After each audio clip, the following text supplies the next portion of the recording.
March, in Jinqiu County Town. After a spring rain, the blooming apricot flowers fell all over the ground. The cool air made Xia Mingyue unconsciously shrink her neck. Lu Shi, who was applying powder to Xia Mingyue's face, paused for a moment but kept her smile unchanged.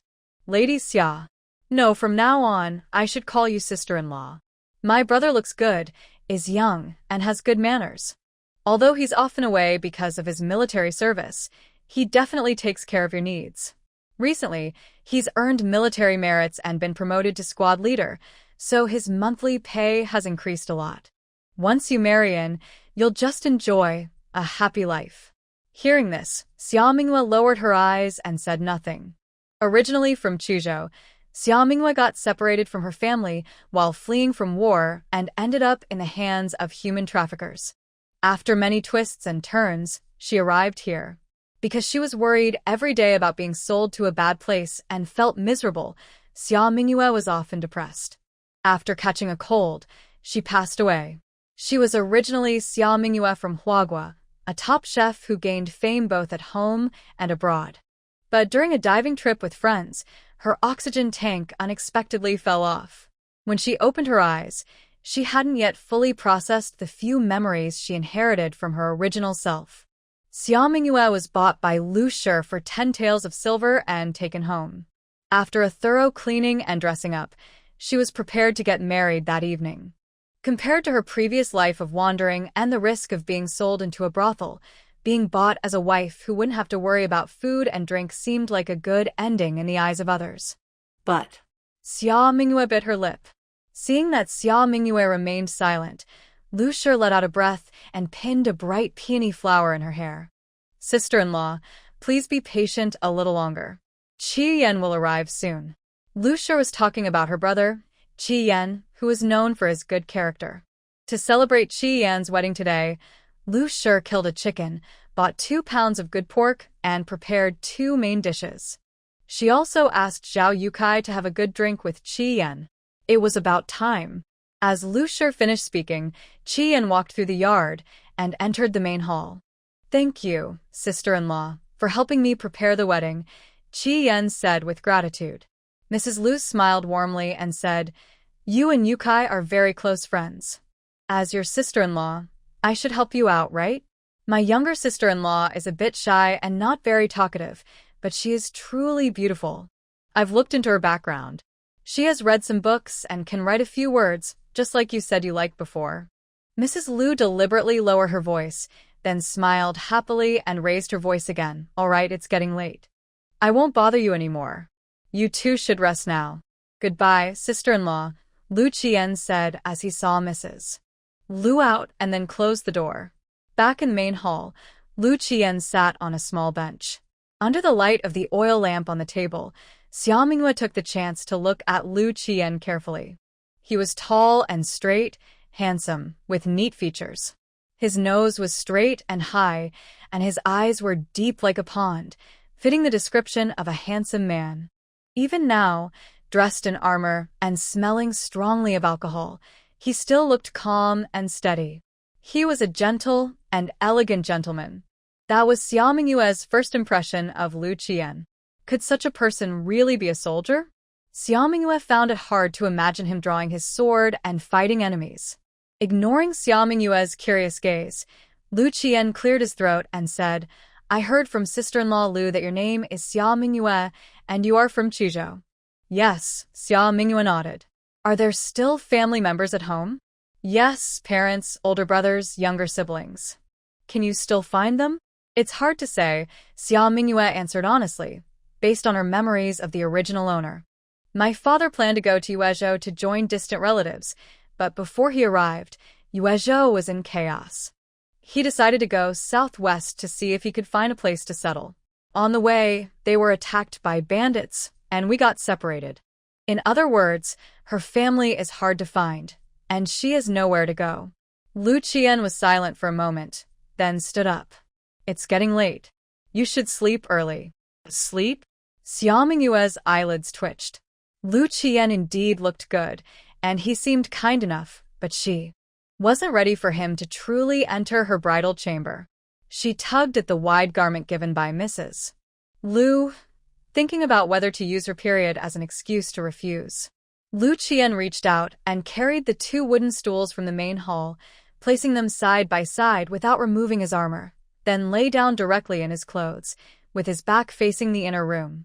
Xia Mingyue was surprised to see this. Does Lu Qian not intend to share a room with her? Is he even avoiding her? But what is the reason? Is he unhappy with this marriage, but because Madame Lu arranged it willingly, he can't refuse and can only keep her at home temporarily, without intending to treat her as an equal? Or does he simply not want to be close to women, worried that women might slow him down in fighting? Or maybe he feels sorry for her and doesn't want to hurt her now, planning to wait a few days. But regardless of the reason, this situation is beneficial for her. At least tonight, she doesn't have to worry anxiously. Xia Mingyue let out a small breath of relief, blew out the oil lamp, and lay down in her clothes on the earthen bed in the inner room. The bed had been tidied by Madame Lu, covered with a rush mat, and even the quilt was her dowry wedding blanket, making it quite warm. Feeling very sleepy, Xia Mingyue still couldn't fall asleep. First, because she hadn't fully recovered from the shock of crossing over. Second, because sharing a room with a stranger was still hard for her to accept, especially since she couldn't see Lu Qian's intentions clearly now. Xia Mingyue pursed her lips and looked at Lu Qian lying in the main hall. The night sky was clear, with few stars, and moonlight shone through the door and window, illuminating the main hall clearly. Xia Mingyue could even see the small metal plates on Lu Qian's armor. At this moment, his body was rising and falling with his breathing, clearly asleep. A strange sense of calm settled in her heart, and she closed her slightly sore eyes. The next day, the rooster crowed 3 times. Xia Mingyue opened her eyes. Lu Qian was no longer in the main hall, and the stools had been put back in their original place. Xia Mingyue hurried to get up. The eastern sky was just beginning to turn white. Lu Qian was in the courtyard, practicing martial arts. She didn't know how long he had been practicing, but she saw a thin layer of sweat on his forehead, shining brightly in the morning light. Thinking for a moment, she used a respectful term, Brother Lu. Reading guide, 1. A new book is here, still a farming and business story, mainly about daily life with delicious food, sweet and warm. There are a few exceptional characters, but not many. I hope readers will continue to support it. 3. This story is entirely fictional, set in a time similar to the 5 Dynasties and 10 Kingdoms period and the Wei, Jin, and Southern and Northern Dynasties, a chaotic era with ongoing small wars. Official titles are based on those from the Tang and Song dynasties, with some modifications by the author. The prices are a bit higher than in the author's previous peaceful farming stories, adjusted proportionally to current prices. There may be some bugs. Please do not scrutinize. 4. This is a food story mostly about local snacks. There are no fancy dishes. The ingredients are not meant to reflect real-time cultivation or import. Spices like chili, pepper, bay leaves, and cinnamon are common. Please do not argue about this, thank you. 5. If there are typos or unreasonable parts, like mistakenly writing Big Uncle or Second Uncle when the brain short-circuits, readers can remind the author promptly. The author will fix them quickly. Feel free to interact anytime. 6. A new book, a new start. The author hopes readers will support genuine paid copies, first published on Chidian Girls, and available on QQ Reading, Mobile QQ, Hongxiu, Xiaoxiang, and other legitimate platforms. Bowing in thanks, Lu Qian put away his foot and went to the water jar to fetch water. It's still cold in spring. If you find the water too cold, you can boil some hot water. Thank you, Brother Lu. Xia Mingyue obediently went to fetch and boil water. After washing up, Xia Mingyue tentatively asked, Brother Lu, what would you like for breakfast? Recently, Madame Lu cleaned up the yard and even tidied the nearly abandoned kitchen. There were pots, bowls, and utensils, along with cooking oil, salt, soy sauce, vinegar, grains, rice, and flour. There were even about 10 eggs and a bunch of green onions. Everything was ready for cooking. Anything is fine. Lu Qian didn't care much. He wasn't picky about food, as long as he could eat enough. After walking around the kitchen, Xia Mingyue decided to make noodles. But not hand-pulled noodles, she planned to make pulled noodles. Mix flour with water, a little salt, and 1 egg until well combined. Cut the dough into thin, long strips. Brush some oil on them and let them rest for enough time. Then you can start making hand-pulled noodles. This homemade noodle recipe requires some skill. You need to pull and stretch the dough slowly and firmly, relying on your wrist strength to make the noodles even in thickness, long and smooth. When the noodles reach the desired thickness, put them into a pot of boiling water. At the same time, 2 eggs into the water. When the water boils again, the noodles will roll and shine like silver threads. The eggs, once set, will float to the surface. Add chopped green onions, salt, soy sauce, vinegar, and sesame oil to a spoonful of boiling noodle water.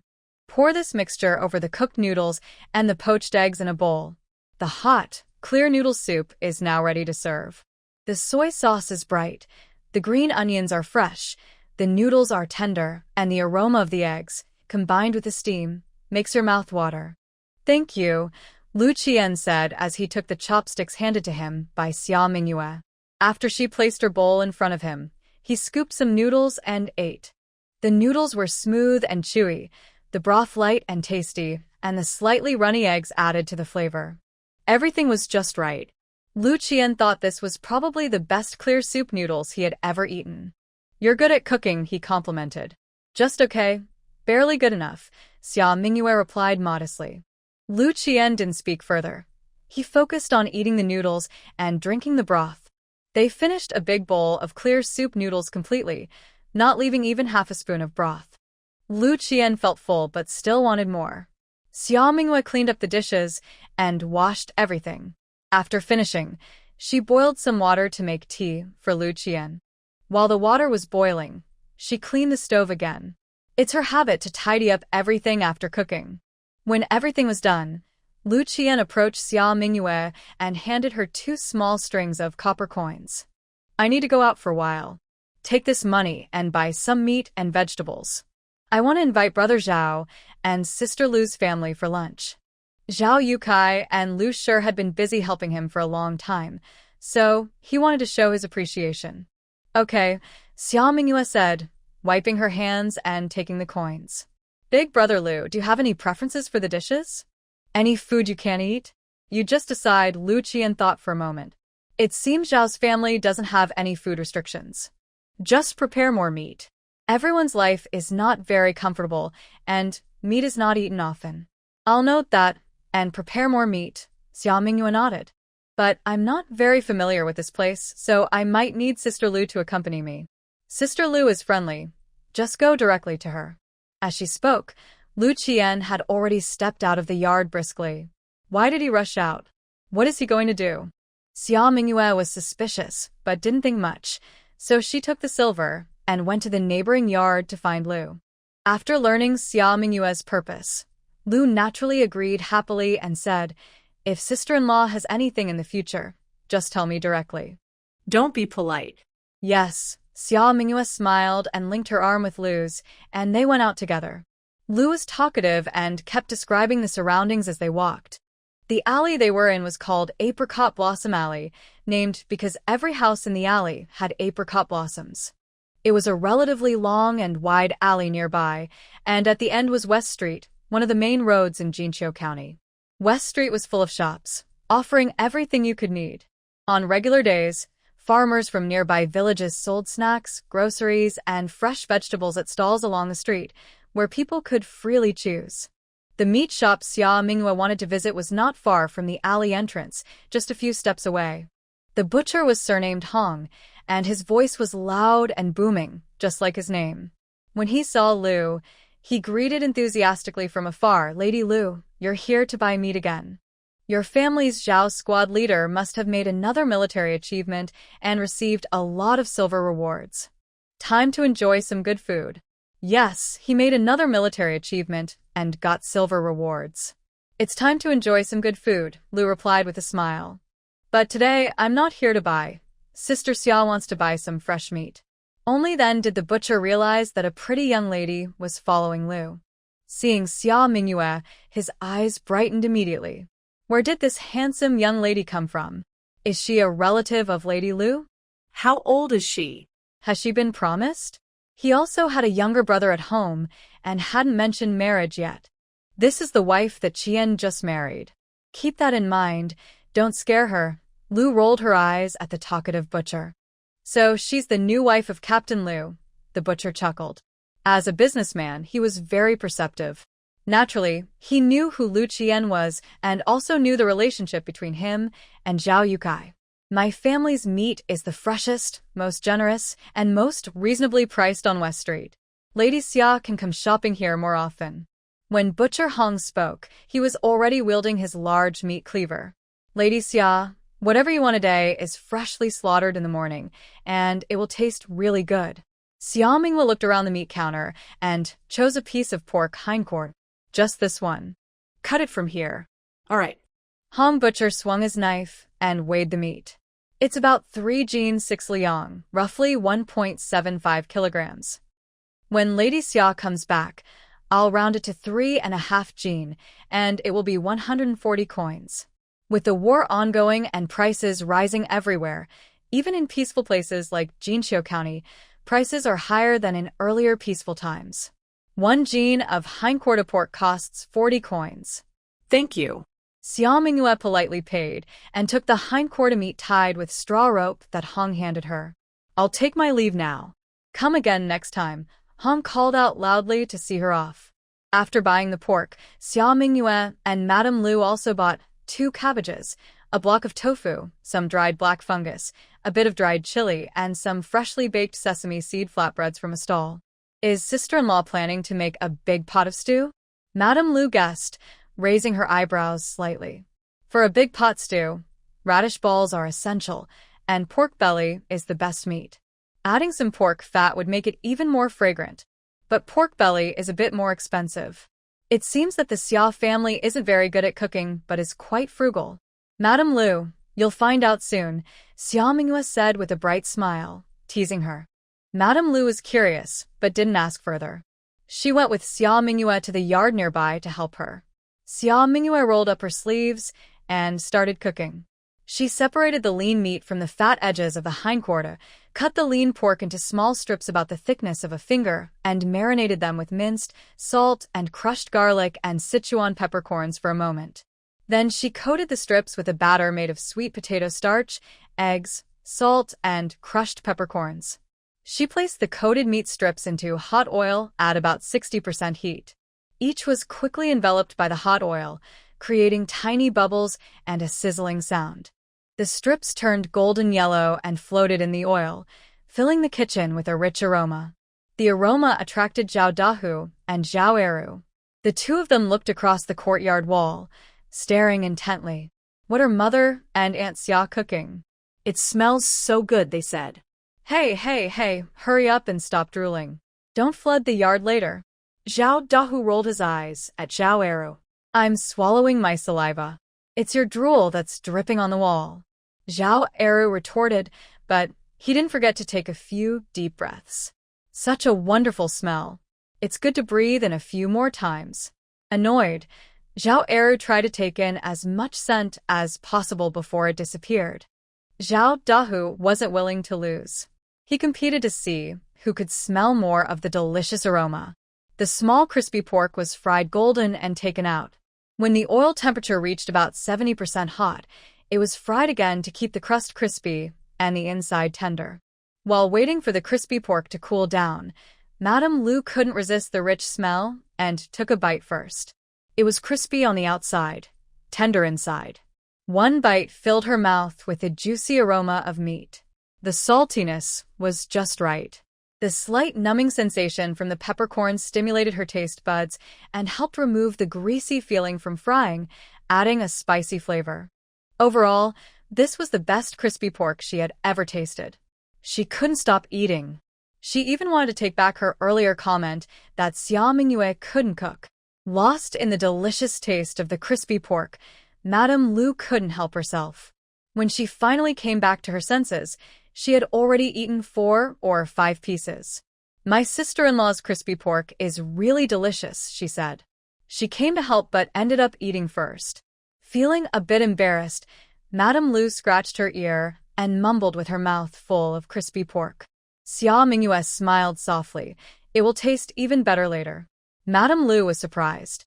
Could it really get even better? How could it be more delicious? In Madame Lu's surprised gaze, Xia Mingyue started busy frying sliced tofu, then added water, washed and added cabbage leaves, fried tofu slices, fried eggs, salt, soy sauce, and a little sugar. She brought it to a boil over high heat, then simmered on low. When the cabbage softened and the tofu absorbed the flavor, and the aroma of the fried eggs fully spread out, Xia Mingyue poured most of the fried crispy pork into the pot and continued simmering. The fragrant smell wafted out again through the gaps in the wooden lid. The delicious aroma made Mr. Lu drool and even tempted him to open the lid and taste the salty flavor. But after the lesson from the previous fried pork, Mr. Lu was afraid that this pot of cabbage and tofu stew with fried pork would all end up in his stomach. He had to suppress this impulse and only helped Xia Mingyue continue to light the fire.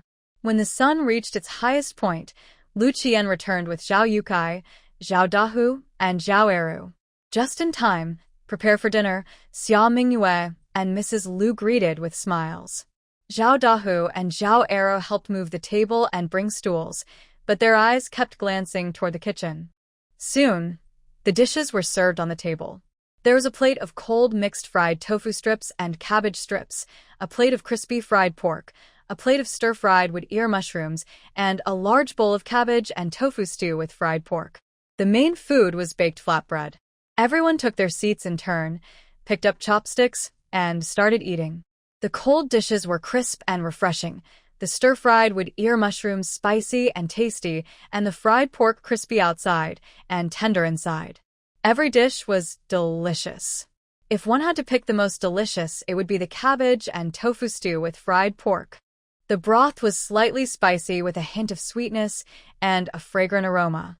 The cabbage was soft and refreshing, and the tofu was either fried for a chewy texture or boiled for a smooth, tender feel. The already tasty fried pork absorbed the broth perfectly. One bite, and the entire dish's deliciousness filled the mouth. Lu Qian thought this was the best cabbage and tofu stew with fried pork he had ever tasted. There was no comparison. Zhao Yukai also ate very happily. He wanted to praise the meal, but didn't know what words to use. After hesitating, he finally said, "Sister-in-law cooks really well, really, really delicious." "Brother Zhao, you're too kind," Xia Mingyue replied with a smile, casually refilling bowls that were almost empty for Zhao Dahu and Zhao Ernieu. "Thank you, Aunt Xia." The two brothers mumbled their thanks and lowered their heads to continue eating. Such delicious cabbage and tofu stew with fried pork. Any pause in the middle would be a disrespect to this dish. After lunch, the two families chatted for a while, talking about everyday life. Because they needed to return to the military camp before evening, Zhao Yotsai's family left first to pack their things. Xia Mingyue thought for a moment and hesitated before speaking. "Big Brother Lu, what do you need to bring to the military camp? I can help you prepare." "No need to prepare anything." Lu Qian took out a piece of paper from his pocket and handed it to Xia Mingyue. "Keep this for yourself." Xia Mingyue took it and looked at it carefully. This piece of paper bears the official seal of Jinqiu County's government office. It is bright red and is Summer Mingyue's household registration document. Since the late Su dynasty period, warlords have fought for control, and the fighting has never stopped. Former Yingzhou Governor Xiao Yu was humble and kind to his people, loved as a father figure and highly respected. After several years of battles, he took control of the Central Plains and established the Zhou dynasty. Jinqiu County belongs to Zhou territory, but Summer Mingyue's original home, Chuzhou, now belongs to Wu Kingdom. When Summer Mingyue arrived here, she naturally needed to handle the household registration documents. Did Lu Qian leave early this morning just to handle her household registration? She wondered if he also arranged a marriage certificate. Summer Mingyue carefully folded the household registration document. "Thank you, Brother Lu. Here, take this too," Lu Qian said as he handed her something again. This time, it was a small money pouch containing some silver coins, about 4 or 5 taels. Lu Qian said, I never thought about saving money before, so I don't have much silver now. If I come back next time, I'll bring more for you. Is he planning to support her? Summer Mingyue raised her eyebrows. But Lu Qian seemed reluctant to discuss marriage. It was all quite strange. Summer Mingyue thought to herself, but nodded politely. I understand. I will do as Brother Lu said, don't worry. Are you going to the military camp? Would you like to take some small crispy meat? There's plenty left for lunch, and it tastes pretty good. No matter what Lu Qian's reasons were, giving her so much silver was enough for her to survive. She felt she should remember this kindness. Lu Qian also seemed to like small crispy meat, so maybe he was just trying to please her. When Summer Mingyue mentioned it first, Lu Qian didn't refuse. That's good. After getting his answer, she went to find some oil paper and wrapped most of the remaining crispy meat for him. If Brother Lu doesn't mind, next time he comes back, I'll make more food for you. Next time? Lu Qian raised his eyebrows slightly, then nodded after a moment. All right. As the sun set, Lu Qian and Zhao Yukai set out on their journey. Summer Mingyue, along with Aunt Lu, Zhao Dahu, and Zhao Ernieu, saw them off at the city gate. Only after their figures disappeared from sight did they each return home. They had dinner separately at their own houses. There were still leftover vegetables from the morning shopping. Summer Mingyue made vinegar sour cabbage and tofu soup for dinner, with the leftover oven-baked pancakes from noon as the main food. After eating and drinking well, Xia Mingyue went to bed early. The next day, she woke up early again and began tidying the house and cleaning the yard. Lu Qian's courtyard was small, with 2 rooms facing north and south, a main hall and a side room, both quite old. The blue bricks had weathered and dusted from the sun and wind, and the roof tiles, also aged and poorly maintained, were covered with fallen leaves and dust. Looking up, one could see thick moss growing on the tiles. Inside, the furnishings were very simple, a square table and 2 stools in the main hall, a Kong bed in the side room, and no chest for clothes. Speaking of clothes, Xia Mingyue tugged at her sleeve. She was bought here. Her old clothes were torn and no longer wearable. The clothes she wore now were given by Madame Lu. They were somewhat new but very loose, making her look a bit funny. When working, she had to roll up her sleeves high. After thinking for a moment, Xia Mingyue took the money pouch given by Lu Qian and went to town. First, she visited the fabric shop. She was still wearing the loose, wide clothes given by Madame Lu, with no spare clothes. She needed to buy fabric to make 2 sets of clothes. For outerwear, she chose rough cloth that was easy to clean and durable. The inner clothes were made from a cost-effective cotton linen blend. She also bought 2 pieces of fine cotton fabric for lining. Next, she went to the grain shop to buy basic grains like white flour, sweet potato flour, and cornmeal. Finally, she visited the general store, bought 2 flat baskets, a broom woven from sorghum stalks for sweeping the Kong, and half a jean of coarse salt. After a busy day, her money pouch was almost half empty. She still needed to buy a handy kitchen knife, a larger spatula, and an iron pot that could be used separately for cooking rice and stir-frying. The money Lu Qian gave her was far from enough. She had to earn more money. Xia Mingyue clenched her sturdy ceramic bowl, which had 3 big cracks. In the next few days, whenever she had free time, she would talk to Madame Lu or take a walk in the street to quickly learn about the local environment. To the west of the county town was the border area, where many soldiers' families lived in the Western District. Because of this, the Western District was not as wealthy or bustling as the Eastern District, but it was crowded and lively. Seeing that she had a pretty good understanding of the local situation, Xia Mingyue stayed overnight the night before and went to the meat shop early the next morning. Just this small piece of front shoulder meat, she said, pointing to a piece of meat to butcher, who? All right. Farmer Hong cut meat while asking, just a few days, has Captain Lu come back again? Nowadays, frontline battles happen often, and the military pay is decent. But most people who stay in Jinqiu County are those with no other source of income, and they don't have many ways to make money. Naturally, they spend their money carefully. Only those who work hard at home come back and get to enjoy a good meal with meat.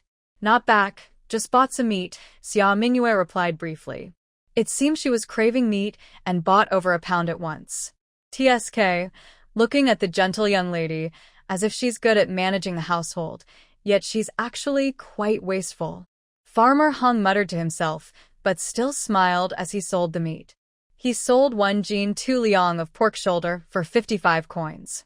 Pork has become a bit more expensive these days.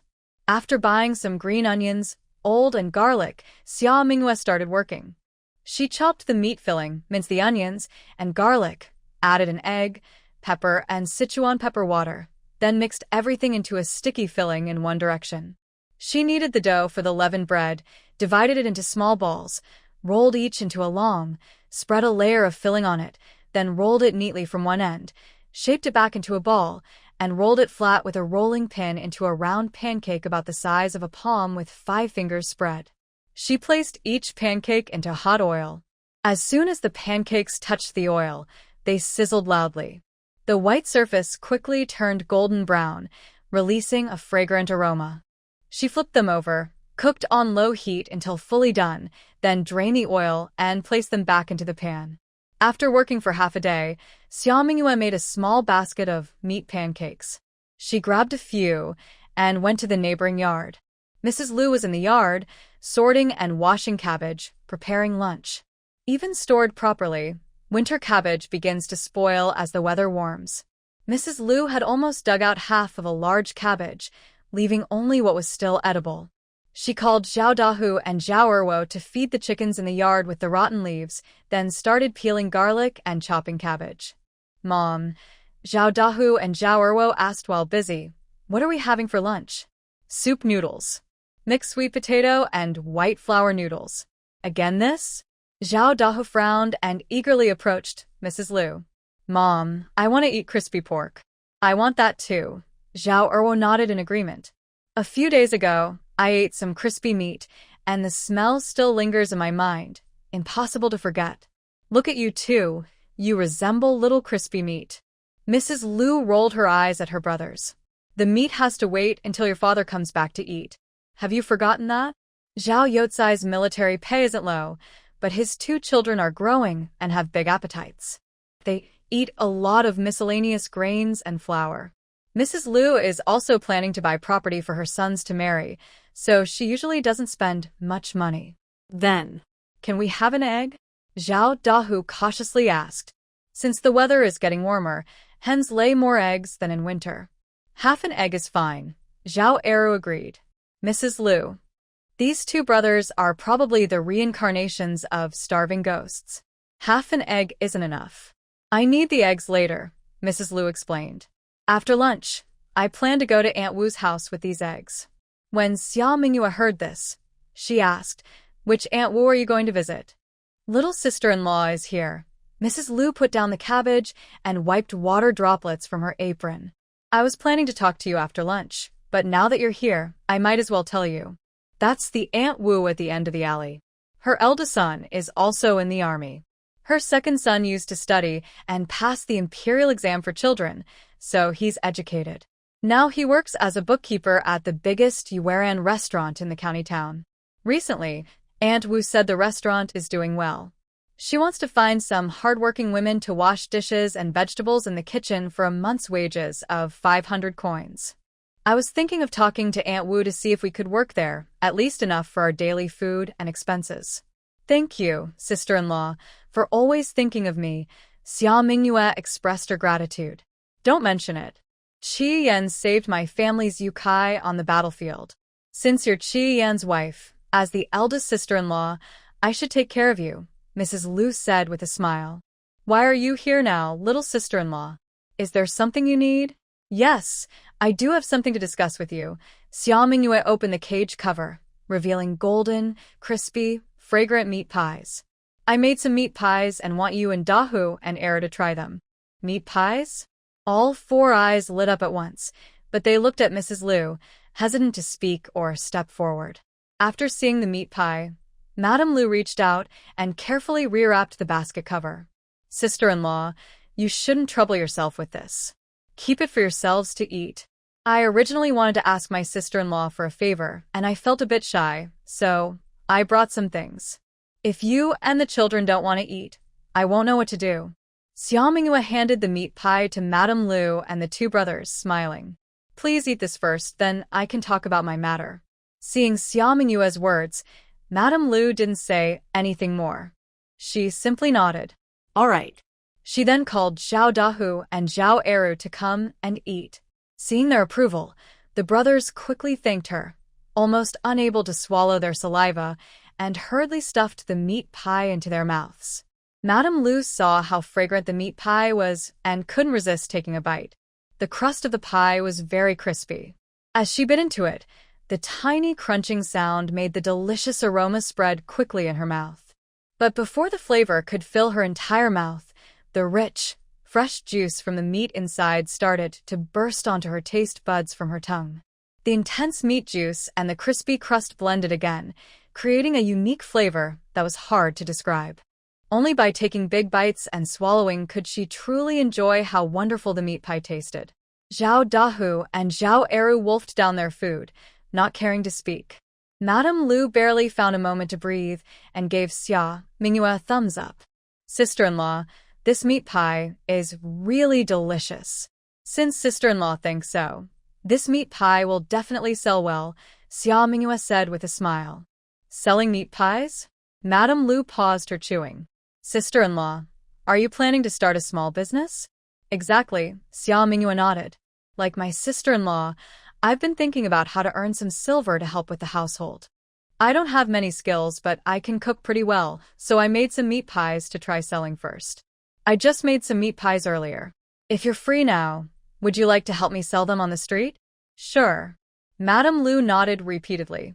Your meat pies are so tasty, they'll definitely sell well. It's around noon now, and there are quite a few people on the street.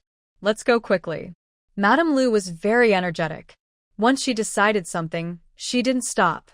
She called Zhao Dahu and Zhao Ernieu to carry a small table and head to the street. She and Xia Mingyue went to get the fragrant meat pies. On West Street, it was lively with many small stalls and vendors. Besides a few fixed shops, most stalls were run by nearby farmers. The number of vendors and what they sold varied. Once sold out, they left. At this time, there were quite a few empty spots. Mrs. Lu found a good place, set down a small table, and placed Xia Mingyue's basket on it. She lifted a corner of the cloth covering the basket, revealing several fragrant meat pies. After clearing her throat, she started calling out, "Meat pies for sale. Delicious meat pies, come and take a look. These meat pies are so good. Once you try one, you won't want any other. Crispy crust, flavorful meat. So tasty it will make your tongue happy. Eat my family's meat pies, whether you're a strong man, a beautiful girl, a clever child, or a healthy elder. The more you eat, the better they taste." Mrs. Lu spoke loudly and playfully. Soon some people gathered around. How much for the meat pies?" a strong man asked as he approached. Xia Mingyue replied, 8 coins each. 8 coins? The man widened his eyes. Over there, a big meat bun costs only 5 coins, and the meat pies are just 6 coins. Why are yours more expensive? Because my meat pies are tastier and more filling than others, Xia Mingyue answered with a smile. If you don't believe it, you can buy one to try. If it's not as good as others, I'll give it to you for free. How about that? Seeing her confidence, the man smiled. Since you say so, I'll try one. But it's agreed. If it's not good, I want it for free. But I won't cheat you, girl. If you like it, I'll buy 5 more to eat. All right, try one first, then pay, Xia Mingyue said, wrapping a meat pie in a small piece of oil paper and handing it to the man. It smells good, but I don't know about the taste. The man stopped talking after taking a bite. After swallowing most of the pie in a few bites, he reached for his money bag. Give me 5 more. No, 8, Xia Mingyue corrected. With his appetite, he could eat 7 more. The remaining one was just right for his master. Okay, Xia Mingyue went to take the money, while Mrs. Lu quickly wrapped up 8 meat pies with oil paper, tied them with a fine string, and handed them to the man. Come back if you like it. Such delicious meat pies. I'll definitely buy more. The strong man nodded in agreement, quickly swallowing the remaining half of the meat patty and preparing to open a new piece of wax paper to buy another one. As the saying goes, starting anything is always the hardest part. When someone begins to buy, others naturally follow. Especially when seeing the strong man eating with his mouth full, the meat aroma filling the air, and hearing the crisp crunch of the meat patty being chewed, it makes people think that the golden brown crusted meat patty must be very delicious. Soon, a middle-aged woman bought 2 meat patties, saying she wanted to take them home to let her parents-in-law try. Another older woman bought one to give to her picky little grandson. Just as the business seemed to be going smoothly, a woman with high cheekbones and a somewhat harsh face sneered, "Look at this person. So easy to fool. These meat patties are just dough wrapped around meat filling. How could they be better than others or cost 2 coins more? Someone must be hired to pretend, and so many people fall for it." TSK. Does her reasoning make sense? It's not that people on West Street can't afford many meat patties, but she saw someone buy 9 at once, dressed plainly in coarse cloth, wearing straw sandals, clearly a poor farmer. Why would they spend so much money on meat patties? It's obvious they're being used as a plant. Once she figured this out, those who were about to ask for prices and buy meat patties hesitated, then retied their coin pouches. But the basket of meat patties, half covered with a cloth, looked very appealing, and the aroma was tempting. They seemed delicious. While everyone hesitated, pondering whether to buy one to try, the elderly woman who had bought a meat patty earlier returned.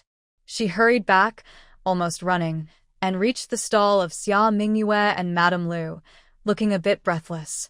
Your meat patties." The harsh woman who had caused trouble earlier hurried over when she saw this. "They're probably not good to eat, right? See, it's just a meat patty." The stall was run by a delicate young woman, and the other woman looked rough and dark-faced. How could they make something truly tasty? Oh no. The elderly woman quickly waved her hand. After catching her breath, she continued, "My little grandson is very picky. He won't eat this or that. But just now, he ate such a big meat patty in one go and kept saying he wasn't full. So I hurried back to buy a few more." The old woman hurriedly took out her coin purse and counted copper coins for Xia Mingyue. "Please give me 4 meat pies." For meat pies are no problem, but if I may say so, children love to eat too much and can get indigestion. It's better to take 1 or 2 home first. Tomorrow I'll be here selling more, so you can buy again then, Xia Mingyue gently advised. The old woman smiled upon hearing this. "You're an honest girl, and you have a nice voice. Don't worry, I have my own sense of measure." Her reminder was clear, so Xia Mingyue didn't say more. She took the coins, handed over the meat pies, and smiled, saying, "Take care, and come back if you like." Thanks to the old woman's return and more purchases, the hesitant people nearby also stopped hesitating and came to buy 1 or 2 pies to try the taste. More and more people gathered in front of the stall. The woman who had mocked and caused trouble earlier looked grim when she saw this, but had no choice. She snorted through her nose, carried her bamboo basket on her arm, and turned away. Xia Mingyue continued selling her meat pies. About half an hour later, only 2 pies remained from the original small basket. "Give these 2 to Big Tiger and Second Tiger," Xia Mingyue said with a smile as she covered the basket with a cloth. "Sister-in-law, let's pack up and go home." "All right," Lu Shi replied with a smile, lifting the small table and walking back with Xia Mingyue. At home, she tidied up, counted the coins. She sold 22 pies and received 176 copper coins. Making these meat pies cost about 50 won for the meat, around 10 won for flour, and roughly 30 won for scallions, seasonings, oil, salt, firewood. So, I probably earned over 80 won, Lu Shi counted on her fingers. Since the pies sell well, I can make twice as many tomorrow. If I earn an average of 150 won a day, that's over 4 taels of silver in a month. That's much more than military pay. Little sister, I think you don't need to go to Aunt Wu's house with me later. Just focus on making and selling your pies. You won't have to worry about anything in the future. The pie business is good, but I can't handle everything alone. I need to ask my sister-in-law to help with some work. I'll pay her wages, Xia Minghua said with a smile. But it's only a little each month, just 1 or 2 silver coins. 1 or 2 silver coins. Lu Shi gasped, her eyes wide with surprise, staring at Xia Minghua for a long time. Could it be that Xia Minghua misunderstood how much wages she was offering? It is known that the job at Yueran restaurant pays 500 coins a month, and once the word gets out, many people are eager to join. Young sister-in-law, this money is too much, Mrs. Lu quickly said, waving her hand. At least half of it should go to you. Honestly, if you need my help, I don't mind working without pay. These 1 or 2 silver coins are really too much. Don't worry about the money, sister-in-law. I have quite a bit of work to do. To be honest, besides being good at cooking, I don't have many skills. I also rely on you to help me plan and make the business better. Xia Minghua smiled and said, usually, I need Dahu and Era to help with the chores. I just hired 3 people with this money. I've planned everything carefully. Seeing this, Mrs. Lu nodded and said, all right, let's go with what you say. Don't worry about the business. I promise I will manage it well for you. This afternoon, I will go to the market to find a permanent stall. That way, we won't have to look for a place every day, and we won't end up with a bad spot that makes it hard to sell. We also won't buy green onions and garlic separately. We'll find a farmer who sells vegetables and buy in bulk. The price will be cheaper, and they can deliver to our home. Yes, and we should also talk to Hong the butcher.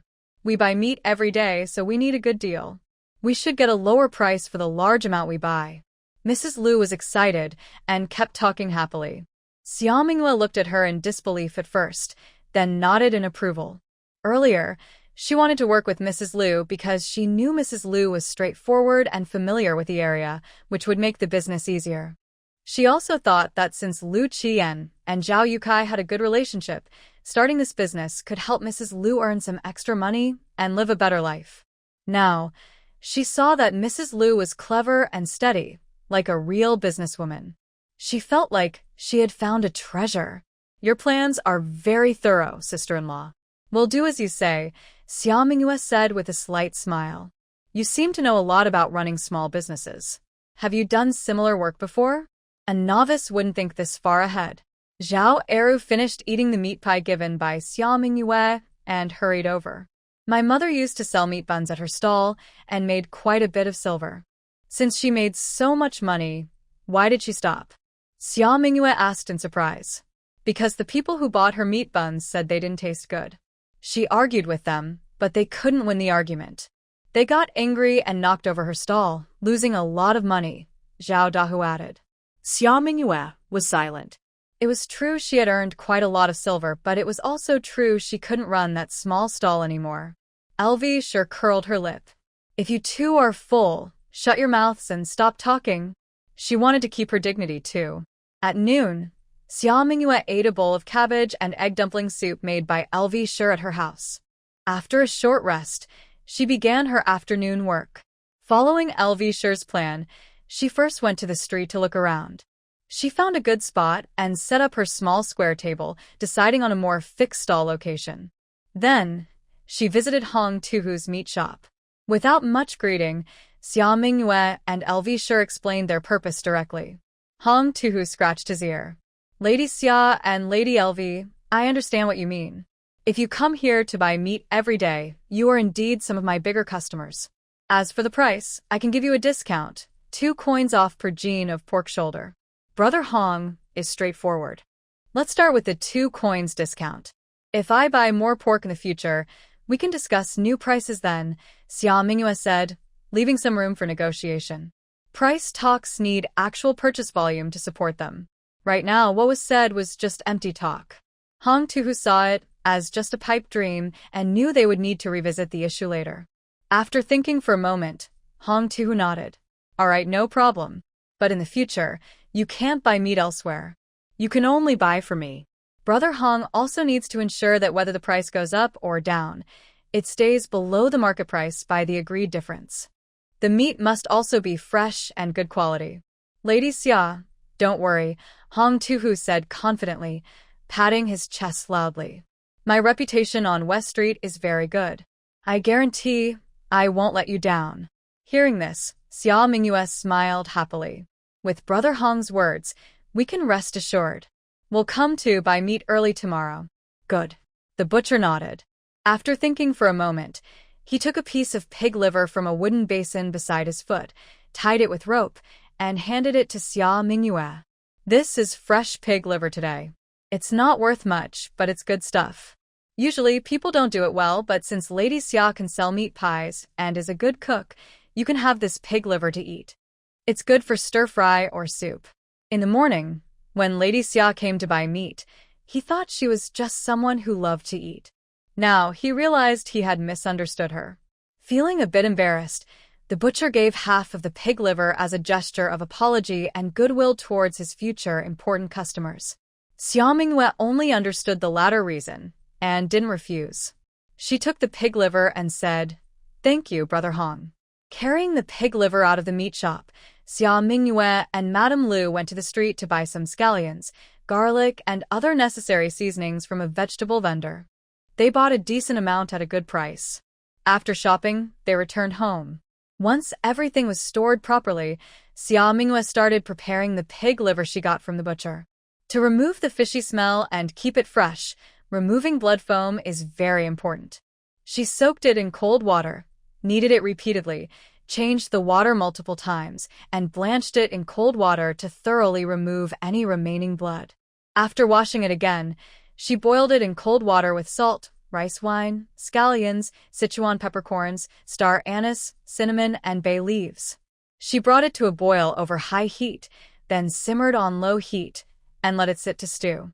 The pig liver and broth were soaked and cooled for about an hour, allowing the salt to fully. The salted pig liver could then be taken out and eaten. She sliced it into thin pieces. Eating it directly preserves the pure, fragrant flavor of the liver, with a rich, mellow taste in every bite.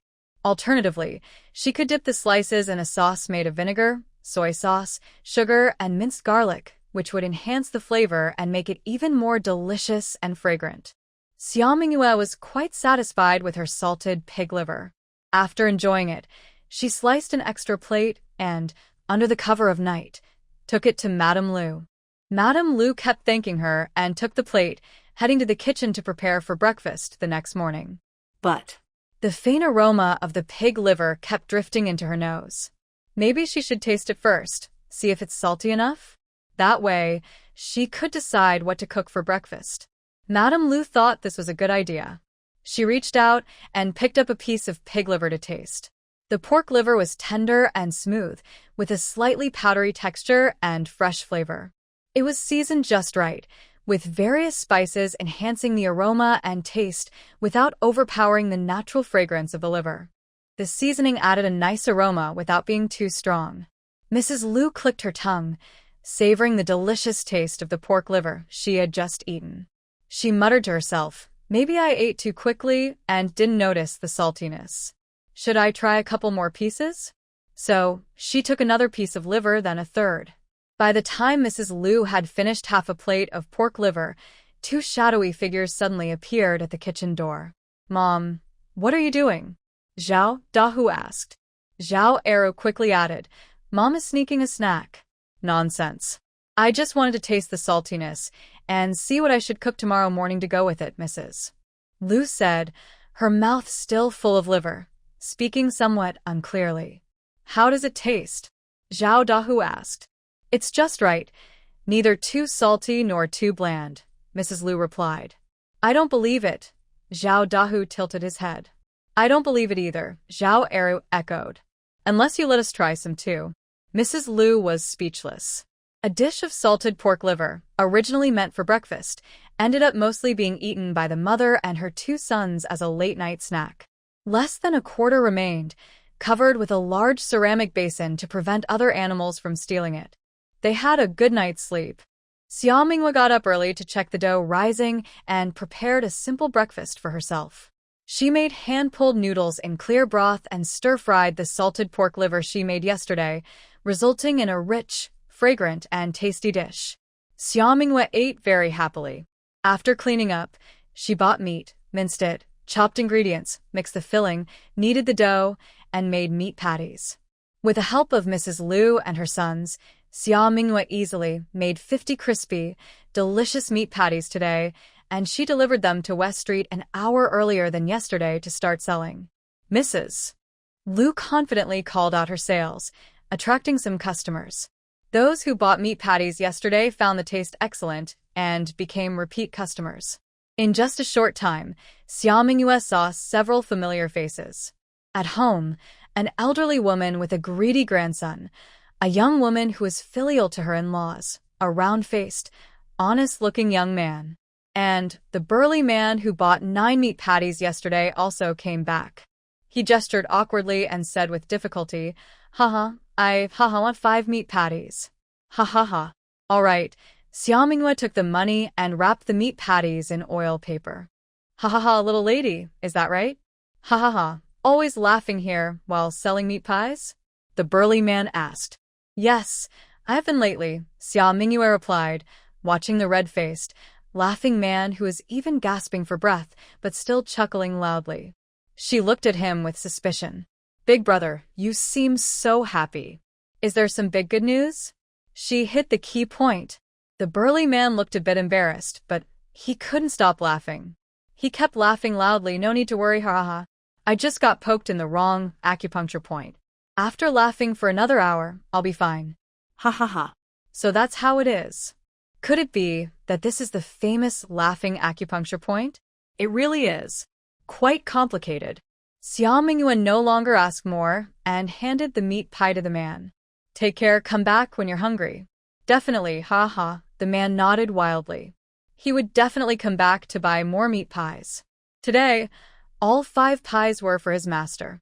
He could only watch eagerly, almost drooling, and when he got the chance, he planned to eat a lot of pies to satisfy his craving. Speaking of craving, the meat pies smelled so delicious, and he was really craving one now.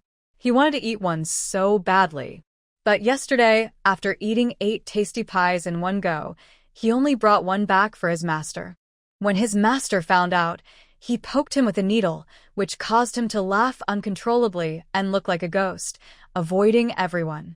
If he was greedy again today, his life would be in danger. The burly man shrank his neck and suppressed all his craving, quickly grabbing a fragrant meat pie and leaving. 50 pies were sold out by the early afternoon. When Xia Mingyue and Madame Liu packed up to go home, more people came to ask about buying pies. When they found out they were sold out, some left disappointed. It looks like we need to make more tomorrow, Madame Liu said with a smile. Yes, we should make more. Tonight, I'll borrow my sister-in-law's basin to knead some dough and let it rise, Xia Mingyue said with a smile. But we shouldn't make too many. Just 20 more will do. Only 20 more? Madame Liu looked surprised. Based on the current situation, making 50 more pies wouldn't be a problem. They'd sell out easily. If she had her way, she'd make 150 pies, which could earn about 500 or 600 coins in a day. Gradually increase, take it step by step. Doing too much at once makes others lose interest. The word delicious comes from taste and psychology. When these two combine, they create endless thoughts. Never enough to eat, always thinking about it. Eat too much and boredom is not far behind. Liu immediately understood Xia Mingyue's intention and gave her a thumbs up. You really are my little sister. No wonder Liu Qian earlier said he liked women who read and knew characters. Those who have read more and have broader knowledge are different. Their outlook is much wider, not like ordinary village women. After tidying up the basket and taking the heavy money bag, Xia Mingyue and Liu headed back. In the afternoon, the street was lively and bustling. Vendors shouted loudly, selling food, vegetables, and miscellaneous goods. Black vegetables. Who wants black vegetables? Cheap and lots of black vegetables. Black vegetables? Xia Mingyue stopped in her tracks. A thin girl, only about 13 or 14, was loudly calling out. In front of her, a basket of black vegetables was piled high, with pointed tips showing. An older woman selling eggs nearby saw the girl's voice was hoarse and advised, "Young lady, take a break." "Thank you, ma'am. But if I don't call out, I'm afraid no one will buy. the girl said stubbornly. But even if you shout until you're hoarse, these black vegetables won't sell. Another vendor, selling white radishes and fresh spinach, couldn't help but say. These black vegetables are just mustard greens and stems. In our village, if there's fresh vegetables, no one would eat these. They're basically for sheep. Who in the city would buy these black vegetables? So, The older woman clicked her tongue. If you really want to make some money to help with household expenses, you should sell other things. Even if it's just mustard greens, it's better than these black vegetables. Hearing this, the girl immediately drooped her head, silent, looking as wilted as a frostbitten eggplant, completely lacking energy. Xia Mingyue walked over, reached out, and examined some black vegetables. They're dried well. How much are you selling these black vegetables for? When someone asked the price, the girl quickly looked up, her eyes shining. Want to buy black vegetables? Not expensive. This basket is only 40 coins. My black vegetables are plentiful, and the basket is packed tight. It's quite heavy. see? Afraid Xia Mingyue wouldn't believe, the girl lifted the bamboo basket and placed it in her hand. Xia Mingyue lifted the weight. It was indeed not light, probably over 10 jin. The girl watched Xia Mingyue silently, only checking the quality of the black vegetables. She bit her lip and asked, "Sister, will you buy it? If I can sell the whole basket, I'll give you 30 coins." The words 30 coins almost came out through her clenched teeth. An older woman and man nearby both clicked their tongues in disapproval. Not only did she dare to sell black vegetables, but she also asked for so much money. The girl, who fed sheep with mustard greens, wanted to exchange most of a jin of meat to eat. Clearly, she was a child who didn't understand, daring to think of everything. "All right, I'll buy all of it," Xia Mingyue said. "My house is just down the alley ahead." You can deliver it there. Okay, the girl happily cried out when she saw someone really paying 30 coins for her black vegetables. She nodded repeatedly. "I'll deliver it to your home." After saying that, she carried the bamboo basket on her back and followed Xia Mingyue and Mrs. Liu. The man and woman looked at each other, then spoke after a long pause. "This girl doesn't seem stupid. Why is she willing to spend so much money to buy this black vegetable?" "You probably don't know," the woman replied. "People in the city, to put it nicely, are city folks. But if you really think about it, they don't eat or drink as freely as us farmers. Every leaf costs money, and if you don't have money, you have to eat mustard greens." Nothing special about that. Hearing her words, the man nodded. "That makes sense."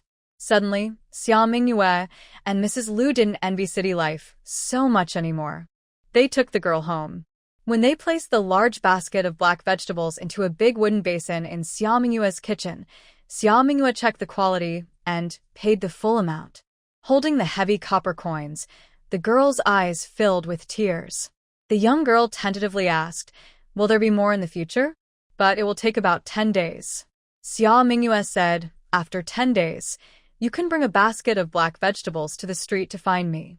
If I'm not there, you can come directly to my house. My surname is Xia." All right. The young girl nodded firmly. "My surname is Jiang, and my name is Jianghua. If I can't come to the county then, I will ask someone to bring it to Sister Xia." Good. Once everything was settled, Jianghua carried her empty bamboo basket and left. Mrs. Liu looked at the full basin of black vegetables and asked in surprise, "Sister-in-law, can black vegetables be made into tasty food?" Xia Mingyue's cooking skills she had seen many times. There was no doubt about them. Ordinary ingredients in her hands always turned into delicious dishes. But these black vegetables, she really couldn't imagine how to cook them to make them taste good. Earlier, to save some money, she bought mustard greens with their tips, and she didn't want to waste them.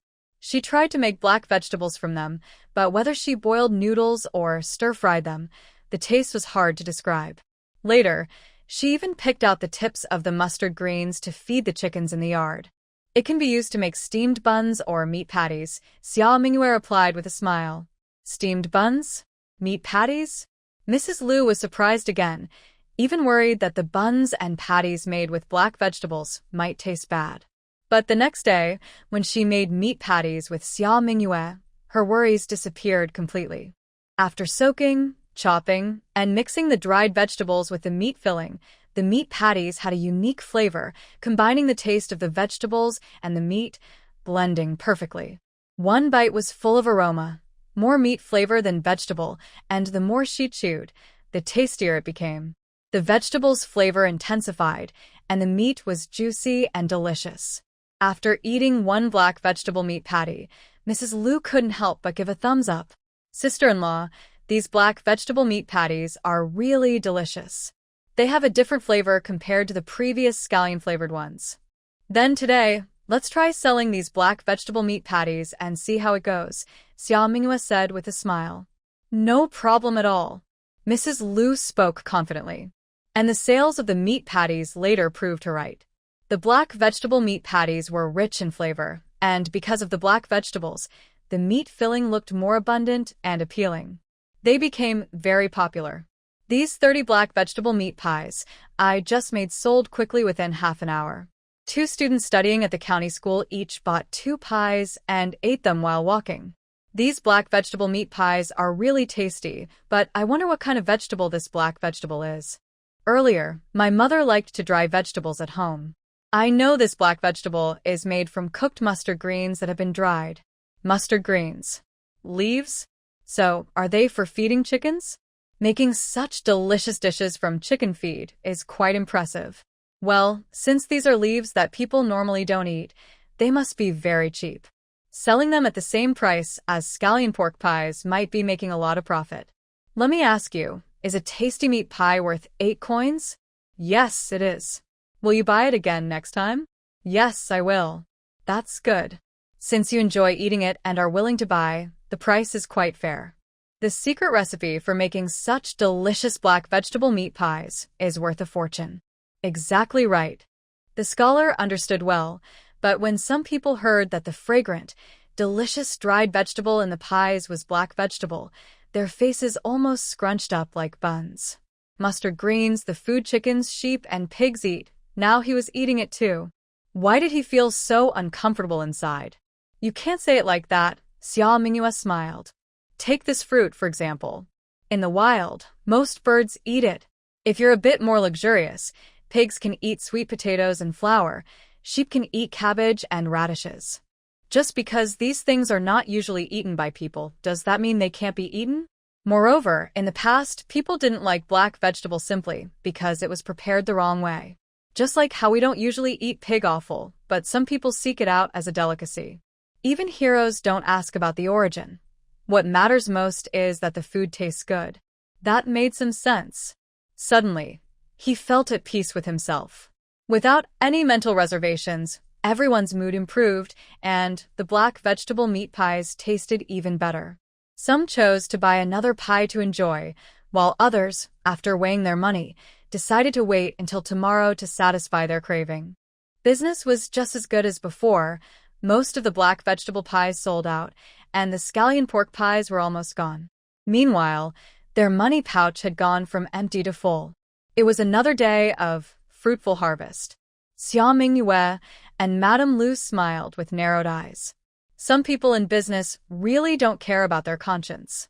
To sell more money, they even put in black vegetables that pigs wouldn't eat. It's obvious they're trying to fool people, yet you still eagerly buy. Have you lost your mind? Her voice was sharp and filled with sneers, sounding very harsh. Xia Minghua looked up and saw a middle-aged woman with a slim figure and high cheekbones. She was the person who had hired the strong man who bought 9 meat pies the day before. Is she quite free? Xia Minghua frowned slightly and asked softly, does sister-in-law know this person? Her surname is Zhang. She lives in Daweishu Alley. Her husband is also in the army. Previously, like Yukai, he was a squad leader. She often boasted about her husband's achievements and expected him to be promoted soon. Liu said, but then the squad leader was caught embezzling and punished. Her husband's promotion was also uncertain. Later, Yukai was promoted to squad leader, and Zhang became jealous and disliked us. Now Qian is also a squad leader, and she probably envies her sister-in-law. Just a few days ago, when she and her sister-in-law started selling things, she was sarcastic. Today, seeing our business improve, she seems more annoyed and came to cause trouble again. Now I understand, Xia Mingyue suddenly realized. Indeed, the world isn't short of jealous and hateful people. And these jealous people even want to delay her business and earning money. It's unbearable. Xia Mingyue cast a sidelong glance at Zhang. Madam Zhang, what you said makes some sense. Black vegetables really are something pigs wouldn't eat. She emphasized each word, especially biting the phrase pigs wouldn't eat heavily. Xia Mingyue's voice was gentle but loud enough for everyone around to hear. After a brief pause, people chuckled. If pigs won't eat it, then it isn't for pigs. Zhang clearly understood Xia Mingyue's implied meaning. Her face turned pale like pig liver. You're a shameless woman. How dare you insult me? What if I insult you? You deserve to be scolded. Honestly, if your tongue gets any more poisonous, I might have to scold you even more, Xia Mingyue said with a squint. What are you trying to do? Zhang instinctively took a step back. What I want depends on whether Madame Zhang behaves herself, Xia Mingyue replied with a mocking smile. How dare you? Zhang's face darkened. Whether I dare or not is not up to Lady Zhang to decide. I have traveled all the way from Qizhou to here, and along the way, I dared to do anything. Xia Mingyue looked at Lady Zhang and said clearly, if Lady Zhang doesn't believe me, then let's see what happens. These last words were light but full of coldness, making Lady Zhang shiver and instinctively withdraw a bit. She looked up again and met Xia Mingyue's eyes. Her eyes were like cold, deep lakes, full of indifference and disdain, as if Xia Mingyue was not a person but an ant.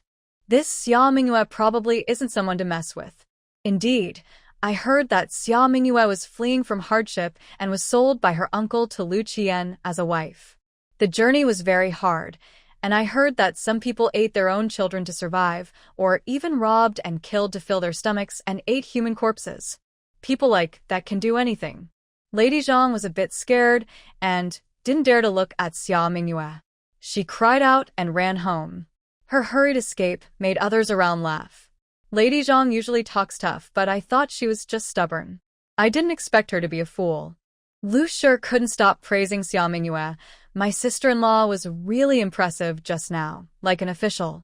That commanding presence. Don't just say Lady Zhang.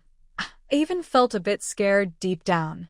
In modern times, Xia Mingyue rose from a simple kitchen worker to a leader in the restaurant industry, fighting her way through many hardships. She had faced many people who saw her as a thorn in their side and tried to trip her up. She had been tested over and over. Now, scaring someone like Lady Zhang was a small matter. You're joking, sister-in-law, Xia Mingyue explained. It was just that I had to act tough on the road to avoid being bullied. Over time, I just got used to it. Lu Shi pursed her lips. Indeed, the world isn't very peaceful, and many people have to develop sharp edges to survive. I wonder how much suffering Xia Mingyue endured on her journey here. Lu Shi felt a bit sorry for Xia Mingyue, but didn't show it. She just smiled and said, That's good. Being strong so you won't be bullied. Don't worry about what others say. I was born strong and tough. I used to be quite formidable myself. Too bad your talented brother keeps telling me to be peaceful, that suffering is a blessing, and I shouldn't argue or care too much about others. Now, I'm afraid to speak or act too much when things happen. But this is a good thing. I didn't see any happiness, but instead felt very frustrated inside. Just now, I felt very relieved when I saw my younger sister-in-law scolding the Zhang family. It seems that in the future, I need to be more assertive. I don't want anything else, just to feel better. Let's see how things go. If it's worth making peace, we will. If not, like with the Zhang family, we will stand firm to vent our anger, Xia Mingyue said with a smile. This way, I won't feel so frustrated inside. Exactly, everything has its differences. We can't always seek peace at all costs. My younger sister-in-law's words are much better than Zhao Youcai's. You're right, sister-in-law. LV Shi nodded in agreement. The small conflict caused by the Zhang family quickly settled down. Xia Mingyue and LV Shi continued selling meat pies. Around the same time as yesterday, all the meat pies were sold out. After closing up shop and going home, Xia Mingyue also bought a block of tofu and some dried vermicelli from the street. She blanched the tofu until golden and fried it, soaked the dried vermicelli, and chopped them together with black vegetables into small pieces. After seasoning with salt and soy sauce, she wrapped the mixture into small buns about the size of a fist and placed them in a steamer. The pot lid on the stove made a faint clink sound due to the steam, and a fragrant aroma gradually escaped from the gaps in the lid. After steaming on high heat for 15 minutes, Xia Mingyue lifted the lid. She dipped her hand in cool water and pressed down on the tender, white buns. The flattened buns immediately sprang back when she released her fingers, clearly visible to the eye. The dough's fermentation, proofing time, and steaming temperature were just right. Xia Mingyue was very satisfied. She continued to dip her hand in cool water and carefully took each evenly sized bun from the steamer. There were 12 buns in one steamer. She couldn't finish them all herself, so she gave 6 to the LV family next door. The LV family had already tasted the black vegetable meat pies. Now, seeing these plump, white, and crinkled buns, they were very eager to try them. However, LV sure had said they had to wait until the spinach soup for lunch was ready before they could eat. Brothers Zhao Dahu and Jang Ernieu could only swallow their saliva and wait until the soup was served. Only then did they eagerly pick up the buns and take a big bite. The buns had soft, fluffy skin with a strong wheat aroma. The tofu inside was tender, the vermicelli soft and sticky, and the black vegetables had a unique flavor with a moderate chewiness. The more they chewed, the more fragrant the aftertaste became. Zhao Dahu thought he could eat 8 of these buns in one go. Jang Ernieu felt that he should show the differences between brothers. As the younger brother, 7.5 was enough for him. Lu also thought that the black vegetable tofu vermicelli buns were very tasty, and even suggested that they could make similar pancakes to sell. This meat pancake already has 2 kinds of filling.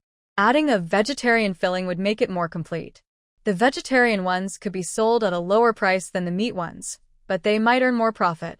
Indeed, vegetarian dishes generally have higher profit margins in the food business. However, Xia Mingyue smiled and said, "To be honest, I plan to make some vegetarian pancakes to sell tomorrow, but I won't use black vegetable filling, or else the pancakes might seem a bit repetitive." Not using black vegetable filling? Lu was surprised. Then what kind of filling will you use? Chive, egg, tofu, and vermicelli, Xia Mingyue replied with a smile. That sounds good. Lu nodded repeatedly upon hearing this. The reason black vegetable meat pancakes are still popular is because of the added meat, which makes the flavor richer. Pure vegetarian black vegetable buns might not be as well received. But vegetarian fillings with eggs are different. Adding tofu makes the dish feel more worthwhile. Tomorrow morning, when you go to buy meat, also buy some chives and tofu, Lu said. I'm afraid I need to buy them now. Xia Mingyue smiled. The chives bought fresh in the morning are too watery, which would make the filling too moist and not tasty. It's better to buy them today and leave them in the house to dry overnight. That way, the water content will be just right. Lu suddenly understood. No wonder the chive buns I steamed earlier were all damp and not tasty. It turns out the chives were too fresh. I'll try what you said next time. Then next time, sister-in-law, you can give it a try, Xia Mingyue said with a gentle smile. Then they went together to the street to find a vendor selling chives. In spring, everything grows rapidly. Chives grow quickly, but are not as thick as in summer, making them tender and fresh. They washed and dried the chives, then left them in the shade to dry. The next morning, they chopped the chives into small pieces, mixed them with chopped fried tofu, scrambled eggs, prepared vermicelli, and blanched mung bean sprouts. They seasoned the mixture with salt, hot oil, soy sauce, and pepper. They made dough, shaped pancakes, and fried them in a pan. Today, at the stall, they used 2 baskets. Because there were many pancakes, they stacked a bit high. Before Madame Lu could start calling out her goods, a group of regular customers had already gathered around. The black vegetable and meat pies remained very popular, and the new leek, egg, tofu, and vermicelli pies, priced at 6 coins each, attracted many buyers. The leek was fragrant, the eggs and tofu tender, and the vermicelli soft. The mung bean sprouts added a fresh, crisp flavor to this vegetarian filling. I've always loved meat, but I never thought vegetarian pies could taste this good, said the shopkeeper Qian, who ran a small cosmetic shop on West Street, as he kept stuffing pies into his mouth. He chewed loudly. If you think these pies are delicious, you should come more often to support us, Xia Mingyue said with a smile. Of course, Qian nodded repeatedly. Please also visit my shop more often in the future. Hey, Madame Lu said, after wrapping up a scallion and pork pie for a customer and making time to speak. Qian, you're a businessman. How can you talk and act so thoughtlessly? Madame Lu, what do you mean? Qian looked a bit confused. You only invite Lady Xia to visit more, but why don't you invite me along too? Isn't that inconsiderate? Madame Lu raised her eyebrows. Do you think I don't need makeup because I have rough skin? Or do you think I'm stingy and unwilling to spend money? That's not it, Qian said with a friendly smile. But since you asked, I'll be honest. Lady Xia is indeed pretty and young, newly married to Captain Lu, so it's natural for her to wear more makeup. As for you, Madame Lu, you're a flower on West Street, very handsome and liked by many. Captain Zhao is already worried about her. If you go buy more makeup and dress up, Captain Zhao might come here with a big sword, grab me by the collar and scold me. I'm a timid person and wouldn't dare to offend Captain Zhao, Qian said with a smile, his eyes narrowing. So, I definitely wouldn't invite you to visit the shop more often. Qian's flattery made Madame Lu's face bloom like a flower, but she added, Don't believe everything you say. Just so you know, no matter how many pies you buy, I won't give you a discount. Lady Xia's pies are so delicious and worth the price. It's already good enough that I don't charge her extra. There's no way I'd give you a better deal. Master Qian took out his money bag again and said, Lady Xia, please help me get 2 black vegetable meat pies and 1 scallion-flavored meat pie. I brought them back to eat. Okay, Xia Mingyue replied, taking the money and wrapping the meat pies with oil paper. Lady Xia, your skills are excellent.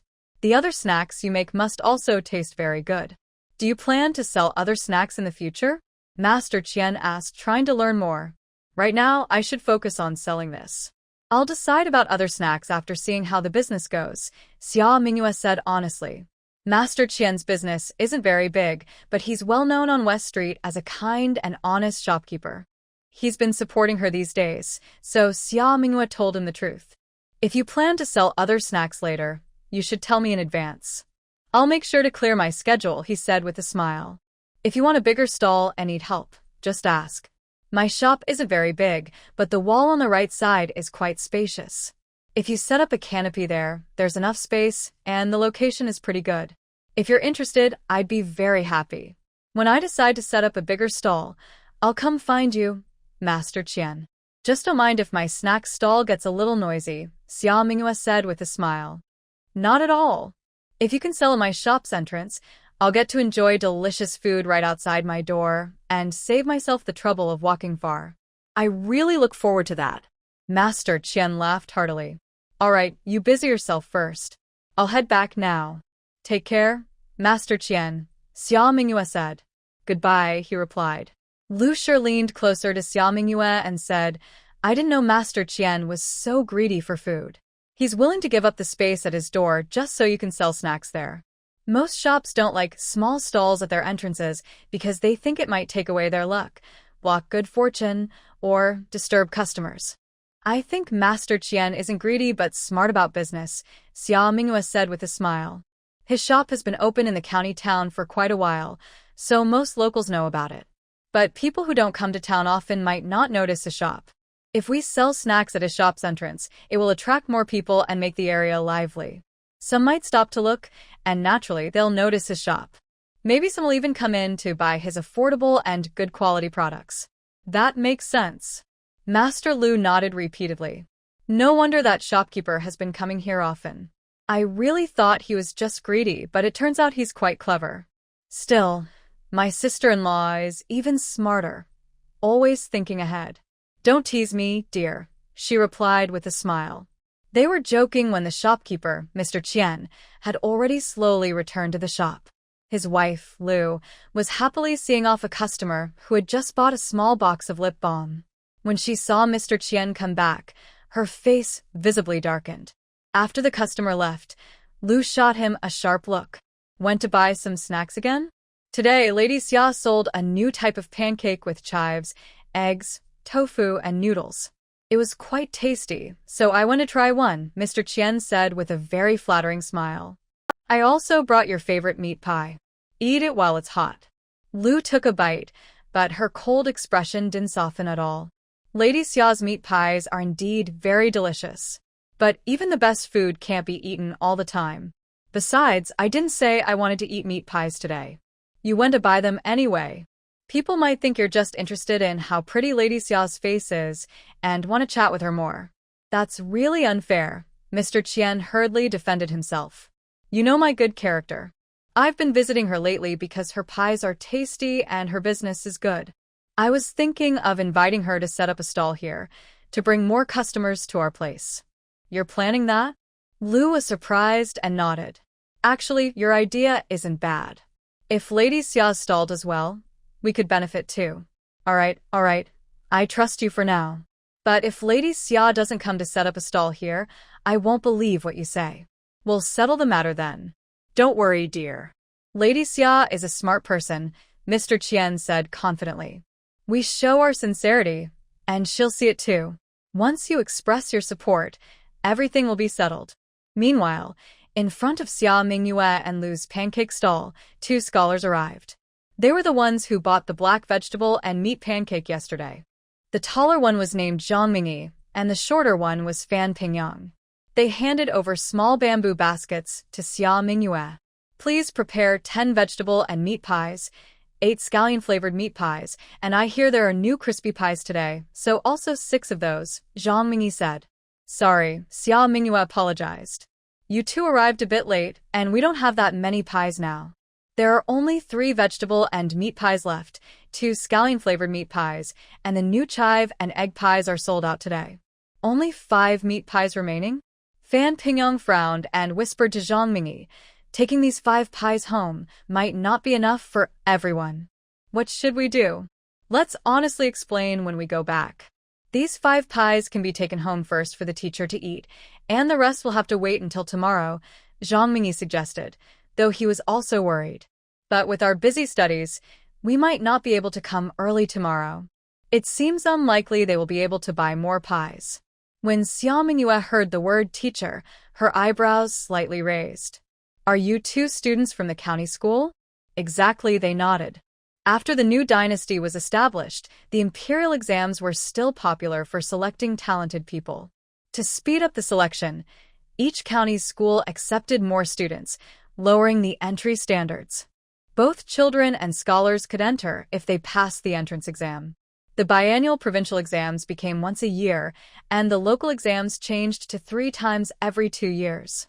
The government supported this effort, so the number of students in county schools increased naturally. County schools usually had dining halls for students, but students still came here to buy pies, probably for 2 reasons. First, the food in the school dining hall was not very tasty. Second, the pies Xia Mingyue made were so good that some students remembered them long after. Money was coming right to her. Xia Mingyue's eyes lit up. Since you are students from the county school, you can pay half the deposit today to reserve the pies. Tomorrow, I will have someone deliver them to the school. That's a good idea, Zhang Mingyi and Fan Pingyang agreed. They took out their money bags and paid the deposit as Xia Mingyue instructed. Just as we discussed, 24 pies in total, to be delivered to the school gate before noon tomorrow. Rest assured, we will deliver on time, Xia Mingyue promised confidently. She also added, if you want to order more after receiving the pies tomorrow, just tell the delivery person. I can prepare more early. The county school was in the East District, which was a bit far from the West District. For Xia Mingyue's pancake stall, her business reach is limited. Although she is confident in the taste of her various pancakes, she cannot yet attract customers from the East City to specifically come to the West City for her pancakes. Perhaps she can use this opportunity to open a new sales channel. Thank you, madam, Zhang Mingyi and Fan Pingyang said as they thanked her. They confirmed the delivery time for the pancakes tomorrow and bought the remaining 5 meat pancakes before leaving. Xia Mingyue and Madame Lu then packed up and went home. In the afternoon, she bought chives and replenished ingredients like scallions and garlic for making pancakes. During a brief free moment, Xia Mingyue took out her needle and thread. To save money, she only bought fabric for the clothes she planned to make, without having a tailor make them into finished garments. Madame Lu helped cut the fabric into suitable sizes. Relying on her memory from the original owner and her instincts, Xia Mingyue sewed the clothes smoothly. After 2 days of sewing, her skills became more proficient. Today, her stitches were much finer than when she first started, and her sewing speed had also improved. By dusk, Xia Mingyue finished her first piece of clothing. She tidied up and tried it on. The length and width were just right, and even the sleeves were the perfect length she wanted. Not bad. Xia Mingyue tugged at the cuffs and hem, but her smiling face quickly drooped.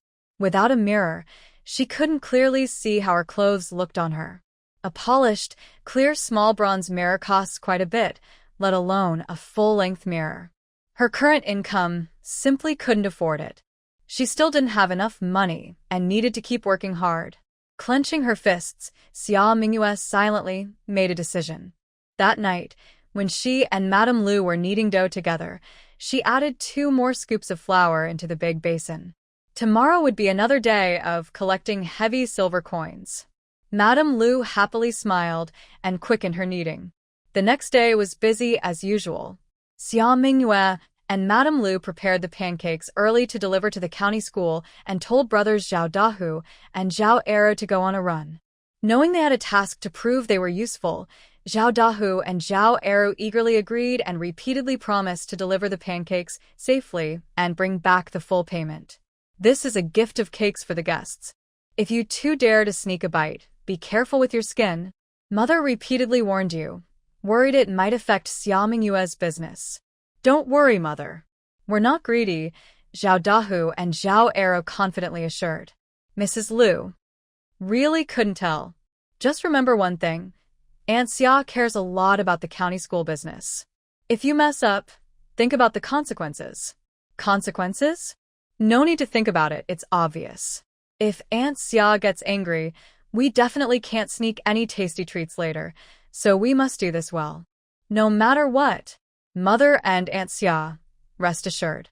We promise to complete the task.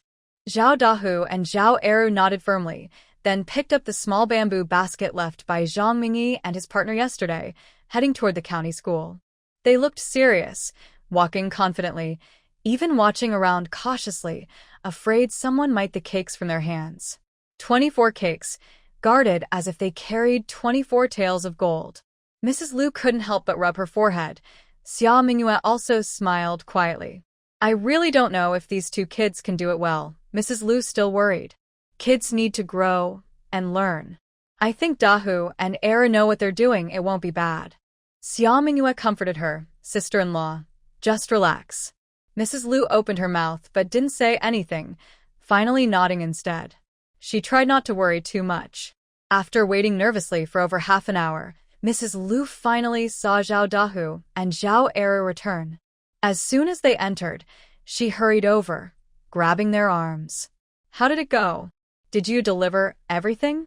Did you get the money back? Mother, don't worry. All 24 meat cakes arrived intact, without even losing a crust. They were delivered to Mr. Zhang at the county school, Zhao Dahu said proudly. Zhao Ernieu took out the money pouch from his chest. 210 coins, nothing less. 210 coins?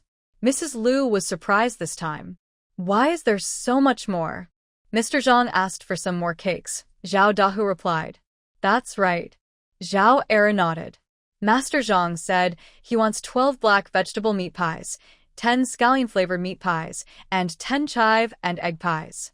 So he paid a deposit for us to bring them back and asked us to tell Auntie Xia. That doesn't seem right, Lu Shi said, counting on her fingers. 30 pies, and half the deposit is only 118 coins. Why is there 2 coins more? Master Zhang said it was for our running expenses.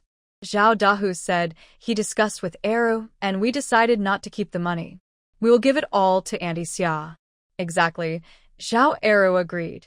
We are paid for our work, so we can't take extra tips from customers. We must give everything to her. Seeing the brothers say this, Lu sure felt very happy. As Xia Mingyue said, these two children have really grown up. They do things that make adults trust them, and their thoughts are good. They don't chase small gains. Good job. At noon, my mother will make scrambled eggs for you, Lu Sure said generously. Each of you can have 2.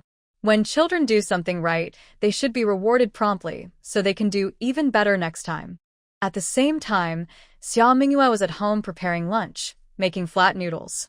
Usually, these noodles are made from buckwheat flour, but here, they are made from sweet potato flour. Noodles pressed from pure sweet potato dough are dark and shiny, with a beautiful color and a unique texture. However, because sweet potato flour isn't very sticky, the noodles tend to break easily when cooked. So, Xia Mingyue mixed in an equal amount of white flour when kneading the dough. This way, the noodles have the fresh aroma of sweet potato and the smoothness of white flour. When cooked and topped with a splash of cold water before serving, they become even more chewy. She stir-fried some meat bits left over from making pies earlier, with garlic sprouts, in a fragrant soy sauce broth that looked bright and tasted rich. She added briefly blanched spinach, which was slightly sweet and very fragrant. When eating, she spooned some spicy chili oil and added a little vinegar. The noodles were tender and smooth, with a perfect balance of sour and spicy, delicious beyond words. With each bite, Xia Mingyue felt comfortable from her throat to her stomach. If she had to praise this bowl of noodles, she thought it should be another bowl, please. In the following days, the pancake stall business continued as usual. The Zhang family no longer dared to cause trouble, while Xia Mingyue and the Lu family made more and more cakes each day. Now, they needed to make about 150 cakes daily to sell on the street. The cakes sent to the county school also increased gradually to around 50 each day. After a rough calculation, the daily earnings could reach 600 to 700 coins. The future looks promising. Xia Mingyue smiled and took some money from inside the brick bed. She first bought 2 new baskets on the street, then went to the blacksmith shop. She ordered a kitchen knife, a 1-foot 2-inch iron pot, a larger flat-bottomed cast iron pan specially made for easier cake making, and also a big soup pot. The shopkeeper, Mr. Guo, listened to Xia Mingyue's description and scratched his head. Madam Xia, I know you sell cakes at the street corner. These items are probably for your business, but the amount of iron you need is quite large. I've been busy these days, and I don't have enough pig iron. It might take some time to get everything ready. During wartime, many weapons are needed, and iron ore has become scarce. Ordinary people find it harder to get iron tools. How long will it take? Xia Mingyue asked. About half a month, Mr. Guo said with a smile. But today, you can take a kitchen knife. I have one ready. Xia Mingyue was a bit surprised. The wait was longer than expected, but it was better than nothing. She could gradually buy the rest. All right, I'll buy the kitchen knife first, she said. Please sharpen the blade a bit faster. Don't worry, Madam Xia. I'll do the work, Mr. Guo replied confidently. But I have some other work now. Come back in the evening to pick it up. Okay, Xia Mingyue agreed. After leaving the blacksmith shop, she planned to take a walk on the street. As she wandered, she arrived at Qian's perfumery. She took the opportunity to look at the empty space near the wall at the entrance that Qian mentioned. The wall of the perfumery had been renovated in recent years. The blue bricks were neat and smooth, about 4 meters long. The entrance slightly protruded, forming a small corner in a short L shape. It was a good size and layout for setting up a stall with a canopy. But Xia Mingyue asked Lu's family about the powder shop. Although it was owned by Qian the shopkeeper, his capable wife Lu often made many of the powders herself. The shop mainly relied on Lu's work, and Qian was known for being very obedient at home. If Lu didn't agree to the idea of setting up a stall, it would probably cause trouble. Xia Mingyue wanted to expand her business, but also worried about possible problems. After thinking for a moment, she decided to enter the powder shop. Lu was cleaning the counter and arranging various goods when she noticed someone entering. She quickly greeted with a smile, "Welcome, guest. Is this Lady Xia?" Lu paused briefly. What would Lady Xia like to buy? The dry spring wind is strong. I want to buy some ointment to protect my skin and hands, Xia Minghua said with a smile. Try our pig fat ointment, Lu suggested, taking out a small flat porcelain jar. It may not sound nice, but it is made with real fats. Applying it in spring keeps your skin from cracking. If used regularly, your skin will become soft and smooth. The best part is it's very cheap. One jar costs only 20 coins. You can apply more on your face and hands without worry. Since Lady Xia often cooks and deals with smoke and fire, this is perfect. Then I'll buy a jar, Xia Minghua said, taking out her purse. After paying and getting the pig fat ointment, she was about to leave. Lu hesitated for a moment, then quickly caught up and said, Lady Xia, earlier, my husband suggested that you set up a small food stall next to the shop. What do you think? Since Lu asked, it showed she also approved of the idea. I think the spot next to Lu's shop is excellent. I plan to set up a small snack stall there. I've already started gathering things for it over the past few days, but I need about half a month to prepare everything. Xia Minghua smiled. I was planning to tell Lu and Qian when I had everything ready. Since Lu asked, I'll be honest. Lu relaxed a little. Since Lady Xia has made up her mind, I'll tidy up the place again. If you need any help or run into problems, don't hesitate to ask. Thank you, Lu, Xia Minghua said with a bright smile. You're welcome, Lady Xia, Lu said happily, seeing her off. After seeing Xia Minghua walk away, Lu returned to the shop. Cashier Qian came out from the backyard, his apron covered with a few chicken feathers, looking busy and flustered. Madam, I've already plucked and washed the chicken. Should I start cooking it now? Lu had just mentioned wanting to eat chicken noodle soup tonight. It's still early, maybe a little later, Lu said slowly, glancing at Qian. Just now, Madam Xia came by. Oh? What did she say? Is she interested in setting up a stall here? Qian asked eagerly. Madam Xia came to buy pig fat ointment and didn't say much else, Lu replied. Hearing this, Qian looked disappointed. Really? He asked, his spirits lifting immediately. Just kidding. Lu rolled her eyes at him. Madam, you wouldn't lie to me, right? You're telling the truth, Qian said with a teasing smile. I knew you'd say that. Of course, I'm telling the truth, Lu said playfully. I just think Madam Xia's cooking is delicious, and I was thinking I could buy some when I go out. Yes, you're right. Xia Minghua wandered around the street for a while longer. She bought chives and dried vermicelli for tomorrow's pancakes, a fresh carp, and a small piece of tofu. She also went to the blacksmith shop to get a kitchen knife. The knife was sharp, with a well-sized wooden handle that felt comfortable to hold. Xia Minghua was quite satisfied. She scaled and cleaned the carp, removed the gills and guts, then fried it until both sides turned golden. She added water, slices, and scallions, then brought it to a boil. The water boiled vigorously, turning from clear to a milky white. After 15 minutes, the fish soup in the pot was as white as milk, with a fragrant aroma rising with the steam. She sliced the tofu and added it to the soup, cooking for another 15 minutes until the tofu was tender and smooth. She seasoned it with salt, and the fish with tofu was ready to serve. While preparing the crucian carp, I completely removed the black membrane from the belly cavity. When frying the fish, I cooked both sides until they were golden brown.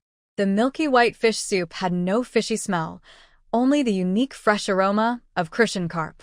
The tofu was cooked long enough to become tender and smooth, absorbing the fish broth and developing a richer, deeper flavor. It was delicious and tasty.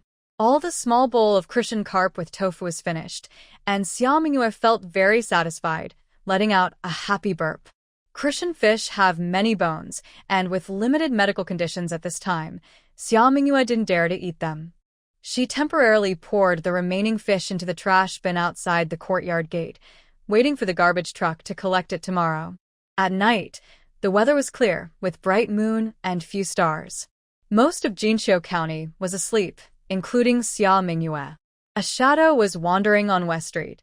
After hesitating for a moment, it entered Xinghua Alley. Faint rustling sounds could be heard, then everything in the alley returned to silence.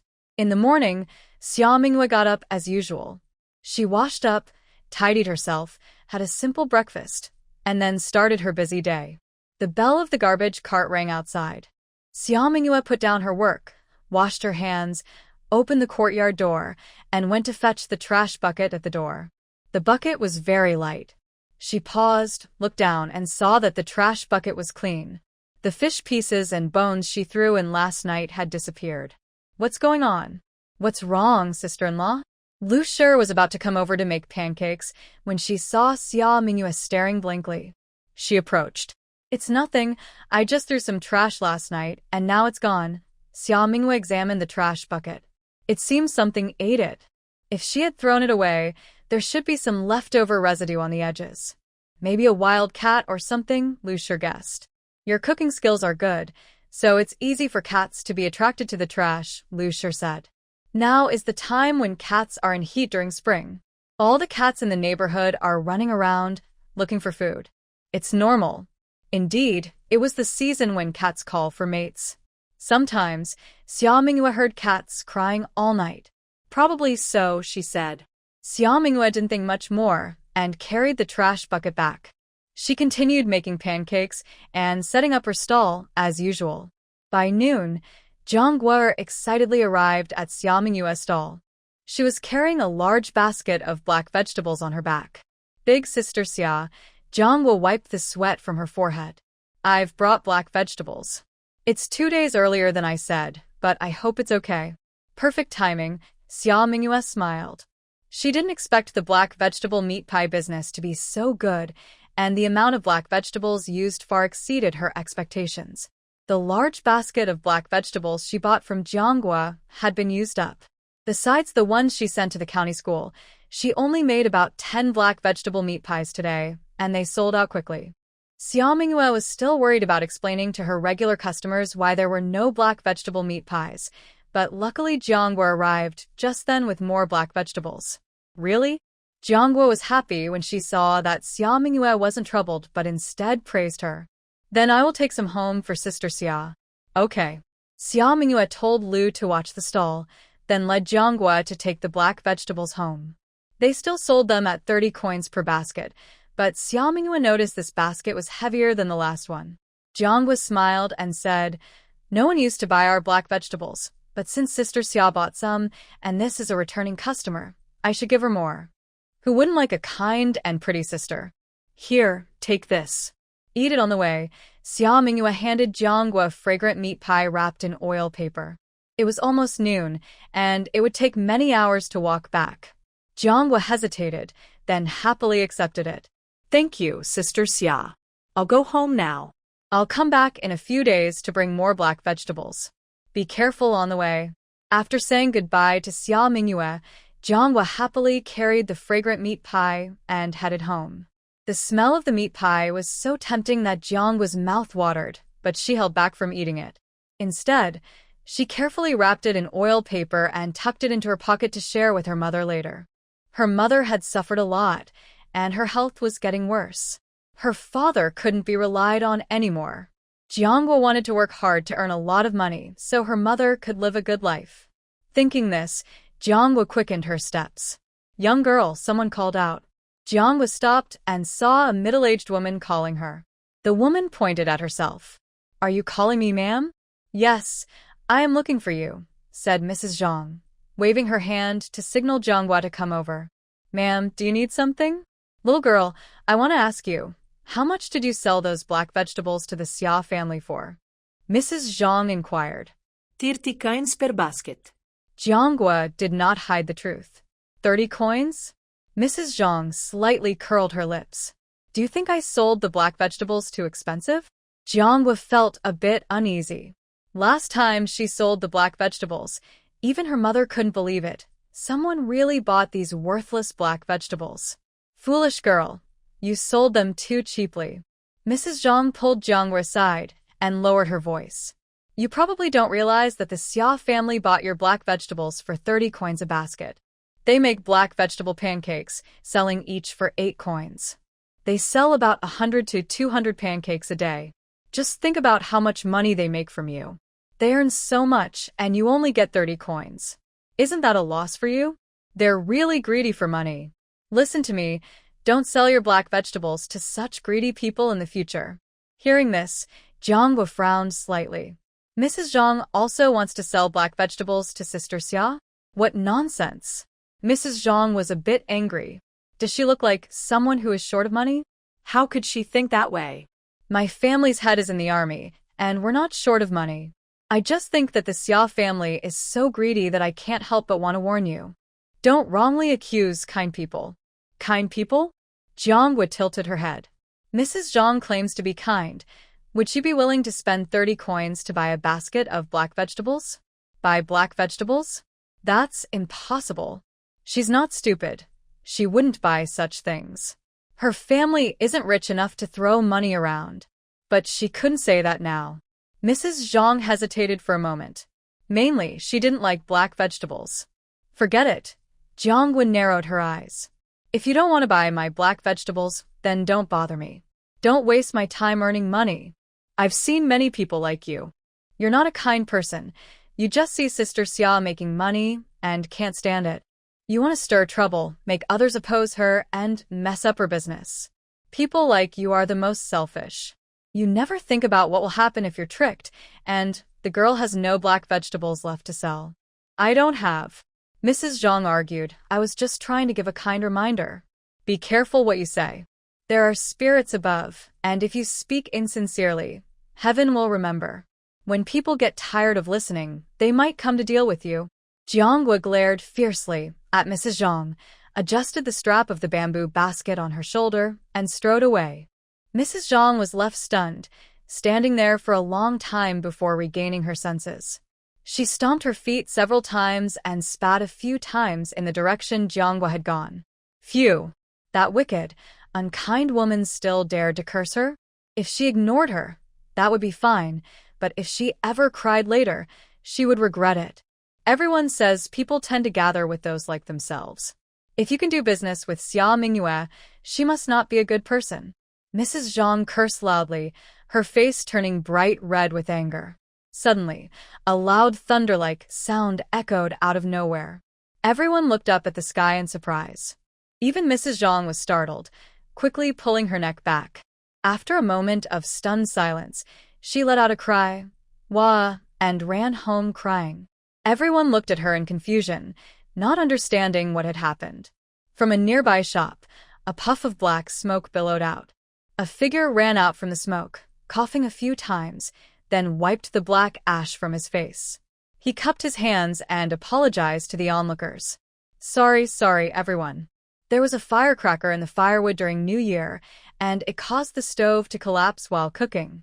Because of a shortage of black vegetables, Xia Mingyue and Madame Lu didn't make many pancakes today, and they sold out quickly by noon. They finished work early, bought some vegetables for lunch from the street, and went home to prepare the meal. They washed the soybean sprouts 2 or 3 times, removing the yellow bean skins mixed in. Then, they stir-fried sliced pork with star anise and minced garlic until fragrant, mixing in more salt, soy sauce, and 5 spice powder than usual. Finally, they added a spoonful of hot water to ensure enough broth. They then kneaded the same dough into thin, flexible noodles, steamed them instead of boiling, and mixed them thoroughly with the stir-fried pork and soybean sprouts. The originally white noodles absorbed the broth, turning a bright brown. The aroma of the noodles and the rich scent of the pork blended together, filling the air with a tempting smell. This appealing color and fragrance made Xia Mingyue, who was used to her own cooking, sniff and involuntarily swallow her saliva, her mouth full of anticipation. Mixing the noodles requires the entire dish, including the vegetables, to be steamed again for about the time it takes to brew a cup of tea. When the steamer lid is lifted once more, a stronger, richer aroma fills the entire kitchen. The braised noodles are now fully ready. Take them out, serve in a bowl, and bring to the table. Peel 2 cloves of garlic, slightly sprouted from the warmth of spring. Enjoy a bite of fragrant braised noodles, followed by a spicy garlic clove, and occasionally sip some warm, moderate broth. Such a wonderful experience. After finishing half a bowl of the braised noodles, Xia Mingyue takes a short rest and then invites Mrs. Lu to go to the market together. In the northern part of the city, Where Beta Street is located, most residents are merchants, craftsmen, or people doing odd jobs. On the street, many laborers gather in groups, holding shoulder poles or trowels, waiting for employers.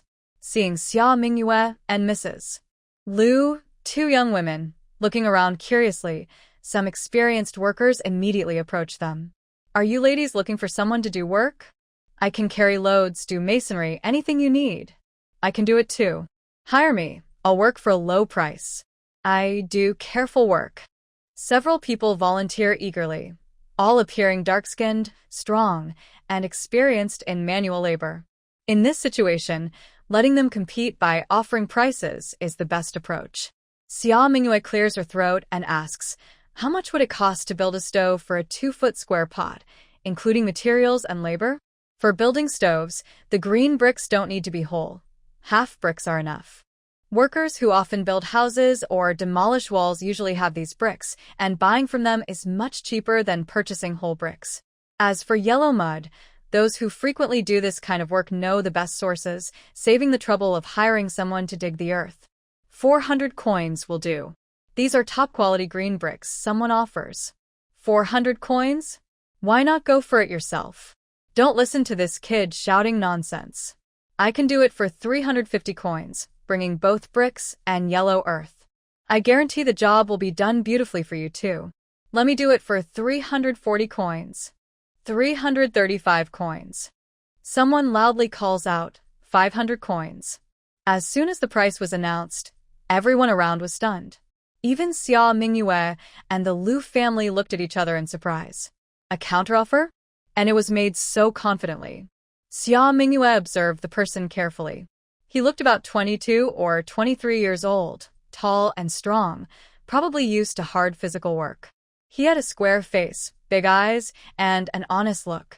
He was holding a bundle of straw, wiping mud bricks that shone under the sunlight.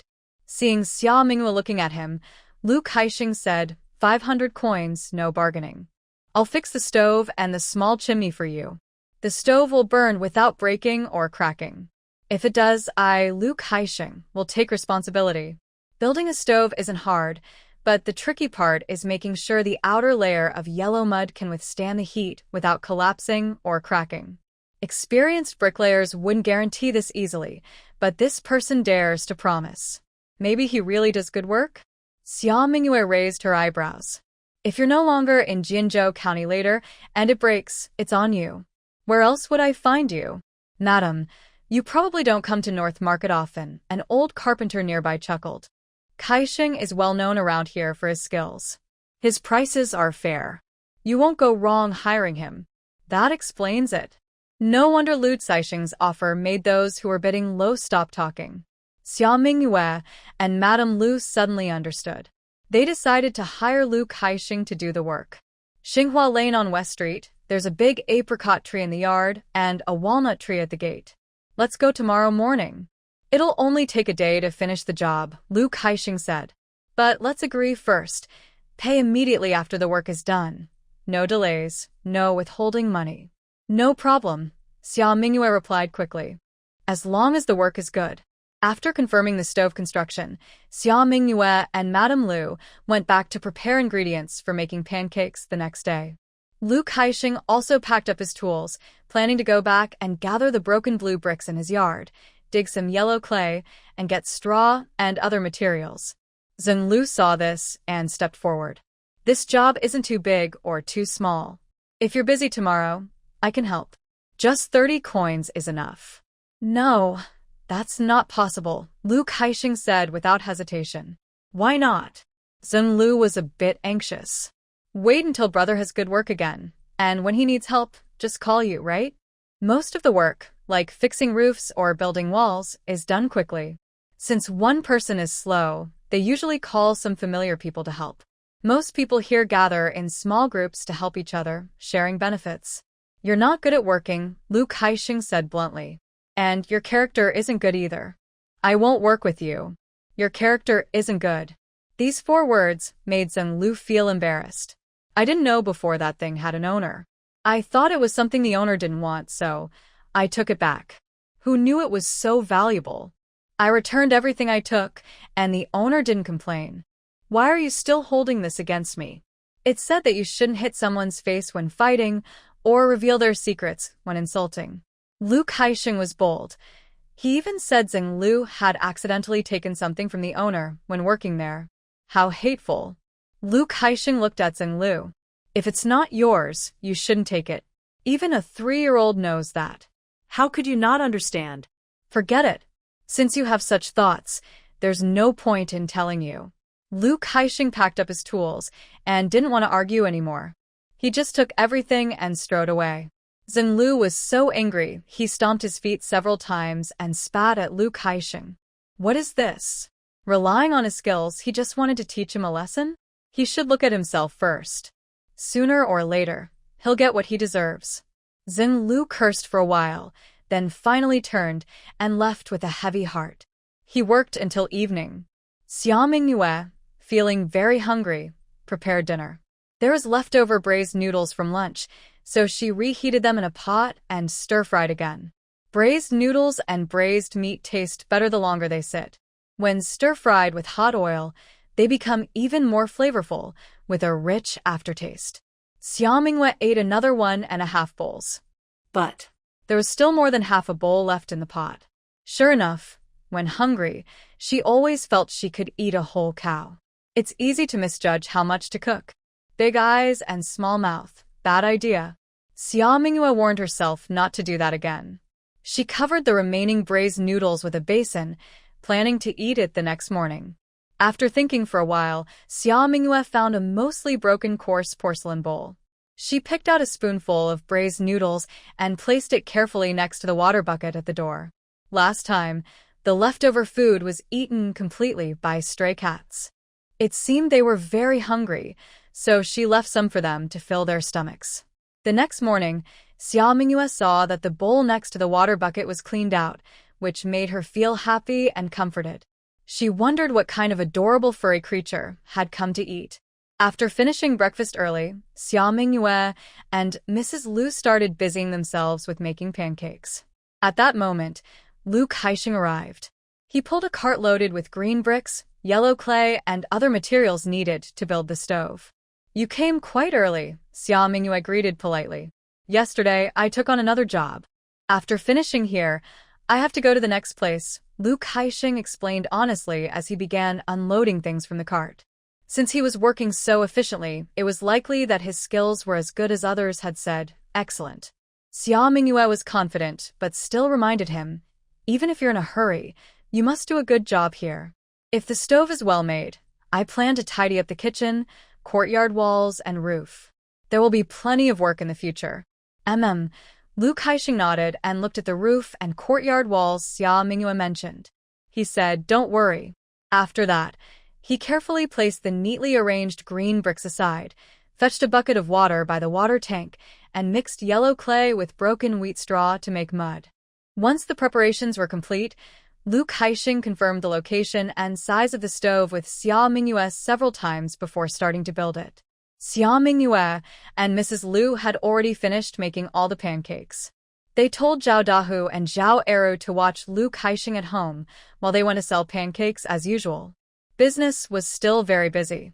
Seeing that most of the pancakes were sold, Xia Mingyue said, Sister-in-law, come home for lunch this noon. Usually, the host family would provide the meal for such work. Since Xia Mingyue lived alone, it was inconvenient to ask Lu Kaixing to eat at her place. Mrs. Lu understood and didn't refuse. All right, I'll take a break at noon. The pancakes are almost sold out. You go back to work first. Once I finish, I'll come back to help. You should use my stove to cook now, since it's not convenient to use the one next to the original stove. Call Ernieu to help you fire it up. Okay. After Xia Mingyue finished her errands, she went to the Lu family's kitchen to start working. The lean meat slices were cooked until tender and smooth, seasoned with fresh garlic scapes, sautéed in pig fat, rehydrated wood ear mushrooms, broken tofu skin, shredded mushrooms, and fried tofu strips. These were seasoned with plenty of pepper and aged vinegar, then lightly thickened with starch, drizzled with sesame oil, and garnished with chopped cilantro. For lunch, they ate the crispy, plain baked buns that Xia Mingyue and Lu had made earlier that morning. The soup combined meat and vegetables, with slices of meat in aged vinegar, which was sour and rich. The pepper added a spicy flavor, and the aftertaste was gentle and spicy. Even after drinking 2 large bowls, they didn't get tired of the taste. In fact, they found it more enjoyable the more they drank. The baked buns and the soup made a perfect match. The sour and spicy soup was very appetizing, and drinking a bowl on a spring day made Xia Mingyue feel refreshed and relaxed, as if all her tiredness had vanished. Zhao Dahu and Jang Ernieu, the brothers' children, each drank 2 bowls. Lu drank 3, and Xia Mingyue herself finished 2 bowls and added another spoonful.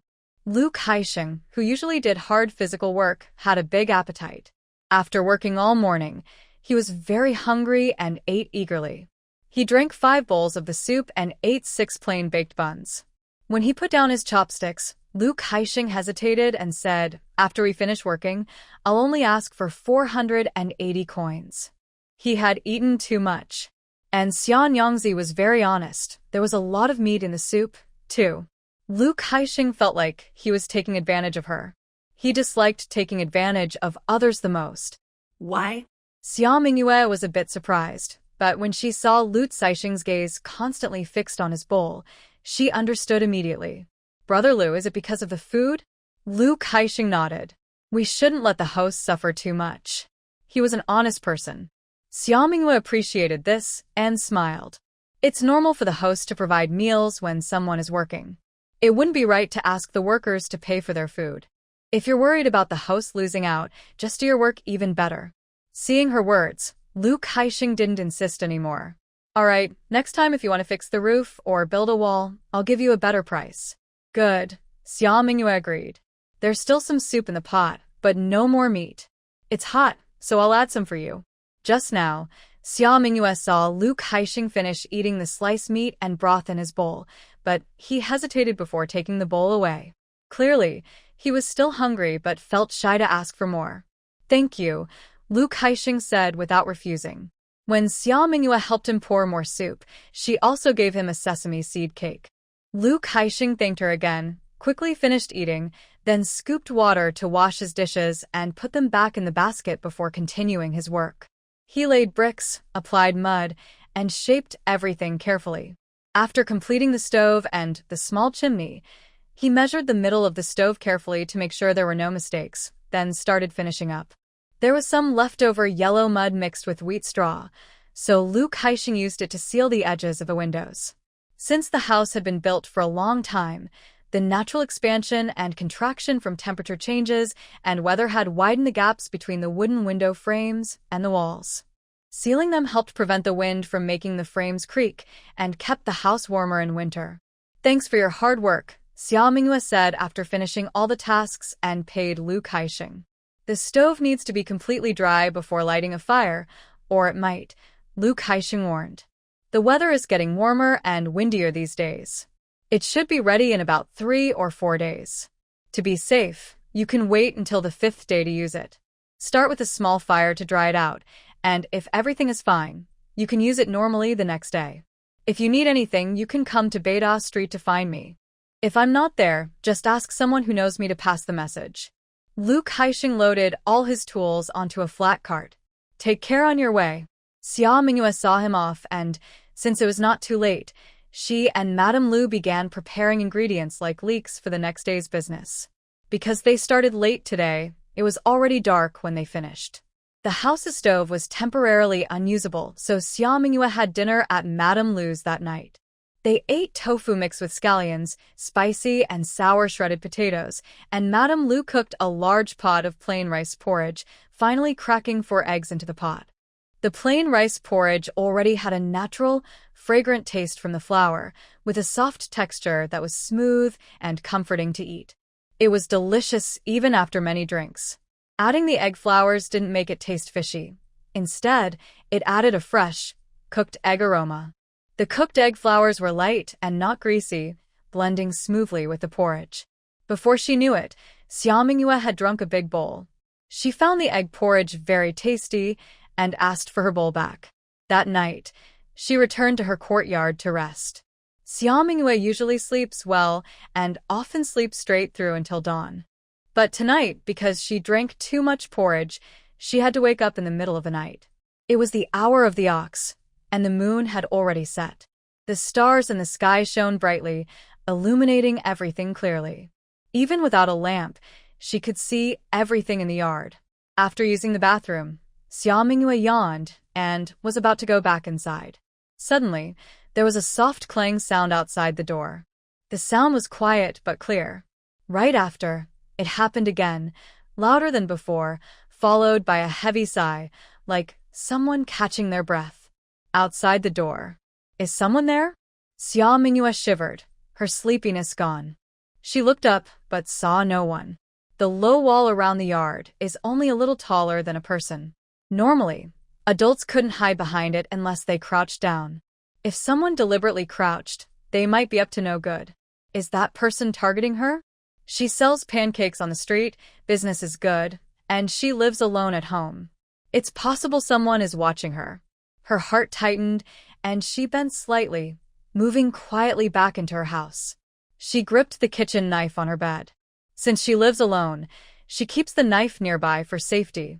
She carefully tiptoed out again, crouching close to the wall to avoid being seen outside. Taking a deep breath, Xia Mingyue tightened her grip on the knife, slowly peeked out the door, and looked outside.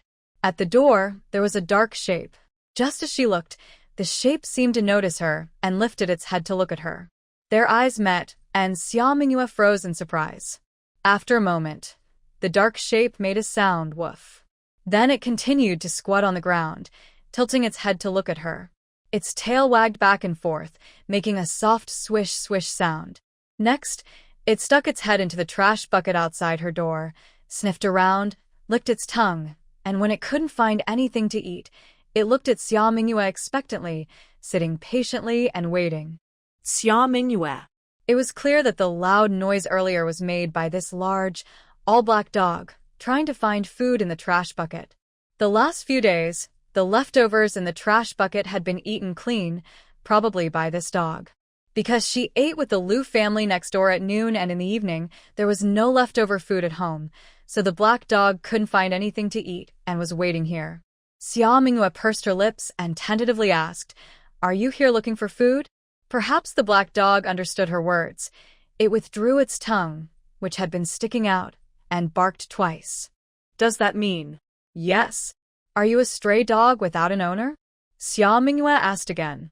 Woof woof. It looked very intelligent. Xia Mingyue grew bolder and opened the gate of the yard, stepping outside. You should have a good temper, right? You don't bite people randomly, do you? The black dog watched Xia Mingyue approach slowly. It didn't seem very excited. Instead, it moved closer to her, sniffed her, then sat down at her feet. Woof woof. Xia Mingyue hesitated and reached out her hand. The black dog leaned its head into her palm. She took the opportunity to pet it a few times. Its fur was smooth and shiny under the starlight, but it was a bit thin, making its face look narrow, and the skull felt a little bony when she touched it. The black dog seemed to enjoy her gentle petting, making a comfortable hum-hum sound, and even rubbed its head against her leg twice. It was very gentle and obedient.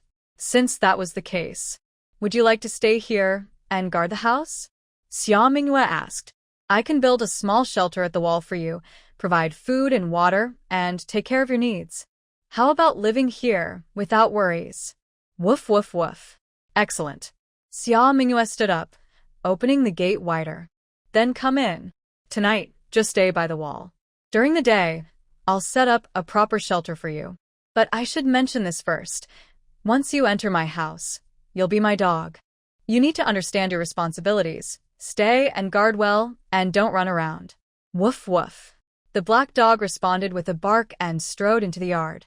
Guided by Xia Mingyue, it went to the apricot tree near the wall and sat obediently. Rest early, Xia Mingyue said happily, patting the black dog's head. Woof. The black dog responded. When Xia Mingyue turned to go back inside, it followed her and barked twice. What's wrong? Xia Mingyue asked, a bit confused. Woof woof woof. The black dog barked and moved toward the kitchen area. But she didn't go inside. Xia Mingyue immediately understood. Are you hungry? Woof. I'll go find something for you to eat, Xia Mingyue said as she went into the kitchen. First, she found an old broken ceramic pot that was about to be thrown away, and she used a sharpening stone to smooth the edges, turning it into a bowl for the black dog. Then she looked for some food. Xia Mingyue usually cooks fresh food and doesn't stock up much. Since she had been eating at the Liu family's house all day, there wasn't much left at home. Only half a pancake for breakfast, which she gave to the dog. After thinking for a moment, Xia Mingyue cracked an egg into the ceramic bowl. She thought, if the dog eats well this first meal, it will stay at home and take good care of her. With careful thought, Xia Mingyue placed the bowl in front of the black dog. Eat up. It's a little, but soon it will be dawn, and I will give you more food then. Woof woof. The black dog happily barked twice, wagging its tail at Xia Mingyue. When she set down the bowl, it started gobbling up the food eagerly. Pancakes are already tasty, and a whole egg is a rare treat for the black dog. It ate happily, occasionally making soft woo-woo sounds. Eat slowly, Xia Mingyue said with a smile as she watched the dog enjoy its meal. Since you've come into the house, I should give you a name. Names are usually based on a dog's characteristics. The black dog is entirely black, but its tail tip has a small patch of yellow fur, which stands out against the dark color. Xia Mingyue suddenly had an idea. How about calling you Wu Jin? Woof woof. Wu Jin responded and wagged its tail again. It seemed very happy with this name. Finish eating and rest early. I'll go to bed now, Xia Mingyue said as she patted Wu Jin's head, feeling satisfied, and went back to her room. After Wu Jin licked the ceramic bowl clean and then licked its lips repeatedly, it lay down. But its eyes kept moving, glancing at the bowl, then at the window of Xia Mingyue's room, and then at the yard. When it was sure that everything around was very quiet and safe, Wu Jin finally rested its head on its paws and closed its eyes peacefully. Early in the morning, Xia Mingyue woke up early. The stove couldn't be used, so she still needed to go to the Liu family's house for breakfast and to make pancakes. She simply brought a piece of black jade with her to recognize people. When Wu Jin went along, it carried its own clay pot. The clay pot was quite heavy, but Wu Jin bit it as if it was very light and effortless. Its biting strength was amazing. Xia Mingyue sighed and reached out to pat Wu Jin's head. Hopefully it will be a good guard dog. It was indeed. Wu Jin held the clay pot in its mouth and couldn't bark, only making a low woo-woo sound. The Liu family's yard gate was open, and Xia Mingyue went straight inside. Hurry, Aunt Xia. Breakfast is ready. Zhao Dahu and Jang Ernieu warmly greeted her. When they saw Wu Jin with Xia Mingyue, their eyes widened with bright excitement. What a big dog. Although it was a bit thin, it looked very impressive. Where did Aunt Xia get this dog? Found it, Xia Mingyue honestly replied. It came looking for food last night. It seemed quite gentle, so I thought of keeping it to guard the house. It seemed to agree, so I left it here. I named it Wu Jin. Wu Jin? Nice name. The brothers were so excited they kept circling around Wu Jin. They had once wanted to raise a dog, thinking it would be very impressive to go out with a dog. But their mother had said no dogs allowed, only people. They had to give up that idea completely. But now, seeing the mighty Wu Jin, their desire to have a dog was like new grass sprouting in spring, quickly growing. Mom, look. Aunt Xia found a dog to raise. Zhao Dahu first ran to tell. Jang Ernieu echoed. It's Wu Jin. Lu Shi was in the kitchen serving rice. Hearing the noise, she came out with a bowl. When she saw Wu Jin with Xia Mingyue, she smiled. Raising a dog is good. Since your younger sister often stays alone when your brother is away and is busy with work, it's natural to worry. With Wu Jin here, she can sleep peacefully at night. Last night, there were some leftover fried dough, so I brought one and poured hot soup over it for Wu Jin to eat. Wu Jin seemed to understand perfectly. It walked over to Lu Shi and placed the clay pot on the ground. Lu Shi was slightly surprised but understood immediately. She chuckled happily. Good, it's quite intelligent. Your younger sister is lucky. While speaking, she took the black clay pot, tore a flaky pastry, scooped some rice soup, and poured it over. She set it aside. The rice soup was still hot and a bit difficult to drink, so Wu Jin squatted nearby waiting. Xia Mingyue and others were having breakfast in the yard. They ate a thick porridge made from a mix of rice, millet, and a little white flour, along with warm scallion oil buns, each with a boiled egg, and side dishes of mustard greens pickled last winter by the Liu family. The pickled mustard greens were sealed tightly during fermentation, remaining crisp from early winter until now. They were mixed with a little sugar, vinegar, chopped green onions, and sesame oil, which brought out their fresh aroma and made them very tasty with rice. Everyone enjoyed their meal, and the rice soup in the black clay pot had cooled a bit, starting its own special breakfast. Although Wu Jin ate large bites, he was very polite and tidy, not making a mess or spilling even a drop of rice soup. After finishing, Wu Jin licked the pot clean, leaving no trace, as if washed with water. This behavior made Zhao Dahu and Jang Ernieu admire Wu Jin even more, and they began to think about getting a dog. Mother, Wu Jin is so obedient. Dogs are naturally obedient and understanding. They won't cause trouble. The brothers nodded in agreement and looked at Lu Shi. Lu Shi knew what they were thinking and simply said, "You two, clean up your bowls and chopsticks and wash the pot." Okay. They did as told but still couldn't give up, and one of them said, "Mother, I heard that Dahu's big yellow dog is about to have puppies. Big yellow dogs are known to be very smart and understanding. It's all yellow like gold. Maybe it can bring good luck." Yes, a golden color dog just like gold might even bring wealth. Now that they were starting to do business, money was very important to their mother. Lu Shi rolled up her sleeves, scooped water into the basin, and called Xia Mingyue to wash her hands. "Sister-in-law, I just bought a pig's pancreas. Wanna try? I smell it and it's not bad." Zhao Dahu and Jang Ernieu. They knew there was no hope, and both drooped their heads, their faces scrunched up like steamed buns. Seeing this, Lu Shi's eyebrows lifted slightly, and Xia Mingyue couldn't help but smile. A mother knows her children best, and this was no exception. On a busy day, Xia Mingyue and the Liu family went to set up their stall as usual. Business was very good, attracting many onlookers, especially those who sold buns and baked flatbreads. Seeing the crowd and the many customers leaving with their hands full, some even carrying stacks of baked goods, sighed with envy. It was frustrating to see others doing so well. "Hey, Ernieu, why do you think their stall is doing so well?" Zhang Lifu couldn't hold back and whispered to Jang Ernieu. "Who knows?" Jang Ernieu replied, turning down the fire in his stove a bit. Recently, his baked flatbread stall hadn't been doing well. It took a long time to sell the baked goods, and if he baked more, they wouldn't sell out, so he ended up eating them himself. His family wasn't well off, and with many people to feed, it was too expensive to buy white flour buns every day. So, he decided to make fewer and save some charcoal. After a moment, he added, "Everyone says the cakes from the Xia and Liu families are delicious, but I haven't tried them, so I don't know how good they really are." It was clear that so many people were willing to buy from them. "Exactly," Zhang Lifu nodded, scratching the back of his head. "I think those people are just snobs.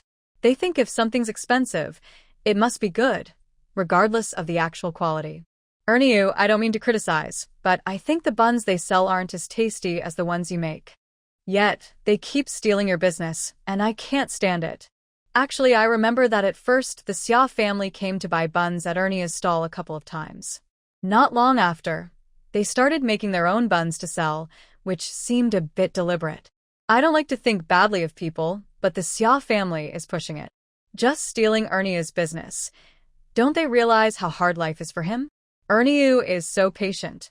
If it were me, I'd definitely go and confront the Xia family to see what they're really up to. As Zhang Lifu spoke, his words poured out like a stream, making Jang Ernieu stunned. After a while, he hesitated and replied, "They're just good at making money." "Good at making money? Does that mean Ernieu isn't capable?" Zhang Lifu added. Jang Ernieu felt like a needle had pierced his heart. His eyes reddened almost instantly. He lowered his head and kneaded the dough again, trying to hide his feelings. Zhang Lifu saw the situation and stopped talking. Someone came to buy buns, so Zhang Lifu went to work. Jang Ernieu paused his kneading to look at the busy pancake stall near Summer Mingyue and Madame Lu. His eyes were unclear and dark. In the afternoon, as usual, they prepared ingredients. Summer Mingyue went to the blacksmith shop again when she had free time. She urged shopkeeper Gua to hurry up, then she went with Madame Lu to find a carpenter on West Street. They asked him to measure the empty space next to shopkeeper Qian's shop, so he could build a shelter and tables and benches for customers to sit and eat. The carpenter's name was Chow. He was an experienced older master with 2 young apprentices. Building a shelter was not a very delicate task, so Master Chow did not do it himself. He only sent his apprentices to practice. Although the apprentices were only about 17 or 18, they had learned from Chow since they were young. They knew how to do such work well. They measured the sizes carefully and picked the right wood for Summer Mingyue. For outdoor shelters, tables, and benches, the quality didn't need to be very high. They chose affordable but decent poplar wood. They paid a deposit and the plan was settled. Summer Mingyue went to the general store again to buy some bowls and chopsticks. She ordered 60 sets of sturdy, simple ceramic bowls, plates, and spoons. She also bought a large chopping board, a broom for cleaning, a bamboo basket for collecting food, and a large wooden basin for washing dishes. She spent about 2 taels and 6 qian of silver. The shopkeeper's son was so happy he couldn't hide his smile. He even gave her some change, 2 extra brooms, and arranged for a cart to deliver everything to her home and help stack it all. Madame Lu helped and quietly asked, "When the shelter is set up, sister-in-law, what else do you plan to sell?" "To be honest, I haven't decided yet." "We'll see then," Summer Mingyue replied with a smile. See then? Is that too hasty? But she thought again. Given Summer Mingyue's cooking skills, whatever she sold, the business would be very successful. She only needed to help her with the work. Madame Lu didn't think much more and just helped Summer Mingyue organize things. A few days later, the new stove was ready to be lit. According to Lu Caixing's instructions, she first gently roasted the stove on low heat for a while, then lit a normal fire. After a whole day, the stove showed no cracks. "Li Caixing's skills are really good," Mrs. Lu said with praise. "Before, I had him fix our stove twice because it cracked. It seems we can't just look for cheap prices anymore. Since he's skilled, I'd like my sister-in-law to go find him again," Xia Mingyue said with a smile. "And ask him to make a clay bed in the inner room." "Why make another clay bed?" Mrs. Lu was surprised. "Your room already has a big bed. Isn't it enough for you and Qian to sleep?" "Actually, it's not enough." Xia Mingyue awkwardly smiled. "It's not for sleeping. It's for placing things when working the abacus. In winter, when making dough, having a clay bed is helpful. At night, I can burn some firewood to keep warm so the dough doesn't stop rising. The dough made with old yeast takes longer to ferment and needs a certain temperature. In cold winter nights, it might not rise overnight without heating." "That makes sense," Mrs. Lu nodded. "You're thinking carefully.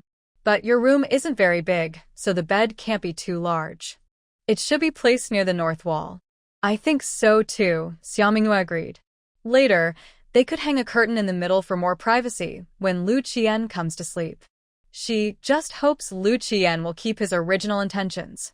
Otherwise, she wouldn't know what to do. Deciding this, Xia Mingyue and Mrs. Lu went again to North Street. This was their second visit not long after the first. Immediately, someone recognized them. "Madams, what are you looking for this time?" "I think it's not about finding someone to work for us, but rather to find someone," she replied. Hearing this, people started laughing.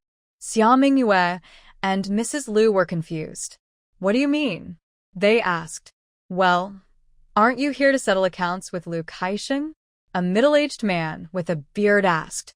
"Settle accounts?" They looked more puzzled. "Is it because Lu Caixing stole something from your house?" the bearded man asked, scratching his nose as he saw their surprised expressions. "It looks like he didn't steal from you." "Lu Caixing stole from others?" Xia Mingyue found it hard to believe. "No way. A honest person who's eaten too much and feels embarrassed to eat more, even paying for the meal, stealing?" Xia Mingyue couldn't imagine it. There is no doubt about it. The head of the household had already searched for him. It is said that Lu Kaixing finished his work at home during the day and then secretly climbed over the wall at night to steal a silver ingot buried under the rice jar. Since he went to steal at night, why is it said to be Lu Kaixing and not someone else? When Lu Kaixing was caught stealing, he was nervous and left his usual mud brick trowel near the rice jar. That trowel had the characters Kaixing engraved on it, which we all recognized as his. The bearded man said, but Lu Kaixing denies it. He claims he was at home all night, early on, knocking on bricks and later sleeping. His mother also says he never left the house. The neighbors say they heard noises, so he was probably inside. But these stories are not trustworthy.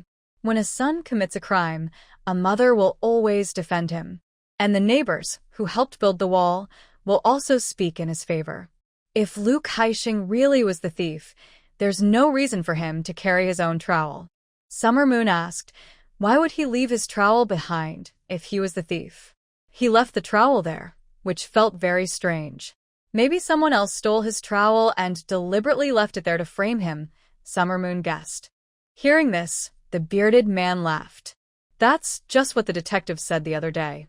He said Lu Kaixing might be suspicious, but probably not the culprit. They needed to find other evidence before arresting him. That sounds ridiculous. Once the silver ingot was taken, it would have been spent long ago. Why would it still be at home waiting for someone to find it? Also, if the thief stole the trowel and left it at the house, why didn't they steal from others? They only stole from Lu Kaixing. It must mean Lu Kaixing isn't a good person, Summer Moon said. She paused, feeling a flashback from her past life. When she was learning to cook, a jealous classmate secretly swapped her ingredients before an exam. When she told the teacher asked, why did you swap with others? Why only yours? It must be because you did something wrong that angered everyone. That sentence quickly turned into a sharp arrow from others, stabbing her repeatedly. Her reputation became very bad, and she was pushed out everywhere, forcing her to change to another cooking school. She even felt very sad and lost interest in her beloved cooking for a while. During that time, she felt very depressed and helpless, which she remembered deeply. Even now, when she traveled here, Xia Mingyue still found it hard to breathe. She took a moment to calm her mind, then looked down and said, since the government hasn't made a final decision yet, it's better not to talk about it. If Lu Kaixing didn't steal, this kind of gossip could ruin someone's life. She warned not to be the snowflake that causes an avalanche, to avoid becoming an indirect cause of harm. The man with the beard was speechless after being scolded, and after a while, he angrily said, who is this young lady? Not knowing right from wrong, talking like that, makes me look like a terrible person. Go away if you're looking for work, find someone else. You can't bother me here. The man with the beard waved impatiently, telling him to leave. At this moment, Xia Mingyue no longer wanted to look for work, so she held Lu's hand and planned to go home first. Zheng Lu saw this and hurried after them, saying, ladies, please wait. When Xia Mingyue and Lu stopped, he quickly added, you want to find someone to build a Kong bed, right? My name is Zheng Lu. I specialize in making Kong beds, and I'm very skilled. I can give you a good price, just 600 coins. What do you think? Maybe later, Xia Mingyue politely declined. She remembered Lu had said that soldiers in the camp only come home once every few months, so building a Kong bed wasn't urgent. 500 coins. Zheng Lu bit his lip. Dropping the price so much made Xia Mingyue feel uncertain, and she didn't want to talk to him anymore. She just took Lu's hand and left. Watching the two walk away, Zheng Lu was so angry he spat on the ground and cursed, not willing to pay 500 coins? Are you crazy? That's not right, said a round-faced person who also worked with mud and bricks. I saw that young lady on West Street. She's always selling pancakes on the street, and her business is booming. She's not poor at all. Who cares how much money she has? If she's stingy with her money, she's poor. Zheng Lu was still upset and cursed a couple more times. Poor all her life. Especially those who spoke up for Lu Kaixing deserved to be poor forever, ringing with the sound of coins. Otherwise, it would be unforgivable. After returning home, Xia Mingyue and Lu started working busy. Zhao Dahu and Zhao Ernieu because they were eager for black gold, found a bone, and tried to lure black gold into their house, hoping to pet it comfortably. Unfortunately, no matter how the brothers tempted it, even placing the bone in black gold's clay pot, black gold paid no attention and just sat by its nest, not reacting at all. Black gold, this is a bone, your favorite to eat. If you're willing to come home with me for a while, I'll give you more bones. So many you won't be able to eat them all. Who would believe that? Don't exaggerate too much. Is that dog so easily fooled by treats? They underestimated him. Black gold still ignored them, even finding it a bit boring, so it simply lay down, resting its head on its front paws. After a moment, it even closed its eyes. Zhao Dahu. Jang Ernieu. The two brothers, feeling defeated, sighed one after another. Big brother, do you think black gold might be a bit silly? Not even recognizing a bone? Maybe. I've never heard of a dog that doesn't like bones. Black gold. You're the silly one. Your whole family is silly. The bone they brought was old and dry, with no meat on it, cracked and weathered. What could it be used for? Chewing on it? The two men and the dog were making a fuss, making Xia Mingyue, who was working nearby, smile. She said, since Dahu and Ernieu are so eager for black gold, let him go play in the yard with them for a while. When dinner is ready tonight, he can come back. Hearing Xia Mingyue's words, black gold slowly got up, still ignoring Zhao Dahu and Jang Ernieu, and walked outside on its own. As long as black gold was willing to play in the yard, that was progress. Zhao Dahu and Jang Ernieu happily skipped back home. Soon, lively sounds of play could be heard from the neighboring yard. Xia Mingyue smiled softly and continued working with Madame Lu. They were making plain pancakes, now with an additional filling: carrot, wood ear mushrooms, egg, and vermicelli. The stored carrots from winter had less moisture than freshly harvested ones, making the filling less watery and sweeter. The wood ear mushrooms added a crisp texture, eggs brought a rich aroma, and vermicelli added a decorative touch, making the aftertaste more intense. After the carrot, wood ear mushroom, egg, and vermicelli filling pancake went on sale, it immediately became as popular as the chive and egg vermicelli pancake, even surpassing the sales of the onion-flavored meat pancake for a time. The county school also increased the number of carrot-filled pancakes they ordered. Once everything was finished, Xia Mingyue began to prepare dinner. All the ingredients for the pancakes were ready. Xia Mingyue mixed a little flour and wrapped them in a pot, also called a lid or grate, with the carrot, egg, and vermicelli filling. The wrapped dumplings were not boiled right away. Instead, they were placed one by one into a greased pan while still raw. When the bottoms turned slightly golden, water was added to boil, then simmered on low heat. The water was cooked off, then more water was added and simmered again. This process continued until all the dumplings were fully cooked. Then, a thin mixture of flour and water was poured over them. When the bottoms became crispy and golden, the steamed dumplings were ready to be served. First, Xia Mingyue served plenty of pan-fried dumplings to Wu Jin. Then, she mixed chopped green onions, fragrant vinegar, and sesame oil to make a simple dipping sauce. Xia Mingyue began to enjoy her meal happily. The pan-fried dumplings had thin, chewy skins, and their bottoms were crispy and golden from frying. When bitten, they made a crunchy, satisfying sound that was pleasant and tempting. The carrot, wood ear mushroom, egg, and vermicelli filling was fragrant, fresh, and delicious. It was so good that Xia Mingyue could eat it endlessly. If only she didn't have to save room for dinner, she'd fill her stomach with all of it. Wu Jin was also very pleased with the pan-fried dumplings Xia Mingyue made. He didn't want to bite and swallow them quickly. Instead, he would take small bites, chew slowly, and only after swallowing each one would he eat the next. After finishing, he licked the pot clean, as if washed with water. Xia Mingyue reached out and patted Wu Jin's head. These things probably aren't enough for you. Tomorrow, I'll steam a big pot of and Mian Mantu steamed buns, and I'll also bring back some bones from the meat shop for you to eat. The first is filling, the second adds flavor. Both together would surely help fatten up the now slim Wu Jin. If you say so, then I won't be sleepy anymore. Wu Jin happily jumped around and barked several times. It's clear that this is the right home. People who cook delicious food are kind-hearted. This home must be kept forever, and it must be well protected. So, even late at night, Eugene was not comfortably sleeping in his nest. Instead, he was staring with wide eyes, walking back and forth proudly in the yard. At the hour of the rat late night, Eugene was so sleepy that his eyes were barely open. He sat down at the base of the south wall, yawned loudly, then lay down to rest for a little while. Suddenly, there was a rustling sound. The sound came from far away and grew louder as it approached, with the pitch lowering. Eugene perked up his ears. When he realized the sound was getting closer, he stood up decisively. After a moment, a figure appeared outside the yard gate. A thin, short figure, sneaking back and forth outside, looked around for a while, peering into the yard through the wall and gate.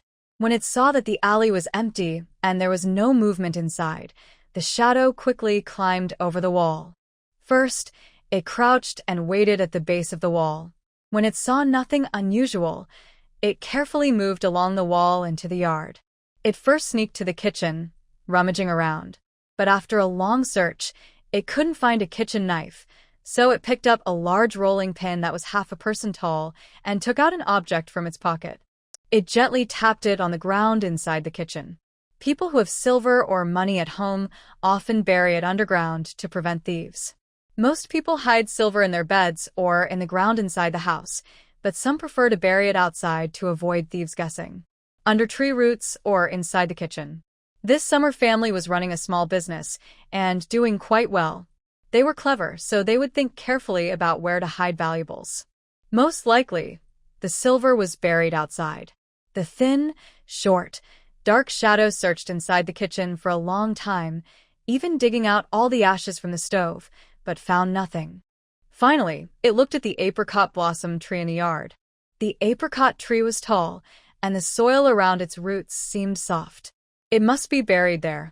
Without hesitation, the shadow hurried to the apricot tree, took out a small clay trowel he had prepared earlier, and started carefully digging at the roots. While digging, the trowel hit something hard, making a faint clink sound. It was obvious. There was silver hidden there. The shadow's face lit up with joy. He dug more vigorously, but worried about damaging the silver with a trowel, so he switched to digging with his bare hands in the loose soil. Black gold quietly moved behind the shadow. While the shadow was digging the ground like a rabbit, with a beak sticking out, black gold opened its mouth wide, full of sharp, pointed teeth, and bit the person's buttocks. The weather had been getting warmer these days, even at night, so the clothes were not thick. Black gold bit with full strength, piercing through all the clothing and into the skin. Blood immediately flowed out from black gold's teeth and mouth. The shadow, after a brief moment of confusion, felt a sharp pain and let out a scream. The scream was loud and frightening, piercing the sky and waking the night and sleeping people. Xia Mingyue woke up instantly, almost jumping out of bed. She quickly put on her coat, grabbed the kitchen knife beside the bed, and looked out the window to check what was happening outside.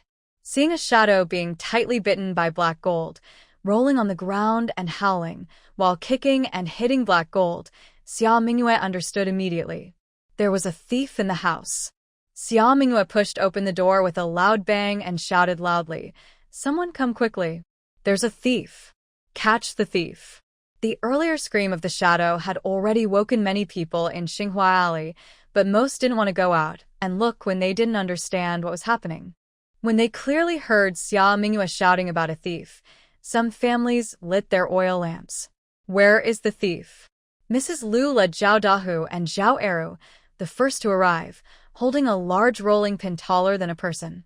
"Both of you, go to the street and find the officer," Xia Mingyue said quickly. In Jinqiu County, there was no curfew at night, but officers took turns patrolling to keep the people safe. Zhao Dahu and Zhao Ernieu understood and ran out quickly. Xia Mingyue picked up the rolling pin from the kitchen and, with Mrs. Liu, looked for an opportunity to hit the thief. But at this moment, black gold was biting the person tightly, and the person was struggling and fighting with black gold. Hitting black gold now could easily hurt it. Mrs. Lu circled around several times but didn't dare to make a move. Xia Mingyue seized the chance and shouted, "Black gold. Let go." Black gold, hearing Xia Mingyue's command, definitely loosened its grip and even quickly retreated. Xia Mingyue and Mrs. Lu's rolling pin struck down together. Bang! First, there was the sound of the rolling pin hitting flesh, followed by a crisp, bone-breaking. The shadow, once again, covered its leg and let out a pig-like squeal. Seeing that the thief was already curled up in pain and unable to escape, Xia Mingyue stopped Lu Shi from hitting him again with a stick. "Sister-in-law, this person is just a thief. If something happens to him, the authorities might hold us responsible. If he stole someone's life-saving money, then it's like killing, and such a person should be punished severely." Although Lu Shi hated the thief very much, she understood that Xia Mingyue's words made sense. She placed the rolling pin on the ground. Soon, Zhao Dahu and Zhao Ernieu brought some patrol officers over. Leading the group was a man named Han, a police officer in his 30s, tall and strong. After quickly understanding the situation, he spat at the thief. In Jinqiu County, daring to steal is a death sentence. It's clear you don't want to live anymore. With the new dynasty's strict laws, theft and robbery are punished harshly. Even stealing a few silver coins could mean forced labor for life. Han grabbed the thief's hair and dragged him up. Under the lantern carried by the officers and the stars above, Xia Mingyue and Lu Shi saw the thief's face and both froze. Is that him? It was Zeng Lu, who had asked for 500 coins earlier that day. "Do you know this thief?" Han asked. "This person is called Zeng Lu. I don't really know him. That day, I went to North Street to find a familiar bricklayer to build a brick bed. He approached me wanting to work, but I didn't agree," Xia Mingyue answered honestly. Han's anger grew. "So you got angry and decided to steal silver? People like him are even more disgusting. Miss, don't worry. We will take this thief back to the county office for a careful investigation. We won't let him go easily," Han said, tightening his grip on Zeng Lu. Hearing this, Xia Mingyue frowned. Earlier that day, she heard about Lu Caixing's theft in North Street. In theory, since theft was common around there and the authorities hadn't caught the real thief yet, it was the best time to be cautious. Even if Zeng Lu had the intention to steal, he should have avoided the spotlight and waited for a better time. But he was so eager. Xia Mingyue's gaze fell on a small trowel under the apricot blossom tree. She walked over and picked it up, noticing the words Caixing carved on it. "Captain Han." Xia Mingyue handed over a trowel. "This isn't my family's belonging. I think it's from Zeng Lu, but I don't know why the characters Caixing are carved on it." Captain Han took it and saw that the characters indeed read Caixing, just as Xia Mingyue said. His eyes widened in surprise, and he kicked Zeng Lu. "You, Zeng Lu, you did something bad and want to blame others. I ask you, was it also you who stole the silver from the Shi family?" I didn't. Zeng Lu gritted his teeth and refused to admit, but his voice was small, showing he was guilty. "No need to deny. In the prison we have ways to make you tell the truth." Captain Han snorted coldly and signaled others to take Zeng Lu to the county office. The guards disliked troublemakers, and Zeng Lu not only had bad intentions and was untrustworthy but also lacked the courage to admit his mistakes. He wanted to frame others, which made the guards even more annoyed. They said they were taking Zeng Lu back to the office, but in fact, they dragged him there. They dragged him face up. The loud screams, like pigs being slaughtered, echoed loudly from Xia Mingyue's house to the county office, waking many residents along the street. "Boss, this noisy troublemaker is really loud. Should we cover his mouth?" One guard, annoyed by the noise, rubbed his ears. "It should be louder," Captain Han said indifferently. "Let the people of Jinqiu County hear what happens when you steal from others. Rumors alone aren't enough to scare people. They need to see it with their own eyes. Only then will the lesson be clear. This is the idea behind warning others." The guards understood and chuckled, then kicked Zeng Lu again. His screams grew even louder, and his face twisted in pain. That Xia family, during the day, They wouldn't let him work, and they even spoke for Lu Kaixing. It was very annoying. At night, he just wanted Xia to suffer a little, lose some money.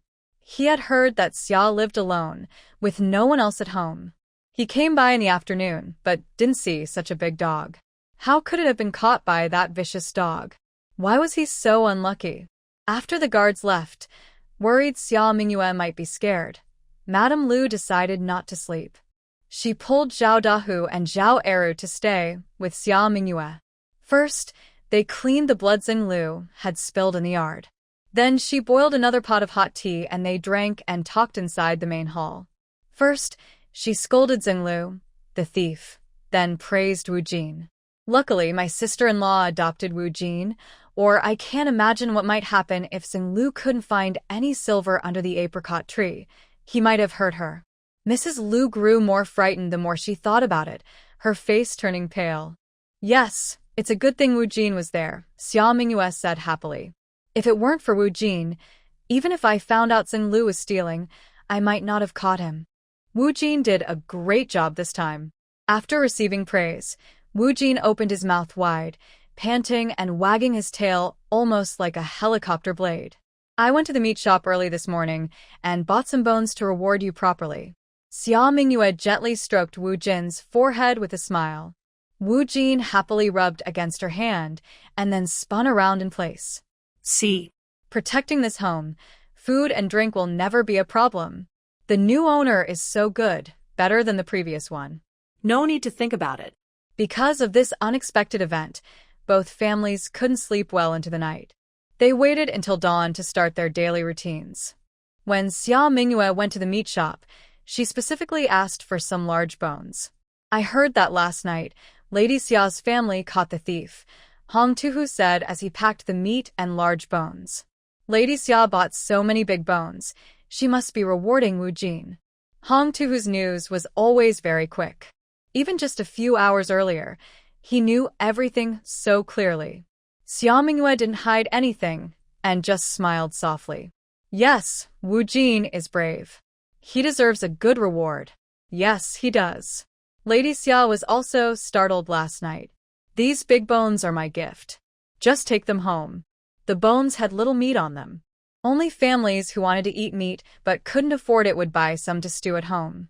Xia Mingyue was a regular customer at the meat shop, always buying more meat, so Hong Tuhu was very generous. In that case, I won't be polite, Xia Mingyue said with a smile. Thank you, Brother Hong. Don't mention it, Lady Xia. Since Wu Jin is so good, I'll keep some bones for you often in the future. Good, Xia Mingyue replied happily. But next time, I should pay. Can't let Brother Hong lose out. Just a little cheaper. Hong Tuhu's hearty laugh echoed clearly even as Xia Mingyue reached the street corner. After arriving home, Xia Mingyue first gave Wu Jin a large piece of bone. The freshly slaughtered pig had very fresh bones, with plenty of meat still attached on both sides. Wu Jin happily chewed on the bone and ran around the yard several times before returning to its nest, contentedly gnawing away. The remaining large bones, which had been cut open with the help of Hu Tonghu, were soaked in cold water to bleed. Xia Mingyue then began preparing fillings and making pancakes with Madame Lu. In the first half of the morning, Xia Mingyue returned, took out the bones that had soaked in blood, and rinsed them several times. She blanched them in cold water to remove foam. Once the foam was gone and the bones were thoroughly cleaned, she washed the pot again. Xia Mingyue used rock sugar to make caramel. A small fire burned in the stove. The rock sugar slowly melted in oil, forming tiny bubbles. As the pot was continuously heated, the small bubbles grew into larger ones, making a bubbling sound. Xia Mingyue quickly stirred to ensure the sugar color heated evenly. When the color deepened into a caramel hue, she added the bones, stirring vigorously to coat each piece evenly with the caramel. Then she added water, bay leaves, star anise, Sichuan peppercorns, cinnamon, and chopped green onions. She brought it to a boil over high heat, then simmered on low heat. The stew simmered for a full hour. When the sun was at its highest, Xia Mingyue removed the firewood from the stove, opened the lid, and took out all the bones. The caramel color made earlier was excellent, and she added some soy sauce midway. Now, the bones looked bright and shiny. Garnished with fresh cilantro before serving, they looked truly appetizing. The aroma was enticing, and the texture was tender and soft. With each bite, instead of biting into the meat on the bones, you could simply eat in. It would melt instantly in your mouth without any chewing, sliding down the throat smoothly.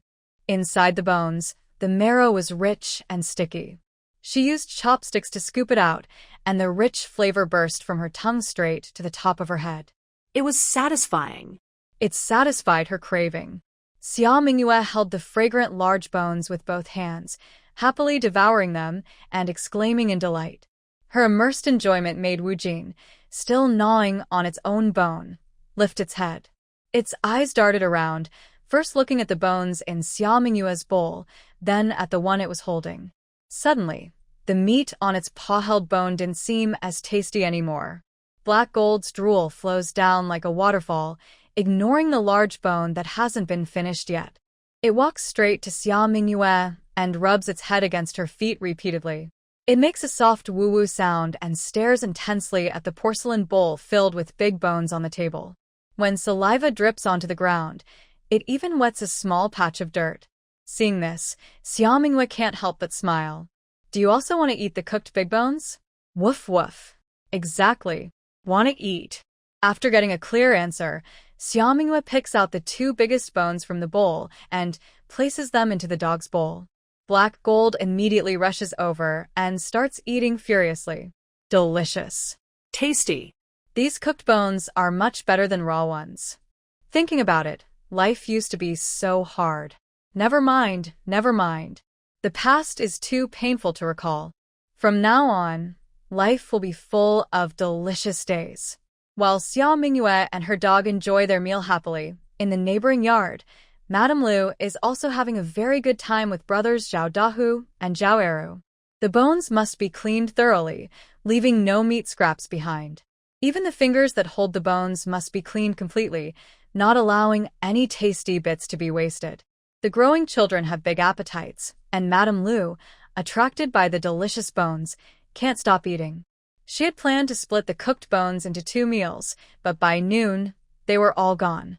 Seeing only the leftover broth in the bowl, Madame Lu prepares to clear the dishes and wash the porcelain bowl. Mother, keep the soup from the cooked bones, Zhao Dahu advises. Why keep it? All the bones are finished. Originally, she wanted to keep some bones to cut up potatoes and cabbage for a stew later, which could be a side dish. But now, there's only broth left. Keep it for cooking noodles tonight. Zhao Ernieu adds. Madame Lu. Indeed, people with a big appetite often have many ideas. But this is a good idea. The broth from the cooked bones is richer in flavor. Cooking some noodles tonight, mixing them with the broth, will taste great. Let's do that. If you can't make delicious dishes, you should always enjoy your siblings' cooking and make the most of what you have. In the afternoon, 2 groups of people come to Xia Mingyue's house. The first group is head Constable Han. A constable came along with me to inform Xia Mingyue about the result of the county magistrate's trial of Zheng Lu this morning. When Zheng Lu was captured, he was already badly injured. As he was dragged back to the county office, he endured many punishments. When he saw the torture devices in the prison, he no longer dared to argue and instead held a grudge against Lu Kaixing, who had stolen others' property and tried to frame him. Last night, Zheng Lu came to Lady Xia's house to steal. His reasons were, first, he hated that Lady Xia refused to hire him. Second, he heard that Lady Xia's street stall business was quite good and her family had a lot of silver. Third, he resented Lady Xia for speaking up for Lu Kaixing, so he wanted to steal from her and frame Lu Kaixing again, aiming to ruin him. We also found the stolen silver from the Shi family at Zheng Lu's home, said Captain Han. The evidence is solid. Zheng Lu admitted his guilt.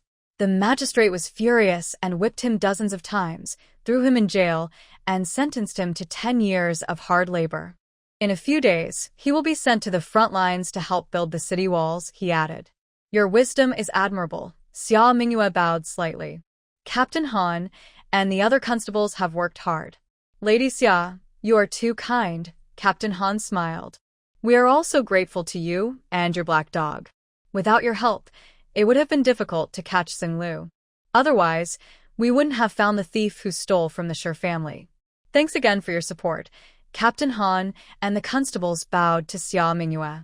As a citizen of Jinxiu, I should do my part, Xia Mingyue said as she poured them each a cup of hot tea and handed over a wrapped oil paper package. I sell cakes on West Street. These are homemade.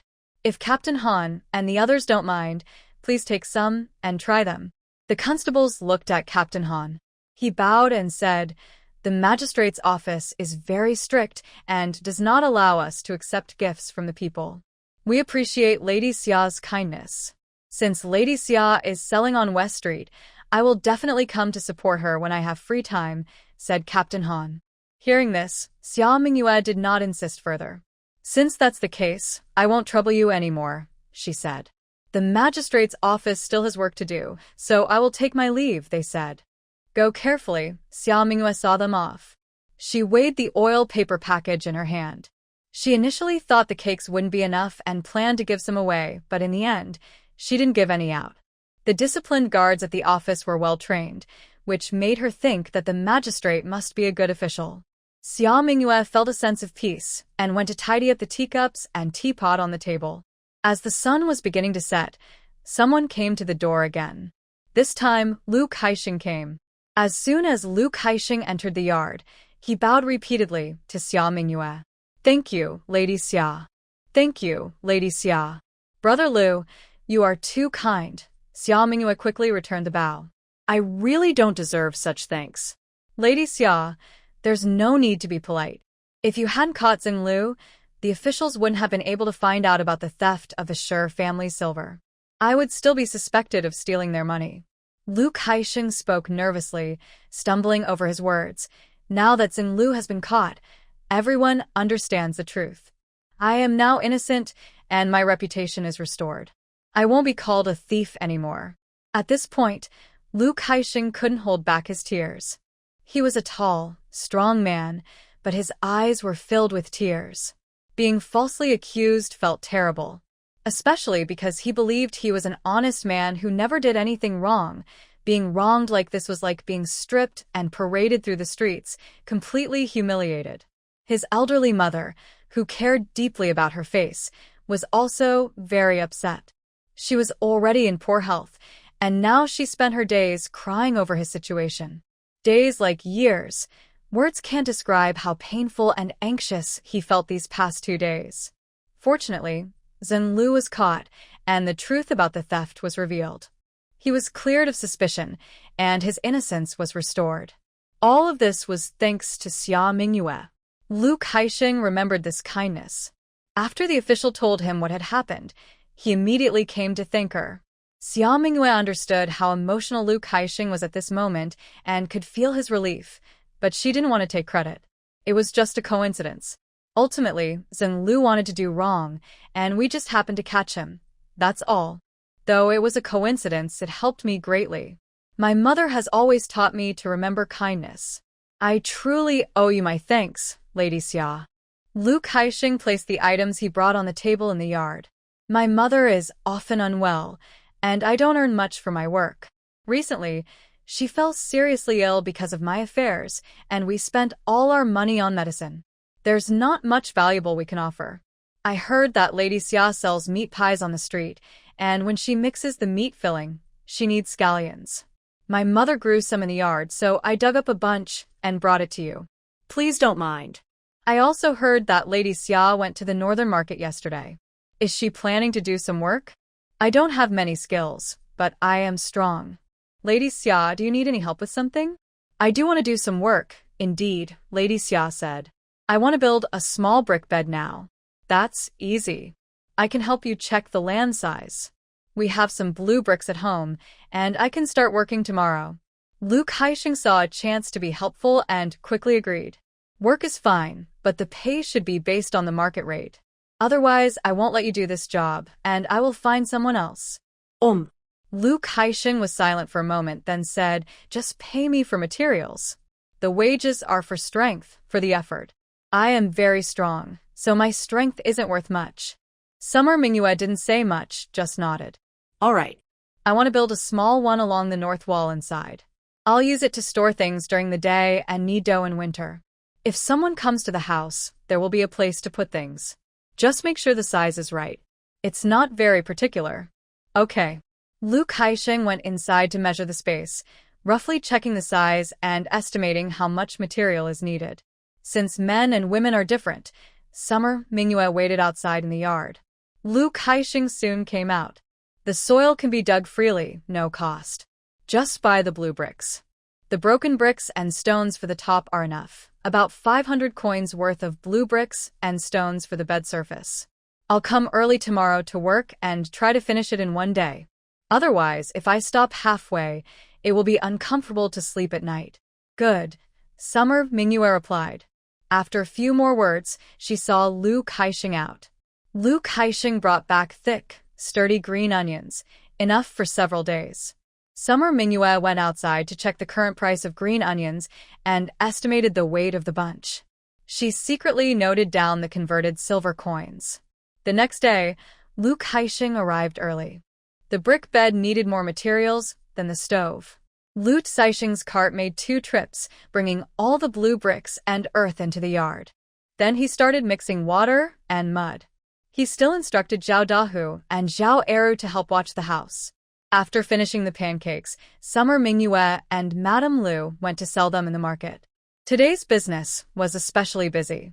Looking at the busy street with many people coming and going, Summer Mingyue was a bit surprised. What day is it today?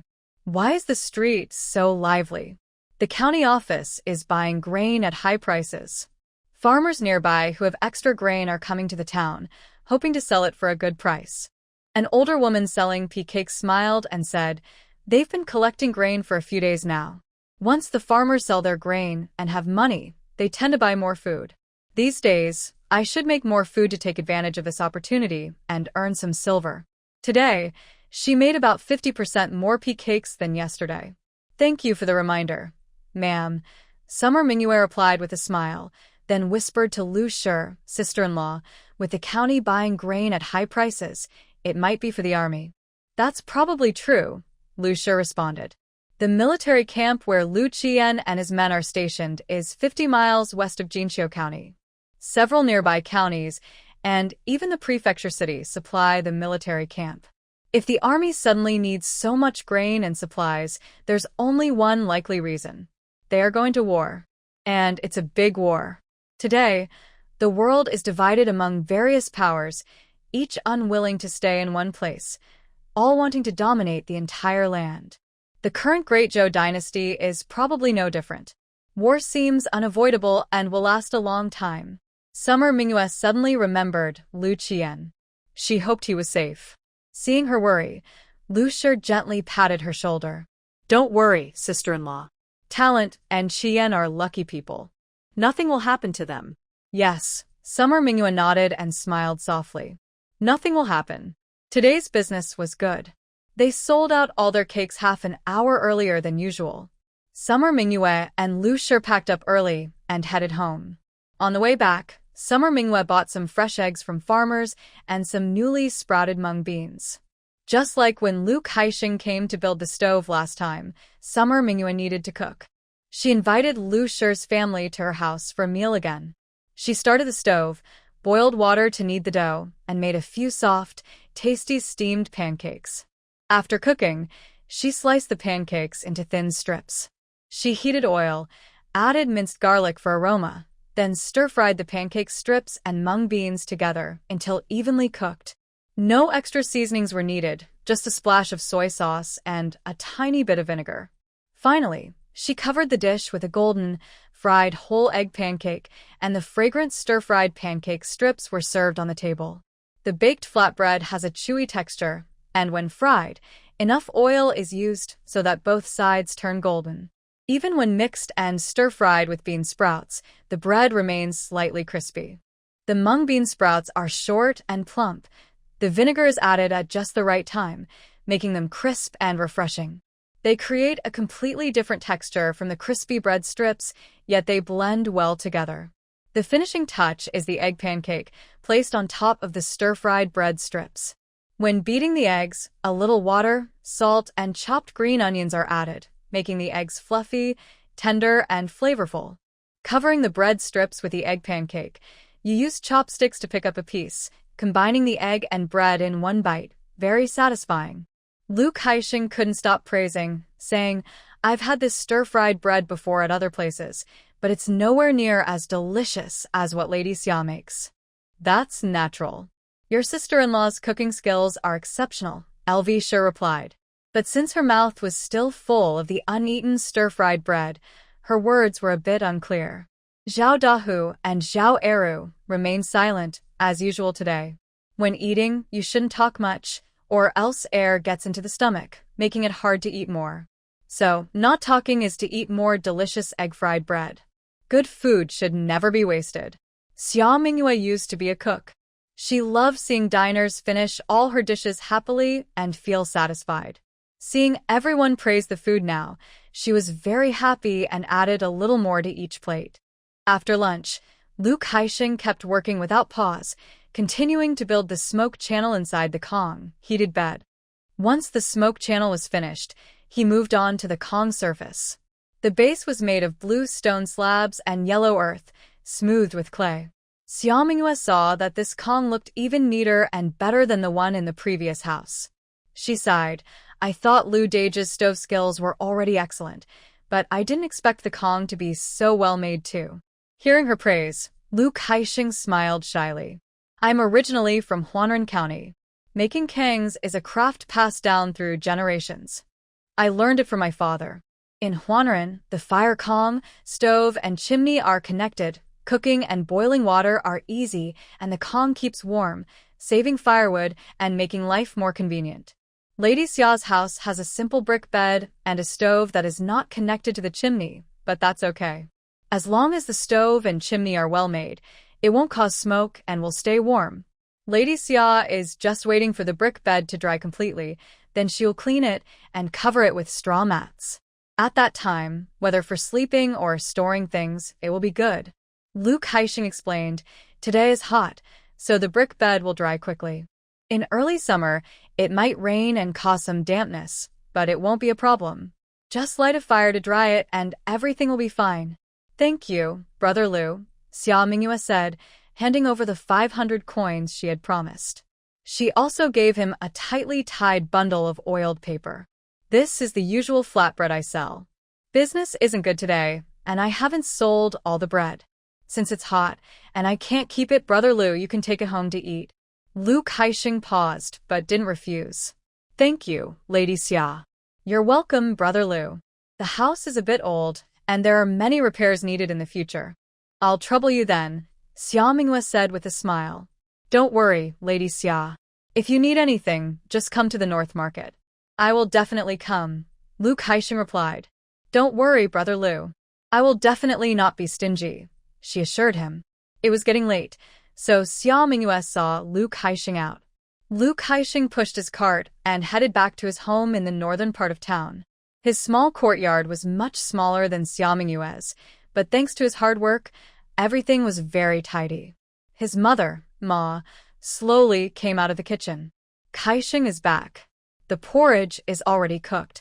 If you're hungry, you can eat." Lu Kaixing hurried to support Ma.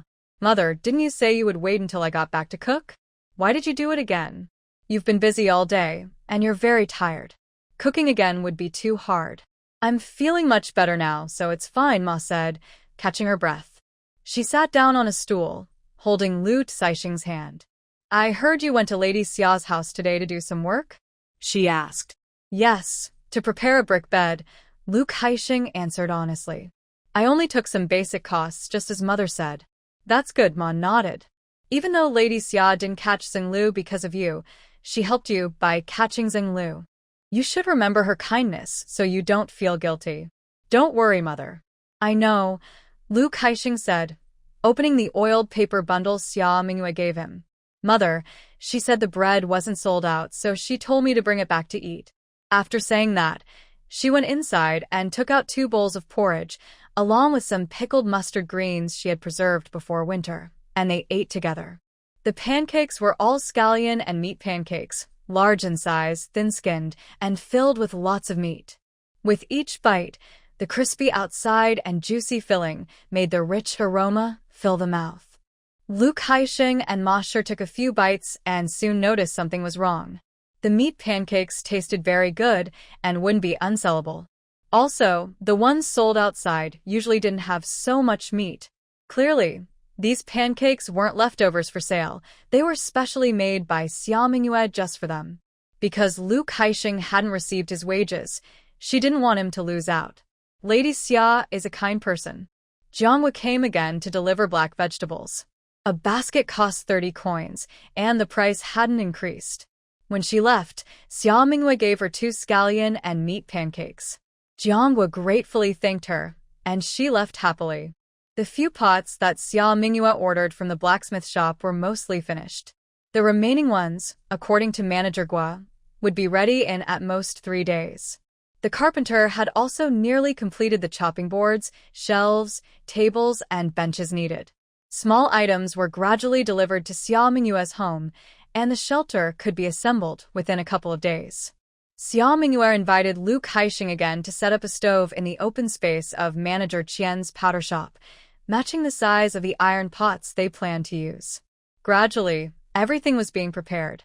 After some discussion, Xia Mingyue and Madame Lu decided to open the food stall on April 12th, 3 days later.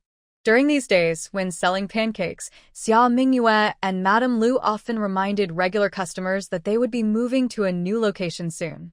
Meanwhile, Manager Qian from the Rue shop and Lu Shi had already spread the word, repeatedly telling regular customers and visitors that a food stall would be opening at the entrance. Everyone knows that Lady Xia will be setting up a stall, but if you didn't know, you'd think it's just the two of you starting a new business, joked Wang, the jewelry seller nearby, with a smile. Hey, how much does Lady Xia pay you each month? It's surprising she has you helping to attract customers like this, said Manager Qian. Neighbors helping neighbors doesn't cost anything. This place is empty otherwise, and more business makes it livelier, replied Manager Qian. Wang suddenly understood. I see now. So, you're always looking for profit. Your calculations are almost too sharp for your own good. Where? Shopkeeper Qian chuckled awkwardly and quickly found an excuse to leave the shop. He returned to his own shop without much fuss. Master Wang stayed outside the door for a while longer, carefully observing the entrance of the jewelry shop. His shop's layout was quite similar to shopkeeper Qian's, with one wall left empty, but his was not as large. If he had known earlier, he would have gone to find Lady Xia to discuss this matter. But since they weren't far apart and Lady Xia's food stall was busy, he thought he might also get some benefit from being nearby. Master Wang squinted and went back into his shop. Early in the morning, the last iron pot was delivered to Xia Mingyue's home. As usual, she boiled the pot and tested it by making a simple egg pancake to check the feel. Gua's shopkeeper had been forging iron for 20 years and had his own skills. His iron pots were sturdy, durable, and non-stick. Xia Mingyue was very pleased with them. The government continued collecting grain, and in recent days, many people still came and went in the county town. At the pancake stall, people gathered. 5 meat pancakes, please, someone ordered. The voice sounded quite familiar. Xia Mingyue looked up and saw Lu Qian, who was turning his money pouch. Brother Lu? Xia Mingyue was a bit surprised. Lu Qian also paused, then looked more carefully and realized that the young woman selling pancakes wasn't just anyone. She was his wife. But she looked a bit different from how he remembered. Yes, when Xia Mingyue first arrived here, she had been fleeing from hardship, thin and pale from lack of food. Now, her face looked healthier, with a bit more flesh. Compared to women from the north, she was still somewhat slender, but healthier. Lu Qian nodded. Brother Qian is back? Madame Lu also looked up. Good, are you home now? Yes, I've returned. I went to buy some things and headed that way. Lu Qian pointed ahead. Madame Lu tiptoed. The street was crowded. Zhao Yukai was not very tall, so he couldn't see the crowd clearly. But since he was back after buying what he needed, he would go home. Madame Lu didn't mind and smiled, nudging Xia Mingyue with her elbow. Since Qian is back, I'll watch over things here. You should hurry and go home with him. The couple had only been married for a little over a day before Lu Qian left. Newlyweds should be close and affectionate. Madame Lu, experienced in these matters, understood this well. Xia Mingyue saw this and no longer declined Lu's kindness, smiling in agreement. Thinking about how Lu Qian wanted to buy meat pies earlier, probably because he wanted to eat them, she took a few from the basket and walked back with him. They walked side by side, neither speaking. The atmosphere felt a bit strange. Xia Mingyue considered whether to start a conversation. Your business seems to be doing well, Lu Qian spoke first. Just okay, just some support from friends, Xia Mingyue replied honestly. The shopkeeper couple at the cosmetics store invited me and my sister-in-law to set up a stall outside their shop. We've already bought everything needed, just waiting for tomorrow's opening. Lu Qian was about to leave for the army soon, in less than a month. During this time, Xia Mingyue not only sold pies, which helped her gain a little weight, but also expanded her business a bit. She was capable, and she was strong-willed, able to live independently without relying on others. Lu Qian felt relieved. Big brother Lu and big brother Zhao, why did you come back today? Xia Mingyue asked curiously. She remembered that Lu's family said soldiers often only return home every few months. This time, the interval wasn't long. A few days ago, we won a battle, and the commander was happy, so he ordered soldiers to take turns visiting their families nearby, Lu Qian explained. They'll leave tomorrow. After a pause, he added, this time, it might take longer for them to come back. Xia Mingyue pursed her lips.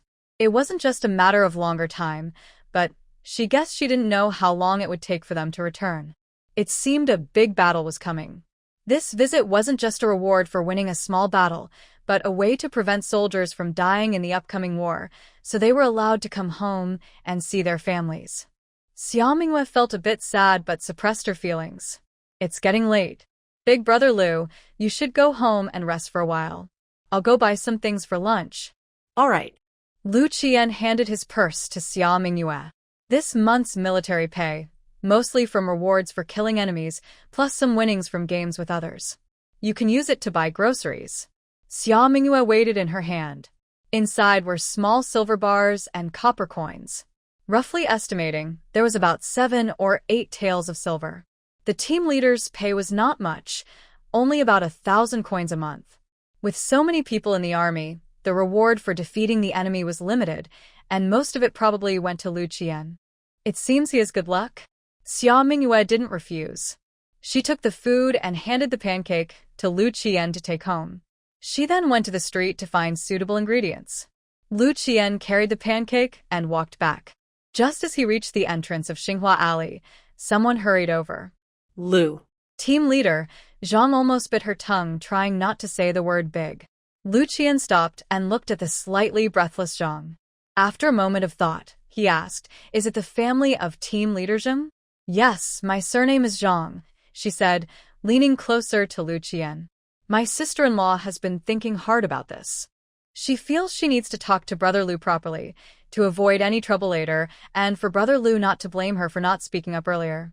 Lady Zhang, please speak your mind, Lu Qian said calmly, taking a small step back. He wasn't comfortable with others standing so close, especially women. It's about your wife, Xia, Zhang said. You don't know, since she married you, she's caused quite a bit of trouble. I won't even mention her doing business and earning black money, but the main issue is she spends money, like water. Look at the new dress she's wearing. She has a change of clothes, and she often goes to the fabric shop, either making new clothes or shoes. She even buys new fabric for her apron. That money didn't come from nowhere. Every household is tight on money. Why does she need new fabric for her apron? And it's not just that. She's also very wasteful with food and drink, buying big fish and meat for the family. I saw the kitchen waste bucket outside your door. It's full of oil and scraps, enough to cook 2 more dishes. You're not home, and she's always eating so well. Isn't that just wasteful? Yes, Xia often invites people over to do chores. That costs 400 or 500 coins each time. She doesn't see money as money, spending it like water. Lu Qian's brows furrowed tightly as he listened. Is Zhang here to complain about Xia Mingyue? My head of the household is also in the army. I know how hard life is there. The work is tough and requires brains, and earning a military salary isn't easy. Brother Liu, listen to your wife's words. You really should control your wife better. We can't let her continue to be so wasteful. Madam Zhang. Lu Qian interrupted Zhang's words.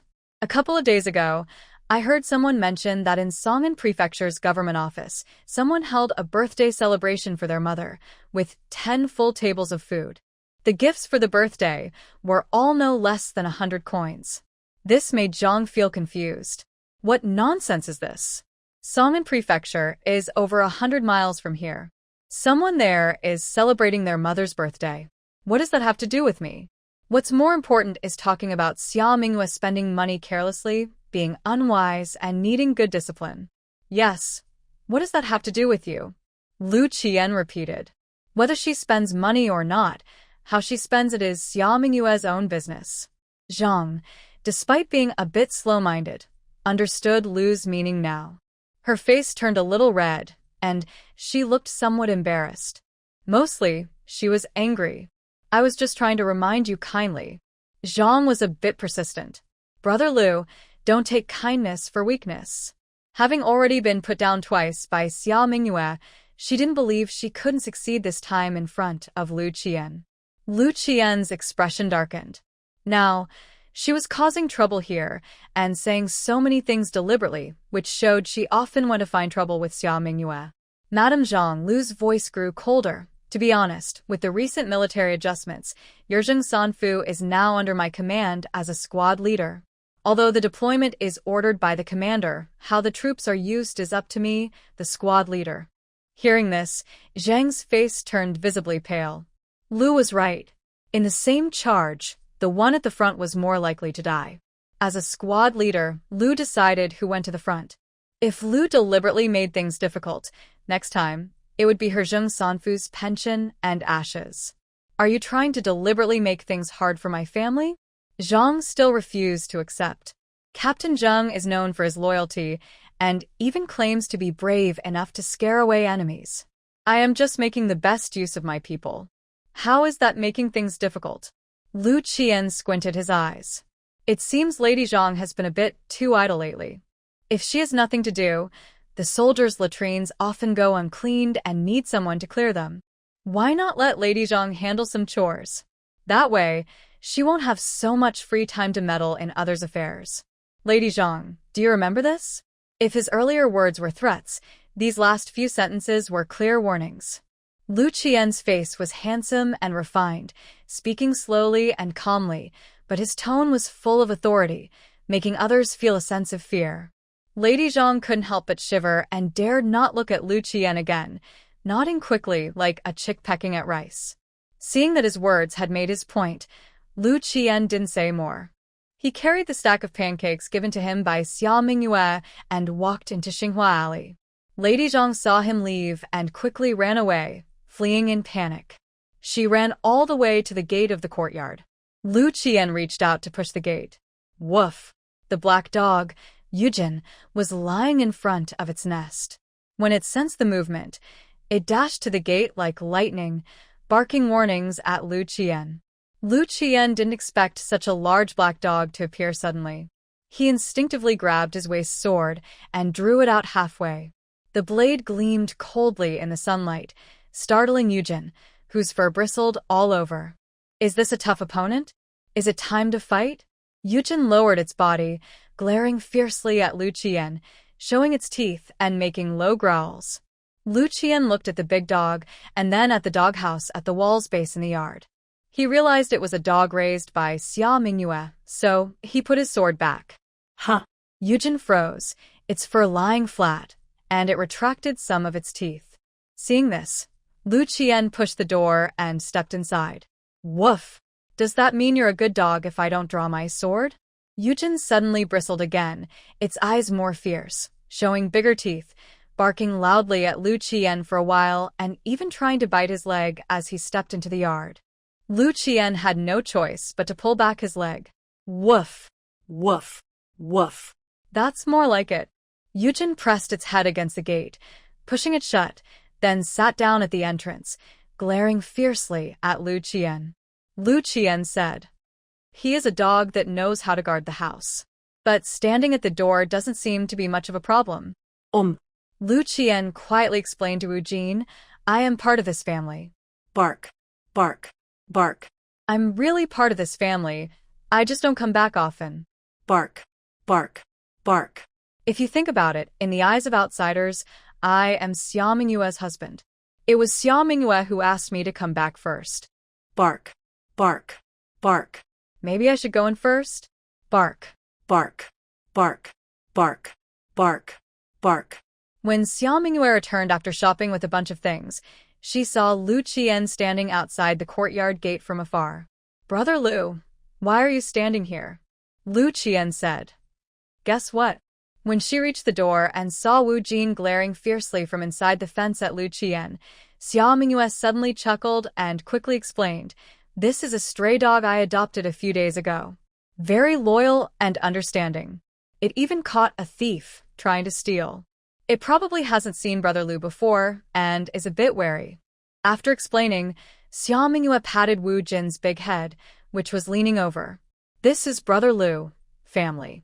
You need to recognize him clearly. From now on, no more refusing to let people in." She didn't mention that he was her husband.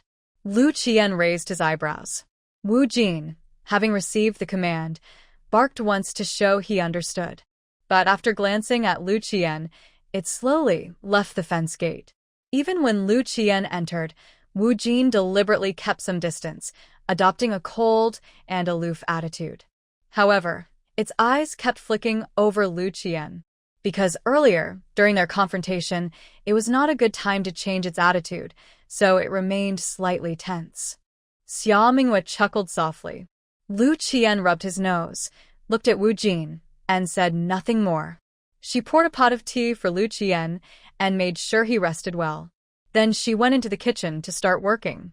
She had just bought 2 chickens on the street, both about a year old, medium-sized roosters, tender and juicy at this age. She prepared to slaughter, bleed, boil water, scald the feathers clean, and cut into pieces. These tasks were familiar to Xia Mingyue from her previous life. She used to do them often, so now she was quick and skilled. The chopped chicken was soaked and washed in cold water several times to remove blood foam. There is no need to blanch it. The cleaned chicken pieces were directly added to a pan with caramelized sugar, stir-fried until they turned golden brown on the outside, with the skin curling up. Add chopped green onions, slices of whole garlic, star anise, bay leaves, Sichuan peppercorns, yellow wine, soy sauce, and boiling water. The dish is mildly spicy, so Xia Mingyue only added a small amount of clean dried chili peppers. Bring to a boil over high heat, then simmer over medium heat. After simmering for about 15 minutes, when the aroma of chicken fills the yard, add prepared potato chunks, dried bean curd sticks, and soaked wood ear mushrooms. Cook until the potatoes are soft and the sauce thickens, then serve the flavorful large plate of chicken. They used 2 small roosters, so there was plenty of meat in the pot, enough for everyone to enjoy a hearty meal. Xia Mingyue didn't serve the food in a basin but instead scooped a bowl for each person, eating together around the table. Each bowl was steaming hot with meat. But after a short while, the meat was almost gone. During the meal, almost no one spoke. Everyone was focused on eating quickly, wolfing down their food. This wasn't because they were being rude or ignoring table manners, but because the large plate of chicken was simply too delicious. The seasoning was just right, not overpowering the chicken's natural flavor, but still rich and tasty. The chicken was cooked perfectly, neither overcooked nor undercooked, tender and juicy with every bite, full of flavor. The potatoes were soft and tasty, the wood ear mushrooms crisp, and the dried bean curd absorbed the rich aroma of the dish without overpowering it, making each bite even more flavorful. Most importantly, after eating a bowl of meat, Xia Mingyue cooked thick, chewy noodles in the pot, mixed them with the sauce from the large plate of chicken, and enjoyed them together. It was simply a delicious treat.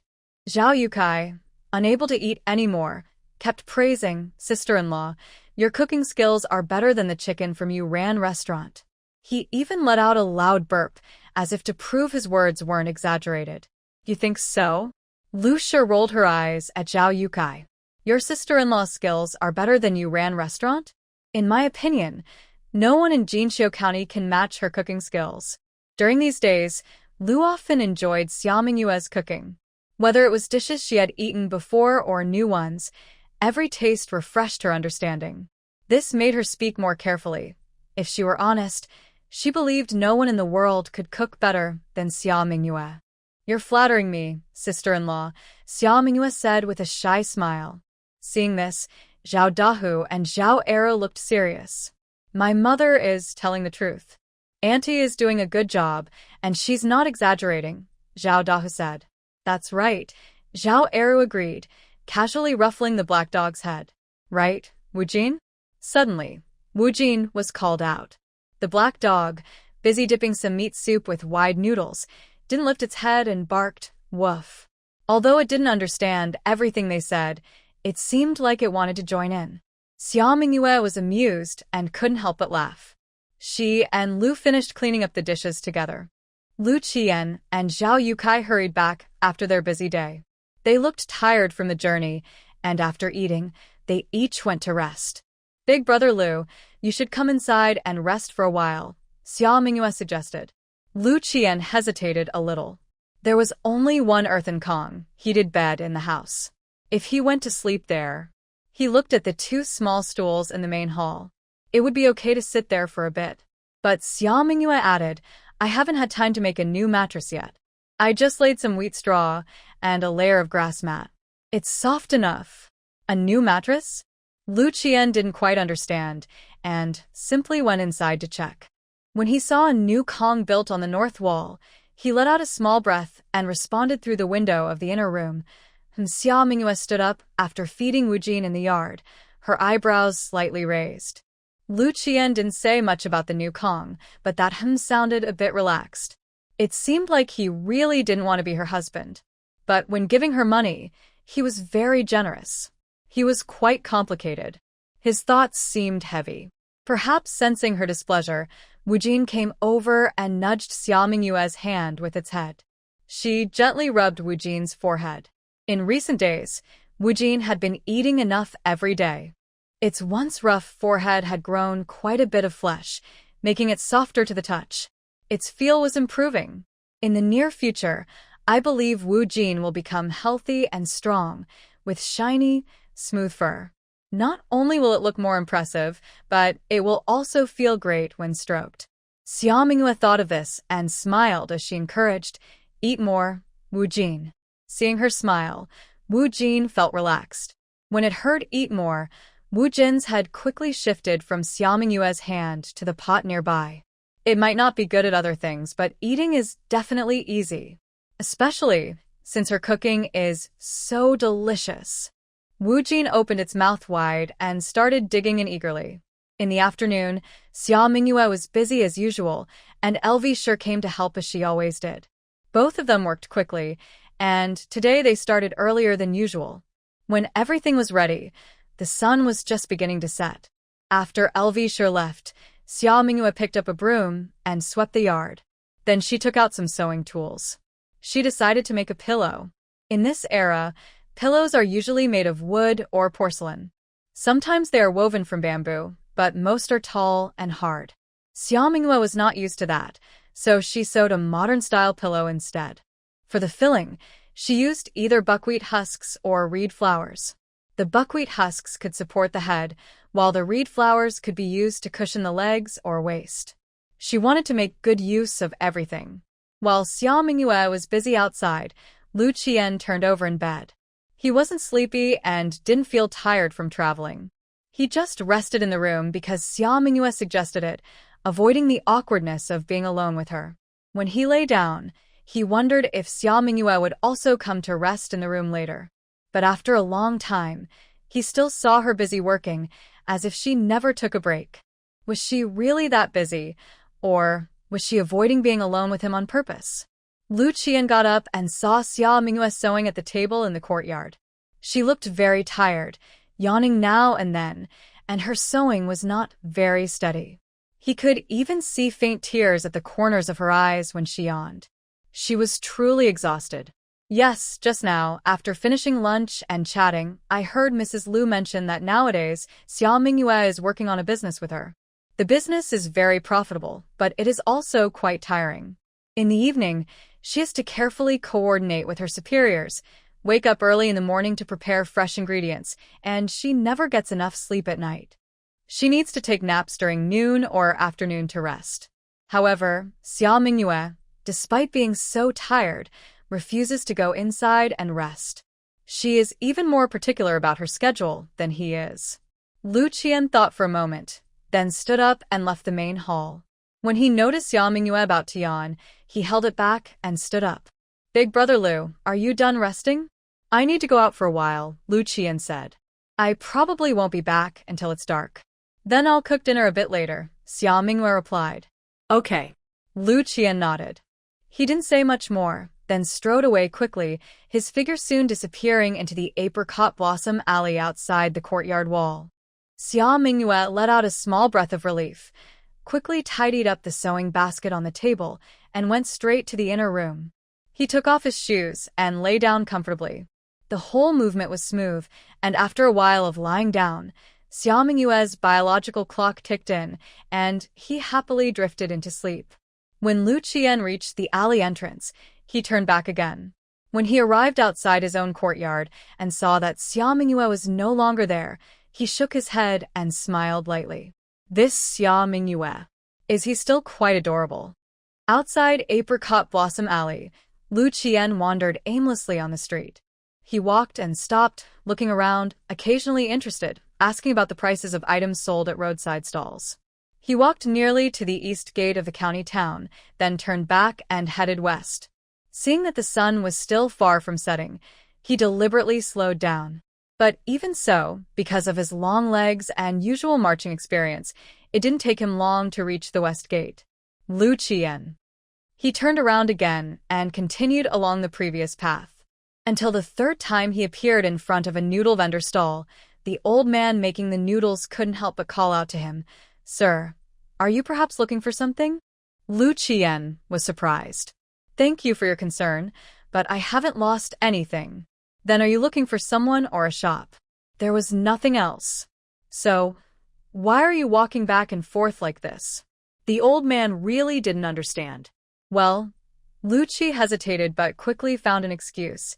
"I ate too much at lunch and feel uncomfortable. The doctor told me to walk around to help digestion." "I see." The old man chuckled, his beard curling up. He whispered to the nearby rice cake seller, "See, I told you. This young man isn't someone who is chased out by his wife and has nowhere to go. You didn't believe me, but now you do." Lu Qi didn't respond. He wasn't actually chased out. But right now, he truly had nowhere to go. Since walking back and forth was attracting attention, after a moment of thought, Lu Qi changed direction and headed south. First, he wanted to avoid retracing his steps. Second, it was best to buy something, as if he was deliberately searching for something far away. This way, everything would seem less obvious. Lu Qi followed his plan, and by the time the sun was halfway down, he arrived at the courtyard carrying a straw hat, 2 bamboo baskets, and 2 small stools. Xia Mingyue was already resting and busy in the kitchen. Seeing Lu Qi bring back so many things, she was quite surprised. Brother Lu bought so much stuff? In the military camp, management was strict. Besides everyday clothes and common food, other items were generally not allowed inside, and these miscellaneous goods were especially forbidden. Did Lu Qi go out just to buy these things? Xia Mingyue didn't quite understand. Lu Qi cleared his throat and said, "I want to do something else. I saw these on the way and bought them casually." He honestly didn't know what exactly he bought. They seemed to be everyday items that didn't cost much money. So that was it. Just a casual stop. Xia Mingyue didn't think much more and helped Lu Qi pack everything away before heading to the kitchen to prepare dinner. There was still some leftover chicken from the noon dish, but the meat was scarce, and the broth was plentiful. Xia Mingyue kneaded dough and pulled it into thin, chewy noodles, then cooked a pot of steaming chicken noodle soup. Although they had noodles at noon, the wide and narrow noodles tasted very different. Especially since the chicken pieces and broth were heated again, The rich aroma was intensified. The fine noodles absorbed the flavor perfectly, blending with the soup, making the dish incredibly delicious.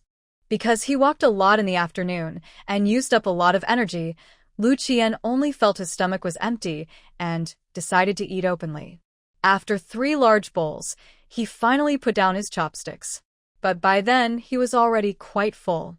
Sitting down made him feel a bit uncomfortable. Helpless, Lu Qian could only walk back and forth in the yard to help digestion. The rustling footsteps echoed in the yard, causing Black Gold to perk up its ears straight and stare intently at Lu Qian with wide eyes. After eating so much, he was pacing around the yard at night. This person is here to the food bowl.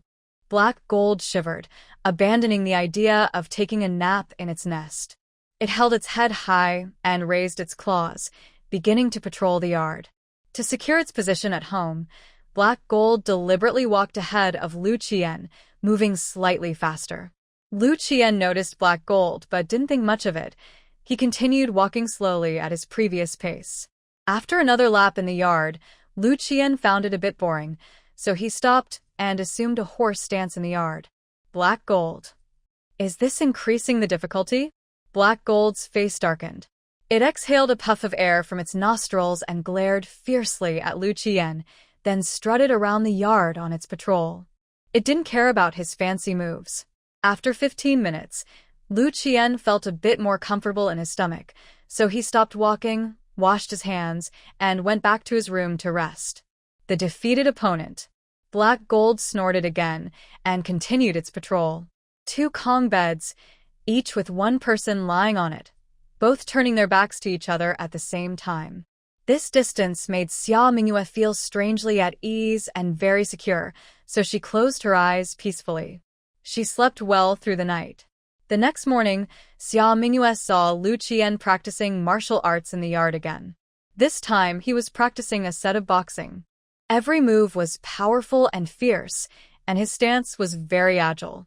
Such skill, if Xia Mingyue imagined it, was hard to connect with Lu Qian's handsome and gentle face, but seeing it with her own eyes now, it felt very natural.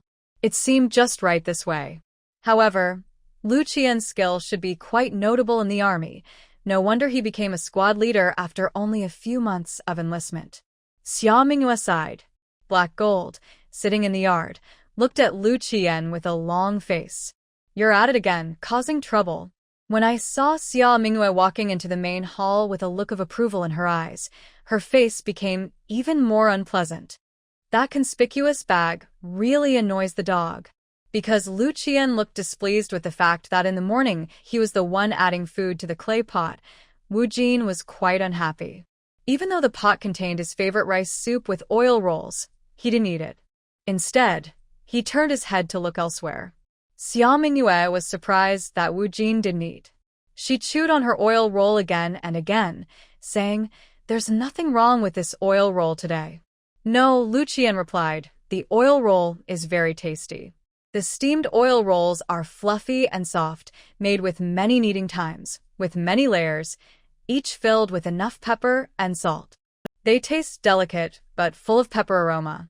Paired with Xia Mingyue's cold dish of tofu strips, mung bean sprouts, peanuts, and shredded carrots, biting into a tender, slightly runny boiled egg, and then having a spoonful of soft rice porridge. It's light, tasty, and very satisfying. But how come Wu Jin, who is so fond of these delicious oil rolls, isn't eating? Xia Mingyue found it a bit strange. Lu Qian paused and said, "Maybe Wu Jin just doesn't like this kind of food. After all, Wu Jin is a dog and logically, he should prefer meat." Hearing this, Wu Jin immediately jumped up. He clearly didn't dislike the food. Lu Qian was just trying to stir trouble. He was making the dog dislike him. Wu Jin glared fiercely at Lu Qian again, then buried his head into the clay pot and started munching loudly. His happy eating showed he really liked it. So earlier, Xia Mingyue and Lu Qian looked at each other in confusion, but decided not to think too much and continued enjoying their breakfast. After tidying up, Xia Mingyue and Madame Lu began to busy themselves. First, they prepared all the different kinds of pancakes to sell today. Then they moved the stall items and ingredients to the booth. Today's sale item was wontons. They filled with fragrant pork and scallions, made fresh and sold immediately. The broth was made from pork bones and chicken carcasses, with a few river shrimps and a drizzle of scallion oil. When the first bowl of wontons was ready, its aroma drifted with the spring breeze far away. What's that delicious smell? It seems to be from a new wonton stall over there. This fragrant wonton must taste amazing. I have to try some. Hey, just because it smells good doesn't mean it tastes great. The small wonton bowl costs 12 coins, and the large one costs 15 coins. That's too expensive. You don't know, then. This wonton stall is run by Lady Xia. The high prices must have a reason. Which Lady Xia? The one who used to sell meat pies and vegetarian pies. Oh, if she makes the wontons, they must be very tasty. I definitely want to try a bowl. Soon. The wonton stall was crowded with old customers who often bought pies, new customers attracted by the smell, and shopkeepers and neighbors who came to support Xia Mingyue on her first day of opening. In short, the stall was quickly filled with people. Xia Mingyue was in charge of wrapping and boiling the wontons. Madame Lu served the customers and cleared the dishes. Zhao Dahu and Zhao Ernieu were responsible for selling pies. Lu Qian and Zhao Yukai were also there. They initially wanted to help light the fire and clear the dishes, but since they were experienced military men used to training and fighting, they were a bit clumsy doing these chores. Madame Lu was impatient and couldn't stand their awkwardness, so she chased them out and told them to sell pies instead, replacing them with Zhao Dahu and Zhao Ernieu to tend the fire and clear dishes. For Lu Qian and Zhao Yukai, calling out to sell was a new experience, like a young girl going to her first dance. They looked at each other, and after a while, Zhao Yukai managed to say 2 words, sell pies. Lu Qian was a bit better and said 3 words, sell meat pies. This way of calling out might not attract much attention in normal business, but since Xia Mingyue's pies were well known in the area and she had already told regular customers that the selling location had changed, customers started coming one after another, without much effort from Lu Qian and Zhao Yukai. Their main job was to take money and give pies to the customers. However, they were not very familiar with these tasks and moved much slower than Xia Mingyue and Madame Lu usually did. Seeing this, a thin-faced man named Sun Goxing looked around and then approached. He said, I want 2 meat pies. Do you want the scallion-flavored or the black vegetable meat pie? Zhao Yukai asked. Scallion-flavored, Sun Goxing answered without hesitation. Black vegetable pies were not good, and he didn't want to eat those. 16 coins. Lu Qian took some oiled paper to wrap the meat pie. Sun Goxing handed over a small silver piece. The broken silver weighed about 1 qian. If exchanged for copper coins, it would be worth 100 won. The meat pies had sold well, and the copper coins in the money pouch were enough for change. Zhao Yukai carefully counted the copper coins he needed to give back and handed them over with both hands.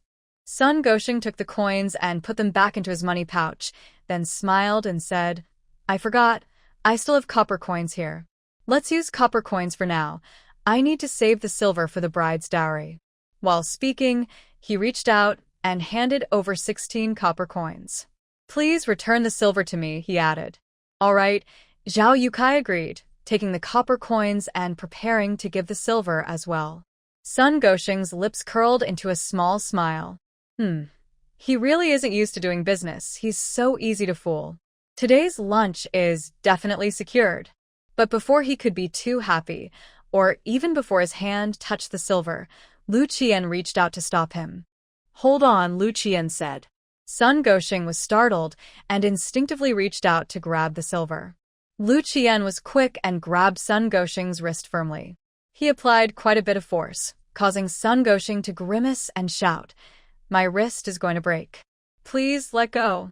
I just received notice that my book, The Little Kitchen Girl at the Border, will be officially released and available for purchase on March 15th, tomorrow, Friday.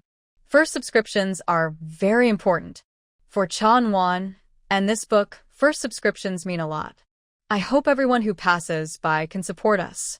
Thank you all. Lu Qian gives everyone a few bows. Thanks to the editor for their careful and patient guidance before the book's release. Thanks to all the old and new readers for your strong support of this book and Chanwon. I hope that in the coming days, Chanwon can create the best stories for everyone to enjoy, and that we can all witness the story of Xia Mingyue and Lu Qian together. Finally, I wish all the little friends a prosperous year of the dragon in 2024, and may all your wishes come true. P.S. Book Friends Group ID 399599543. Everyone is welcome to join. Warm regards, Chanwon, March 14, 2024. I only used 20% of my strength. Your wrist can't be broken, Lu Qian said. If you want to get your money back, you need to pay 100 coins. He had figured it out. Sun Gosheng's face turned pale. He quickly tried to explain, I was going to give it, I just didn't have time earlier. I can't tell, Lu Qian said coldly, not believing a word. Hand over the money quietly. Don't think about running away. Even if you leave the city, I will get my money back.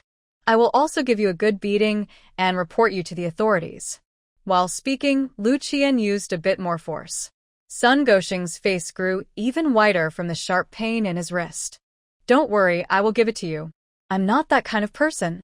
Lu Qian still didn't believe him, but seeing fear in Sun Gosheng's eyes, he finally loosened his grip. Faced with a tough situation, Sun Gosheng didn't dare to cause trouble anymore. He immediately took out 100 coins and exchanged the silver for his money. Then he quickly ran away, disappearing from sight. Don't let me see you again.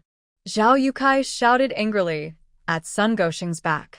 He had been tricked into losing money, and if Lu Qian hadn't noticed in time, he would have been robbed. Zhao Yukai was furious about the scammer's despicable behavior, but also felt ashamed that he had fallen for such a simple trick. His face turned red with embarrassment, and he secretly glanced at Madame Lu, who was busy at her stall behind him. He hoped she hadn't noticed what had happened. But the commotion was loud enough that everyone eating wontons at the stall looked over, and passers-by stopped to watch. Madame Lu had already noticed the scene. When Zhao Yukai stole a quick glance, he met Madame Lu's annoyed stare. In the warm April weather, Zhao Yukai felt a chill run down his spine. Meanwhile, Xia Mingyue, who was quickly wrapping wontons, looked at Lu Qian. To be fair, Lu Qian responded quite quickly. When warning that man earlier, he had been commanding and imposing, full of authority, making others feel intimidated, quite different from his usual kind and gentle appearance. This person truly has many sides. Xia Mingyue thought for a moment, then saw another customer wanting 2 bowls of wontons. She stopped overthinking and focused on her work. Sun Gosheng almost ran all the way, only stopping after passing 2 alleyways, then leaned against the wall to catch his breath. His wrists still hurt badly, making him frown repeatedly. The cooked duck has flown away. Not only did he lose the money for the drinks, but he also got hurt and lost a good person. Ordinary people are always talkative. He fears they will tell others about today's events. If it spreads, everyone will know, and he won't be able to make money from this anymore. So annoying. When he gets the chance, he will teach them a good lesson. Sun Gosheng cursed for a while, feeling the pain in his wrist intensify. In a bad mood, he didn't want to stay there longer and hurriedly moved forward. At the wonton stall, things were quite lively. Not far away, Zhang was tiptoeing, looking toward the wonton stall. When she saw Lu Qian selling pancakes at the stall, she clenched her teeth and quickly walked over. Lu, who was greeting customers, saw Zhang and immediately frowned. This woman often causes trouble for them. Today was the first day of their stall opening, and she was probably here to cause trouble again. Thinking of what Xia Mingyue had said before, if you're tough, you have to be tough, Lu took a deep breath, preparing to respond to Zhang's rude words. But before Zhang reached the stall, she was already smiling widely, saying from afar, Madam Xia, Madam Lu, business is good. I know today's your first day, so I came to support you. Don't worry, I'm here to spend money, not to eat for free. While speaking, Zhang took out her purse. I want a big bowl of wontons, no bowl needed, just scoop them into a clay jar. I'll take it home. Also, 2 chive and egg pancakes, to eat together. She was actually here to support by buying wontons, grinning happily like a flower.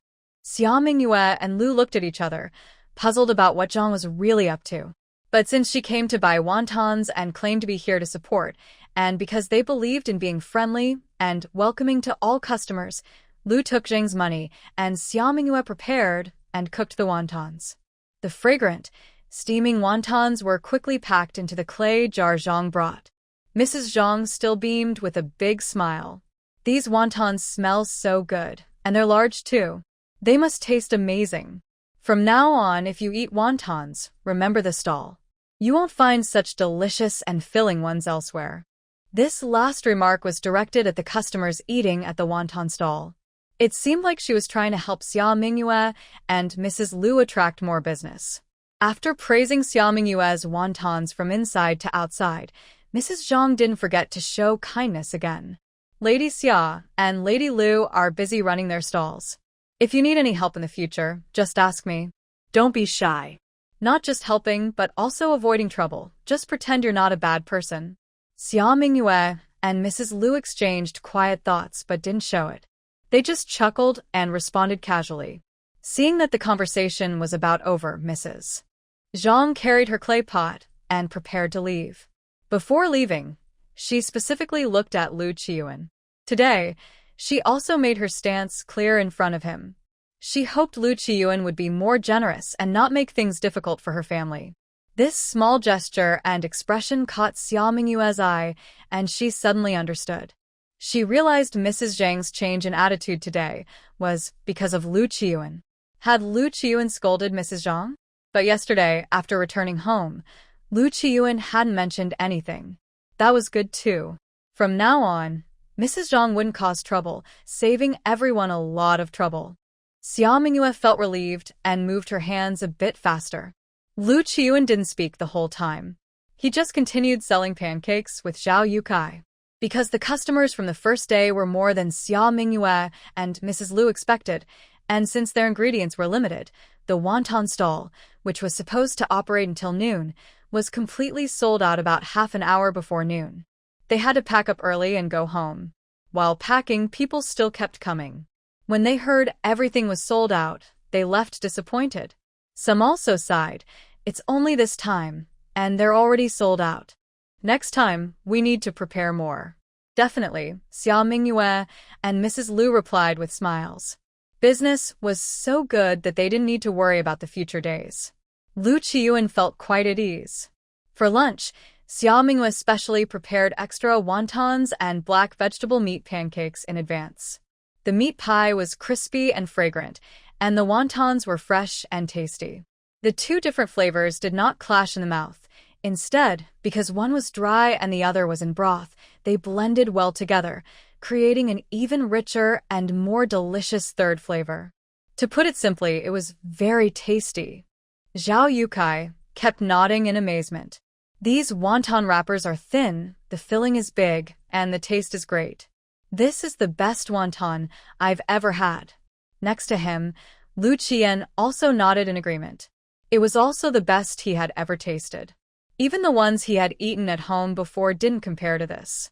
"If you think it's good, then eat more," Xia Mingyue said as she added some more to Zhao Youcai's bowl. Seeing others' bowls were a bit empty, she also added some for them. Lu Qian's bowl was already completely empty. Xia Mingyue remembered he had a good appetite, so she scooped him a big bowl again. This suited Lu Qian's mood perfectly. He took the chopsticks and started to attack the remaining wontons. After the meal, they tidied up and washed up. Xia Mingyue lit the stove fire. She didn't add water or oil to the empty pot. Instead, she poured in plain flour and started frying. She kept the heat low and stirred constantly to prevent the flour from burning. Every time she used the spatula, she scraped the bottom thoroughly and kept stirring to ensure even heating. After about a meal's worth of stirring, the once white flour turned light brown from the heat of the iron pan. She poured it out and spread it on a coarse porcelain plate to cool. Then, Xia Mingyue took a small bamboo sieve with fine mesh and carefully sifted the cooked flour, removing any lumps formed during frying. The sifted flour was delicate and loose. Xia Mingyue packed it into a double-layer cloth bag and handed it to Lu Qian. "This is cooked flour. In spring, when the weather is dry, it can be stored for a long time. When you want to eat, just pour boiling water over it. It's filling, good for the stomach, and can even help with mild diarrhea, she explained. If you don't have boiling water, you can mix it with a little cold water into a dough ball. It's also cooked food, easy to eat when hungry, very convenient. In military campaigns, soldiers often spend days or even months outdoors, sleeping in the open. 3 meals a day are not guaranteed. If they encounter ambushes or guerrilla attacks, they might have to eat raw or preserved food. This fried flour is easy to carry, lasts long, and is very practical to eat. It can be a lifesaver in emergencies. That's why Xia Minghua thought of making this for Lu Qian. Lu Qian raised an eyebrow slightly. Thank you.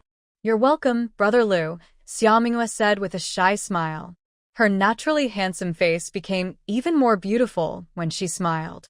Lu Qian suddenly remembered the pond of lotus flowers in the backyard of his home. It was strange that since planting, the lotus had only grown leaves wildly, but never bloomed. However, during the hot summer days, the lush green scenery could make people feel cooler and refreshed. He paused for a moment to look at Xia Minghua's smiling face, then looked away. Jinqiu County has always been peaceful, and the county magistrate is well respected. But now that you're selling goods outside, you might encounter some trouble. If anyone causes you problems, or if there's something you can't handle, don't hesitate to ask me for help. Right now, he was just a village leader with no real power. But he could still help with troublemakers like Zhang's ruffians. I've taken note. Xia Minghua nodded. Thank you, Brother Lu. He still remembered protecting her. But it didn't seem like she was viewed as a wife. Was she being treated like family? Maybe that wasn't a bad thing. A slight smile appeared at the corner of Xia Minghua's mouth. At the third watch, around 9 p.m., Lu Qian and Zhao Yukai set out together. They were probably heading into a big battle, and no one knew when they would return. Xia Minghua and Mrs. Lu saw them off at the West City Gate.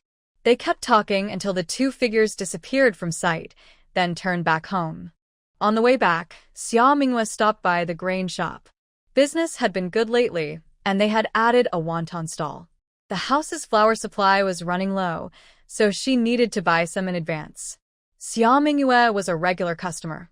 The shopkeeper greeted her with a smile and said, Madam Xia, don't worry. The shopkeeper told us that since you're a loyal customer and buy a lot of flour, the prices are the lowest possible. And we always give a little extra, half a jean of flour for every 10 jean you buy. It's our little gesture. The shopkeeper also said that for every 10 jean of flour, you get an extra half jean as a gift. Please don't mind, the shopkeeper said with a sweet smile, looking very friendly and making her feel comfortable. Xia Minghua knew the shop was good at business, and the owner was honest. She just nodded politely. Thank you very much. You're welcome, madam, the shopkeeper said with a smile. How much flour do you need today? We have a cart available, and I can deliver it to your home. Old rules still apply. I need 100 jean first, Xia Minghua said. The house is small and hard to store, so just come and pick it up when needed. It's more convenient and fresh. Also, please weigh out 3 or 4 jean of cornmeal, 2 jean of green beans, 3 jean of red beans, and 1 jean of millet for me. Got it, the shopkeeper replied promptly, quickly preparing the supplies for Xia Minghua. I'll deliver it to Lady Xia later. All right, I'll wait at home, Xia Minghua responded. Just then, she scooped out the last bit of flour from the dough jar and cleaned it. The container for storing rice and flour must always stay clean. Lost in thought, Xia Minghua stepped out of the grain shop. When Jang Ernieu reached near the grain shop, he saw Xia Minghua walking away. He paused immediately and glanced at the newly opened wonton stall not far away, sighing more deeply. Other people's businesses were getting better and better. His own pancake stall was still the same as before, barely getting by. To be honest, because his father's illness was worsening and he needed more medicine, their expenses were starting to exceed their income. Life was hard. Recently, his wife hadn't been in a good mood with him, speaking harshly and with a sharp tone. What's Ernieu doing here? Hearing the voice, Jang Ernieu looked up and saw that it was his brother-in-law, Feng Dali. He hurriedly replied, I was about to buy some flour and happened to meet my older brother here. Are you busy today? Feng Dali worked at a courier office, but he didn't deliver long distance. He mostly traveled to nearby counties and towns, returning roughly every 10 or 15 days. Jang Ernieu didn't see Feng Dali often and didn't have a close relationship with him. Feng Dali was strong and rugged-looking, with a stern face, often carrying a serious expression from his work, which made him look a bit fierce. Jang Ernieu was still a bit afraid of his brother-in-law. Now, he spoke with a very respectful tone. I just finished a courier trip these days and settled the account. I was about to visit your house to see my sister, Feng Dali said. I know your family is having a hard time, so I brought some meat to share with you all. Thank you, brother-in-law and mother-in-law, for your kindness, Jang Ernieu said, feeling ashamed. My kindness is because I care about my sister and nephew, not because of you, Feng Dali snorted. I understand, Jang Ernieu replied. Under Feng Dali's intense gaze, Jang Ernieu felt his face burning. His body, which had been slightly bowed, leaned even more, feeling shy and nervous. Seeing Jang Ernieu's timid and shrinking appearance, Feng Dali, who usually walks outside, felt even more annoyed. His tone rose by 2 points. Understand? What do you understand? I don't think you understand anything. If you really understood some things, you would have thrown away that broken pancake stand long ago. Follow me out to make some money, so your sister doesn't have to live like this. On his birthday, he didn't even spare a meat dumpling, and during the New Year, he didn't even buy an extra pound of meat. His sister, who cares so much about face, returned home during the holidays with such a poor gift, and the two nephews drooled over the snacks at home. Thinking of this, Feng Dali's anger surged. He pointed at Jang Ernieu's nose and scolded, "If you had any talent, you'd be proud of yourself. Instead, you're useless and still expect others to help you find a way." Useless. These 3 words once again hurt Jang Ernieu deeply. His face flushed red, and the frustration buried in his heart gradually turned into anger, rising little by little. He clenched his fists, veins bulging on his forehead, and bit his lip so hard that it bled. The bitter, sweet taste quickly spread in his mouth. Tears welled up in Jang Ernieu's eyes, and here he gained some clarity. His tense body suddenly relaxed. Useless, Feng Dali added and, after giving Jang Ernieu a glare, stormed off. Jang Ernieu stood there for a long time. After a while, he slowly lifted his heavy legs, like they were filled with lead, and entered the grain shop. Brother Ernieu? Jang Ernieu's wandering thoughts were pulled back when he heard Zhang Lifu greet him. He let out a breath. It's Lifu. Yeah, I came to buy some flour, Zhang Lifu squinted. Brother Ernieu, are you here to buy flour too? Yes, Jang Ernieu replied to the shopkeeper. 20 pounds of flour. All right, just a moment. I'll weigh Lifu's first, the shopkeeper said, picking up the scale and measuring the flour for Zhang Lifu. Brother Ernieu, you're only buying this much? Zhang Lifu asked. Business hasn't been good these days. Buying less is safer. If I buy too much, it might go bad, Jang Ernieu said quietly. You're still thinking carefully, Brother Ernieu. I'll buy less too. Business at the bun shop has been average these days, Zhang Lifu sighed. Just now, I was chatting with the shopkeeper. He said Lady Xia always orders 100 jin of flour each time. Their business is really good, buying flour like a rich person. However, speaking of Lady Xia, Zhang Lifu said to his assistant, Hey, when you measure the flour for Lady Xia later, be careful. Don't accidentally mix in the glutinous rice flour next to it. If she doesn't notice and the dough is spoiled, we won't be able to make business tomorrow. Don't worry, I won't make that mistake, the assistant replied with a smile. That's good. Otherwise, after so many years working in this shop, I know what I'm doing. You see, they say competitors are like enemies, but if Lady Xia can't do business tomorrow, her buns and baked goods will sell well. I just want to remind you, it's really a shame to ruin your own livelihood. Zhang Lifu spoke with a friendly smile, as if joking. The assistant laughed happily. They say Brother Lifu is a good person, always thinking of others even if it means not making money himself. Meanwhile, Zhang Laifu had already measured the flour. He paid and slung the bag over his shoulder. I have to go now, lots to do. Take care on the way, Jang Ernieu said kindly. After he left, his gaze fell on the bag of glutinous rice flour next to the white flour. Zhang Laifu was right earlier. If Lady Xia's dough is spoiled, she won't be able to do business tomorrow. If she can't sell, others will come to buy his baked goods instead. If business is good, his brother-in-law might not scold him for being useless or keep urging him to give up his hard-earned bun stall. At this moment, the assistant was using half a gourd-shaped scoop to fetch flour. Jang Ernieu clenched his teeth and reached for the large bag of white flour meant for Lady Xia Mingyue. During the shop's quiet times, the assistant delivered the white flour and various grains to Lady Xia Mingyue, bringing a measuring stick on the cart.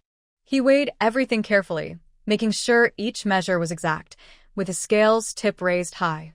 These details made Lady Xia Mingyue feel very pleased. Thank you. You're welcome, Lady Xia. The assistant poured all the white flour into the dough basin and arranged the other grains properly. Then he pulled away the cart, not forgetting to say, wishing Lady Xia a prosperous business. Good business means needing more white flour, which makes the shop sales better. The assistant understood this well and generously offered his blessings. Thank you. Xia Mingyue happily saw the shop assistant off, then tidied up a bit and went back inside to rest. When she woke up naturally, she ate a simple dinner and started making dough. The next day, Xia Mingyue's stall business was still very busy. She sold meat and vegetable pancakes one by one and served bowls of wontons. Zhang Laifu stood on tiptoe, watching again and again, his face full of doubt. Strange. Yesterday, he clearly saw Feng Dali scold Jang Ernieu badly. Usually, Jang Ernieu would be angry and hold a grudge against Xia Mingyue. He also told Jang Ernieu everything honestly, and saw Jang Ernieu come out of the grain shop looking a bit nervous, which meant he had already succeeded. So why is Xia Mingyue's business still normal today? Did she find out something last night while making dough and switch to plain flour? That doesn't seem right. Her bun shop is between Xinghua Lane and the grain shop. If Xia Mingyue really switched to plain flour, he should have heard some noise or noticed something. Maybe. It's probably because there was some leftover dough at home, so she used that for the stall today, not the new flour. The more Zhang Laifu thought about it, the more convinced he was. He told himself to wait patiently for a few days. No matter how much old dough is left, it will run out someday. Once she starts using new flour. Thinking of how Xia Mingyue might embarrass herself, Zhang Laifu couldn't help but laugh. But soon, he couldn't laugh anymore. It had been several days, and Xia Mingyue's business was still the same as always, with no change. In fact, because Xia Mingyue's business was getting better and better, his own bun shop was doing worse. Even the regular customers seemed to be disappearing. What's going on? Zhang Laifu was puzzled and could only look at Jang Ernieu, who was making baked biscuits nearby. This Jang Ernieu was so timid and afraid of trouble that he wouldn't even dare to do such things. He was truly useless. Feeling annoyed, Zhang Laifu walked over with a dark face. Ernieu, your business is getting worse, huh? Yes, Jang Ernieu nodded, it's getting worse. He said it casually, with a relaxed face, not showing any worry at all. It seemed Jang Ernieu really hadn't done anything. Zhang Laifu felt frustrated. Aren't you worried, Ernieu? I'm feeling upset. Jang Ernieu nodded again. His expression seemed tired. Zhang Laifu said, You're full of nonsense. Actually, I'm the one who's upset. Zhang Laifu was so angry he almost ground his teeth, but he still pretended not to care and looked into the distance. This Lady Xia's business is really good. Yeah, Jang Ernieu replied. Really enviable. Yes. Brother Ernieu, if Lady Xia stopped selling her cakes, do you think our business could go back to how it was? Hard to say. Jang Ernieu thought carefully. Maybe not. A picky person like him wouldn't settle for less. Even if he did, it would probably be unwilling. Why? Zhang Laifu was surprised. Brother Ernieu, how can you think like that? In my opinion, our poor business is all because of Lady Xia. Laifu, Jang Ernieu's face turned serious. These past few days I've thought a lot. I believe our business isn't bad because of Lady Xia. It's because our skills aren't good enough, and we can't make tasty food. Think about it, if we could make delicious cakes or buns, even if Lady Xia was selling her stuff, it wouldn't affect our business. That's nonsense. His buns are always delicious. Before Xia Mingyue started selling her cakes, everyone praised his buns and said they were really tasty. This is all Xia Mingyue's fault. Zhang Laifu was so angry at Jang Ernieu's words that he trembled and shouted at him. Enough! You're just a useless guy, nothing more. From now on, don't set up your stall near my shop, so I won't catch your poor attitude and ruin my family's luck. If I do, I'll also lose money with you. Suddenly, he started insulting him. Jang Ernieu didn't expect that normally gentle Zhang Laifu would say such things now. After a moment of shock, Jang Ernieu remembered the words Zhang Laifu had been whispering to him these days. Every word was about resenting Lady Xia's business, full of jealousy and hatred. The words spoken in the grain shop that day probably weren't just jokes. Realizing this, Jang Ernieu looked at Zhang Laifu with fear and disdain. After a moment, he lowered his head. Don't worry. I'll find a different place to set up my stall from now on, somewhere away from you. Being with such a malicious person, he fears he might be influenced badly, and he's even more worried that one day Zhang Laifu's evil ways might be directed at him. Fortunately, when he felt guilty at the last moment, he finally pulled his hand back. Otherwise, he might have ended up just like Zhang Laifu. Jang Ernieu felt deep regret and some fear, but he also worried about what might come next. His pancake business was already not very good. The current place was okay, but if he moved somewhere else, it might get worse. Maybe he should really listen to his older brother-in-law and give up the pancake stall to follow him on courier runs? But running this pancake stall wasn't easy either. He learned to make pancakes from an old master when he was young. The master didn't want to teach him at first, and he spent over 2 years helping out with chores, giving money and gifts during festivals. Only then did he finally learn how to make pancakes. The master once said he was the fastest and best student, and Jang Ernieu was very proud of that. The pancake stall also helped him earn a lot of silver, enough to support his sick father, marry his wife, and raise 2 children. But now, Jang Ernieu felt confused. He looked up at the sky, then at the busy street, and finally his gaze settled on the lively stall of Xia Mingyue in the distance. He wondered who Xia's mother had learned her skills from. Today's stall was closed right on time at noon. He stacked the tables and benches against the wall, covered everything with straw mats, and packed up the bowls, chopsticks, and spoons to take home. They needed to be cleaned carefully and boiled to disinfect. When he finished all this, Xia Mingyue was so tired she didn't want to move anymore. She sat on a small stool, relaxing. Mrs. Liu wiped her hands and said, "Tonight, make less dough, and tomorrow mix less filling too. Business makes money, but money is endless. You should take care of your health. Don't work too hard. If you get sick, even a lot of silver won't pay for the medicine." Yes, Xia Mingyue nodded. She agreed very much with her. But looking at the shining silver, she felt like she was losing money by not earning more. Recently, she bought 2 new beds, 2 new pillows, and new bed linens. Summer is coming, and she also needs to repair the roof and buy mosquito nets. After the incident with Seng Lu stealing last time, she plans to rebuild the courtyard wall using only blue bricks. She wants to expand her business to earn enough money so she can relax without worries. She also hopes to find time to gather unique ingredients from this era and make special foods. There are many things to do, and each requires enough money. Earning money must never be neglected. But now, it's clear her energy is limited. Xia Mingyue frowns and thinks. The next day, Jiang still brings black vegetables. Elder sister Xia, this is almost the last basket of black vegetables for my family. If you still want some, I can ask the neighbors. The price is the same, and the amount is just as much. Do you agree? Fearing that Xia Mingyue might refuse, Jiang speaks carefully.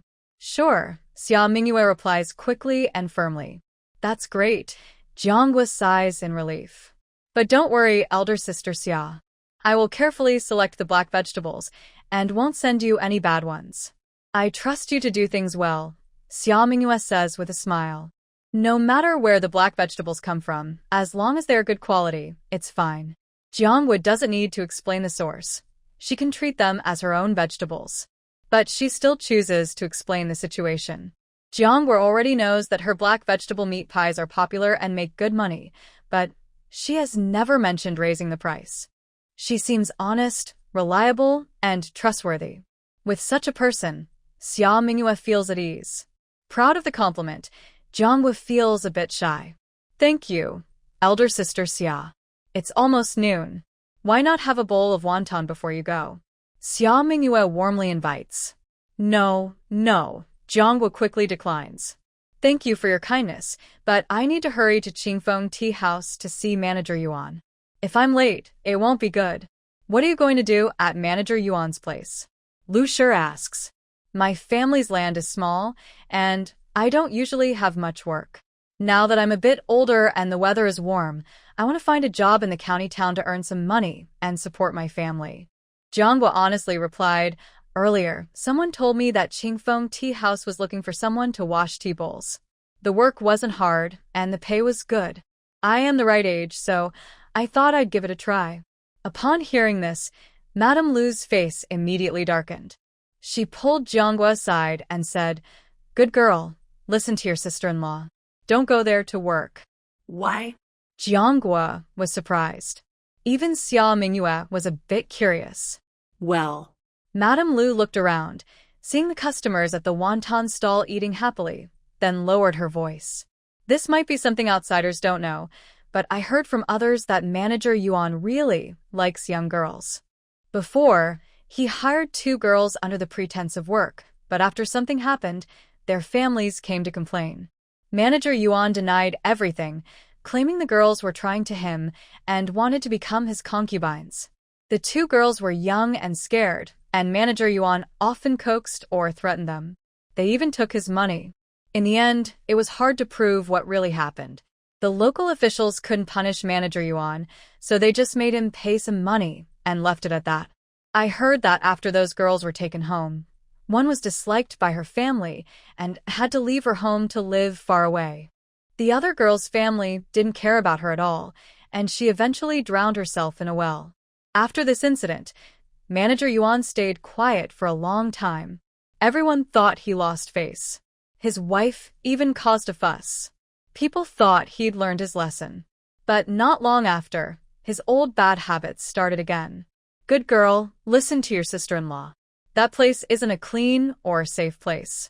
No matter how much money they offer, you must never go there.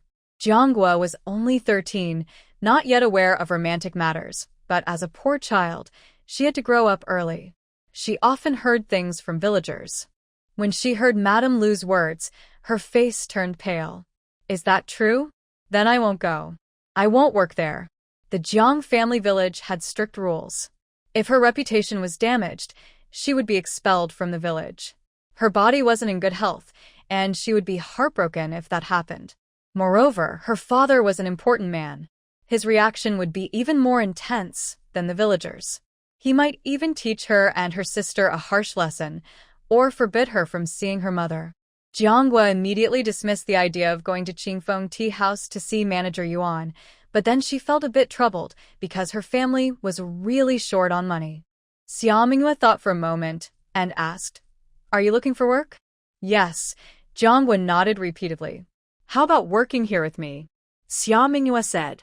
You see, I sell pancakes and wontons, and I plan to sell some other food soon. We're really busy, and I've been thinking about hiring someone to help. Since you're looking for work, why not work for me? Nothing makes a person happier than having someone offer a pillow when they are sleepy. Especially because Jiangwu is honest and hardworking. Her clothes are old but very clean, showing she is a diligent and tidy girl. Based on her instincts, Xia Mingyue believed that hiring Jiangwu was definitely the right choice. Really? Jiangguo's eyes suddenly shone like stars in the night sky. Sister Xia is willing to hire me? She thought she might not find work easily, but now she had found a job so quickly. It was a good sign. Sister Xia was kind and friendly, and her pancakes were delicious. Jiangwu was very excited. Her voice trembled a little, But she still made her feelings clear. Sister Xia, don't worry. I will work hard and do a good job. But saying it wasn't enough. She had to start working right away. She rolled up her sleeves and tidied the firewood nearby, helping Xia Mingyue add fire to the big stove. Then, when customers arrived, she greeted them warmly. Would you like a bowl of wontons? Thin skin, big filling, and lots of meat. Would you like a large or small bowl? Seeing Jianghua talk so lively and her nice voice, the customer found a seat and ordered a big bowl of wontons. Xia Mingyue watched this and her eyes brightened. She wasn't just asking if they wanted one bowl, she was directly asking whether they wanted a big or small bowl. When people face a seller, they usually feel a bit cautious. But when asked to choose between two options, they tend to pick one instinctively. If asked in the first way, they might say no. If asked in the second way, they often choose the small bowl. Different ways of asking lead to very different results. Clearly, Jianghua knew how to do business. To be good at business, one must be either clever or talented. Whatever the reason, Jianghua would definitely be her helpful assistant. It seemed like she had found another treasure. Xia Mingyue squinted her eyes with a smile. Today's busy work confirmed her guess. Jianghua was good at greeting customers, moving quickly and efficiently. She lit the fire, scooped wontons, served bowls, cleared tables, washed dishes. Though she looked small and thin, she was just as busy as Xia Mingyue and Madame Lu, even showing more strength than Xia Mingyue when moving long benches at the end of the day. Even Madame Lu couldn't help but comment, "You're like a little monkey, but you're really strong. I often do chores at home. I carry wheat back and forth, fill the water jar myself. I'm full of strength," Jianghua said as she easily carried a stack of bowls onto a cart. "This girl," Madame Lu said with a loving smile. But her smile disappeared when she saw Zhao Dahu and Zhao Ernieu standing nearby. These two mischievous boys eat so much every day, they've grown all plump. Zhao Dahu and Zhao Ernieu noticed Madame Lu's disapproving look. They looked at each other and sighed at the same time. Mom is again upset with us. But honestly, it's not the first time she's been annoyed, so they didn't take it to heart. They took back all the pots and bowls, washed and boiled them. Jianghua still worked diligently and quickly. Xia Mingyue was increasingly pleased with her.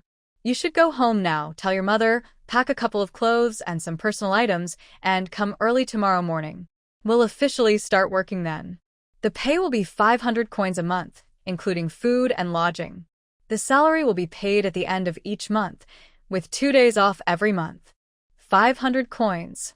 At Qingfeng Tea House, washing tea bowls all day only earned 200 coins. Her uncle, who could read and count, worked as a bookkeeper earning only 500 coins a month.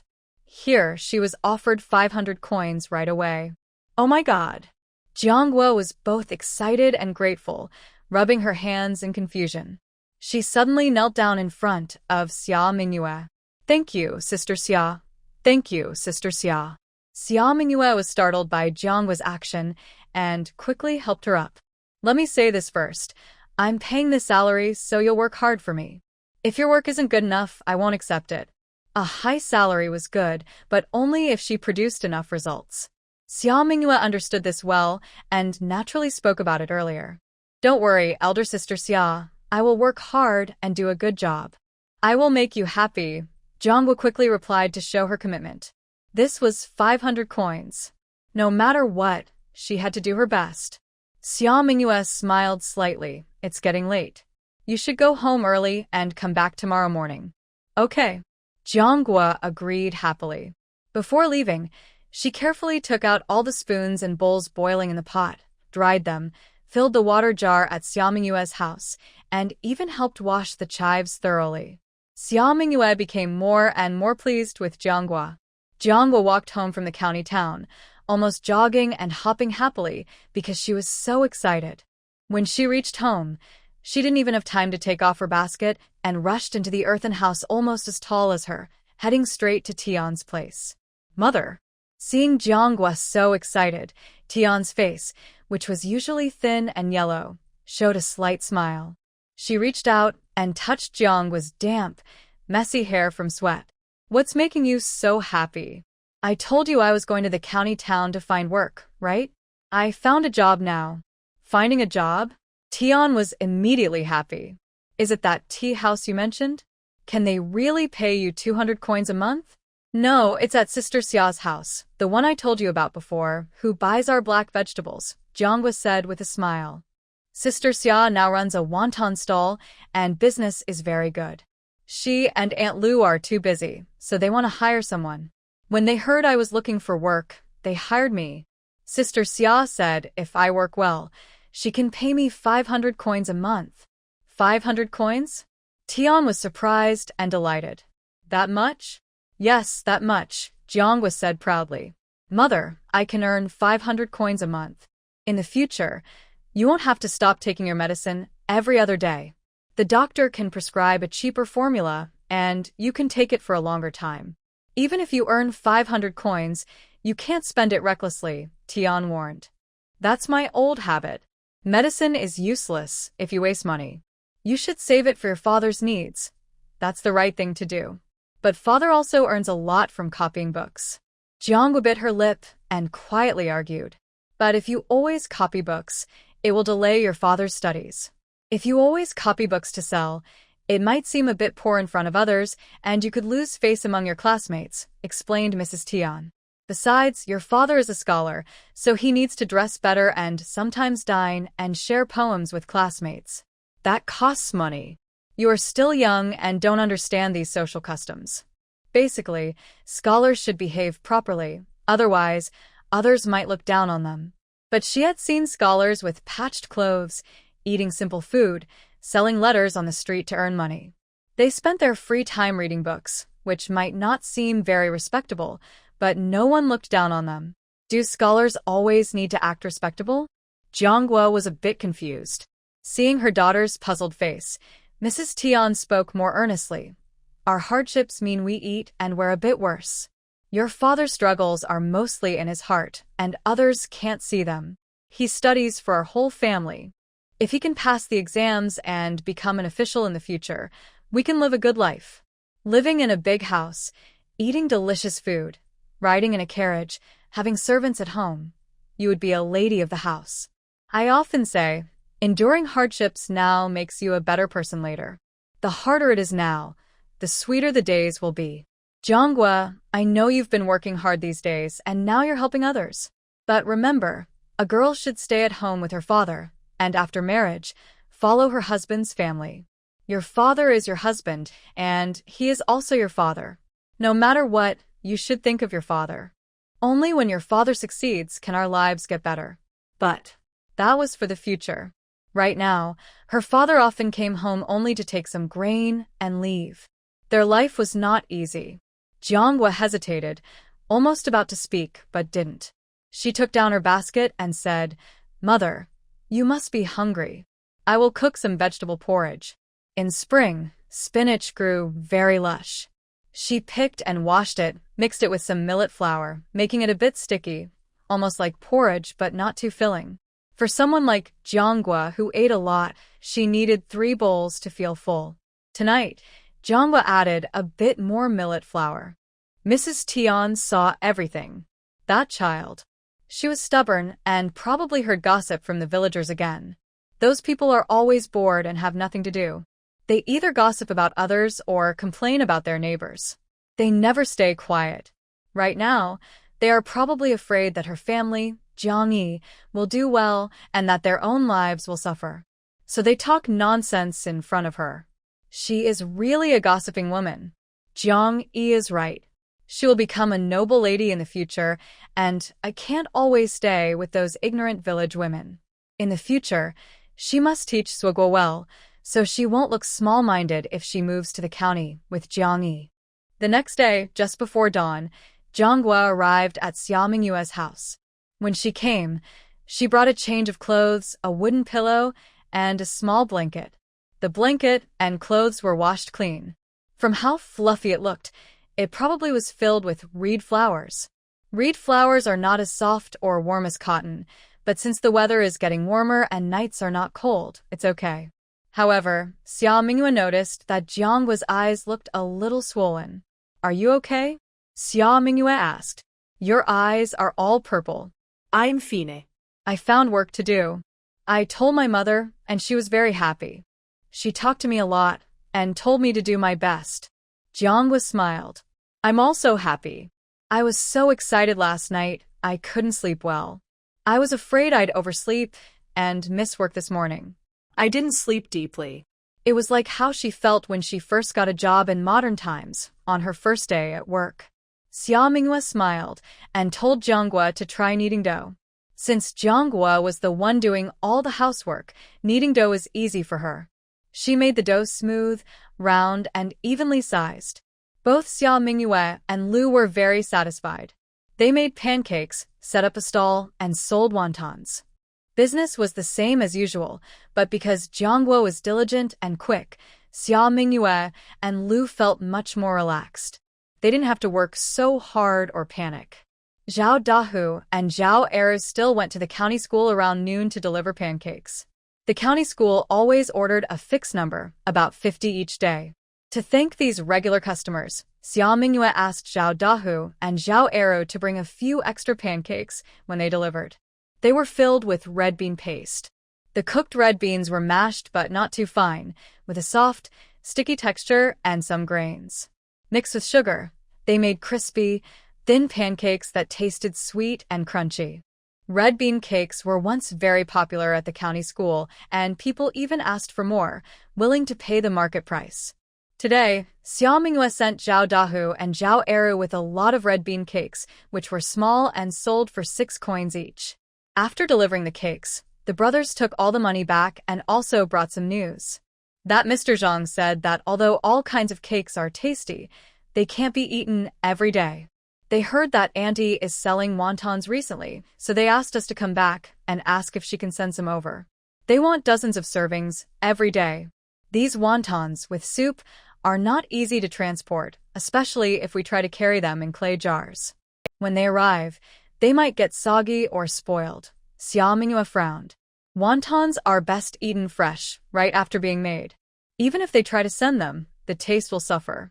As a cook, she couldn't accept that. If they used a small portable stove to cook the wontons there, it would be troublesome to transport, and whoever went would affect the current stall's business. Given the steady customer base at the county school, opening a branch would be the best choice. But she didn't have enough staff or funds. Maybe she could think differently and first solve the problem of having a limited product range? After thinking for a long time, Xia Minghua decided that after closing her stall in the afternoon, she would buy some sesame paste, some early yellow cucumbers, mung bean sprouts, and a bunch of fresh cilantro from the vegetable stall. Spring cilantro was lush and vibrant, still fresh and lively even in the afternoon. When she got home, she asked Jianghua to do the chores of washing dishes and utensils while she kneaded a piece of dough and washed it in water. This surprised Jianghua so much, she almost jumped up. Big sister Xia, washing dough in water will make it all turn into soup, won't it? It will turn into soup, but not completely, Xia Minghua said without looking up. Jianghua still looked surprised. How could some of the dough turn into soup while others didn't? She couldn't understand it and kept glancing at Xia Minghua while working, trying to see how the dough could not turn into soup entirely. Xia Minghua noticed, but didn't explain much. She focused on kneading the dough in her hands. The water in the basin gradually turned cloudy as the flour dissolved, and the dough in her hands shrank smaller and smaller, until the dough in her hand shrank to about the size of a fist and turned from white to a yellowish color. Xia Minghua tugged at the dough to check its elasticity. Then she asked Jianghua to light the fire and place the yellowish dough on the stove to steam. Jianghua didn't quite understand but followed her instructions. Xia Minghua went to handle the white, starchy water. After sitting for a while, the water separated into layers. She discarded the clear top layer and kept the thick, sedimented bottom part, stirring it until it became a sticky paste. She then spread a thin layer of this paste onto an oiled bamboo steamer basket. She steamed it briefly, then took the basket out and cooled it in ice water. Carefully, she peeled off the smooth, transparent pancake from the edge. Xia Minghua was very careful and produced a piece of evenly thick, shiny, and translucent cold skin. She gently pulled on the cold skin to check its elasticity. Satisfied, she started making the second piece, then the third. Once all the batter in the bowl was used up, Xia Mingyue had a stack of good quality cold skins. Look at how clear and shiny the pancakes are. They look very nice, and I think they'll taste good, Lu Shi said. But I don't know what they're called. Cold skin, Xia Mingyue answered. Cold skin. Jiang Ernieu repeated the name several times, then nodded firmly. It's cool and transparent, and the name fits perfectly. Is this cold skin eaten just like this?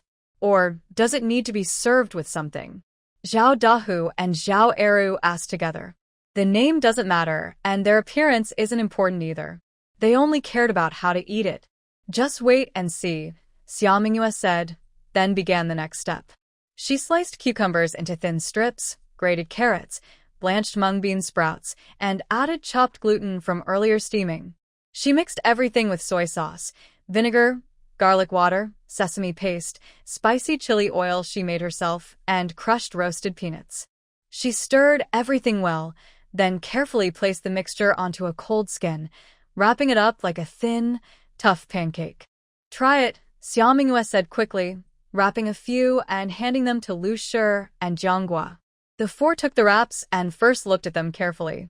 The cold skins were thin and see-through, with glimpses of green from the cucumber, orange from the carrot, and red from the chili oil. The colors were bright and varied, creating a striking visual effect.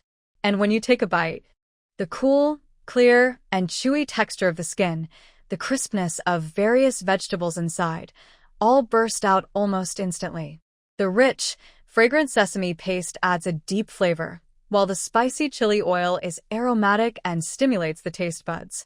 The vinegar has a slight sweetness that balances some of the spiciness. The most important part is the sprinkled crushed peanuts inside. When you chew them, your mouth is filled with a fragrant aroma, which enhances the flavors of the other ingredients. After finishing this bowl of cold noodles, the only words on the tongue are delicious. Yummy. All four people said these words at the same time. After a moment of surprise, they all smiled. It's really tasty. They repeated the same words again. Laughter broke out once more. Big Sister Xia, these cold noodles are really delicious, Jiang Ernieu said. And it's easy to eat with your hands, convenient for takeout, Mrs. Lu said with a smile. You plan to sell these cold noodles in the county school, right? That way, it's easy to deliver there. Normally, cold noodles are cut into wide strips and mixed with bean sprouts, gluten, and shredded cucumber with various seasonings in a bowl, Xia Mingyue explained as she cut a portion and quickly stirred it well. Like this, wrapping the vegetables and eating with your hands is called wrapped cold noodles. Got it. One dish, two ways to eat. But whether it's wrapped cold noodles or the stirred version Xia Mingyue made, both taste excellent. Plus, this mixed cold noodle is very suitable for selling at a stall. Mrs. Lu thinks that once they start selling these cold noodles, the stall's business will definitely improve. And the popularity of selling small amounts of cold noodles at the stall on the second day proved Mrs. Lu's guess. Cold noodles, true to its name. Cool and refreshing, as thin as skin, smooth and delicate, with a chewy texture. Most importantly, the various sauces and side dishes poured on top make the flavor and texture of the cold noodles very rich, with a lingering aftertaste. The only downside is that these cold noodles are not very filling. After finishing a portion, it feels like there's just a gap between the teeth. Xia Mingyue then promoted the meat pies again. One meat pie, one serving of cold noodles, crisp and tender with each bite, followed by half a bowl of fragrant, tasty wonton soup. If someone has a bigger appetite, they can order 2 meat pies. Everyone finishing their meal here leaves feeling satisfied and full, walking away with a burp. Master Qian knew that Xia Mingyue was selling fresh cold noodles today, so he hurried out the door. Lady Xia, bring me 2 bowls of cold noodles. The food placed at the door must be served to the first customers. Master Qian came late today. The last bowl of cold noodles was just sold, Xia Mingyue replied with a smile. Alas, she couldn't be the first to get the treat. Master Qian felt a bit annoyed with himself for busying with trivial matters and not buying fresh food earlier. He was worried that he might not get to taste it himself. Then let's do it tomorrow, Master Qian said, his face scrunching up like a bun. Lady Xia, please save 2 bowls for me tomorrow. Why wait until tomorrow? Xia Mingyue already brought out 2 prepared bowls of cold noodles. The noodles are sold out, but I have 2 special bowls just for Master Qian and Lady Lu to try. Please don't mind if you dislike them. Dislike? How could that be? Just being able to taste it was good enough, especially since Xia Mingyue had specially reserved these for them. Master Qian was pleasantly surprised and hurriedly took out his purse to pay for the 2 bowls. Xia Mingyue declined. I already said these are for Master Qian and Lady Lu to try. Since it's just a taste, there's no need to pay. Since she started selling food here, she had received much kindness from Master Qian and his wife. Social exchanges were common, and Xia Mingyue was not stingy. Master Qian understood her intention and didn't insist. He accepted the bowls of cold noodles. Thank you, Lady Xia. You're welcome, Master Qian. Xia Mingyue smiled softly and then went to fold dumplings. Master Qian happily carried the cold noodles inside to find Lady Lu. Lady Xia's new dish is called cold noodles. Come and try it. New dish? Hearing this, Lady Lu didn't wait for Master Qian to finish speaking and went straight to him, taking one of the bowls. It smells fragrant and looks good. It must taste great too. Lady Lu said this and picked up her chopsticks, scooping some cold noodles into her mouth. The smooth, rich flavor immediately spread across her palate. Even though it was still some time before noon, and Lady Lu didn't feel hungry, she quickly finished the bowl of cold noodles. This cold noodle is really delicious. Mrs. Lu sighed with a sense of longing, feeling that although the cold noodles were delicious, something seemed missing. After thinking for a while, her gaze fell on another bowl of cold noodles in the hands of shopkeeper Qian. Yes, it was because they tasted so good that she felt she hadn't had enough. She wanted to eat another bowl. But Mrs. Lu bit her lip and tentatively asked, "Why isn't your husband eating?" "Because I guess that one bowl wouldn't be enough for my wife, so I kept this bowl for her," shopkeeper Qian said with a smile as he handed the bowl over. Mrs. Lu took it, her eyebrows raised, and she shot a sharp look at him. "Are you saying I eat too much?" "Not at all," shopkeeper Qian exclaimed, defending himself. "My wife doesn't eat much at all. It's just that I ate a bit more breakfast this morning, so I'm not hungry now." "Then just say you're not hungry," Mrs. Lu huffed, feeling annoyed. Why did he have to make excuses that involved her? If he did, eating this bowl of cold noodles would feel like a burden. Good food is best enjoyed when you're in a happy mood. Deliciousness doubles. Yes, my husband was wrong. I will remember that in the future, shopkeeper Qian said with a smile, apologizing. Watching Mrs. Lu continue to enjoy her noodles happily, he felt very pleased. His wife was still like a little child, so adorable. At noon, Zhao Dahu and Jang Ernieu went to the county school to deliver the buns. This time, following Xia Mingyue's instructions, they first took 10 wrapped cold noodles to see if the school would accept them. They returned a quarter of an hour earlier than yesterday, excitedly telling Xia Mingyue, Master Zhang, and the other scholars think these wrapped cold noodles are very tasty. They want us to send 40 more tomorrow.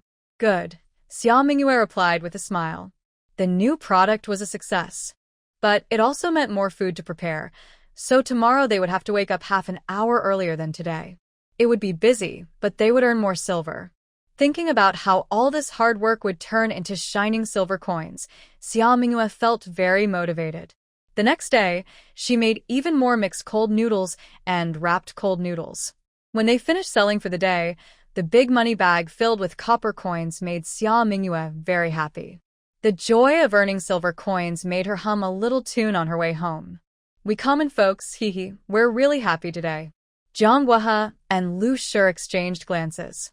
The tune sounded cheerful yet straightforward, with a lively rhythm that felt quite touching. But this song was very unfamiliar. She had never heard it before. Lady Xia was from Chuzhou, so this was probably a folk song from that area. Zhang Guohe and Lu Shi didn't think much about it. Instead, because the melody was catchy, they unconsciously hummed along with Xia Mingyue. Us common folks, today I am truly, truly happy.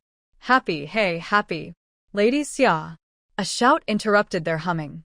Xia Minghua looked up and saw Jang Ernieu running up from behind. He was in a hurry, and when he reached her, he was out of breath. Lady Xia, I am Jang Ernieu, the one selling baked flatbreads on the street. Do you recognize me? Of course, I know Brother Jiang, Xia Minghua nodded. When she first arrived here, she had bought flatbreads from Jang Ernieu's stall twice. The taste was okay, but the dough was sometimes a bit off, and there wasn't enough salt and pepper inside. Usually, they spread some syrup on the baked flatbreads for flavor, but Jang Ernieu's didn't have syrup. Maybe he was trying to save money or hadn't learned the right way. Overall, the flatbreads didn't taste quite right. So, Xia Minghua never bought from him again and remembered him quite clearly. Is Brother Jiang here for something? She asked. I have something to discuss with Lady Xia. Jang Ernieu hesitated, nervously rubbing his hands, looking embarrassed.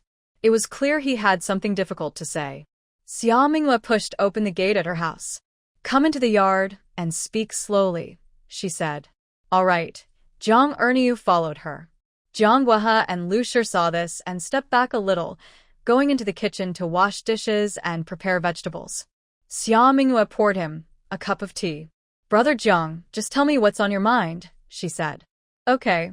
Jang Ernieu nodded repeatedly, still nervously fidgeting. After hesitating for a long time, he finally spoke with difficulty. It might be a bit bold to say this, but I want to ask, if Lady Xia thinks it's inappropriate, just say no. He paused again, then gathered his courage and asked, Lady Xia, could you possibly teach others how to make baked flatbreads? Xia Minghua was a bit surprised and paused for a moment. How do you plan to spread the word? Seeing this, second Brother Jiang hurriedly explained, I know I was a bit abrupt. I've thought it through carefully. These baked goods, like pancakes, mostly attract nearby customers. They won't be like a restaurant that trains apprentices to starve their masters.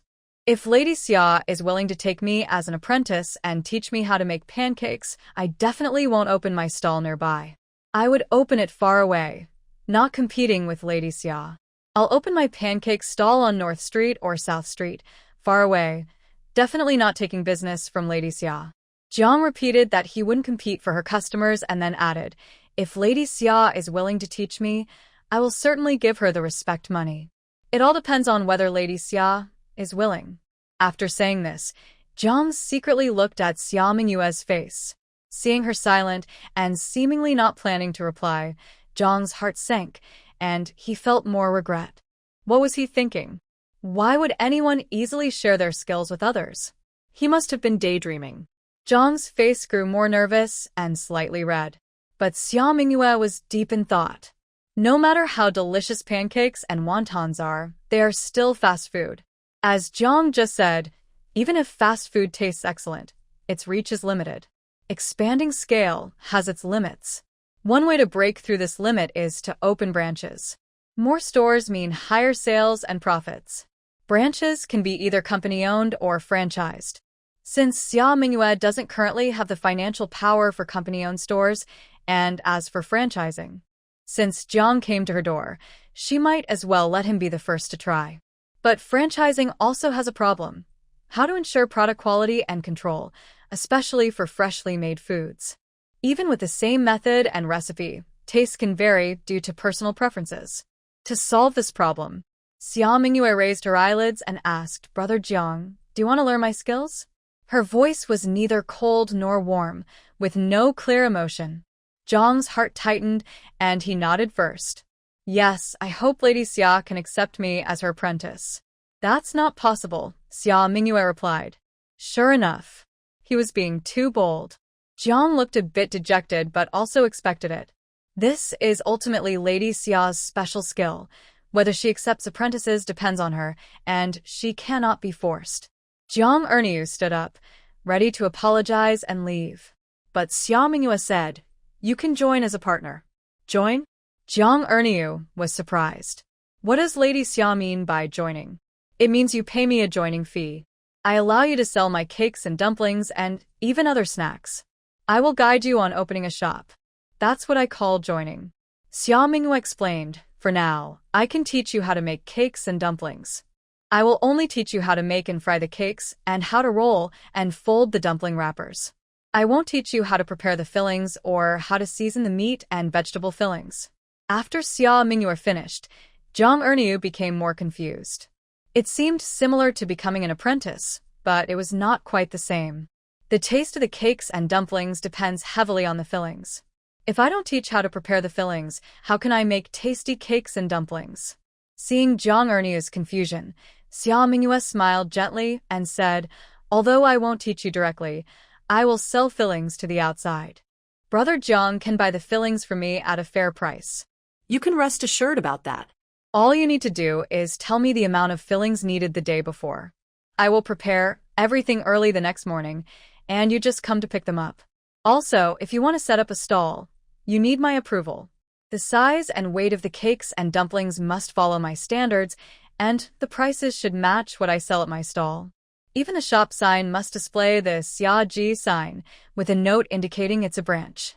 By distributing fillings uniformly, we can ensure that both franchise stores and direct stores taste the same, which is crucial to protect the reputation of Xia Ji. This is the best plan Xia Mingyue has thought of so far." After hearing this, Jang Ernieu was overjoyed. It meant that after joining as Xia Mingyue described, the food sold at his stall would taste the same as what Xia Mingyue sells. With this, he wouldn't worry about having no customers. Making money would become inevitable. As for the selling prices and stall location, as long as Xia Mingyue agrees, those are not issues. Jang Ernieu was extremely satisfied and hurriedly agreed, "I will do everything according to Lady Xia's instructions." Just about the franchise fee that Lady Xia mentioned. 5 taels of silver. Xia Mingyue set a reasonable price starting from the second year. "You only need to pay me 1 tael of silver each year, as the fee for using the Xia brand and for guidance on new dishes. The franchise fee and brand management fee must be paid in full, and of course, daily services should be provided as well." Xia Mingyue always values fairness, as long as it's within his acceptance. Jang Ernieu heaved a sigh of relief. "When can I start learning from Lady Xia?" "In 3 days," Xia Mingyue replied. 5 taels of silver is a lot for an ordinary family. They might not be able to gather it all at once, and will need some time to save up. Xia Mingyue also wants to use these days to improve the documents for franchisees. Since he plans to expand his business, everything must be done properly. "Okay." Jang Ernieu nodded. "I won't bother Lady Xia anymore. I'll go back first. He needs to save up the 5 taels of silver. Take care, Brother Jiang." Xia Mingyue saw him off to the door. When he returned to the courtyard, he was surrounded by Jiang Guohe and Lu Shi. "Sister-in-law's idea is really good," Lu Shi kept praising. Jang Ernieu's family's franchise fee is 5 taels of silver. More people will want to join later, maybe 100 or so. That would be 500 taels of silver, plus the annual usage fee of 1 tael of silver, and the money earned from selling fillings. Lu Shi was already seeing endless silver in front of her, unable to imagine how much they could really earn. As the saying goes, big rivers flow happily, small streams dry up when there's no water. Xia Mingyue makes a lot of money, and as someone working with him, she will definitely benefit. Eating meat every day will be just around the corner. Lu Shi imagined happily, smiling like a peony flower. Jiang Guohe's arithmetic wasn't as good, and his mind wasn't as quick as Lu Shi's, but he understood one thing: Sister Xia will make a lot of money in the future. His job paying 500 coins a month could last a long time, longer than he had imagined. Jiang Guohe was also very happy, nodding repeatedly at Xia Mingyue with Lu Shi. This is just the beginning, like building a house, just starting to dig the foundation. Xia Mingyue smiled and said, "We still have many things to do before we can build this tall building. If you have hope in your heart, then you have a tall building. If your mind only holds a thatched hut, you won't realize there's a tall building, and naturally, your vision won't be broad enough to build a tall building." Lu Shi thought this and then suggested, "Maybe we should let our brothers and sisters spread the word about the partnership they mentioned to see if anyone else is interested. The more people join, the faster the money will come in." "There's no need for that," Xia Mingyue said with a smile. Pushing too hard usually doesn't work. The more we talk about it, the more others might become suspicious, making it seem like something's wrong with us. Also, the idea of a partnership is just a plan. When we actually try to do it, there will be many problems. First, let Brother Jiang set up his stall, and if everything goes smoothly, we can think about the next steps. If Brother Jiang's stall does very well and earns a lot of money, then others who want to do business will naturally come to us. There's no rush now. That's a good point, Lu Shi nodded. Let's follow your advice and take things slowly. Yes, take it slow. These days will be busy, and sister-in-law and Zhuang Guo will have to work hard. They plan to add cold noodles soon and also need to prepare more fillings for Jang Ernieu. There will be many tasks ahead. Can't stand hearing you be so polite, Lu Shi said with a grin. I'm paying you for your work, so it's only right. If you keep saying things like that, I might have to punish you. Lu Shi teased, and Xia Mingyue responded, Sister-in-law, how do you plan to punish me? Punish. Before Lu Shi finished, Zhao Dehu, who was carrying water, interrupted, I'll tell you. I'll punish Aunt Xia by making her eat 2 meals in a row that my mother cooked. I think 3 meals would be better, Zhao Ernieu added. Eating 2 days in a row. Lu Shi was speechless. Just the two of you talk so much. Jang Ernieu ran all the way back. Feng Shi was hanging clothes to dry in the yard. The 2 children were growing quickly, and the sleeves of their spring clothes and pant legs had become shorter. Feng Shi thought about tearing a piece from an old, unusable outfit to patch up the clothes. Mother! Jang Ernieu cheerfully called out. Feng Shi was happy upon hearing this. Seeing how excited you are, does that mean Sister Xia agreed? Yes, she agreed. Jang Ernieu scooped half a ladle of water from the water jar and drank it eagerly, then wiped his mouth. It's just about joining, not about taking a disciple. Joining? Mrs. Feng was confused. Joining means. Jang Ernieu explained exactly what Xia Mingyue had told him to Mrs. Feng. Mrs. Feng listened, feeling a bit puzzled but understanding the main idea. So, that means we need to gather 5 taels of silver. Not just 5, Jang Ernieu said. Besides what we owe to Lady Xia, we also need to prepare some tools for setting up a stall. I estimate we need about 6 or 7 taels. That much. Mrs. Feng pressed her lips together, thinking about the few coins left in the money box, just over 100. My mother has had some back pain these days. I plan to take 20 or so coins later to buy some snacks and go see how she's doing. She also wanted to ask if her parents could lend her some silver. Having been married for many years, Jang Ernieu understood Mrs. Feng's plans. He held her hand. You don't need to worry about the money. I have a way. What way? Mrs. Feng asked, puzzled. We have an old silver lock passed down from our ancestors, Jang Ernieu whispered. It's quite heavy. We can take it to the pawn shop and get 3 or 4 taels of silver. I'll then borrow some more from Uncle Ernieu. Uncle Ernieu was a scholar who taught children at a small private school and had some savings. Together, these should be enough to solve their urgent problem. But that silver lock is a family heirloom. My father once said that no matter how poor or hard times are, this is a keepsake from our ancestors. We must not sell it. If my father finds out. Mrs. Feng looked nervously toward the window, worried that her bedridden father-in-law might overhear. Jang Ernieu's uncle was generally kind to their family, but because he was educated, he looked down on small traders like them. Getting enough money would not be easy. I think I should go back to my parents' house, Mrs. Feng insisted. Then I'll go and talk to my mother, Jang Ernieu said. That silver lock is just being pawned, not sold. Once we earn some silver, we can buy it back.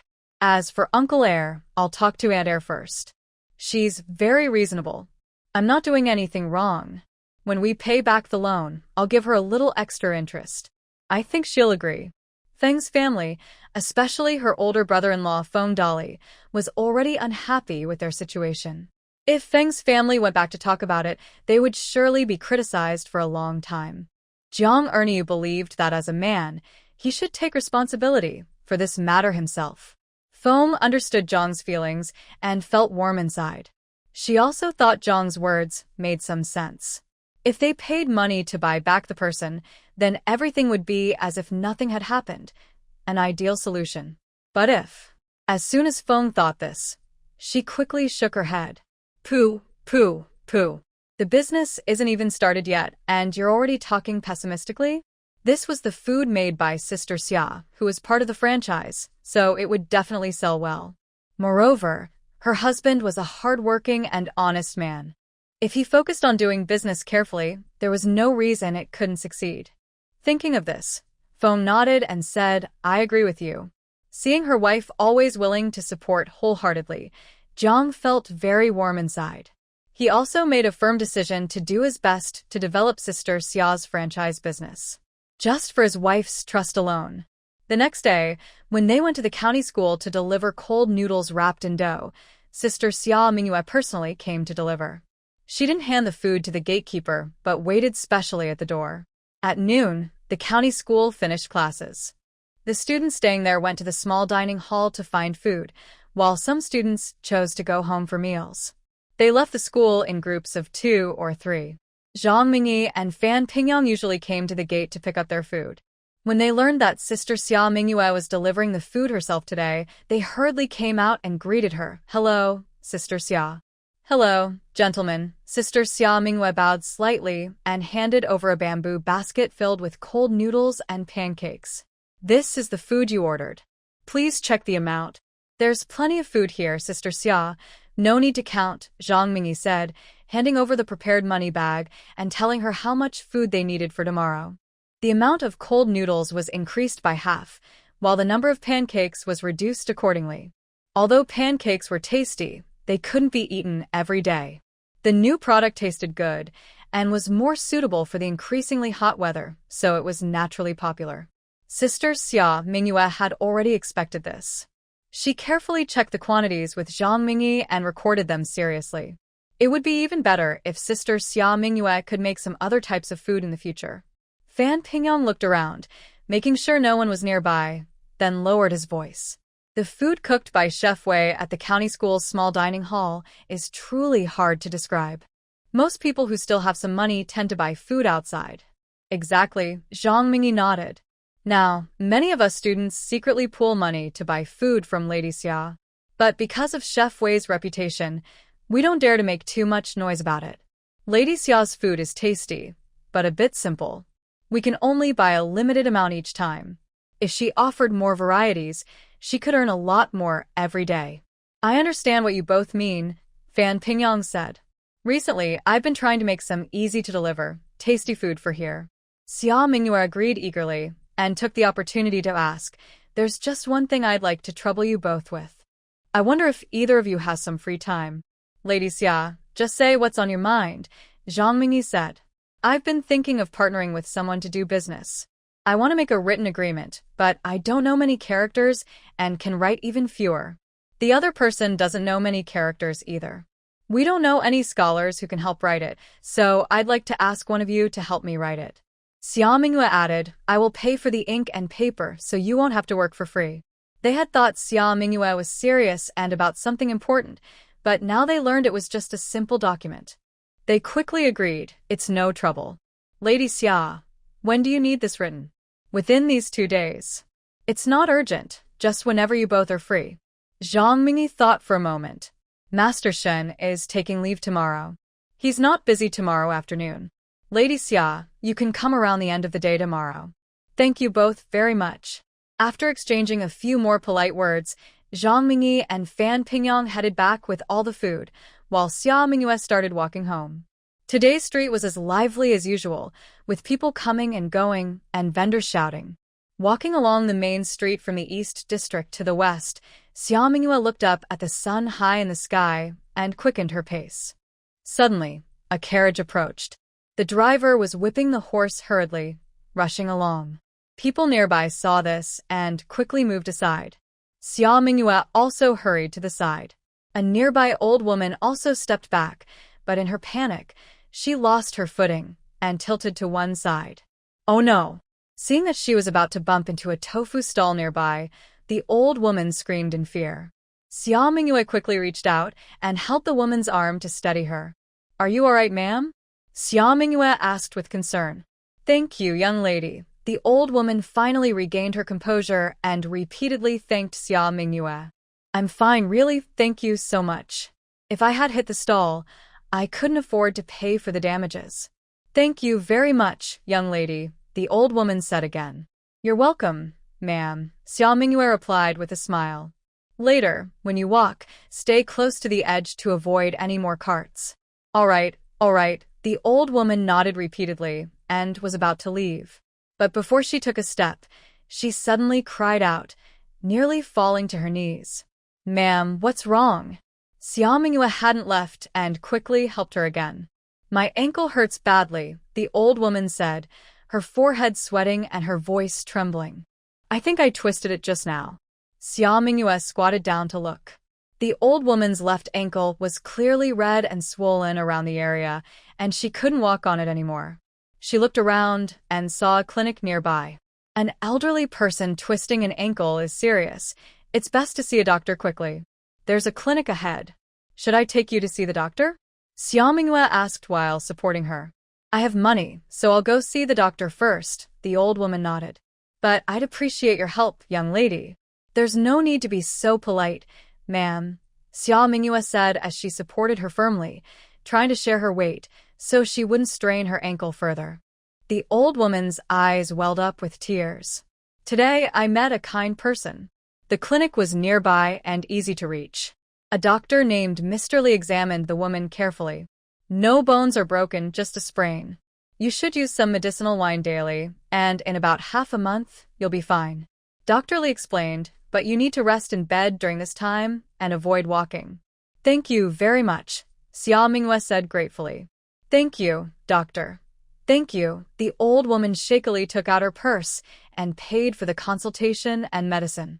Additionally, during this time, the meals should avoid spicy foods.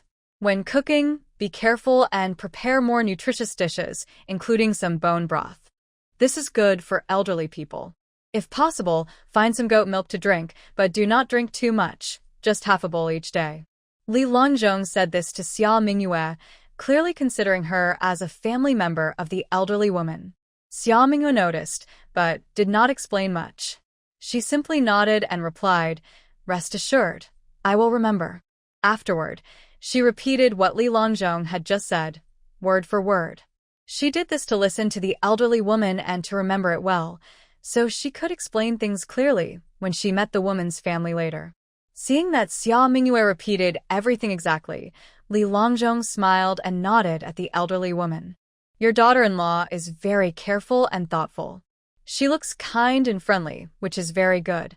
Doctor, you're joking, the elderly woman hurried to explain. If I could find such a good daughter-in-law, I would wake up laughing in my dreams.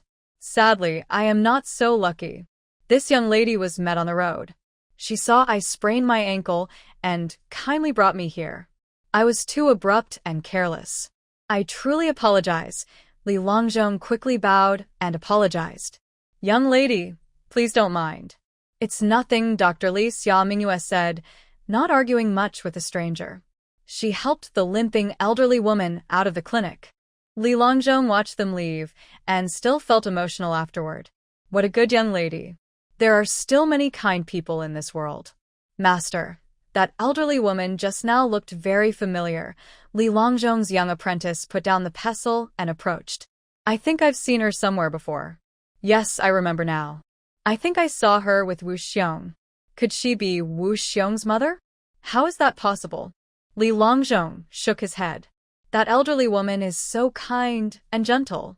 How could she be Wu Xiong's mother? Maybe Wu Xiong went to trouble her before. TSK, it seems Wu Xiong's family is not easy to deal with. People say Wu Xiong is no good, always bullying others. Now it looks true, but that elderly woman was truly pitiful. She should have asked for less medical fee earlier. The elderly woman's home is in the third alley north of this street, not far away. Because the elderly woman had difficulty walking, Xia Mingyue couldn't carry her all the way and could only support her, stopping and walking along the way. During their walk, they chatted casually.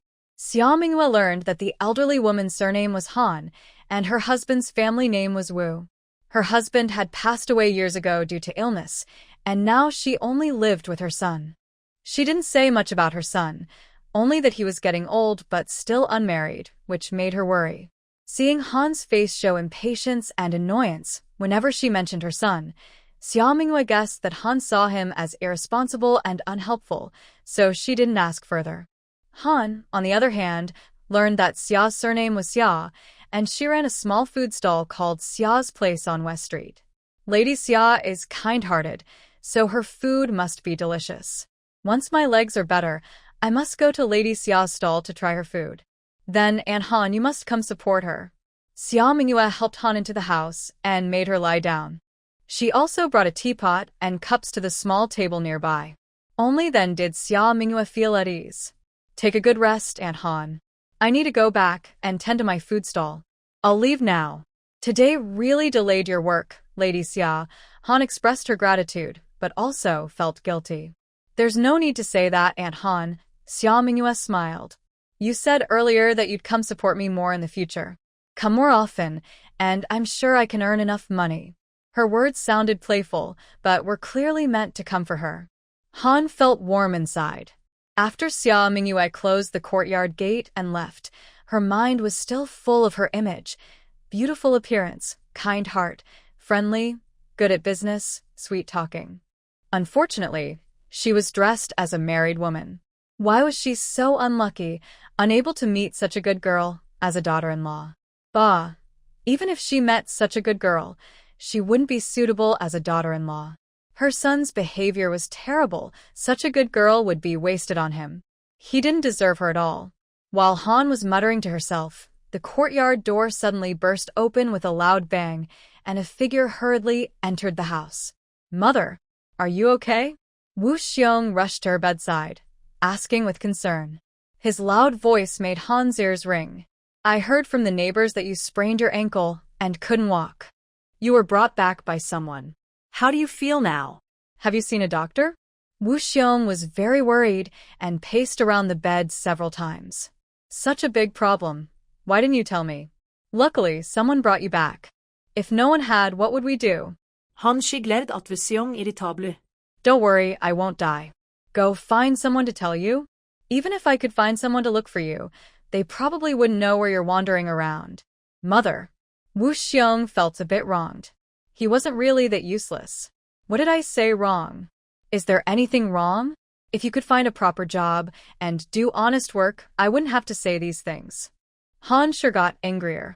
All you do is mess around with useless stuff. It's embarrassing to talk about. When others ask, I feel ashamed to say what you do. I'm afraid my old face can't be shown.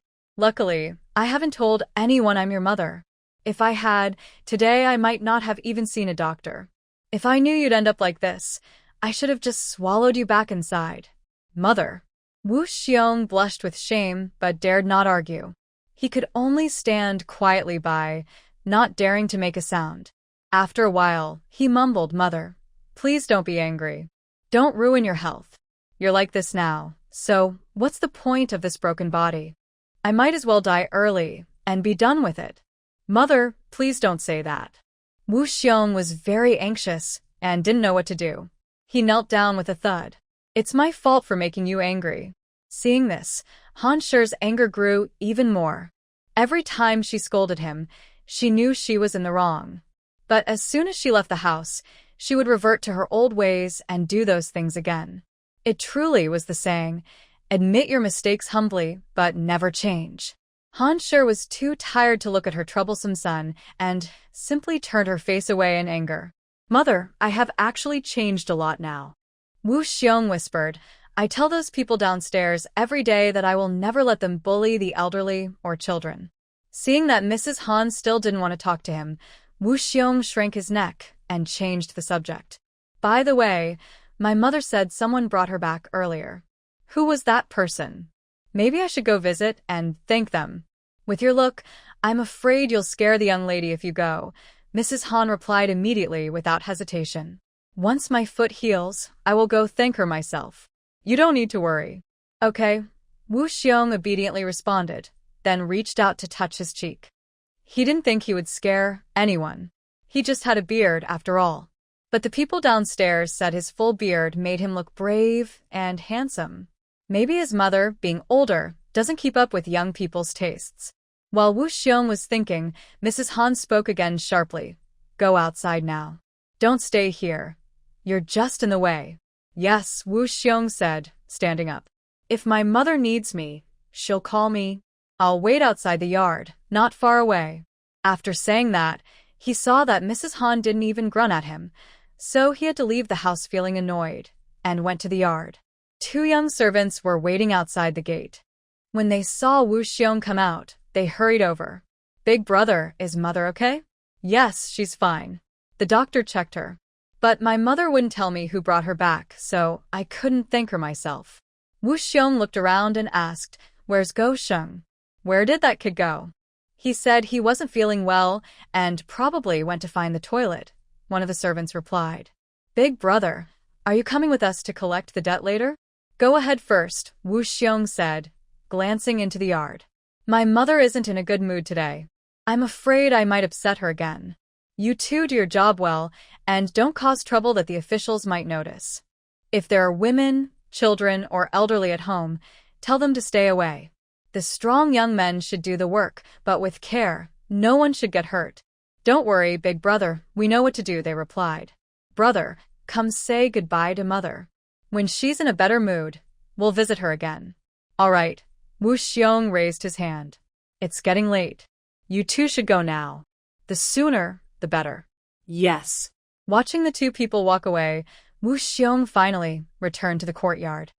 He didn't dare to sit openly in the yard, afraid that Mrs. Han might see him through the window and get annoyed. Instead, he took a small stool and sat behind the jujube tree in the yard. When Xia Mingyue returned, Xia Ji had already closed his stall, so she headed straight home.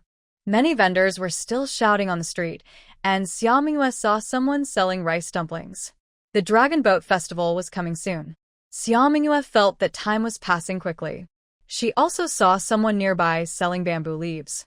Most of the bamboo leaves here are from reeds, freshly picked, with a unique fresh scent. Seeing Xia Mingyue stop, the young seller hurriedly called out to attract customers, Come get some rice dumpling leaves. All my leaves are fresh and thoroughly washed. Xia Mingyue looked over and saw that each leaf was broad, intact, and quite clean. But, do you have bamboo leaves? Compared to reed leaves, Xia Mingyue preferred the fresh scent of bamboo. No. The young seller hesitated, then said, If you want, I can go pick some. But bamboo leaves are small, so wrapping rice dumplings might be difficult. Jinqiu County is in the north. Although bamboo isn't rare, the temperature differences mean there aren't large bamboo forests. Most bamboo that grows here is thin with small leaves. So, they're not very suitable for wrapping rice dumplings. Do you sell fresh bamboo stalks here? Xia Mingyue asked again. I can sell them, the young seller replied. Wild bamboo forests have no owners, just cut a few stalks, and it's easy money. Selling bamboo leaves or bamboo stalks is the same. Both are profitable.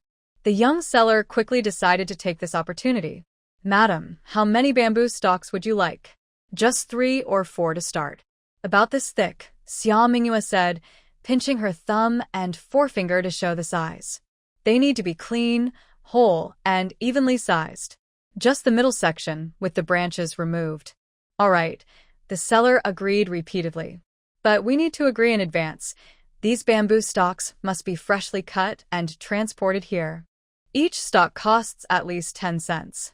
If it's less, it's not worth it. He was earning dozens of cents a day selling rice dumpling leaves. Cutting bamboo is more tiring, though. Okay, Xia Mingyue said without bargaining. If the bamboo is good, I'll want more later. Got it, the young seller replied eagerly, seeing this was a good deal. 2 people agreed to deliver the bamboo leaves to their home the next afternoon. Xia Mingyue temporarily bought some zongzi leaves and then went to the grain shop to buy glutinous rice and other ingredients. When Xia Mingyue arrived home, Zhang Gua and Madame Lu had already washed the dishes and prepared things for the next day. Finally, sister-in-law is back, Madame Lu said upon seeing Xia Mingyue, slightly relieved. I thought something had happened since I hadn't seen you around. I was about to ask who and who to look for you. On the way home, I met an elderly lady who had sprained her ankle. It took some effort to send her back, Xia Mingyue explained. When I just got back, I also went to the grain shop to buy some glutinous rice, red beans, and honey dates. Is Sister Xia planning to make zongzi? Jianghua asked with a smile. Yes, Xia Mingyue nodded. But I haven't made zongzi in a long time, so I need to practice first. I don't know if they will taste good or not. They will definitely taste good, Madame Lu added. Speaking of the Dragon Boat Festival, I need to find some cloth, pick out some decorative threads, and buy some spices. For the festival, people hang fragrant pouches, wear colorful bracelets on their wrists, hang mugwort leaves at the door, eat zongzi, whole steamed eggs, and whole steamed garlic cloves. Madame Lu counted on her fingers, planning, tomorrow, if I have time, I will go to the street to look for mugwort leaves. Also, since sister-in-law doesn't have many garlic cloves, I will check on those too. Tomorrow afternoon, I have an appointment with Lord Zhang to sign some papers. Sister-in-law, please help me buy everything I need, Xia Mingyue thought for a moment. Buy more garlic cloves, preferably whole ones. Leave it to me, Madame Lu readily agreed. Since sister-in-law is busy with her business, she probably won't have time to make fragrant pouches. I'll make a few extra for you and Jianghua to wear. Madame Lu was very confident in her sewing skills. Thank you so much, Madame Lu, Jianghua said unexpectedly, feeling grateful and a bit surprised that Madame Lu was still thinking of her. She repeatedly expressed her thanks. Boiling red beans, making bean paste, washing and soaking glutinous rice in cold water, removing the pits from honey dates, preparing zongzi leaves. Early the next morning, Xia Mingyue started making zongzi and cooked them all. After cooking, she didn't take them out immediately, but let them soak in the pot until the afternoon when she returned from her work. Only then did she start to remove them. By this time, the zongzi had soaked long enough to become soft and sticky, with a richer sweet aroma and flavor. The bean paste was ground very finely, and enough sugar was added, making it sweet and sticky, with a strong bean aroma. The jujube in the rice dumplings was chopped into small pieces, fully mixed with the glutinous rice, so the sweet flavor spread evenly throughout the dumpling. Each bite was full of jujube fragrance, without the stickiness of whole jujubes. The dumplings had been sitting for more than half a day, and had cooled down a bit. On such a warm day, eating a few made her feel both happy and comfortable. The dumplings made by Xia Mingyue received unanimous praise from Jianghua and others. Zhao Dahu and Jang Ernieu even drank half a pot of the water used to cook the dumplings. Before wrapping the dumplings in leaves, they carefully washed and boiled them. The water from boiling the dumplings was sweet from the slowly released jujube and bean paste, fragrant with the aroma of glutinous rice and the fresh scent of the leaves. Since it was cooled enough, drinking it was both tasty and thirst-quenching. If they weren't worried about the remaining dumplings needing to soak in the water to taste better, they would have wanted to drink the whole pot of dumpling water. For lunch, they replaced the usual meal with dumplings. Even Wu Jin received 2 dumplings. Although the dumplings were delicious, they weren't very friendly to dogs, as they were a bit sticky and chewy. After swallowing 2, Wu Jin spent a long time licking his mouth and teeth. His mouth was covered in white foam, shining brightly under the sun. In the afternoon, Xia Mingyue went to the county school at the agreed time with Zhang Mingyi and Fan Pingyang. Before leaving, she reminded Jianghua and Lu Shi to receive the bamboo sent later and brought some dumplings along. When she arrived at the county school, it was just the right time. Zhang Mingyi and Fan Pingyang were already waiting at the gate. They had prepared paper and ink, 1 set each, and started writing together. Once finished, they had 2 copies, saving time. Seeing this, Xia Mingyue skipped unnecessary greetings and directly explained the content. Having encountered many formal contracts in modern times, she found it easy to draft such a simple agreement, listing each clause one by one. Zhang Mingyi and Fan Pingyang wrote down each clause simultaneously. After about a meal's time, they finished writing, blew off the ink smudges, and then read the document aloud to Xia Mingyue for verification. She listened carefully, confirming that what they had written matched her instructions, and nodded in approval, saying, "Not a single word off." Seeing this, The two of them relaxed slightly but exchanged a glance, with a hint of doubt in their eyes.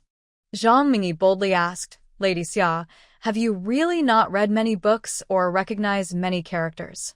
Exactly, Xia Mingyue replied. She had not gained much memory from the original owner, only recalling some family members. Most of her memories were blurry, and her knowledge of books was very limited. As for herself, Xia Mingyue truly had not read many books here, and she did not recognize many complex ancient characters. Her answer was honest and not a lie. She comforted herself with this thought. Is there something wrong with that? Xia Mingyue asked. Fan Pingyong smiled and said, Lady Xia, please forgive us.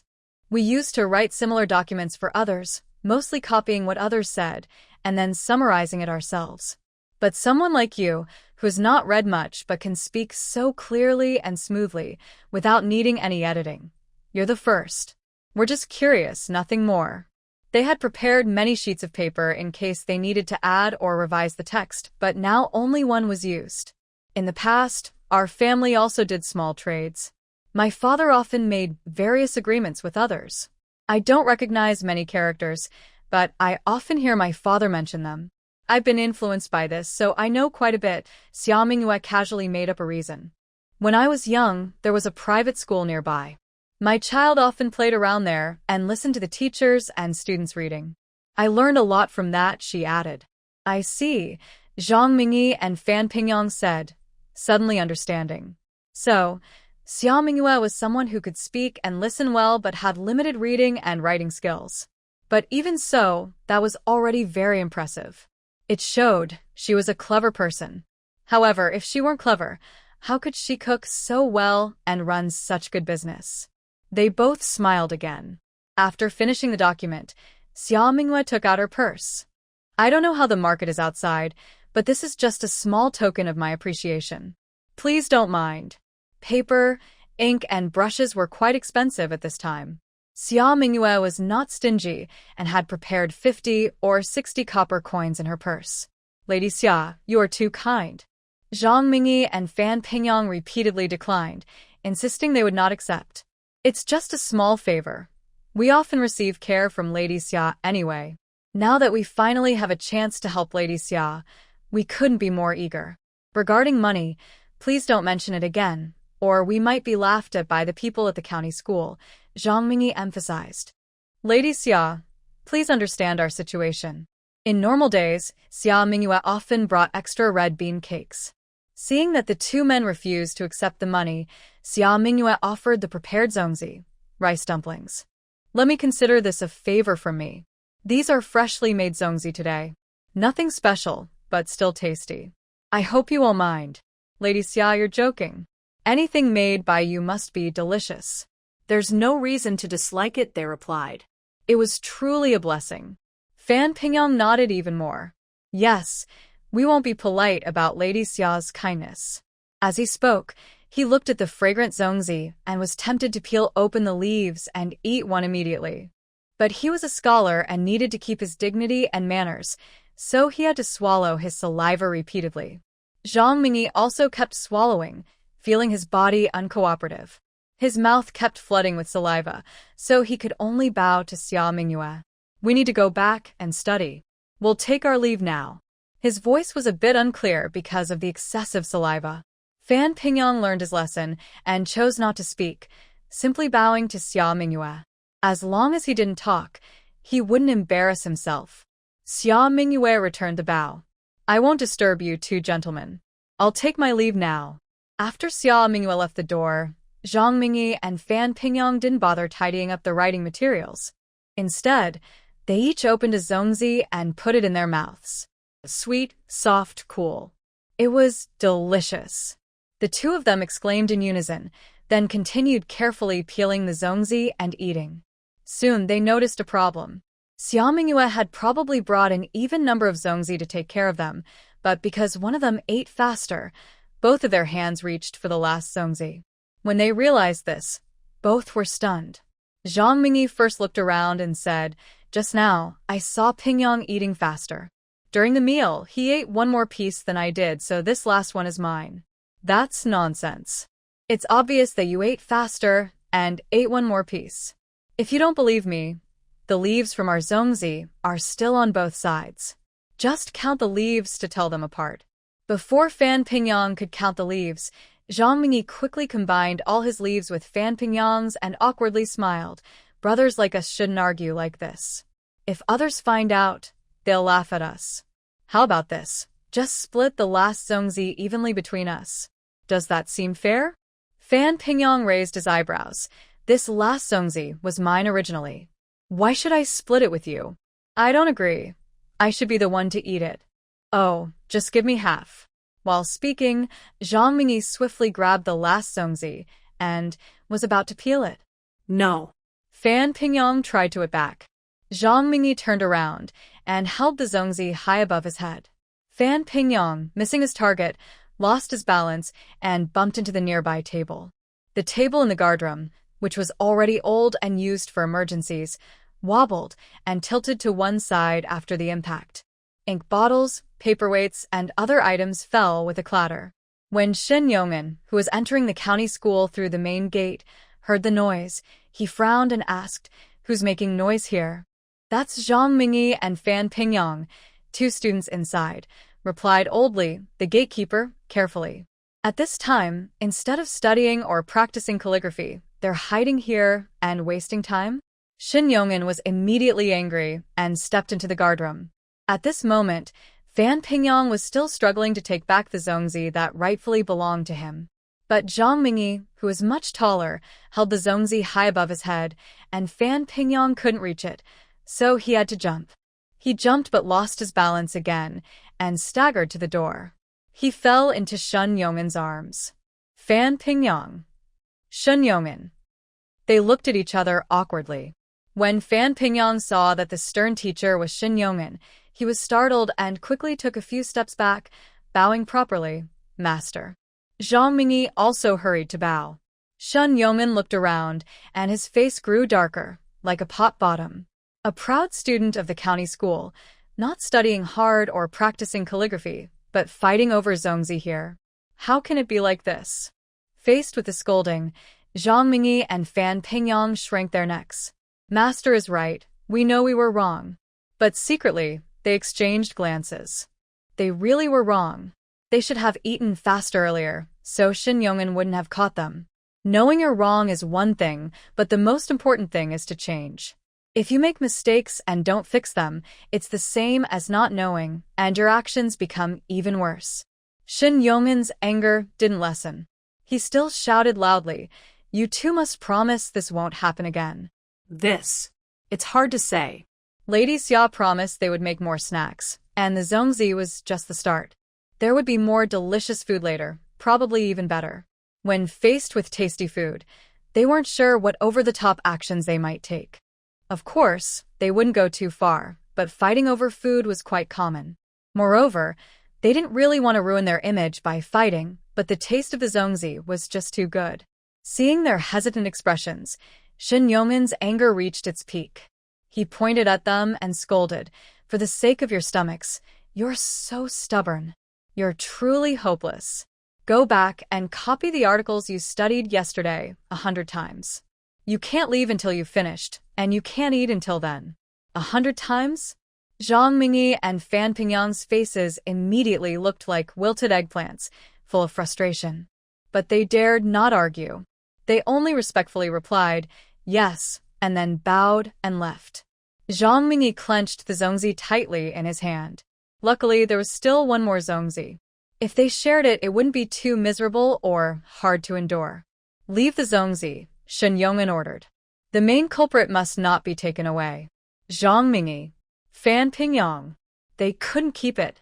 Enduring the pain like a knife stabbing their hearts, Zhang Mingyi could only put the fragrant zongzi on another table. Together with Fan Pingyang, they quickly tidied up the scattered ink and paper on the ground before rushing away in a hurry.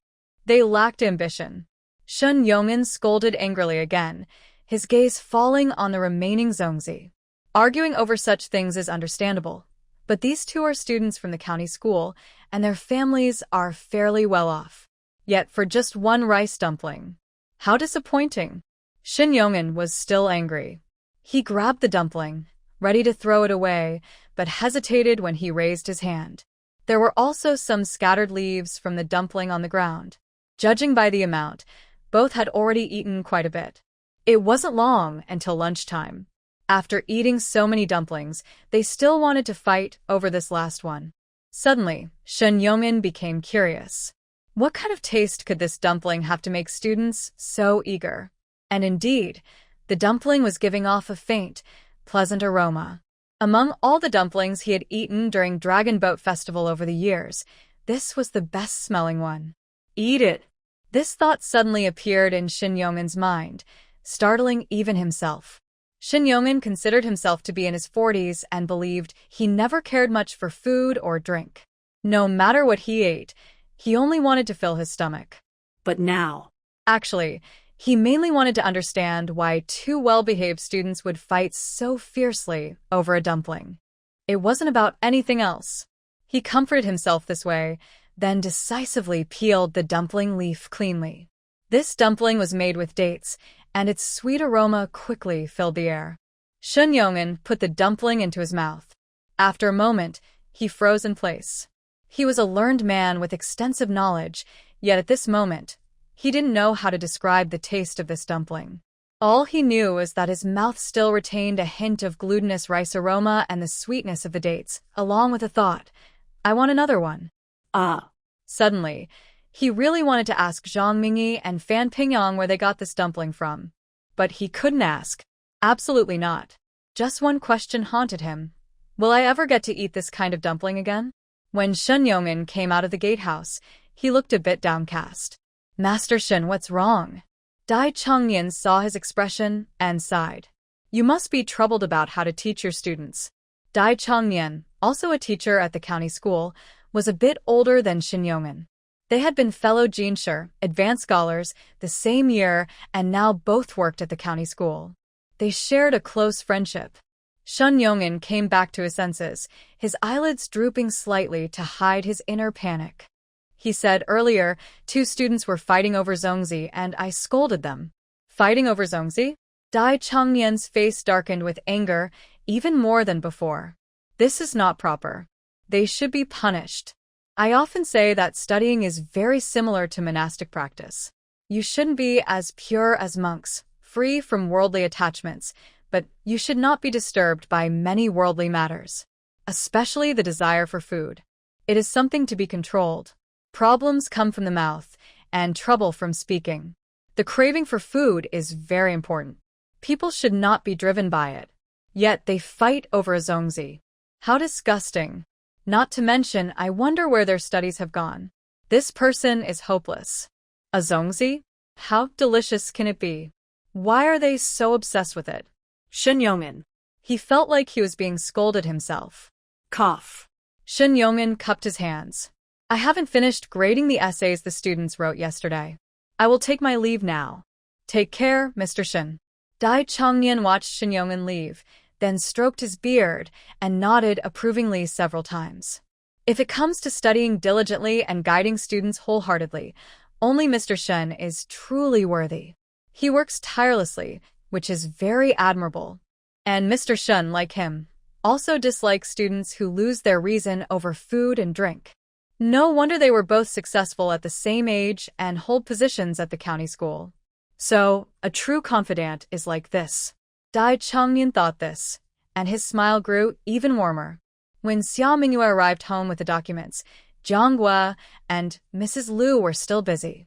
The bamboo had already been delivered by the young men and was piled in the yard. Xia Mingyue carefully examined it.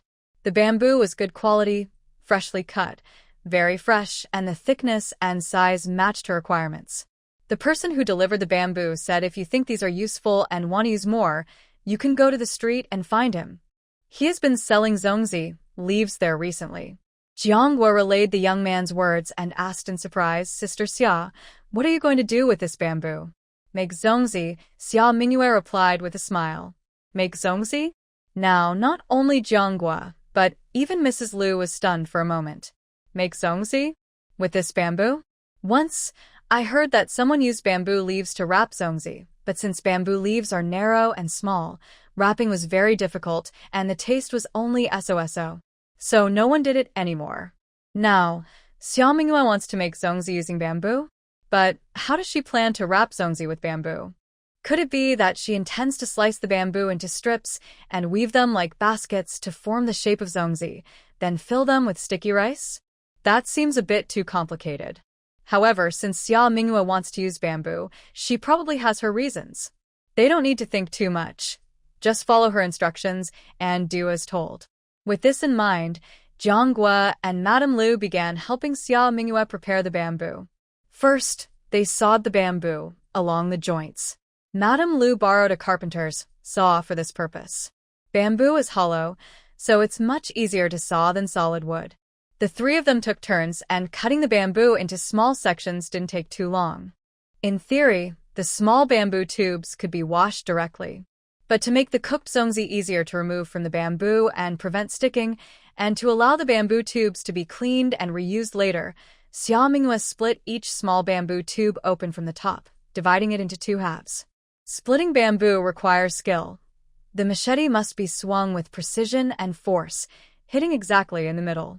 This process is much more difficult and tiring than sawing, and if not careful, the bamboo can. Xia Mingyue and the others accidentally broke several bamboo tubes before they gradually learned the technique. After successfully splitting the remaining tubes, they washed and sterilized them. Next, they soaked the sticky rice and prepared the fillings. The next morning, Xia Mingyue used small cloth strips to tie the bamboo tubes together. She filled them with soaked rice, chopped candied dates, or crushed bean paste, then pressed them down and sealed the top with a wooden stopper. They then cooked the bamboo tubes just like usual zongzi, boiling them over high heat. Soon, the aroma and steam rose from the stove, filling the air. "These zongzi smell a bit different from yesterday," said Zhao Dahu, sniffing and sighing. "What's different?" Xia Mingyue, who was making pancakes at another stove, asked with a smile. "I can't quite say, but they seem a bit more fragrant," Zhao Dahe replied with a grin. Xia Mingyue also sniffed the air. Indeed, the aroma is richer than yesterday's rice dumplings. The scent of bamboo is also longer-lasting than the fresh smell of reed leaves, with a hint of sweet, unique fragrance.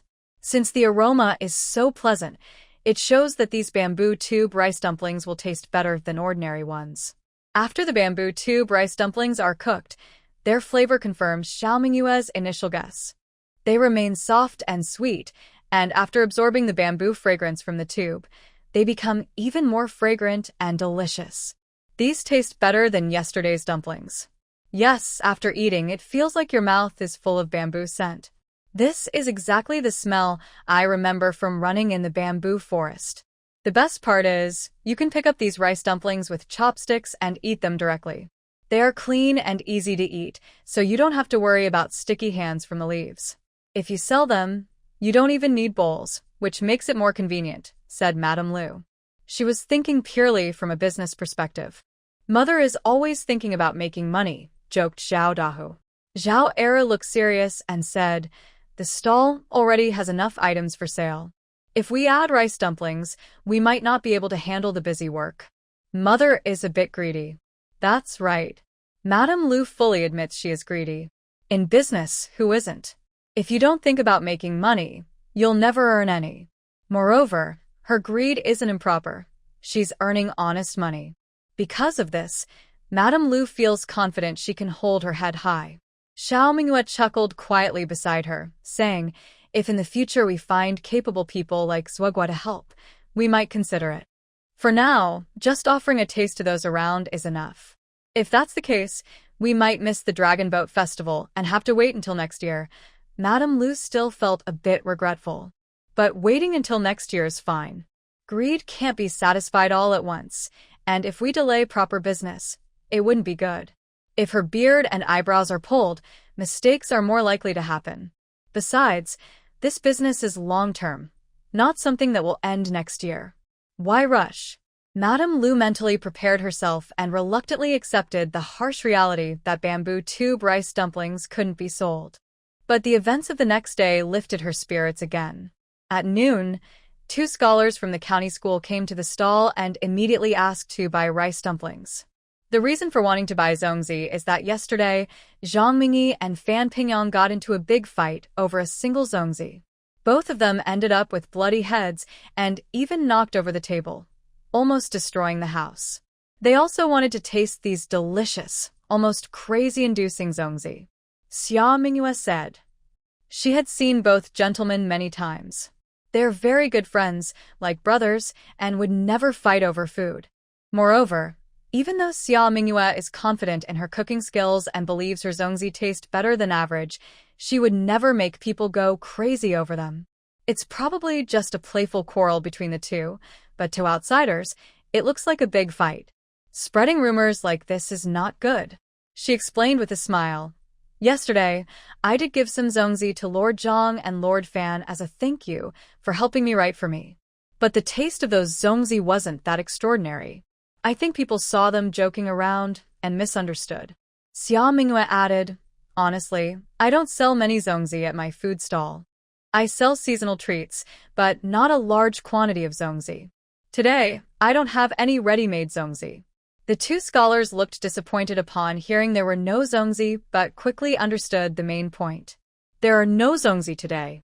One scholar asked if we order some zongzi in advance, like we did with the cakes and cold noodles before, could Lady Xia make some for us?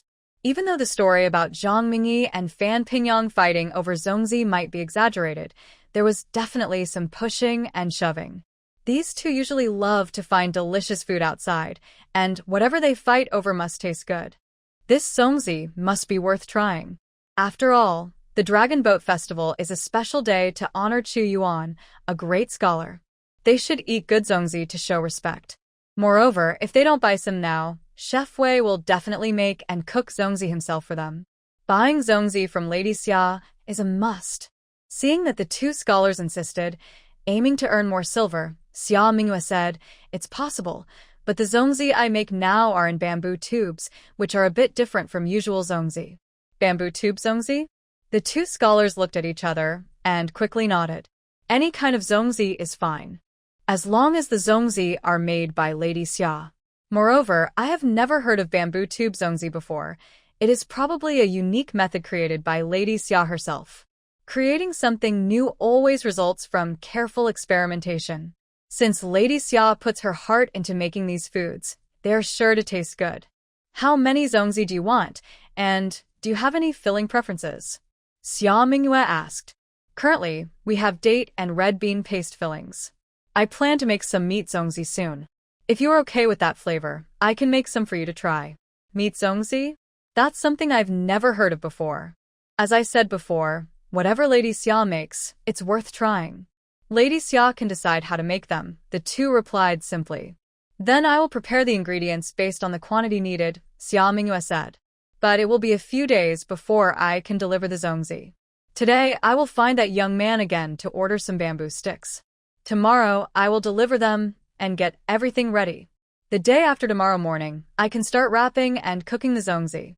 Lady Xia can arrange everything, the two responded again.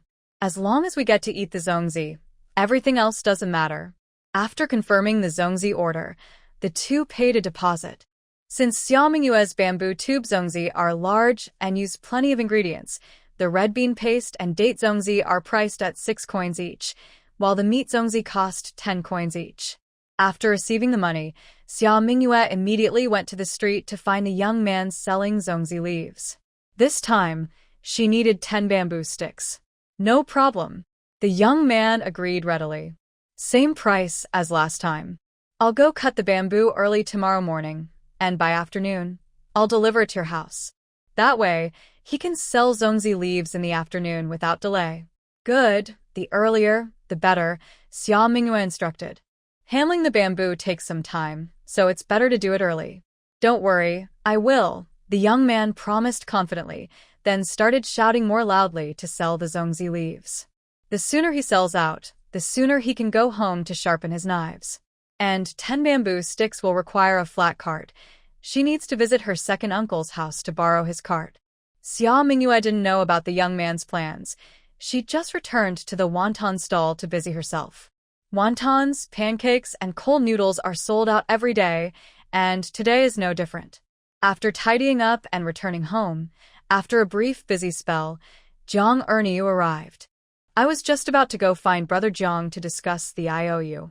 Xia Minghua took out the written agreement prepared by Zhang Mingyi and Fan Pingyang. Brother Jang, please check if there is anything wrong or if it needs any changes. Regarding Xia Minghua's character, Jang Ernieu trusted her. However, since agreements require a fingerprint, he decided to go to the street to find Qian Zhonggui, the moneylender, and asked him to read it over for safety.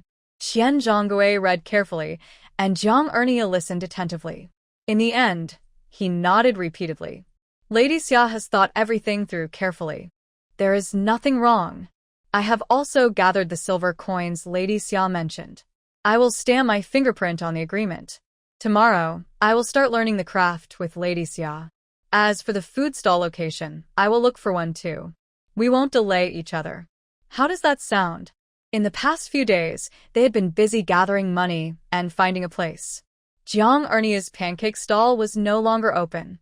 The family had no income, and their meals and expenses were paid from their savings.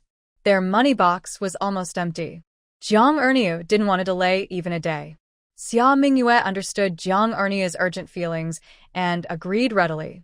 Then let's do as Brother Jang says. They handed over the silver, stamped their fingerprints, and each kept a copy of the agreement. This marked the official start of their contract. They agreed on what to learn and the time for tomorrow. Jang Ernieu continued to look for a suitable place for the stall. Xia Mingyue went to the meat shop to select a piece of pork with a good mix of fat and lean meat. Currently, Xia Mingyue's food stall was doing very well. She was buying more meat from the shop. Before she could speak, the butcher, Hong, lowered the price again. Today, when Xia Mingyue bought meat, Hong still sold it at the lowest price. The scale was tilted so much that the weight marker almost slipped off. Not satisfied, Hong bundled up a small piece of meat next to it and said, "This small piece is hard to sell. Just give it to Lady Xia too." Xia Mingyue usually came early in the morning to pick up meat for her stall. Now, she was buying it for herself. Business was business, and kindness was kindness. Even if you got a better deal, others might think it's not enough. But if you show some kindness, people will remember it for a long time. Hong, experienced in business, understood this well and knew how to act. Xia Mingyue also understood Hong's intention and smiled.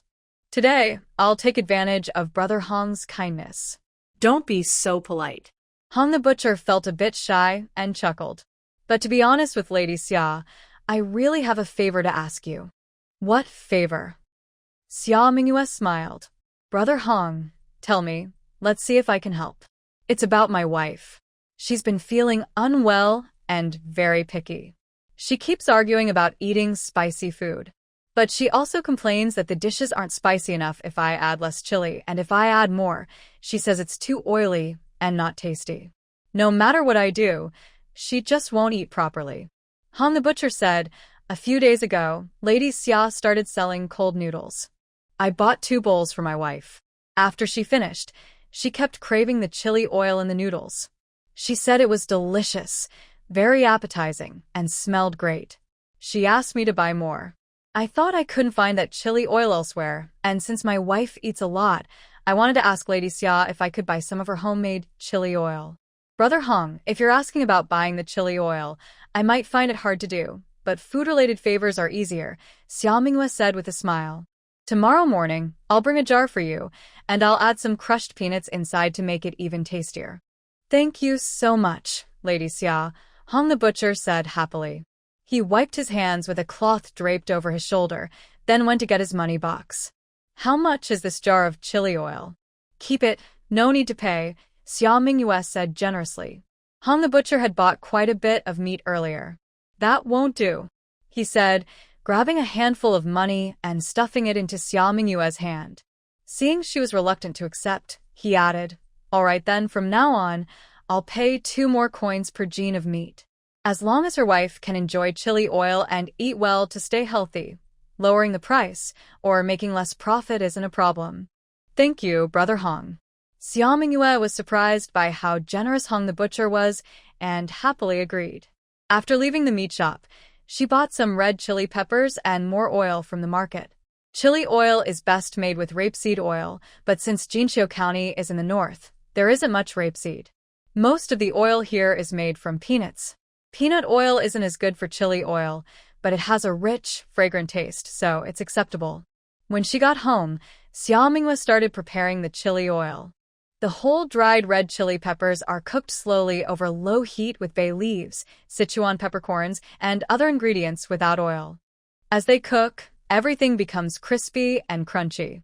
Then, add roasted, fragrant peanuts, sugar, salt, and other seasonings into a mortar and pound them gradually until they turn into a fine powder. Simmer fragrant oil with bay leaves, scallion segments, coriander, and star anise until it becomes very aromatic. When the oil is warm, pour a large spoonful over the crushed chili powder. Mix the chili powder thoroughly to ensure all of it is coated with the oil. Then, pour in more oil 2 more times, stirring well each time.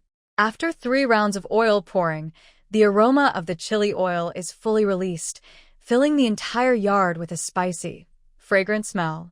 Yujin is overwhelmed by the smell and sneezes, but he can't help but peek into the kitchen to see what delicious food Xiaomingwa is making.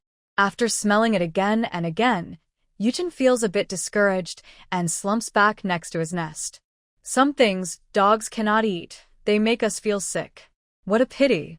Mrs. Liu and Jiang Ernieu are drawn by the smell, sniffing eagerly. After tasting the chili oil, they give Xiaomingwa a big thumbs up. This freshly made chili oil is so tasty. Sister-in-law's chili oil this time is better than before, Mrs. Liu says. I think we don't need to cook dinner tonight. Just heat up 2 steamed buns will be enough.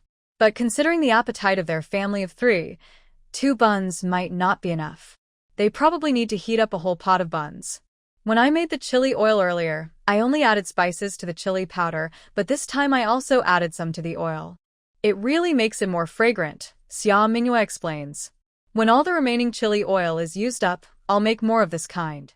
It will make cold noodles taste even better. She also added some sugar into the chili oil, which not only enhances the flavor but also balances the spiciness, making the chili oil less harsh. With this delicious, spicy chili oil, cold noodles will surely be irresistible all summer long. Xiaomingwa feels more confident than ever. After dinner, she begins washing glutinous rice, preparing meat, and trying to make meat zongzi, rice dumplings. This time, Xiaomingwa plans to follow the recipe from Wufangzhai for making meat zongzi. Jiangnan is famous for its zongzi, and Wufangzhai is known as the king of Jiangnan zongzi. They're skilled at making zongzi, especially their meat zongzi, which is sticky but not mushy, fatty but not greasy, tender meat with a fragrant taste, making it well known. The method of making Wufangzhai's meat zongzi is different from most others. The meat is cut into small rectangular pieces along the grain, not soaked in soy sauce but seasoned with salt, white wine, sugar, and other spices. It is kneaded by hand until small white bubbles form. The glutinous rice is soaked with less water to prevent it from absorbing too much moisture, which would make it hard to soak up the soy sauce and other flavors. This ensures the rice is well marinated.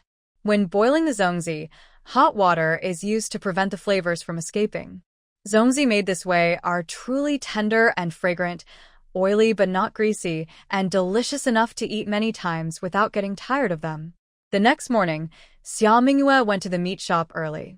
She bought the meat needed for the day and also delivered chili oil. Huang the butcher weighed the meat for Xiaomingwa, accepted the chili oil, and thanked her profusely. After Xiaomingwa left, Huang opened the lid of the clay jar, thinking about what kind of meal to prepare for his wife, Fong. Before he could decide, Fong rushed in from the backyard, sniffing the air eagerly and asking, "What smells so good?" Huang was speechless. He had just opened the jar, and she was already here? Was her nose somehow like a dog's? He spat to himself, thinking about what to say about his wife. Huang chuckled and said, "Your wife wanted chili oil, so I asked Xia to make a jar for you. I just brought it over, and you came right away." Chili oil? Fong's eyes lit up. She picked up the jar, sniffed it again and again, and closed her eyes in delight. "It smells so good. Xia's cooking skills are definitely good, Huang said with a smile. What would you like to eat this morning? First, heat up 2. Fong held the jar and headed to the backyard. And 4 steamed buns. It doesn't matter if the vegetables are simple or not. With something as fragrant as chili oil, only the most basic and honest way of eating can truly let you enjoy its wonderful flavor. In the morning, she must eat 4 large steamed buns. At noon, she should also eat 4. In the evening, eating so much chili oil might cause some heat, and too much at night can lead to indigestion and discomfort. 3 should be enough. Mrs. Fong has arranged her meals for today, but Hong the butcher looks worried. If his wife doesn't eat, he's very anxious. But if she starts eating, he still seems a bit worried. However, since she wants to eat, it means her body is missing something, so she must eat. Maybe it's the little girl inside her belly who wants to eat too? As for why Hong is sure it's a girl in Mrs. Fong's belly, he is very confident. He believes that whether it's a boy or girl, the prediction about the gender is accurate. Moreover, from his parents' generation, their family has never had a girl. Even now, he has 3 sons, so it should be time to have a daughter, right? After Xia Mingyue went back, she told Jianghua to chop the meat, while she started making rice dumplings. The soaked glutinous rice was drained, mixed with marinade, and after a short while, the meat was packed into bamboo tubes along with the rice. When all the rice dumplings were made, Jang Ernieu arrived to start his first day of learning. He was told to help Zhao Dahu and Zhao Ernieu light 2 stoves. Xia Mingyue and Madame Lu began guiding Jang Ernieu on kneading dough and making pancakes. Jang Ernieu had previously made baked pancakes, so he was very familiar with these. His kneading technique was even more professional than Xia Mingyue and Madame Lu. But even if they are all pancakes, each one is different, especially since these are the best-selling pancakes on West Street. Jang Ernieu dared not slack off or be careless. He followed Xia Mingyue and Madame Lu step by step, learning carefully and repeatedly confirmed when unsure. Xia Mingyue appreciated Jang Ernieu's attitude toward learning. After explaining several times, she let him try making the pancakes himself. With his previous experience and his serious attitude, he managed to make the pancakes quite neat after making 2 or 3. Madame Lu couldn't help but praise, "No wonder you make baked pancakes so well. These pancakes are much better than mine." Feeling proud of the praise, Jang Ernieu was a bit shy. "Madame Lu, you shouldn't praise me too much. If his pancakes were truly that good, why was the business of the oven-baked pancakes so poor earlier? It was just that they looked good on the surface, but in reality, they were still far from perfect." Jang Ernieu's humility earned recognition from Madame Lu and Jianghua. After finishing the pancakes, they rolled out dumpling wrappers. Xia Mingyue and the others began packing up and transporting their things to the stall, starting their business for the day. Jang Ernieu also helped, doing chores like washing dishes and calling out to sell the pancakes. Many familiar faces come to the wonton stall to eat, and some had previously bought baked flatbreads from Jang Ernieu. Seeing him selling bread here now, everyone is quite surprised. Is the hanging oven-baked bread stall closing? Will you be working with Lady Xia in the future? Someone can't help but ask. Xia Mingyue smiles and explains the hanging oven-baked bread stall will no longer operate, but I am not going to work with her. Jiang Dage has joined me in selling these baked goods, and we will also open a new stall in the city to sell wontons and cold noodles. If I am far away, you can go to the other stall because it's closer, and the taste will be the same. Hearing this, the questioner becomes interested. Where will it open? Will it be near North Street? I have to come here often to buy food, and it takes over half an hour each way. It's really tiring. It would be better if it opened there. That's not decided yet. Once we choose a location, I will tell everyone. When the time comes, I hope you can support us, Xia Mingyue says. Of course, of course. Since they are all from the same county, Jinqiu County is not big, and it's easy to find connections around. They see each other often, and supporting each other is natural. The diners at the stall chat and joke about Jang Ernieu's future stall, asking if there will be discounts or special offers when it opens. Jang Ernieu sees this and feels his nose sting a little. He has been an apprentice before and has seen how others act when they are apprentices. Almost all masters act as if they are superior, thinking of ways to make their apprentices starve the master. Even if the apprentice pays enough silver and does enough chores, the master still looks down on them and makes things difficult, as if the apprentice is not a student learning a craft but to be disposed of at will. The scene of Jang Ernieu's dignity being trampled when he was learning his skills is still vivid in his mind. The wounds, not on his body but in his heart, still cause a faint pain. But Jang Ernieu knows this is how the world works. It is the accepted rule, and he must follow it. Before joining Xia Mingyue's business, Jang Ernieu was mentally prepared to endure this hardship again. However, during this short half-day, he was not treated with any harshness. Instead, he received kindness and guidance from Xia Mingyue and others. Currently, Xia Mingyue is helping him expand his business without holding back. She is not worried that her own business will be affected. Instead, she is worried that his business might not succeed. His decision to join this venture is definitely the best choice he has made in his life, second only to marrying Mrs. Feng. Jang Ernieu wiped his eyes secretly, took a deep breath, and worked even harder. Xia Mingyue and others had lunch, which was sticky rice dumplings with meat. The meat inside the dumplings was tender, fragrant, and generously filled, making each bite delicious and full of flavor. Not only was the meat tasty, but even the sticky rice wrapped around the meat, soaked in marinade and meat aroma, tasted rich and savory, almost like eating meat itself. In short, it was very delicious. After being invited by Xia Mingyue, Jang Ernieu also ate 2 meat dumplings. His eyes lit up after finishing them. He had never heard of savory rice dumplings before, nor thought that meat could be wrapped in rice and made into dumplings, let alone that they could taste so good. Xia Mingyue's cooking skills truly exceeded his expectations. No wonder she wasn't afraid of others copying her skills, or of her apprentices starving their master. Her master would never go hungry. Working with such a person in business and learning skills would surely bring many benefits in the future, and he would never suffer losses. In just one day, Jang Ernieu's determination to follow Xia Mingyue in business became as firm as the stone lions in front of the county office in Jinqiu County. Their successful attempt at making bamboo tube rice dumplings boosted Xia Mingyue's confidence. In the afternoon, she began preparing various materials needed for supplying bamboo tube dumplings to the county school the next day. The bamboo was delivered before noon. 10 bamboo sticks, of the same high quality as last time, were received. Xia Mingyue checked them and paid the young man with copper coins. To make it easier for him to carry, she tied all the coins together with a string. The heavy string of coins made the young man very happy, and he couldn't stop smiling. If you need more in the future, just find me, Lady Xia. My surname is He, and my name is Shunzi. I live in He's village in the south of the city, not far from the county seat. I promise I can supply good quality goods. Before he finished speaking, Shunzi sniffed and suddenly twitched his nose.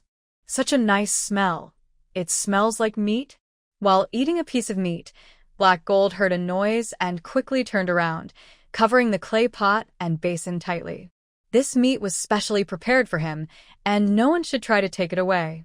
Maybe it tastes like rice dumplings, Xia Mingyue said with a smile. Little brother has been working hard to supply bamboo for our family these days, so I want to give you a rice dumpling to try. There were a few leftover rice dumplings from noon, made when there wasn't enough meat and too much glutinous rice during the bamboo tube dumpling process. Each bamboo tube didn't contain much meat. Thank you, Lady Xia. I really appreciate it, Shunzi said gratefully, bowing repeatedly. He took the thick bamboo skewer with a long meat dumpling that Xia Mingyue handed him. This kind of dumpling is quite rare. I've never seen meat used in dumplings before, Shunzi exclaimed as he took a bite. The rich, delicious flavor immediately spread in his mouth. His eyes almost sparkled like stars. He took out the string of copper coins Xia Mingyue gave him and said, Lady Xia, do you still have some meat dumplings? I want to buy a few. Xia Mingyue hesitated, feeling like business was rushing to her door. But she had planned to eat these meat dumplings tonight, and they were fewer than usual. These dumplings are really delicious. Lady Xia, please be kind and sell me a few. Just a few, He Shunzi begged eagerly. I don't mind paying a bit more. Seeing He Shunzi so eager to buy, Xiaomingyue didn't refuse anymore. She took out 5 unopened bamboo dumplings. Since you live far away, and opening the bamboo tubes isn't convenient, just take these. Normally, a meat dumpling sells for 10 coins. Because there wasn't enough meat when making these, they contain less meat. I'll sell them to you for 8 coins each. Thank you, Lady Xia. He Shunzi counted the coins and handed them over. I don't want to take advantage of you, so I'll give you 5 coins. Without waiting for Xia Mingyue to respond, he hurriedly left with the 5 bamboo dumplings, biting into one as he went. Xia Mingyue stood there for a moment, shook her head with a smile. He Shunzi was quite honest. The bamboo was delivered for processing, and Xia Mingyue didn't stop working, beginning to busy herself. He Shunzi quickly left the city gate with the bamboo dumplings, heading southward. But he was not going toward the He family village. Instead, he turned west and arrived at a manor gate. This residence is quite large, with high, bright white walls topped with waterproof tiled eaves. The gate is wide and impressive, with a sign hanging high above, inscribed with the characters De Xian Garden in a lively, flowing style, painted in gold, showing that the residents are of noble status. He Shunzi did not dare go to the main door but instead approached a side gate at the corner along the wall and gently knocked a few times. The door creaked open, revealing a small, round-faced servant. When he saw He Shunzi, he squinted and said, "It's you." "Yes, it's me." He Shunzi bowed slightly. "May I ask if Steward Fu is at home today?" "Steward Fu is here, but he's busy cleaning and preparing to welcome Our Lady. He probably doesn't have time to see you," replied the servant. "Once the lady arrives, Steward Fu will be even busier." He Shunzi silently lamented, but still smiled warmly. "I won't bother Steward Fu then. I brought some bamboo tube rice dumplings I saw when I went to the county today. They taste good and are fresh, so I bought a few to show respect to Steward Fu. I'll give this to you. Please help me give the rest to Steward Fu and tell him I came by to bring some special treats." Seeing that He Shunzi was clever and considerate, the servant felt respected and proud. He chuckled and agreed, "Don't worry, I'll make sure he gets it. I'll tell him nicely. But I have to remind you, if you really take on this job, you'll need to remember to be good to us in the future."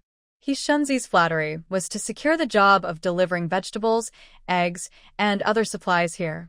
He bought fresh eggs and vegetables from the farmers and sold them here, earning quite a bit of money.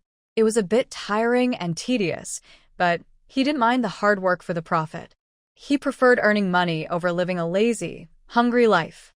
Seeing the other person say this, He Shunzi responded with a smile. "Don't worry, I will. If I really get this job, I'll do it well. Steward Fu and the others work very hard every day.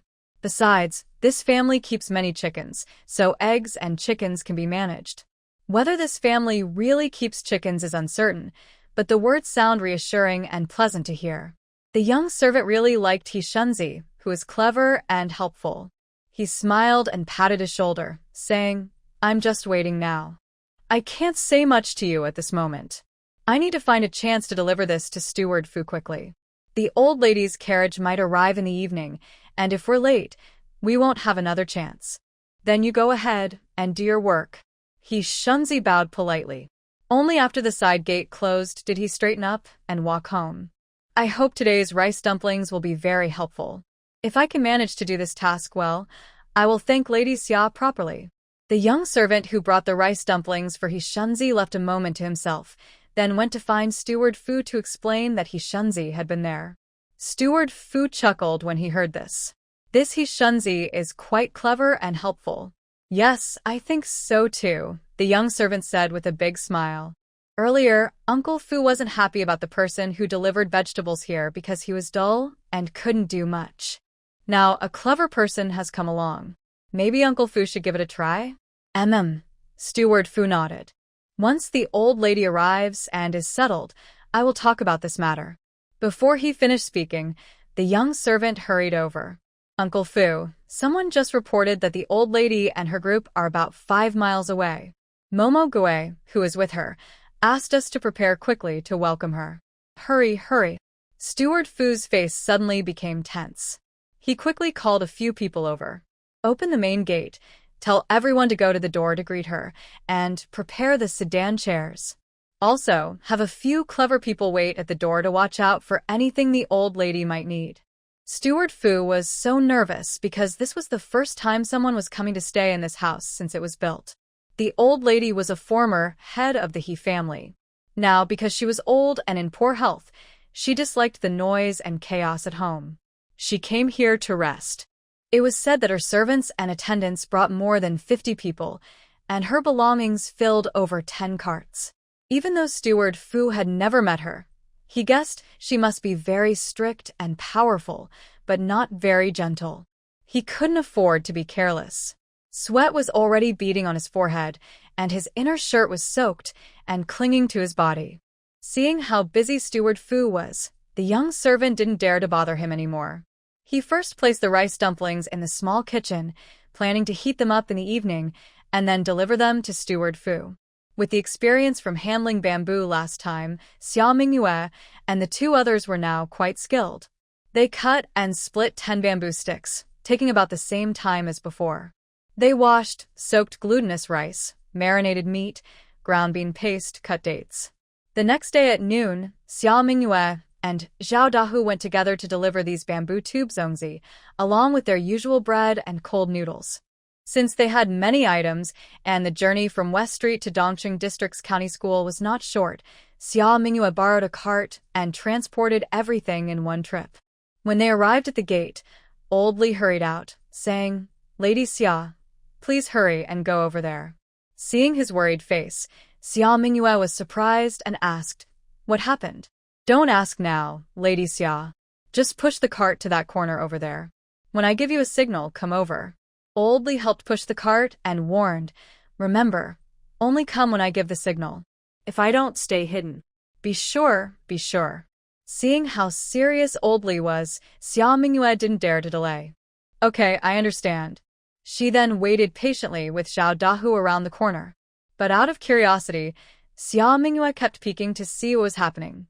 It was soon noon, but no students came out of the county school. The gates remained closed. After a short while, the gates opened and a few men, clearly teachers, walked out. Dai Changnian and Shin Yongman walked side by side. Seeing no one else at the gate, Dai Changnian smiled and nodded. It seems the warning to the students yesterday has had some effect. They no longer had to worry about those strange snacks. Yes, Shen Yongman nodded, looked around, and sighed slightly. They probably wouldn't get to taste such delicious zongzi again. Because he kept thinking about how good the zongzi had tasted that day. After school yesterday, he carefully wandered the street and even bought many to take home. But none of the zongzi tasted as good as the ones he had that day. He didn't want to ask Zhang Mingyi or Fan Pingyang about it, so he kept secretly thinking that next time they made some like that, he would take the chance to ask for a few. Now.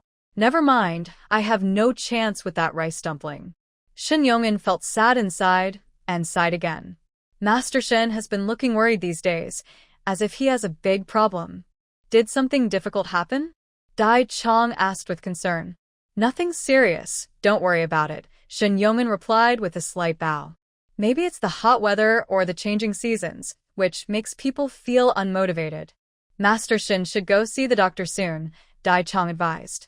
Since Shin Yongman took the position at the county school, he has worked very hard and not spared himself. Dai Chong thought his health might be suffering from overwork. Whenever I have time, I will go check, Shin Yongman agreed casually. But when he mentioned seeing the doctor, Shin Yongman clenched his empty sleeve and stopped. He had hurriedly left earlier and accidentally left his money pouch in the room. "Please wait a moment, Dai, I'll be back soon," he said. "No problem." Dai Chong waved his hand. "I'll pay for the tea. Since I already said I would treat you to tea, I can't let you spend money. I'll be back right away." "Please wait for me at the tea house," Shin Yongman said. Without waiting for Dai Chong to reply, he bowed and turned back. At the same time, at the county school gate, Old Li saw that the teachers had already walked far away, so he called Xia Mingyue over. Then he called out twice inside the school. Zhang Mingyi, Fan Pingyang, and the two students who bought rice dumplings at Xia Mingyue's stall yesterday quietly sneaked out. After leaving the house, they looked around again to make sure there was no danger nearby. Only then did they straighten up and walk out confidently, heading to Xia Mingyue's cart to pick up various snacks. But they all looked nervous and sneaky. Xia Mingyue chuckled quietly. "What are you up to?" It seemed like a secret mission. Earlier, because we two joked around, Master Shin saw us and made us copy books as punishment. The story got out, and it turned into us fighting each other. Then, some people went to buy many rice dumplings at Lady Xia's stall and showed them off to everyone. Zhang Mingyi helplessly explained. This matter reached Teacher Dai's ears again, and he became very angry. He strictly forbade us from making such a big fuss and from buying all kinds of food from outside to bring into the county school.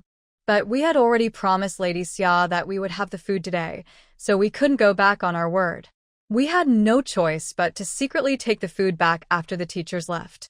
The teachers are angry now, so we dare not cause more trouble. For the next few days, we will stop buying food from Lady Xia until the teachers' anger subsides, and then Lady Xia can prepare the food again. When there's free time, we still plan to go to Lady Xia's shop, Xia Ji, to eat. Lady Xia must make more delicious food for us, Fan Pingyang hurriedly added. Okay, Xia Mingyue replied with a smile. No wonder today's scene happened. It was because of the teacher's scolding. Maybe because of his stuttering, these students are often distracted from studying, which makes the teacher very disappointed and angry. After becoming famous in modern times, Xia Mingyue also returned to be an honorary lecturer at a culinary school and taught some students. He understood the teacher's feelings when he saw students not trying hard, like a volcano erupting, impossible to hold back. Xia Mingyue could understand the teacher's mood. All the food was taken away by Zhang Mingyi and others. Xia Mingyue and Zhao Dahu hurriedly pulled a cart and left the county school gate as quickly as possible. Once inside the school, Zhang Mingyi and others began distributing today's food according to the planned list. Money was exchanged for food, and everyone took their share in order, calmly and without pushing. There were crispy meat pies, spicy and refreshing cold noodles, fragrant and soft bamboo tube rice dumplings. With these delicious foods, everyone felt energized and read their books happily all afternoon. Everyone was immersed in this wonderful lunch, when suddenly someone shouted, "Teacher Shin is back." Oh no! Everyone froze in shock, faces full of fear. Teacher Shin and Teacher Dai were supposed to meet friends at the tea house. How come they are back so suddenly? Don't ask me. Ask anyone else. Focus on this matter and run quickly. In just a moment, the students dispersed completely, leaving only the remaining food that hadn't been distributed and the confused Zhang Mingyi and Fan Pingyang. Hey, these people! Fan Pingyang muttered angrily. They really lacked loyalty. Don't worry about everything else for now. First, hide these things. Zhang Mingyi quickly packed up his belongings to avoid punishment from the teacher. His wrists still hurt from the last time he copied books, and it hadn't healed yet. Fan Pingyang, hearing this, didn't bother to argue with untrustworthy people. He hurriedly helped Zhang Mingyi wrap everything in oil paper and placed it in a nearby flower bed. The flower bed had some green pines, bamboo, and some winter-sweet flowers. The pine and bamboo grew thick and lush. If you didn't look carefully, you wouldn't notice anything unusual. Just after they finished hiding the items, Shin Yongin entered the door. Hello, Teacher Shin, the two hurriedly greeted him. What are you two doing here? Shin Yongin looked them over carefully. We just finished lunch at the small dining hall and are out for a walk to digest, Zhang Mingyi replied. Fan Pingyang added quickly, and to review the lesson we learned this morning. Shin Yongin said, not thinking much. He was thinking of going back to get his money pouch, so he told them, since you're studying, go back and study. If you stay here, it might cause misunderstandings. Yes, teacher. You're right. Zhang Mingyi and Fan Pingyang responded together and quickly left. Shin Yongin then went to his room. After grabbing his money pouch, he went out again. When he reached the gate, he stopped. Teacher Shun oldly nodded to him. Shin Yongin looked up, turned around, and looked around again. He sniffed deeply. Did you smell anything? Old Lee shook his head quickly. No, I didn't smell anything. I didn't notice anything. To avoid suspicion, Old Lee even walked to the steps at the door and then outside the gate. No smell? Shin Yongin was puzzled. He clearly had smelled something. Driven by curiosity, Shin Yongin followed the source of the smell. Under the bamboo, he found a neat bundle of oil paper. When he opened it, he saw two types of food. One was a common meat pie, and the other looked strange, like a rice dumpling. Most importantly, this rice dumpling. Shin Yongin pursed his lips, wiped his eyes, and sniffed again. The familiar salty aroma, real chunks of meat, bright brown color. This was definitely a meat rice dumpling. Jinxiu County is located in the north. During the Dragon Boat Festival, most zongzi are sweet with red bean paste or honey dates, and there are no salty meat zongzi like in his hometown.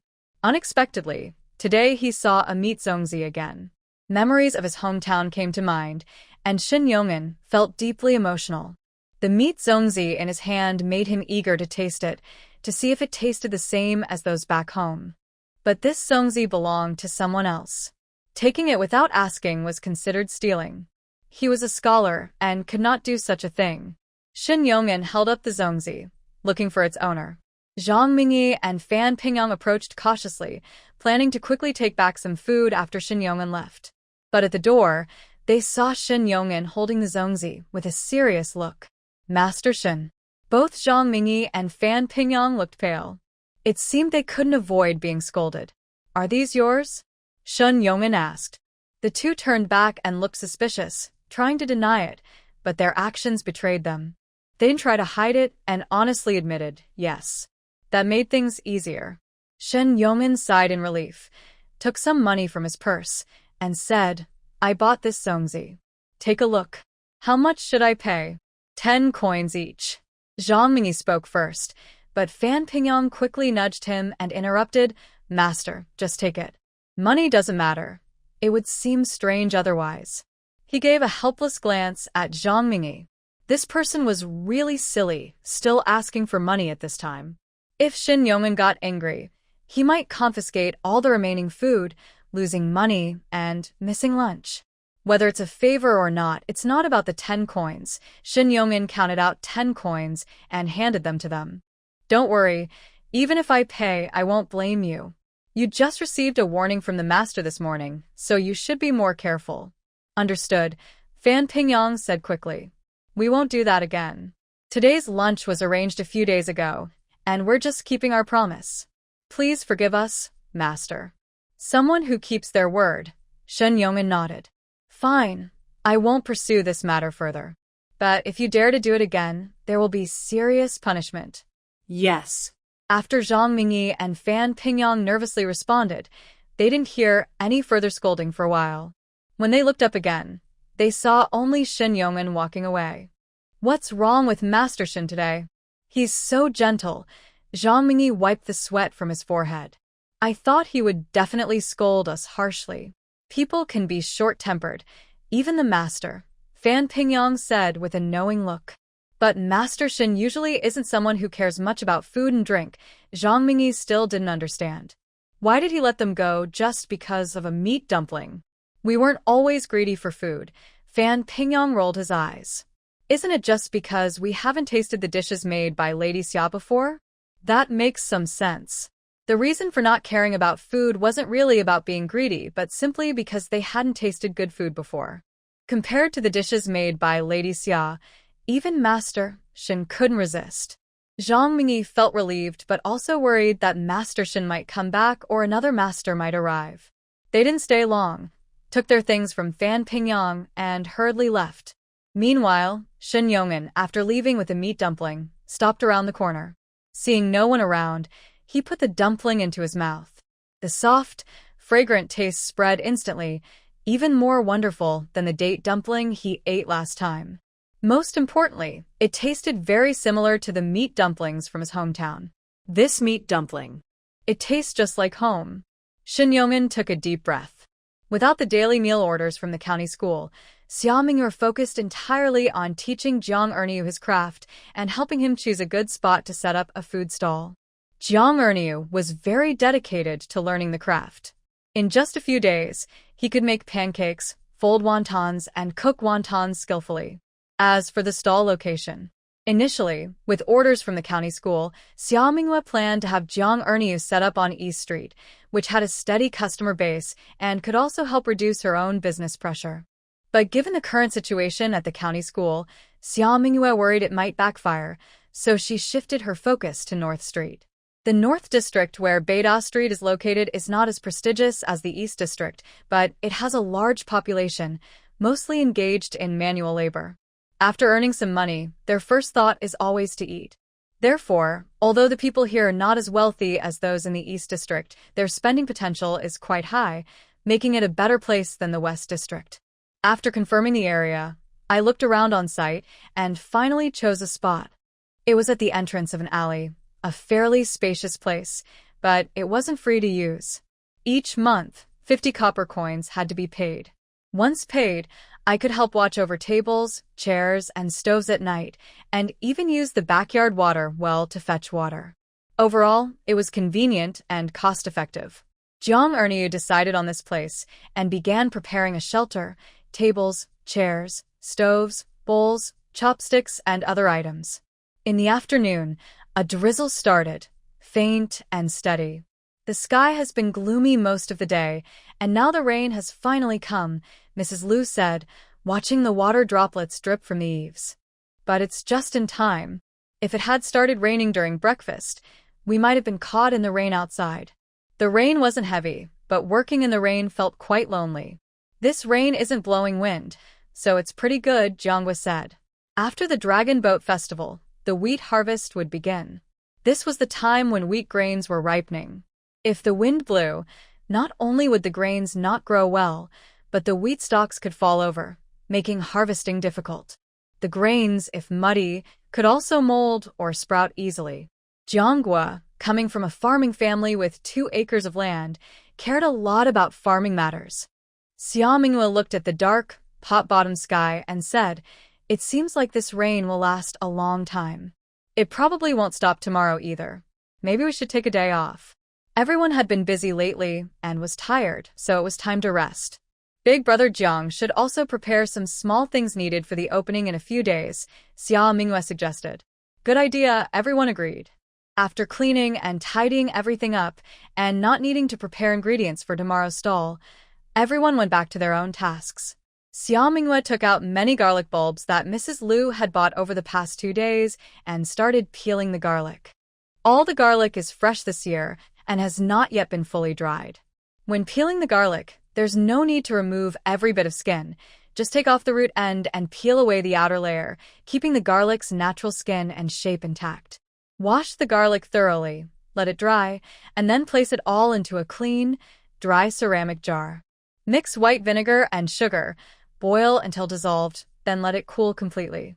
Add some white wine and pour the mixture into the jar, making sure all the garlic is submerged. Seal the jar tightly. To ensure the jar is airtight, Xiaomingwe drops some wax oil around the lid's edge. After preparing this jar, Xiaomingwe makes a second one. This time, she uses darker rice vinegar and brown sugar. The first jar will produce white candied garlic, while the second will turn out reddish-brown. Both taste similar, but their appearance differs. When eaten together, they make the meal more appetizing. Xiaomingwe places both jars at the back of the room, ready to enjoy in half a month. Thinking about the crisp, tangy, sweet, and spicy flavor, Xiaomingwe starts to salivate and ends up peeling some fresh garlic at night. She crushes it into garlic paste, adds salt and water, drizzles a little sesame oil, and makes a fragrant garlic sauce. Now, the question is, with this garlic sauce, what dishes should she prepare? After a moment of thought, Xiaomingwe reaches for some celery leaves stored in the corner of the kitchen. But now, she needs tender, green celery leaves, not the thick stalks. She picks all the leaves, washes them thoroughly, and sets them aside to drain. Then she begins peeling carrots and potatoes. Jiangwa helps by assisting with the preparations. When Xiaomingwe mixes the shredded carrots, potatoes, and celery leaves, and then scoops some flour, she suddenly realizes. Is Sister Xia making steamed vegetables? Jiangwa asks. But steamed vegetables don't taste very good. Jianghua's family has limited farmland and needs to support her father's studies, so they have to save food. As a result, they often eat vegetable leaves to fill their stomachs. Steamed vegetables are quite common: steamed elm seeds, steamed acacia flowers, steamed wild greens, steamed broom sprouts, steamed cabbage, steamed radish tops, and steamed celery leaves. Jianghua has eaten all of these and considers them nightmares, but compared to eating wild vegetable pancakes, these steamed dishes still taste quite good. Some families even poorer than hers are happy just to have steamed dishes made with plain flour once, and they think it tastes very good. Maybe Sister Xia heard others say it was delicious, so she specially steamed some for herself? While Jianghua was still debating whether to remind Xia Mingyue not to expect too much from the taste of the steamed dish, Xia Mingyue had already mixed the 3 ingredients with flour and placed them in the steaming pot once the water boiled. After about a cup of tea time, Xia Mingyue lifted the steamer lid, used chopsticks to turn the steamed dishes over, and sprinkled a little more flour, mixing everything evenly. Another cup of tea later, Xia Mingyue finally took the steamed dishes out of the steamer and served each of the 2 people a large bowl. Holding the bowl of steamed dish, Jianghua hesitated for a moment before bringing a bite to her mouth. As soon as she tasted it, she was surprised. The steamed dish didn't feel sticky or slimy like the usual steamed dishes she ate. Instead, it was quite dry and crisp. The flour completely covered each celery leaf, and with each bite, the flavor of the flour was strong, and the aroma of the vegetables was rich. It was completely different from the steamed dishes she had before. Plus, the steamed dish was paired with the garlic sauce Xia Mingyue had just made. The fresh garlic's aroma mixed with the vegetable and flour scents. The more she ate, the better it tasted. It was even more satisfying than eating meat. Jianghua never thought she could eat steamed dishes so eagerly, taking big bites and unable to stop. What surprised her even more was that when she ate the steamed dish a second time, she ate even more than the first time. Because the next morning, Xia Mingyue fried the leftovers from the night before. She added 2 small red peppers and cracked in an egg, making the fried dish spicy and adding the rich flavor of the egg.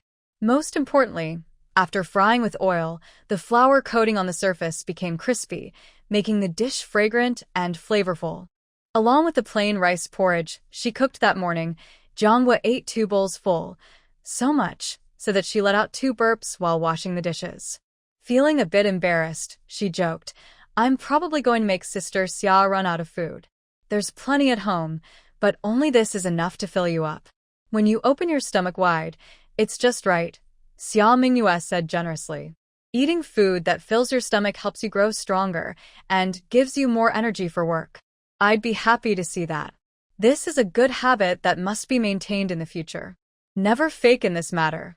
You must eat enough. Summer Mingyue added.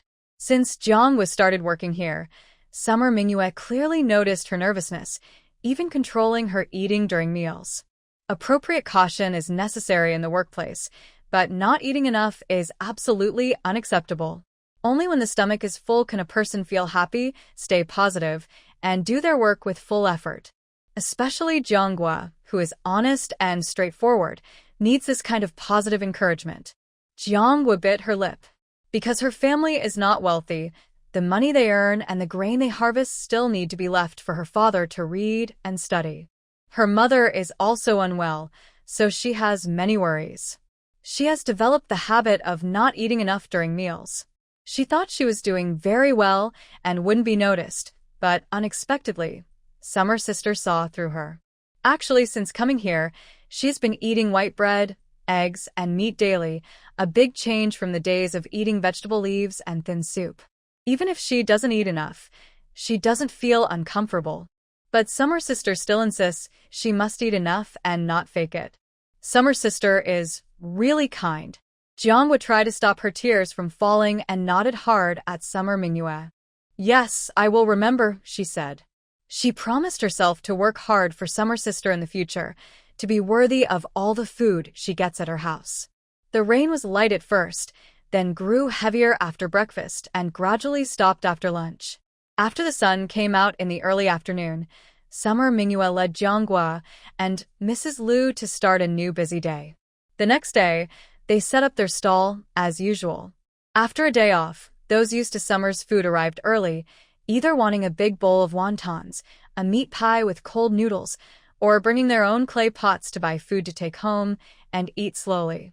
There were many customers, and Summer Mingyue and her team were very busy.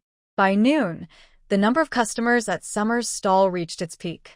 2 bowls of wontons. Someone called out. Got it, Mrs. Liu responded, taking a cloth to wipe the long table in front of the newcomers. Large or small bowls? 2 big men, of course, they want large bowls. The other person's tone was a bit impatient, so Mr. Liu took another look. One of the faces looked familiar, as if. It seems to be the person who tried to trick Brother Zhao out of his money last time when buying cakes, but was caught by Brother Liu. Xia Mingyue also noticed this, and whispered to Mr. Liu while eating hot dumplings. This time, they came here to eat again, probably looking for trouble. Mr. Liu frowned, considering whether to ask them to leave.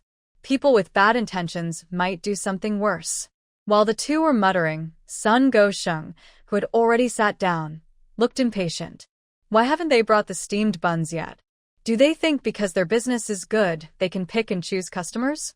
They see us dressed poorly and think we can't pay for 2 bowls of dumplings? Do they think they can just ignore us? How can they judge people by appearance? Tian Dazhuang, who was with Sun Gosheng, agreed. When he said this, other diners at Xia's place looked over with curiosity. Angrily, Mrs. Liu stomped her foot. These 2 fools' words made things difficult for them. If they asked the people to leave, it would seem like they were being petty. If they didn't, it would be like a toad sitting on their shoe, annoying and uncomfortable. And that toad might even be dangerous. Xia Mingyue gently touched Mrs. Liu's arm to signal her to stay calm, then smiled and said, It's just that we have many customers, and with few staff, we're a bit slow sometimes. But it doesn't mean we look down on anyone. Luckily, the customers of Xia's are very understanding. They know you're hungry and eager to eat. If they didn't know better, they might think you're here to cause trouble for us. She spoke politely, but made her point clear. Everyone present understood and smiled quietly. Good food is worth waiting for. Our Xia's dumplings are the best, so a little wait is worth it. Exactly. We need to wait until the shop has enough staff. Eating should be relaxed. If the dumplings aren't made well or cooked properly, that's a problem. You all speak so nicely. Honestly, some people spend 10 coins on a meal and act like they're the boss, expecting others to serve them on their knees. They don't realize they're acting like royalty. This matter is just for you to know. There's no need to speak about it openly, as it might disturb everyone's mood during the meal. These words reached Sun Gosheng and Tian Dazhuang, and both of their faces turned slightly red with embarrassment. They were angry. This Lady Xia, in just a few words, changed the situation. She really is quite impressive. Sun Gosheng clenched his teeth and said, Since Lady Xia is willing to host us, that's good. My brother and I want 2 big bowls of wonton, without cilantro. Of course, we will serve you, Xia Mingyue replied with a gentle smile. At Xia's stall, we serve all kinds of guests, especially honest and sincere diners. Rest assured, you'll be well taken care of. Does this mean she's trying to tell them to behave? Sun Gosheng's mouth twitched. That would be quite embarrassing. Since he was born, he had never known what it meant to behave properly. Seeing Sun Gosheng and Tian Dazhuang sitting quietly without saying anything too much, Xia Mingyue and Mrs. Liu began making wontons. They boiled and served them, added shrimp, poured soup, drizzled vinegar, and topped with scallion oil. The whole process was smooth and swift. 2 large bowls of fragrant wontons were placed in front of Sun Gosheng and Tian Dazhuang. Take your time, gentlemen. If the soup isn't enough, you can have it refilled for free, Xia Mingyue said as she and Mrs. Liu went to serve other customers, occasionally glancing over. The delicious aroma of the wontons filled the air. Tian Dazhuang picked up a spoon and took a bite. The tender, smooth wonton skin, the juicy filling, and the perfectly seasoned, flavorful broth. This single spoonful was full of deliciousness, making Tian Dazhuang feel energized. He quickly nudged Sun Gosheng's arm and said, Brother Gosheng, these wontons are really good. Sun Gosheng had already taken a bite and also felt a bright spark of delight. He thought the wontons tasted excellent, but because of what he had to do today, he gave Tian Dazhuang a sidelong glance. Look at you. So useless. Haven't you ever had good wontons before? He'd tasted wontons before, but never such delicious ones. Tian Dazhuang pursed his lips and didn't argue. He continued eating his own bowl, which was also very tasty. 1 bite of freshness, 2 bites of flavor, 3 bites. He wanted more. Seeing the wontons almost gone, Tian Dazhuang suddenly felt that 1 bowl might not be enough. But if he asked for a second, he was afraid Sun Gosheng wouldn't agree. Today, Sun Gosheng was treating him, and Sun Gosheng was known to be quite stingy. While Tian Dazhuang hesitated, Sun Gosheng nudged his arm and said, "It's about time. It's time to act." As he spoke, Sun Gosheng pushed a dead fly he had been holding onto for a while into Tian Dazhuang's hand. Tian Dazhuang took it, but his face scrunched up like a bun.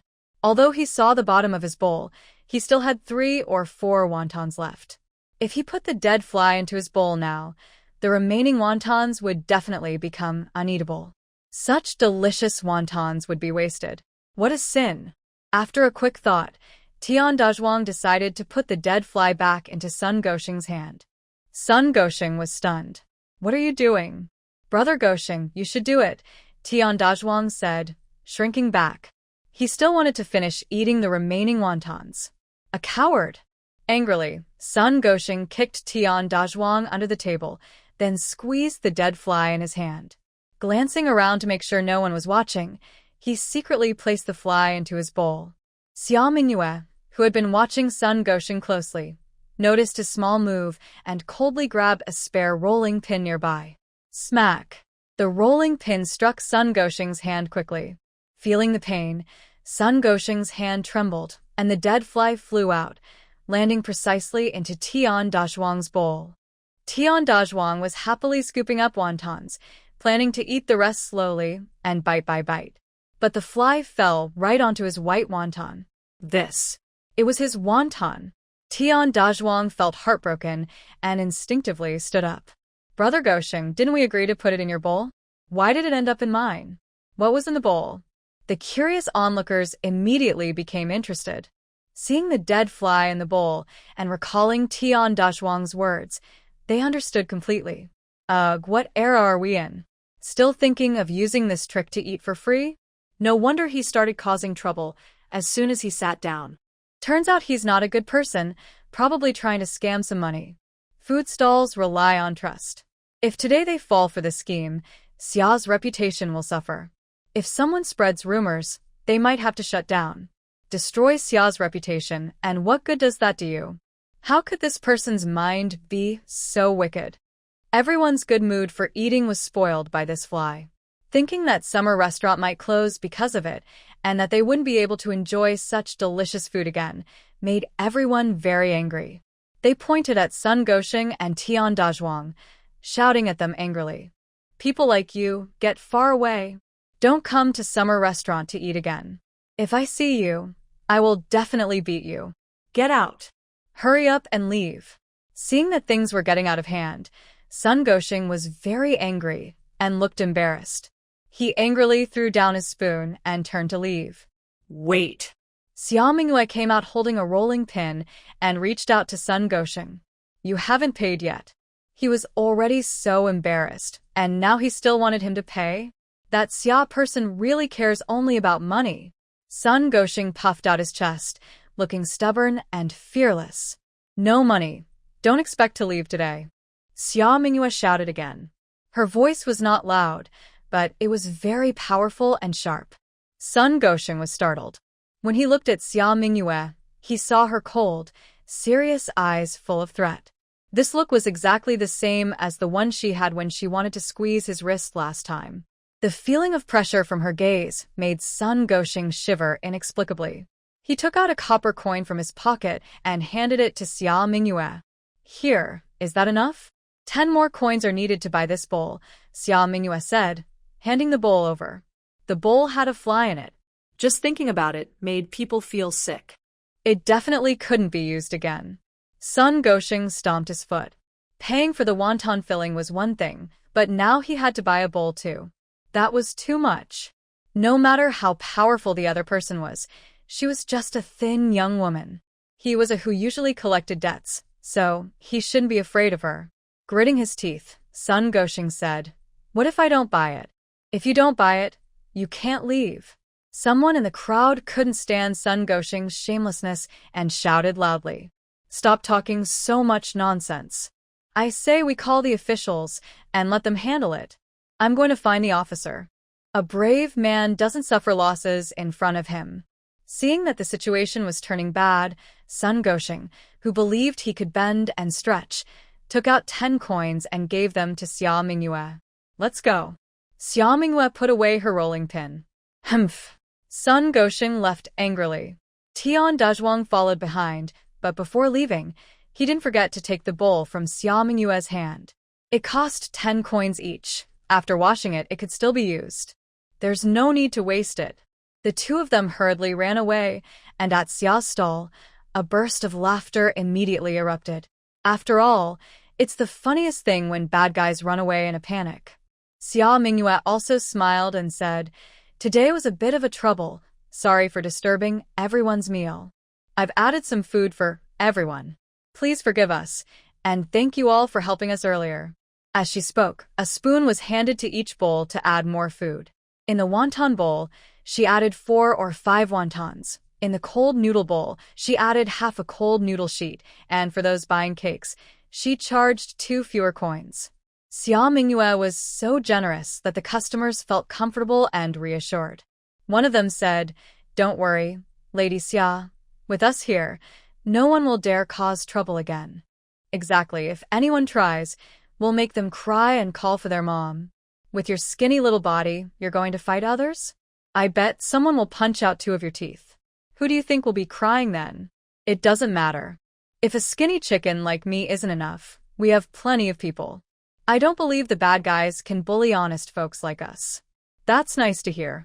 The lively and cheerful atmosphere at Xia's stall resumed. Meanwhile, Sun Gosheng, feeling upset inside, hurriedly walked past 2 alleys with a quick pace, then slowed down a bit. "Brother Gosheng, take it easy." Tian Dazhuang jogged behind him, panting, "Wait for me." Seeing that Sun Gosheng still held the bowl in his hand, Tian Dazhuang was so angry he kicked it. "You still have the nerve to hold that bowl. He's useless and causes trouble everywhere." If Tian Dazhuang hadn't betrayed him at a crucial moment, he could still argue with the Xia family properly. But Tian Dazhuang's words completely sold him out. It made him so angry, he wanted to explode. Tian Dazhuang didn't expect to be kicked, so he lost grip of the bowl, which fell to the ground with a clatter. The bowl shattered into 3 pieces, and the wontons inside spilled onto the ground, mixed with soup and dirt, making it impossible to tell what it originally looked like. Oh no! Tian Dazhuang was heartbroken, spinning around several times in place, reaching out again and again, trying to pick up the wontons. But it was clearly impossible now. Tian Dazhuang sighed. He originally thought that finding a fly on his food was no big deal. Who hasn't eaten a few bugs while sleeping? He planned to take the food home, wash it well, and cook it. It would be okay to eat it with his eyes closed. But now, it was completely hopeless. "Brother Gosheng, don't be angry." Tian Dazhuang tried not to look at the dumpling on the ground and comforted Sun Gosheng. "Just consider this bad luck. But do you know how unlucky he was today? And it was all caused by Tian Dazhuang." Seeing that Sun Gosheng was still angry and didn't want to talk to him, Tian Dazhuang thought for a moment and suggested, "If Brother Gosheng really wants to vent, maybe you should talk to the boss?" "But the boss probably wouldn't want to stand up for me," Sun Gosheng said with a pout. "He's become more timid and cautious lately. If I bring this up, he might scold me first." "Just make the situation sound more serious," Tian Dazhuang said nonchalantly, moving closer to Sun Gosheng. "You're like this." Hearing this, Sun Gosheng's eyes lit up and he nodded repeatedly, patting Tian Dazhuang on the shoulder with a big smile. "You're smart. Let's do it your way." "Exactly," Tian Dazhuang said proudly, then added, "But can you ask the boss a few days later? Maybe after a few days you can talk to him." Why? Sun Gosheng asked, confused. He had already been humiliated twice today. He couldn't bear to wait even a day. I want to buy a couple more bowls of dumplings to eat in the next few days. Soon, there wouldn't be any left, so he should eat as much as he could now. Sun Gosheng looked annoyed. He felt like a complete fool. How could people look down on him so much? He pouted and said, "Since you gave me this idea, I'll do as you say." But what? Maybe when you go shopping, you could bring me a bowl too, alright? Because of Sun Gosheng and his friend's mischief, they sold a lot of food today. By noon, everything was sold out, and they had to pack up and go home. Thanks to those two troublemakers, we finished early today, Lucia muttered while busy and grumbled. It's better to go back early. There's not much to do in the afternoon, and we can rest a bit longer, Xia Minghua said with a smile. Our money bag is 3/10 lighter, Lucia said with a pained expression. The most painful thing in the world is doing the same business and earning less money. The most painful thing is that Xia Minghua, the head of the family, doesn't seem to care at all. Elvie's heart aches more and more. She tries to turn her face away and not look at Xia Minghua's calm and indifferent expression, which shows no concern about earning less money. Seeing this many times, she feels very upset inside. Xia Minghua still smiles and says, "But speaking of which, the Dragon Boat Festival is coming soon. My sister-in-law already promised to give me a sachet, but I haven't even seen a shadow of it. Has she started making it? That's nonsense.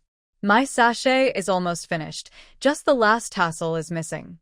I can finish it this afternoon," Elvie says quietly. "But that's the only one. The others haven't been made yet. But they'll all be done this afternoon. Thanks to those two troublemakers, I hope to wear the sachet my sister-in-law made soon," Xia Minghua says. No problem. Elvie's anger caused by Sun Gosheng and the others eases a lot. She focuses on finishing the remaining sachets quickly. In the afternoon, while Elvie is busy making sachets, Xia Minghua goes to North Street to check on Jang Ernieu's preparations. Everything is ready, stoves are set up, and the pots will be delivered tomorrow. Most things are in place. The opening date is set for the day before the Dragon Boat Festival, which is in 2 days. Originally, I wanted to open on the 6th day of the lunar month, but since that means waiting 2 more days, I think it's better to start early rather than late. The date doesn't matter much, Jang Ernieu says. Lunar calendar matters are just for good luck. Ultimately, success depends on oneself. Xia Minghua nods, that's good. But in the first couple of days, we should have more stock to get familiar with the process. Keep the quality high with small quantities, avoid mistakes, and build a good reputation. For small food stalls without a brand, reputation is key to long-term survival. Don't worry, Lady Xia. We understand, Feng says. Jang Ernieu can't handle the food stall alone, so Feng helps him. Xia Minghua has met Feng twice and thinks she is honest, diligent, and quick. She has a good impression of her. After a few more words, they confirm the expected amount of food for the first 2 days. Xia Minghua and Jang Ernieu's couple go back to busy themselves. When Xia Minghua arrives home, she finds that Elvie has already made 2 sachets. All of them are made from scraps of cloth, with no particular focus on matching colors. The main idea is to be flashy and colorful, with mixed patterns.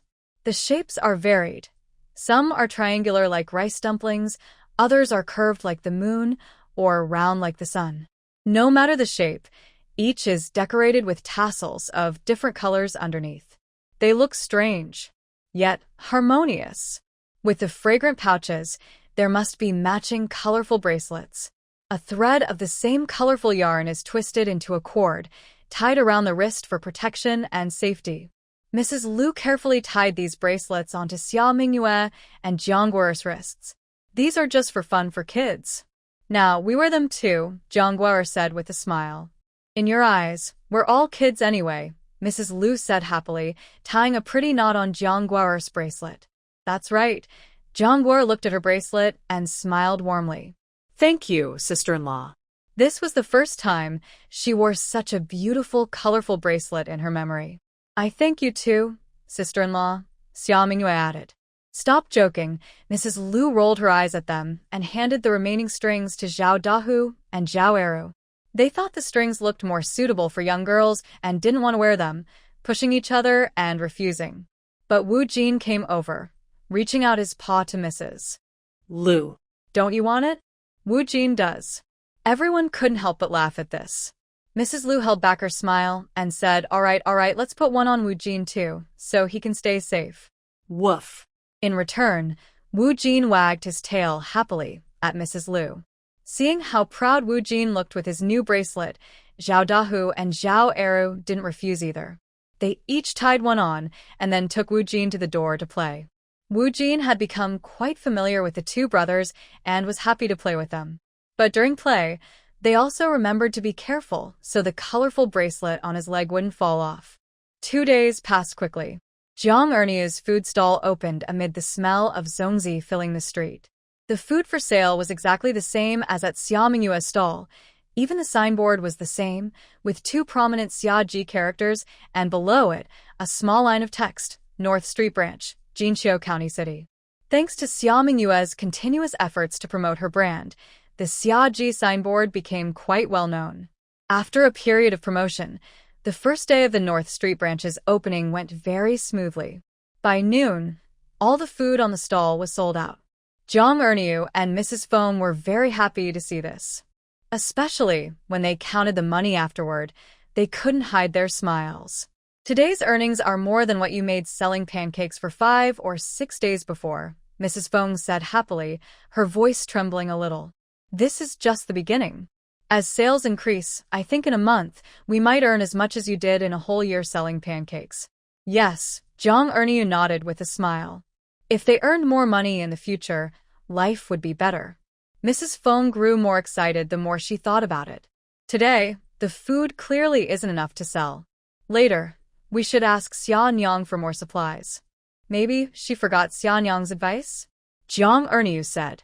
In the beginning, we should keep things steady and then gradually increase the amount.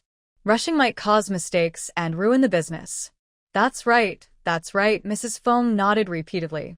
We were so happy earlier that we forgot about this. Thanks to Xia Nyang, we're making money now.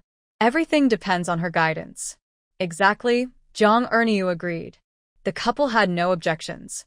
When they ordered supplies for the next day, they followed Xia Mingyue's instructions. First, do things smoothly and carefully, then increase the quantity gradually. The next day was the Dragon Boat Festival, and Xia Mingyue did not set up her stall.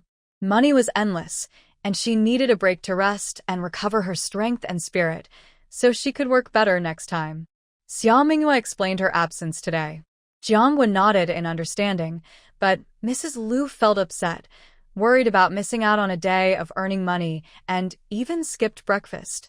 Hearing this, Xia Mingyue specially prepared a bowl of fried noodles for Mrs. Lu. It wasn't made with plain water but with a thin, cooked porridge of flour, and she added 2 big spoonfuls of sugar to make it sweeter. When stir-frying noodles, the rich toasted flour aroma is already present, while plain rice porridge has a fresh flour scent. When mixed together, the stir-fried noodles become thick and soft, full of fragrance, and even more flavorful than lotus root powder. Adding white sugar made the already fragrant stir-fried noodles taste even fresher and sweeter, enhancing their flavor greatly. Mrs. Lu usually has no appetite, but now the tempting smell of stir-fried noodles made her hungry. She ate a large bowl and still felt it wasn't enough, so she also ate 1.5 steamed buns with pickled cucumbers, feeling satisfied. Seeing this, Xia Mingyue smiled warmly and returned to her yard.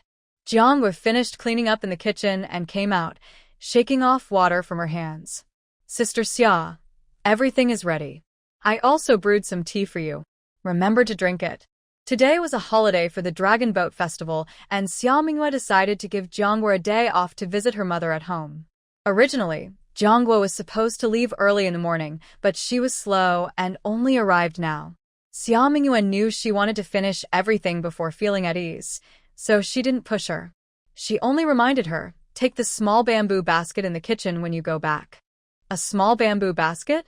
Jiang Wen looked up and found it on the shelf at the wall's corner, then reached out and took it down. She felt the basket was quite heavy. Lifting the lid, Jiang Wen saw about 10 bamboo tubes filled with zongzi, sticky rice dumplings. They had various fillings: red bean paste, honey date, and meat. These 10 or so bamboo zongzi could sell for quite a bit of money. Sister Xia wanted her to take them home to eat. Sister Xia is truly kind and generous. Jiangwa pursed her lips, took a few of the bamboo zongzi from the basket, and then hung the basket on her arm. Sister Xia, I'm leaving now. I'll come back early this afternoon. No rush. Just don't miss dinner, Xia Mingyue replied with a smile as she fed Wu Jin black gold. Okay. Jiangwa nodded happily and left the yard. Watching Wu Jin gobble food, Xia Mingyue habitually stroked its forehead. Because it was well-fed and slept soundly here, Wu Jin's forehead had become broader and more fleshy, and the feeling of its skin was increasingly high quality. Not sure if she noticed what Xia Mingyue was thinking, Wu Jin barked twice and rubbed his head against Xia Mingyue's palm before continuing to eat. Honestly, this clever and understanding dog is becoming even more intelligent. Xia Mingyue smiled and said, looking at you, it seems like you once had an owner. I wonder what kind of person your previous owner was, to take such good care of you. If I get the chance later, I should help you find your old owner. Since Wu Jin is so understanding and clever, he probably also cares about his former owner. Losing such a good dog, the owner must be very sad too. If only. Before Xia Mingyue could think too much, Wu Jin suddenly barked loudly. His bark was urgent and a little anxious. Wu Jin even spun around several times and then barked wildly again, looking very angry. Xia Mingyue frowned immediately. Are you saying you don't want to find your old owner? Woof. Wu Jin sat down and gave a clear answer. Xia Mingyue was surprised. It's strange. There's a dog who doesn't want to find his old owner. Could it be that the previous owner wasn't kind to Wu Jin? Xia Mingyue guessed. Maybe the previous owner was mean to you? Woof. Wu Jin responded again. Xia Mingyue suddenly understood. Yes, probably the old owner was nasty and didn't treat Wu Jin well, so Wu Jin had to run away and became a stray dog. Wu Jin is a dog that has suffered. Xia Mingyue's mind filled with images of mistreatment, and she looked at Wu Jin with pity. Don't worry. From now on, you won't suffer anymore. You will live a good life here. At noon, she gave Wu Jin a piece of meat and bone for lunch. Woof. Wu Jin wagged his tail. His owner was right. The past days were truly hard, but now, following his owner, he can look forward to a better life. Xia Mingyue told Wu Jin to keep eating and went to the kitchen to pour some tea. As she picked up the tea bowl, she saw a bamboo tube wrapped in a cloth on the shelf. Clearly, Jiangwa thought there was too much zongzi, sticky rice dumplings, and left some behind, not wanting to cause trouble. This child. Xia Mingyue shook her head and smiled, then put the zongzi away, planning to eat it at noon. Jiangwa arrived home, and Madame Tian was busy cooking in the kitchen. Her complexion looked much better than before, and her movements were more lively. It seemed that the medicine her mother had obtained last time was still effective. With her efforts, the household was gradually improving, and she knew she needed to work even harder in the future. Jiangwa smiled happily. Mom, I'll start the fire. You go rest for a while. It's okay. I've felt much lighter these past few days, and can do some work, Mrs. Tian said with a big smile. Jiangwa, you really know when to come back. Your father just returned today, and was talking about you. Father's back? Jiangwa instinctively smiled, but her happiness quickly faded, and she tightly held her small bamboo basket. Why did father come back now? Today is the Dragon Boat Festival. Your father said he wanted to come back just to be with us. Mrs. Tian glanced into the main room and pulled Jiangwa closer to speak. I remember you said that Sister Xia sends your monthly allowance before the 5th of each month. Since today is the festival, did you receive last month's money? Jiangwa also looked toward the main room and then pursed her lips. The county school hasn't been serving food recently. Sister Xia's business isn't doing well, so they're short on money. They said they would send it in a few days. So, the allowance hasn't been sent? Mrs. Tian was clearly surprised. She remembered the amount of money Jiang Iha had just promised, and she felt a bit annoyed. How can they not send the allowance? What's wrong with Sister Xia? She promised to give it, but on the day, she keeps delaying. What's going on? Business has its ups and downs. I've never heard of a boss who refuses to pay workers when there's no profit. That's too mean. Mrs. Tian grew more and more upset. No, this can't go on. You should go back now and tell Sister Xia that we need the money urgently. Insist that she pay last month's allowance. If you find it difficult, I will go with you and see how shameless she really is. Mrs. Tian was so emotional that she started coughing. Her breathing, which had just become steady, became labored, and she almost couldn't stand. Jiangwa quickly reached out to pat her mother's back. Mom, it's just a few days late. It's not a big deal. Don't worry. Yes, Jang Ernieu, who had heard the commotion in the main room, came out and brushed the dirt off his long gown that he had stepped over the threshold.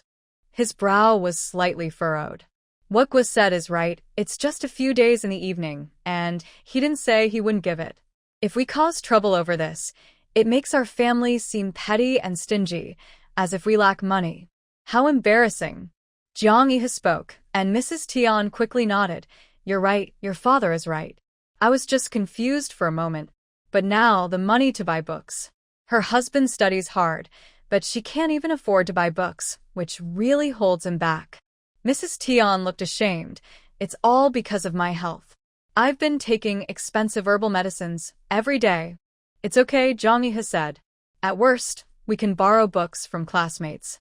I also heard that old Zhong in town plans to donate some money and books to the school, which might help us out of this tight spot. Old Zhong, Mrs. Tian and Jiangwa had heard Jang Ernieu mention him before. He's a very wealthy man in town with many properties and owns 2 shops in town. Most importantly, Old Zhong is kind-hearted and loves helping students. He's a very good person. Old Zhong is truly like a living Buddha, Mrs. Tian said with a smile. When my husband becomes successful, we must thank Old Zhong properly. Yes, Jang Ernieu's lips curled into a satisfied smile, his eyes narrowing happily. But the smile in his eyes faded somewhat when he saw Mrs. Tian's pale, thin face. Jang Ernieu looked at Jiangwa. It's been a long time since I saw Gua. You've grown taller and your face looks fuller. Working in the county town, everything okay? Very good. Jiangwa nodded. Sister Xia treats me well, I don't lack food or drink, and life isn't hard. Today is Dragon Boat Festival, and Sister Xia even brought me some zongzi. As he spoke, Jiangwa took out a bamboo tube of zongzi. There were 6 in total, still emitting a special aroma. Jang Ernieu's eyes brightened at the sight of the food, and he smiled happily. It seems Sister Xia is a kind person. If she's kind, she shouldn't be late with the rent, Mrs. Tian said, still upset about that matter. But seeing that Jang Ernieu and Jiangwa didn't say anything, she kept quiet and helped prepare the noon meal along with Jiangwa. The wheat harvest hadn't come in yet, and there was little food at home. The lunch was just a porridge made from vegetable leaves and millet flour, paired with the bamboo tube zongzi Jiangwa brought back. When the food was served, Mr. Tian placed all the zongzi in front of Jang Ernieu. Jang Ernieu paused, picked up 2 zongzi, and gave 1 each to Mr. Tian and Jiangwa. You 2 should eat too. Jiangwa often eats at Lady Xia's place, so she doesn't mind a bite. I am usually weak and have trouble digesting zongzi, so I don't like eating them, Mr. Tian said, stopping Jang Ernieu. You eat, no need to worry about us. As he spoke, Mr. Tian swallowed hard. It wasn't that he didn't like it. He was just very tempted but reluctant to eat. Jiangwa saw this and took 2 prepared zongzi, pressing them into Mr. Tian's bowl. Mother might not want to eat, but today is Dragon Boat Festival. We should have a couple of bites to celebrate. The glutinous rice isn't easy to digest, but it's noon now, and there's still plenty of time before evening. We have a lot of work to do this afternoon, so it should be fine. Even though his daughter said this, Mr. Tian still hesitated, pushing his bowl back to Jang Ernieu. You should eat instead. By now, the zongzi were covered in batter, no longer looking appetizing, and the batter had been tasted twice by Mr. Tian. Jang Ernieu frowned, suppressing his disgust, and pushed the bowl back. Jiangwa is right. You should eat quickly. Yes, father has been in the academy for a long time, and his meals are always good. He doesn't lack this, Jiangwa added. Seeing this, Mr. Tian finally picked up his bowl again. Jang Ernieu looked at Jiangwa and said after a moment, Lady Xia's zongzi are truly delicious. I've never had such tasty zongzi before. It shows that Lady Xia is very skilled. Since you often work with her, your cooking skills will probably improve. If you learn some craft from her and open a small food shop in the future, it could be a good idea. Then, he thought he might earn quite a bit of money. Is father asking me to secretly learn from Lady Xia? Jiang would put down her bowl. Jang Ernieu was surprised. It's not exactly that. It's just being influenced by her. There's no need to make it sound so sneaky. Yes, Mrs. Tian agreed. Those apprentices, they work and learn skills at the same time. Eventually, they rely on their own skills to make a living. Why call it stealing? Apprentices don't get paid, and they have to respect their master. I work, and Sister Xia pays me 500 coins a month. If I want to learn craft, isn't that stealing? Jiang was stared at Jang Ernieu and said clearly, Father is a scholar. How could he not understand this? If this matter gets out of hand, even my father might be in trouble. The questioning made Jang Ernieu's face turn red. After a while, he said, It was my careless words that caused this. Then, a flash of anger appeared in Jang Ernieu's eyes. He was annoyed at Jiang's foolish stubbornness and even more upset that she was so disrespectful, disobeying her father as a daughter. It wasn't the first time, and each time it made him lose face.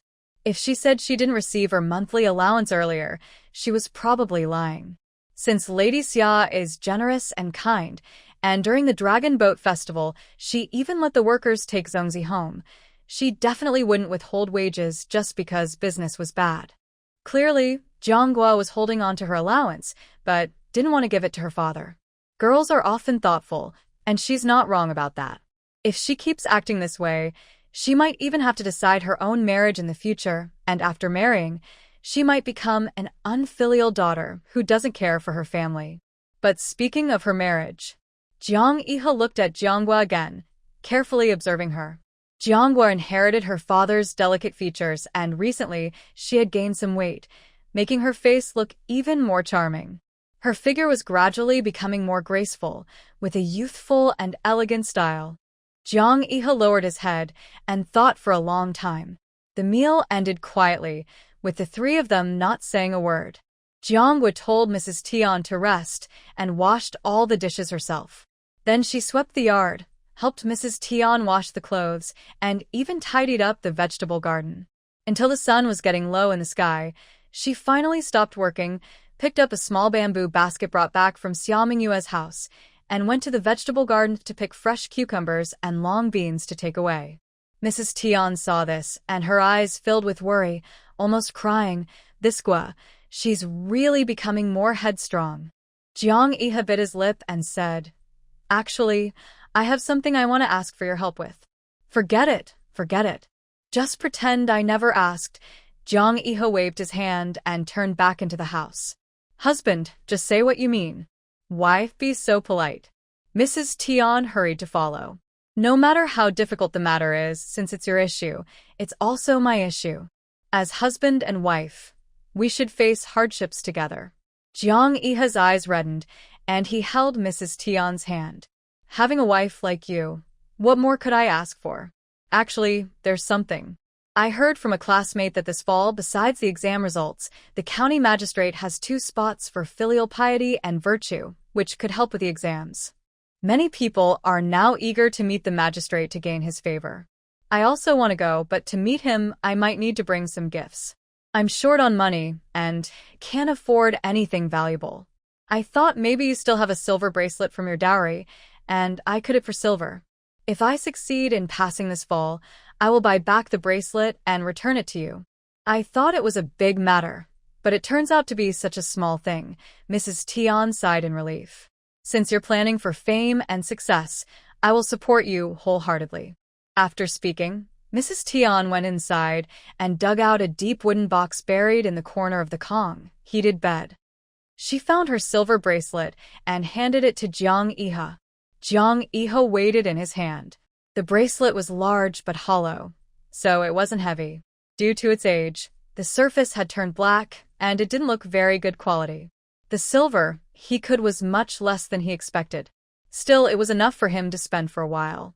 Thank you, wife. Jang Ernieu bowed deeply to Mrs. Tian. You're too polite, husband. Mrs. Tian's eyes also turned red. The saying mutual respect as if guess was true. She truly found a very good husband. She hoped her husband could achieve his wishes this year. When Jang Ernieu returned to Xiaomingyue's house, the sun had already set halfway. The evening glow in the sky lit up the entire courtyard with a reddish hue. Xiaomingyue was making flatbread in the yard. The dough was plain, without salt or oil, cooked directly in a pan. The flatbread was thin as paper, able to roll vegetables inside. Earlier, Lu Kaixing had built a small stove with a flat, thin iron pan on top, and underneath, a fire of wheat straw was burning. The skillet was very thin and heated quickly. When the thin, round flatbread was just placed on it, it absorbed heat and rapidly puffed up with small bubbles. Turn it over, and the small bubbles slowly merged into larger ones, turning the whole flatbread into a puffed-up balloon. When both sides were slightly charred but still soft and not fully crispy, Xiaomingyue placed the cooked flatbread into a nearby basket of steamed buns. Jianghua saw this and quickly went to help with the fire and flipping the flatbread. Xiaomingyue freed her hands to focus on kneading the dough, rolling it out quickly into thin pancakes. Her hands moved fast, flipping the small rolling pin back and forth, making it dazzling to watch. In the afternoon, I suddenly craved this flatbread. I was busy making it alone. Luckily you came back, Xiaomingyue said, noticing the cucumbers and green beans in the small bamboo basket, smiling warmly. I was worried about what vegetables to roll inside the flatbread, but luckily, you brought some back. Just thinking about what Sister Xia might want to eat, so I picked some from my garden, Jianghua said proudly, raising her eyebrows, happy to help Xiaomingyue.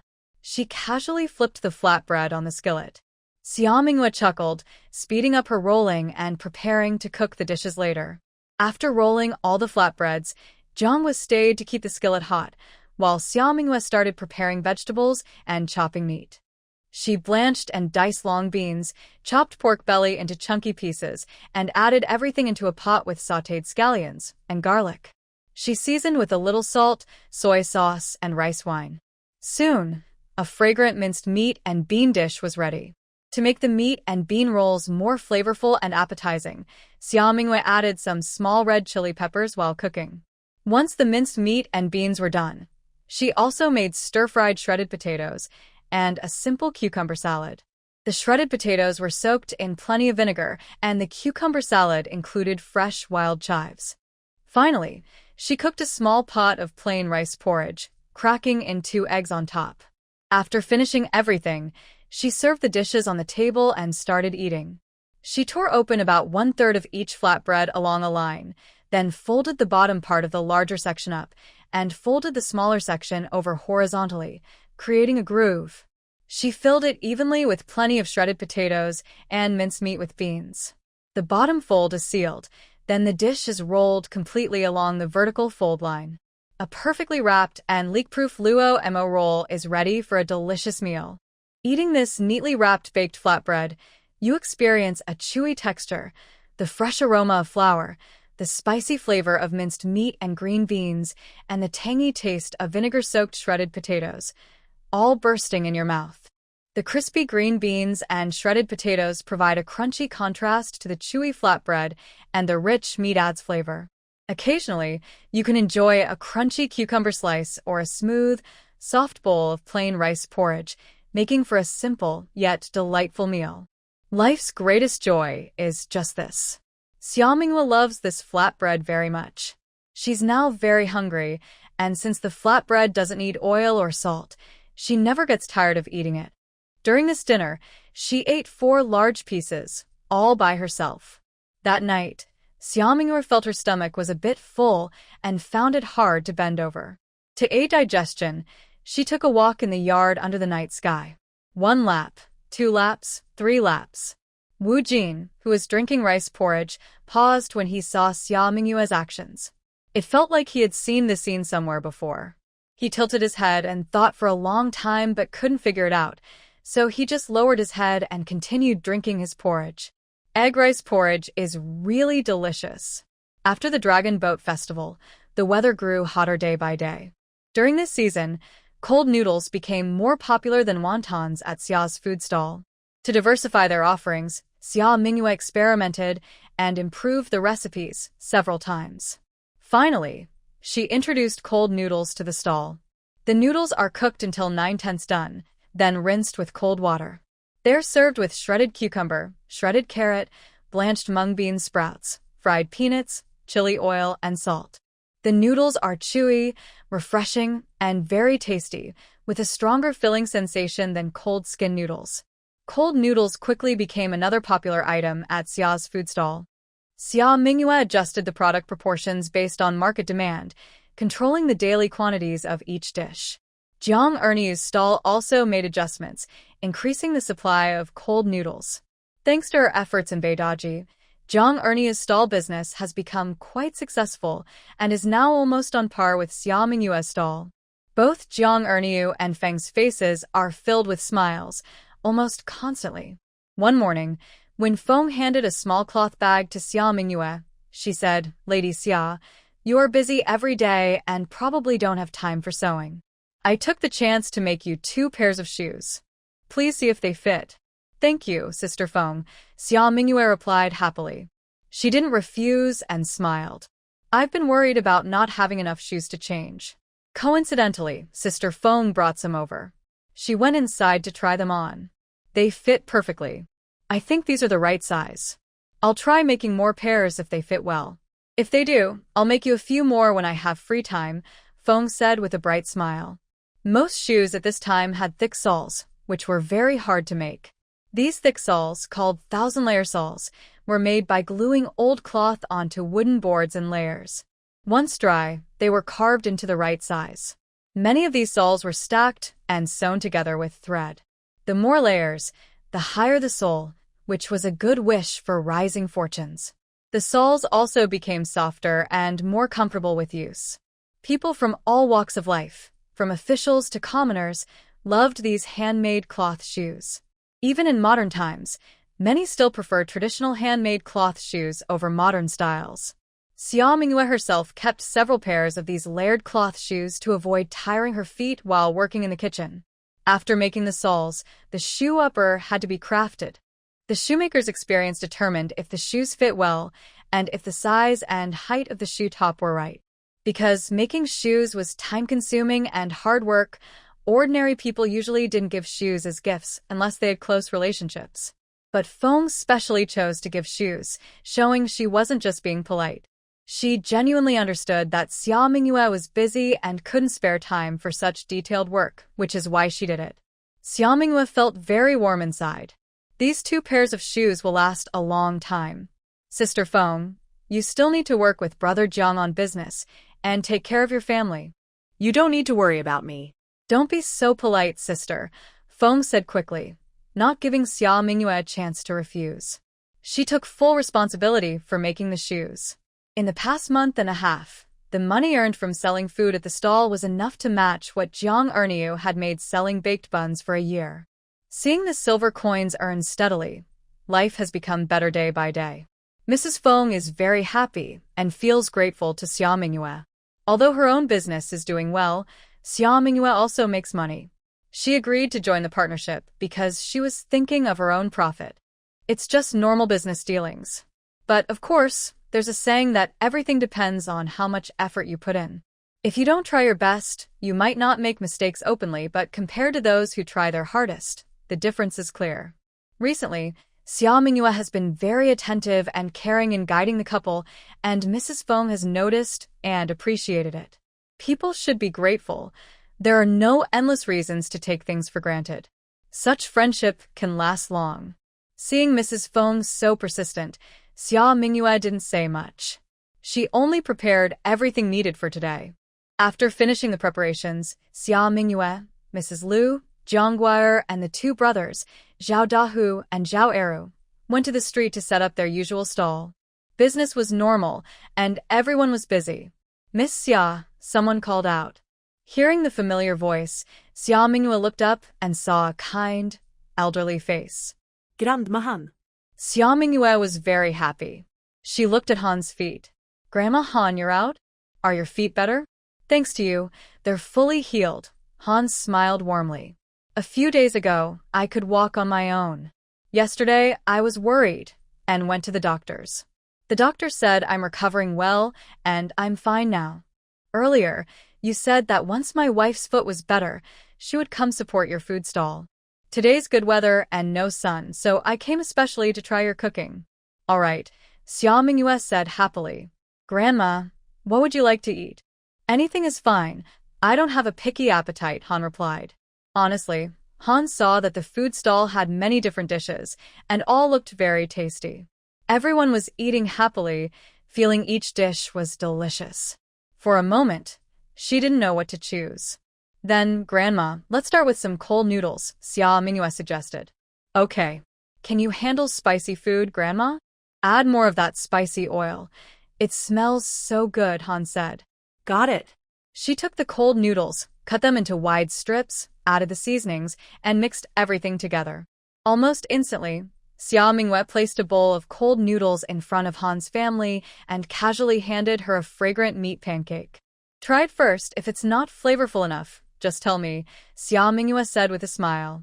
Okay, Han's family replied, took her chopsticks, and began to eat. The meat pancake had a crispy crust and a fragrant filling inside. The cold noodles were smooth and chewy, with spicy chili oil that was flavorful and appetizing.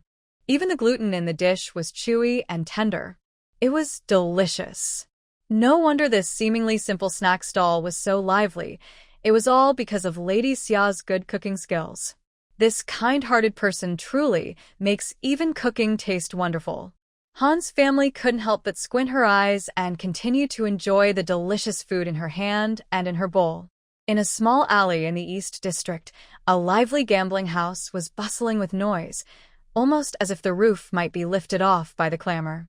Wu Xiong was standing at the door with a few people patrolling inside the gambling house now and then to prevent theft, cheating, or people trying to cheat after losing money. Sun Gosheng and Tian Dazhuang came over. Boss, we have something to tell you. What is it? Wu Xiong turned his head and saw the two men smiling very flatteringly. His eyebrows furrowed. Is it something bad? No, not at all, Sun Gosheng said even more flatteringly, patting Wu Xiong's shoulder. Mainly, we want to ask for your help. Help with what? Actually, it's not exactly for us. It's mainly because that young lady is really annoying. Not only does she scold us, but she also doesn't take the boss seriously. We really can't stand it anymore. Seeing that these two have been talking for a long time without saying anything important, Wu Xiong became a bit anxious. You two have been rambling for a while and haven't said anything clear. What exactly is it? There is a food stall on West Street called Xia Ji, run by a person named Xia. The food is quite good. We went there earlier to buy some wontons. However, Xia looked down on us, saying we weren't there to eat properly, but to cause trouble. When we left, not only did we have to pay for the wontons, but also for the bowls because they thought our used bowls were dirty. Naturally, we were upset and argued a little. Xia then hit us with a rolling pin and scolded us loudly. We couldn't hold back and told her we were working for our boss. Hearing this, she got even angrier and said that anyone brought by someone else was no good. She then harshly insulted our boss, calling him a troublemaker who is always doing shameful things and not a good person at all. Sun Gosheng and Tian Dazhuang each told the story, exaggerating as they went along. They watched Wu Xiong's face to see his reaction. When they saw his face was still dark, Sun Gosheng's eyes shifted, and he gritted his teeth, saying, Xia also said that our boss is like this now because he has no parents to take care of him. She even said that your mother must regret giving birth to you and wish she had strangled you at birth. Wu Xiong's father died before he was born. His mother, Han, suffered greatly during her pregnancy due to severe morning sickness. After her husband died, she was shunned by the Wu family and called a curse, expelled from the family. She was all alone, forced to wash clothes for a living. In winter, her hands were immersed in icy river water, and even with frostbite, she had to keep working. The frostbite would often fester and, even with good care later, would keep recurring every year, causing intense itching and pain. When she finally gave birth to Wu Xiong, Han managed to scrape by with frugal living. But because she was young, beautiful, and a widow, many rumors spread about her. Some unscrupulous men even thought of taking advantage of her. Han endured many hardships to raise Wu Xiong. He saw her suffering and was very filial to her, though his obedience was often unreasonable. Because of the hardships he experienced as a child and seeing his mother bullied, Wu Xiong hated two things most in his life. First, when others mentioned he had no father. Second, when others insulted or questioned his mother. Sun Gosheng believed that once he pointed out these two issues, there would be no worry that Wu Xiong wouldn't stand up for them. When Tian Dazhuang heard Sun Gosheng's words, he was so shocked that his eyes widened. He suggested to Sun Gosheng that insulting Wu Xiong could be used to provoke him into showing up, but he didn't tell Sun Gosheng to say such hurtful things that would strike at Wu Xiong's heart. If Wu Xiong got angry, before Tian Dazhuang could think further, Wu Xiong's face had already turned dark like a pot bottom. His fists clenched tightly, and his teeth were grinding loudly. Where is that Xia family woman? He dared to insult his mother. No matter if she was a woman or not, he would smash her stall and slap her hard, making her realize what words shouldn't be spoken and what people shouldn't be provoked. She's on West Street. I'll take you there. Sun Gosheng quickly led the way. Wu Xiong followed behind, bringing Tian Dazhuang and two other brothers. The five of them marched fiercely westward. Wu Xiong was a big, muscular man, with half his face covered in a thick beard, making him look fierce and intimidating. Now, filled with anger, he looked deadly. Behind him, four young men who looked equally dangerous followed closely, walking with big strides and a commanding presence, causing pedestrians on the street to avoid them. Who was that? His face is so long, like a donkey's face. Shh. Don't speak carelessly if you don't want to get beaten. That's Wu Xiong. Is that Wu Xiong from the Four Directions gambling house? Exactly, it's him. He's usually for the gambling house, collecting debts. I heard he's very ruthless, breaking people's hands and feet when collecting debts, not even listening to pleas. Some people have been beaten half to death. Doesn't the authorities intervene? What can they do? The debtors come with IOUs. Paying back what's owed is natural. The officials can't say much. Most of the debtors are gamblers, and the authorities are tired of it. At most, they tell Wu Xiong to tone it down. But since the authorities don't intervene, Wu Xiong's courage is growing. If someone says the wrong thing, he'll fight back. People are afraid to report him, and even when officials question him, he doesn't tell the truth. He just bullies others. It's truly a curse. Seeing Wu Xiong's fierce look today, no one knew if he was there to collect debts or to pick a fight. If he was collecting debts, that would be fine. But if he was looking for trouble, someone was probably going to get hurt. Probably even the family dog will get slapped twice. People were talking, but they noticed that Wu Xiong and his group headed straight for Xia Ji's food stall. Many felt relieved. They thought Wu Xiong was just here to cause trouble, but actually, he just wanted to eat. Xia Nyangzi's cooking was so good, and the food was so delicious that even if Wu Xiong was it was normal for him to be interested in eating. But soon, everyone's relief was replaced by worry again. Wu Xiong stormed over to Xia Ji's, eyes wide with anger, shouting loudly, "Who is Xia's family?" It was clear he wasn't here just to eat. He was here to cause trouble. However, Xia Nyangzi was usually busy with her business and was honest and kind. Why would she offend this bully Wu Xiong? People wondered. Even Xia Mingyue looked confused at the fierce Wu Xiong, unable to understand what conflict they had with him. But when they saw Sun Gosheng and Tian Dazhuang next to Wu Xiong, they suddenly understood. It seemed these two troublemakers had tried to cause trouble last time and had brought back up. Even so, if they came for revenge, they should do so fairly. If they couldn't reason with her, then... Xia Mingyue clenched her hand on the rolling pin, asking, "May I ask what brings you here, sir?" It seemed the young woman in front of them was Xia's family. Wu Xiong squinted and looked at Xia Mingyue carefully. She was young, delicate-looking, and appeared gentle and elegant, like a young lady from a noble family. But unfortunately, she had a bad heart and was a wicked person. Wu Xiong didn't want to waste words with her. He raised his hand and signaled to Sun Gosheng and the others behind him, saying, "Break it all down for me. Destroy Xia Ji's place completely." That's exactly what he wanted to hear. Sun Gosheng was overjoyed, feeling that all the anger he had before was now finally released. He swung a thick wooden stick and sneered at Xia Mingyue, saying, "Sorry, Lady Xia. Today, I will repay all the insults you've given me 10 times over." With that, he raised his stick high and prepared to strike. The customers at Xia Ji's, seeing that things looked bad, quickly moved aside to avoid trouble. Now, seeing the situation, they all ran away in fear. Some people even planned to go report to the authorities. These thugs and bullies. Xia Mingyue and a few others clenched their teeth and each reached for something nearby to defend themselves. In the corner, Han Shi sat with her back to everyone, looking grim as she stepped out. "I dare anyone to challenge me, mother?" Wu Xiong was first stunned, then quickly snatched the wooden stick from Sun Gosheng's hand, stopping others from acting. He then shyly approached Han Shi, nervously rubbing his hands. "Mother, why are you here?" Han Shi didn't answer. Instead, she glared at Wu Xiong. "Kneel." Since Mother spoke, Wu Xiong didn't care if they were on the street or about saving face. He immediately knelt down in front of Han Shi with a loud thud. The sound of his knees hitting the ground made the people nearby wince and look at Han Shi with surprise. Is this elderly woman Wu Xiong's mother? She looks kind and gentle, not at all like a bad person's mother.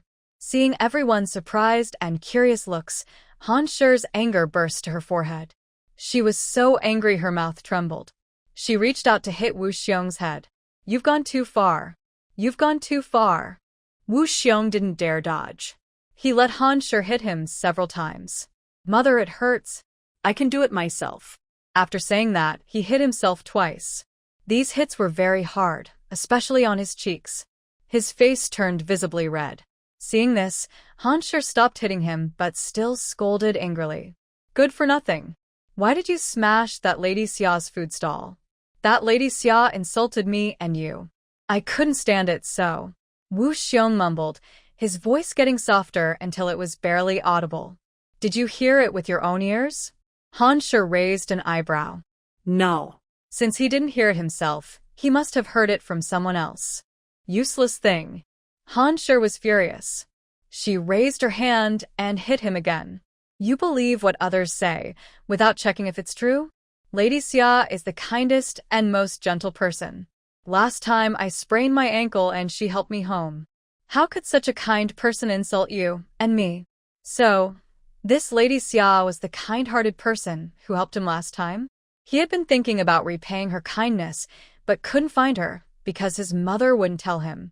Now he knew her identity, but he was about to ruin her food stall? He truly is not a normal person. Wu Xiong's face and heart were full of guilt. "It was my fault, my fault. Please forgive me, mother. You should apologize to Lady Xia." Madame Han scolded. Wu Xiong stood up and went to Xia Mingyue, bowing repeatedly. "I'm sorry, I truly am sorry.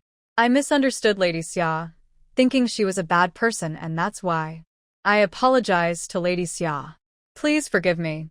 After speaking, Wu Xiong felt that just apologizing was not enough, so he tore off the pouch tied around his waist and handed it to Xia Mingyue. "Today, I disturbed Lady Xia's business, and that's my fault. Here is a small token of apology. Please don't mind." He then addressed the onlookers. "It's my fault for disturbing everyone's meal. The cost of the food is on me. Please continue eating and don't worry about it. I hope you will come back and support Lady Xia's business in the future." Although Wu Xiong was a bit rough, he had learned some skills from working in a casino for many years, especially reading people's expressions. Now, he was acting with some confidence. Seeing this, the crowd's worries eased, but they also looked at each other in surprise. It was all so confusing, being suddenly invited to a bully's meal. If this story gets out, people will think the bully is quite kind. After finishing this public display, Wu Xiong went back to Madame Han. "Mother, he probably made a mistake, right? Don't make a scene here. Hurry up and get lost." Madame Han still looked at Wu Xiong with dislike. Wu Xiong knew he was in the wrong. He became even more obedient to Madame Han's wishes. After saying yes several times, he let a few people and hurriedly left. The chaos quickly settled down. The customers continued eating their pastries, wontons, cold noodles, and occasionally talked about what had just happened. Xia Mingyue and others let out a sigh of relief and went back to their work. Lady Xia, Madame Han said, her face full of shame. It's all my fault. Your wife, didn't teach my child well. I disturbed you just now. Don't be to yourself, madam. I also heard clearly that Brother Wu misunderstood someone, and that caused the problem. Now that everything is clear, it's no longer an issue, Xia Mingyue replied. That brainless fool was used as and doesn't even realize it. Madame Han sighed. They are all children of parents, so why do some of them have no sense when it comes to their own children? It's truly infuriating. Looking at Han's anger, Xia Mingyue advised her a few more words, saying, Now I understand everything, and it's not too late. Brother Wu is given so much silver, which shows he knows his mistake. Mother, you shouldn't worry too much. However, the silver is really a lot. I haven't earned so much from my whole day's business. Mother, you should take it back. In the money pouch, there was broken silver and copper coins, totaling over 2 taels of silver. Quite a lot. Xia Mingyue spoke as she pushed the pouch into Han's hand. Han refused repeatedly, saying, You were frightened today, and even the people eating with you were scared. I think this isn't enough. I'll keep some, Xia Mingyue said, taking out 2 small pieces of silver about 1 or 2 taels. But I really can't accept more. Seeing Xia Mingyue's insistence, Han had no choice but to put away the pouch. She sat on a long bench and talked with Xia Mingyue for a while. Meanwhile, Wu Xiong led his men and ran away in a sorry state. When they were far enough from Xia's place, Wu Xiong stopped and kicked Sun Gosheng. Sun Gosheng, unprepared, felt a sharp pain in his knee, lost his balance, and fell flat on the ground. Lady Xia is a kind person. As her mother said, she wouldn't say such things. Only Sun Gosheng could say those words. He not only used her as a but also insulted her and her mother. Such a person is the most hateful. Wu Xiong grew angrier the more he thought about it. He raised his leg and kicked again. To be fair, he didn't forget Tian Dazhuang either. Both Sun Gosheng and Tian Dazhuang had been beaten, and now they dared not make a sound or get up from the ground, afraid they might be kicked again. Trying to be clever in front of me. Wu Xiong was still furious, but felt hitting people on the street was too obvious. He told the other 2 to drag Sun Gosheng and Tian Dazhuang back to the backyard of the gambling house. A thick, sturdy whip was raised high, and then struck down heavily. After a few hits, both men's clothes were torn, their skin was cut open, and they cried out for their mothers, begging Wu Xiong to spare them this time. Wu Xiong ignored them and dipped the whip into salt water. The loud cracking of the whip and their screams reached the front, making Manager Ge of the gambling house frown. He waved to a worker, asking, What happened at the back? It seems that Sun Gosheng and Tian Dazhuang did something wrong, and Brother Xiong is punishing them. The young man honestly answered, and hearing the noise behind, his eyes twitched in surprise. But it seems he was a bit too harsh. Master Ge said nonchalantly, Wu Xiong knows how to do things carefully. Let him handle it. Not to mention, Wu Xiong has been working in the gambling house for many years, and he always keeps his promises. Everything he promises has never fallen through, and he always makes sense. The fact that he is so angry must mean those 2 people did something wrong. But what if someone gets hurt? The young man asked nervously. Let's not worry about that now. Those 2 are just vagrants, with no official records or family. No one will come after us. Master Ge smiled, rubbing a white jade ornament in his hand lightly. Even if someone does, our gambling house isn't afraid of that.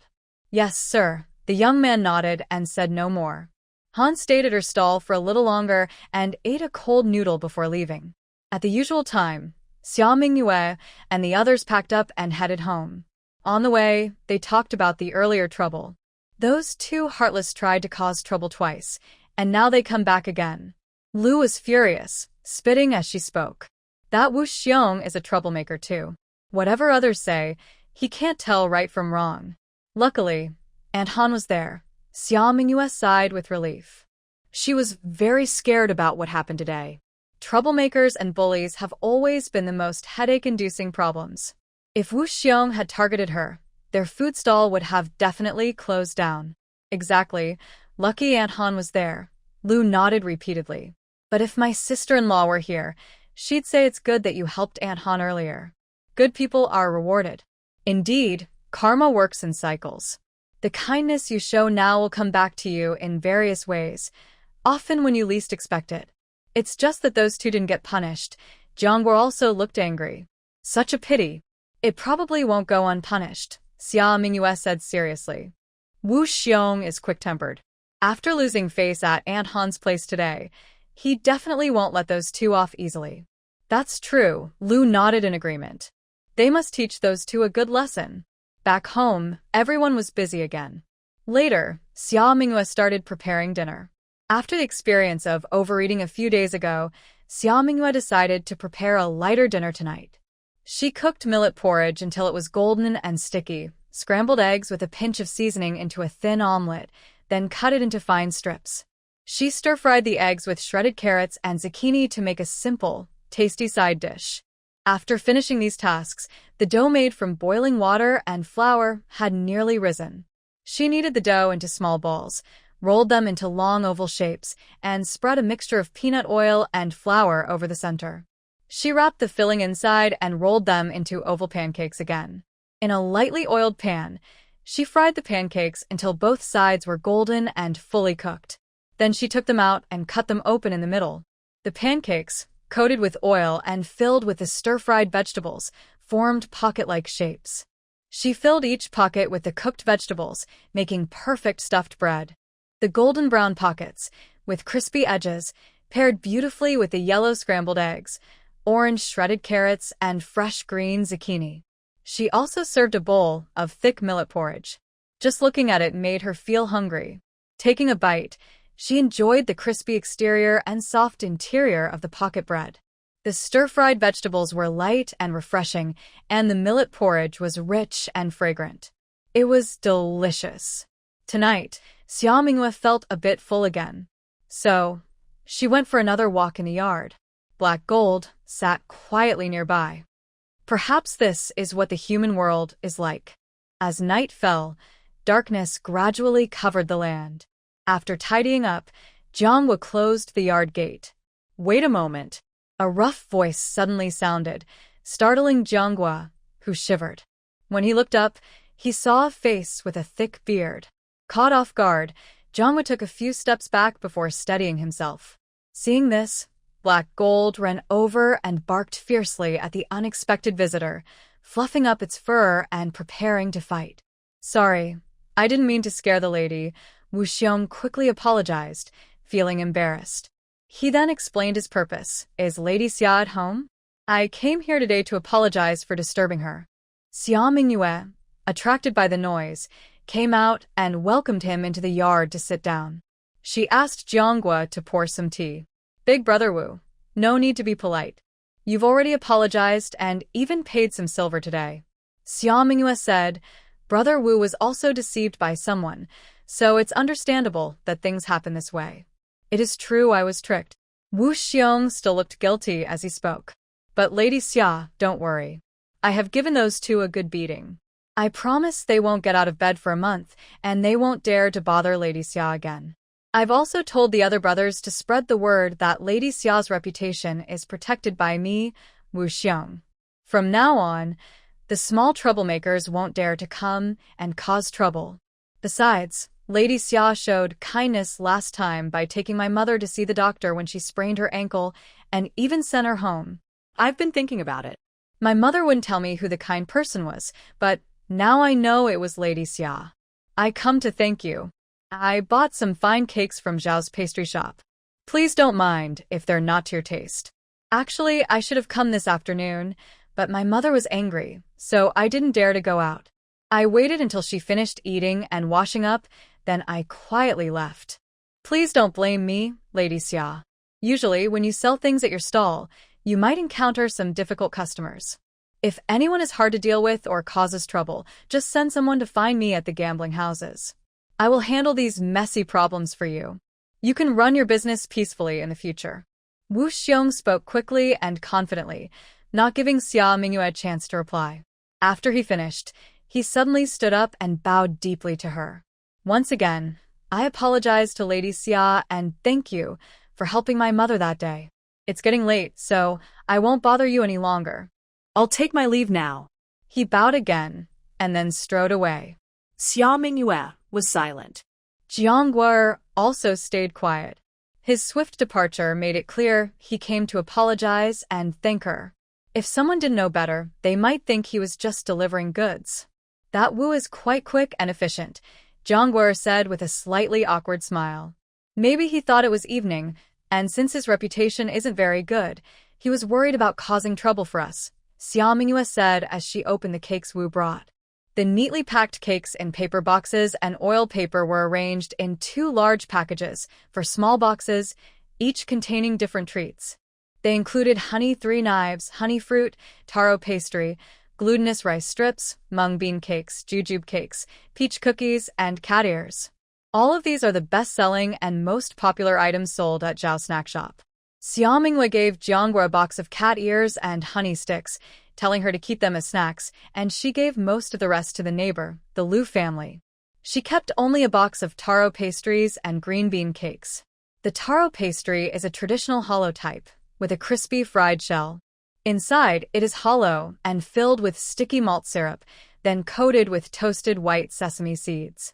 The crispness is so strong that a gentle squeeze turns it into small crumbs. When eating, one hand should be kept near the chin to catch some of the crumbs. This perfect crunchiness and fragrant aroma make each bite memorable. The malt syrup is just the right thickness, not too sweet, but the solidified malt adds a crispy texture that enhances the pastry's crunch. The sesame seeds on the shell add a fragrant burst of flavor, so even after swallowing, a rich aroma remains in the mouth. Taro pastries, also called liao flowers, some say called dashua dates, are a traditional treat. When Xia Mingyue was still in modern society, she loved trying such traditional foods and even attempted to make them a few times, but they never turned out quite right. Unexpectedly, the taro pastry made at Zhao Snack Shop tastes very similar to her childhood memories, about 80% alike. It's clear why Zhao Snack Shop is usually so popular. Xia Mingyue felt pleased and licked her lips, wanting to take another taro pastry to satisfy her craving, but she remembered her stomach had just finished digesting a meal, so she gave up that idea. She decided to wash up, tidy up, and go to bed early. Jiang was stared at the 2 boxes of snacks Xia Mingyue gave her, lost in thought for a long time. She couldn't remember the last time she had snacks, but now having 2 boxes felt almost unreal. The sweet aroma wafting into her nose reminded her that this was real. Jiang carefully held the 2 boxes, her face filled with joy, and instinctively wanted to take them home for her mother to try. But thinking about the last time she brought home zongzi, rice dumplings.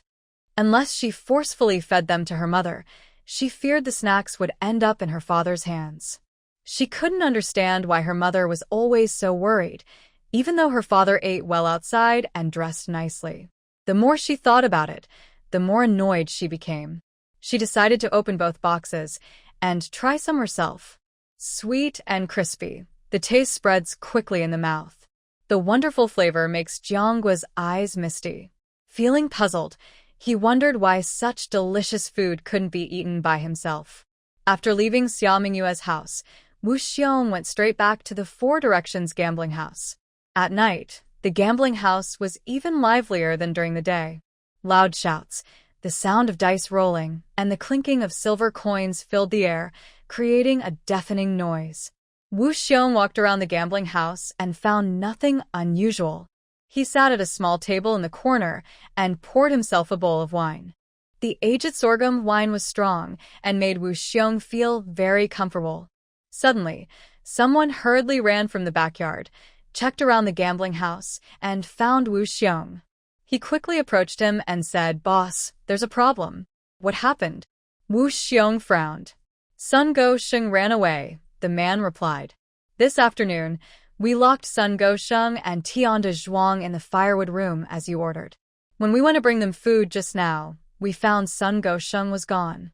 We think he was probably afraid of getting beaten again tomorrow and escaped. But don't worry, boss. Sun Gosheng has no household registration papers, so he can't find work in the town. At most, he can only run around with the refugees begging for food. He won't have a good ending. Serves him right. Wu Xiong gritted his teeth. People like him should be whipped every day to learn a lesson. He had even planned to change to a thicker whip tomorrow and soak it in stronger salt water. But unexpectedly, he escaped. Tell the brothers if you see this in the town, give him a good beating. Seeing Wu Xiong so angry, the assistant shrank back and nodded in agreement. Wu Xiong apologized to Xia Mingyue and invited some people for a meal. Over the next few days, this matter was often mentioned in conversations. Some people's daily chats even changed in tone. Brother Zhang, what's going on? How do you know Wu Xiong paid for my meal that day? Others were more straightforward and boasted openly. I was the one Wu Xiong invited as a guest. You haven't, right? These conversations sometimes reached Xia Mingyue and others, startling Madame Lu so much that she widened her eyes. Wow, everyone knows Wu Xiong isn't a kind person. If they didn't know, they'd think Wu Xiong is some kind of hero. Such matters are not worth showing off. Jiang Wu nodded in agreement. Wu Xiong, being a fierce and dangerous person, definitely doesn't belong to the good guys. Xia Mingyue remained silent, busy planning an important thing, building a house. The rainy season is coming, but she hasn't had time to fix the roof. She also hadn't started rebuilding the courtyard wall or renovating the kitchen. As her money gradually increased, Xia Mingyue decided to build 2.5 rooms at the west wall. One for Jiangwa to live in, another as a backup, and the remaining half for storing miscellaneous items or food during winter. After thinking it over, Xia Mingyue felt she couldn't delay any longer and needed to finish before the rain season. She found a free moment to visit Lu Kaixing and explained her plan. Lu Kaixing was very interested when he heard about building a house and courtyard wall. He specially checked the layout of the original house, measured the size of the yard, and even drew a simple sketch on paper with charcoal sticks for Xia Mingyue to see. Xia Mingyue didn't know much about construction but trusted Lu Kaixing's skills completely. She entrusted him with everything, letting him decide. However, she insisted that an extra proper shelter be built for Wu Jin. Although Xia Mingyue had already built a basic shelter for Wu Jin that could block the wind and rain, it looked too simple and not very decent. Since Wu Jin was part of the family, he should have his own house. Lu Kaixing agreed wholeheartedly. He felt warm inside because Xia Mingyue trusted him so much. He secretly promised to do a good job, so he wouldn't let her down. When Wu Jin heard about this, he was very happy and proud. No wonder his owner chose him carefully. This caring attitude made him more determined to guard the house well. Wu Jin's new shelter was planned to be at the corner of the west room and the yard wall. This location avoided direct sunlight and was in the center of the yard, making it easy to patrol. Xia Mingyue agreed with this. After confirming all the preliminary matters, Lu Kaixing began working. He helped Xia Mingyue buy blue bricks, tiles, and find quicklime and soil needed for building. He also looked for wood to make beams, rafters, and windows. Additionally, Lu Kaixing needed helpers. Repairing the roof, building the house, and fixing the courtyard wall were all busy jobs. One person couldn't do it alone, so he looked for a master carpenter and a young helper. Many people in the northern city could do this kind of work. Some were skilled and honest. Lu Kaixing visited them one by one and hired 2 workers, paying them fair wages. Everything was ready, and the workers arrived. First, they repaired the old house's roof. It would take more than a day to finish, and next they needed to fix the kitchen. Living there would be a bit inconvenient, so Xia Mingyue and Jiang Wu moved temporarily to the Lu family's home, squeezing in for a few days. Mrs. Lu was very happy to host them, regardless of whether Zhao Dahu and Zhao Erwo agreed.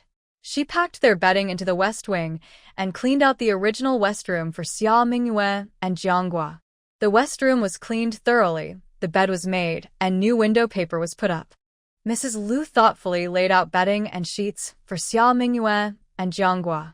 As for Zhao Dahu and Zhao Erwo, the West Wing hadn't been used for a long time, so it was full of clutter. First, they had to move everything to the corner. Then, they needed to tie a broom to a long stick to sweep away spider webs from the ceiling and corners. They also had to clean the thick dust on the beds, windows, and floors. The brothers spent a whole day finishing these chores. When they took a bath at night, they even blew out 2 dark clumps from their noses. Despite the cleaning, when they went to bed, Zhao Erwo touched Zhao Dahu's arm and said, "Brother, there are mice in the house." "How many?" "3.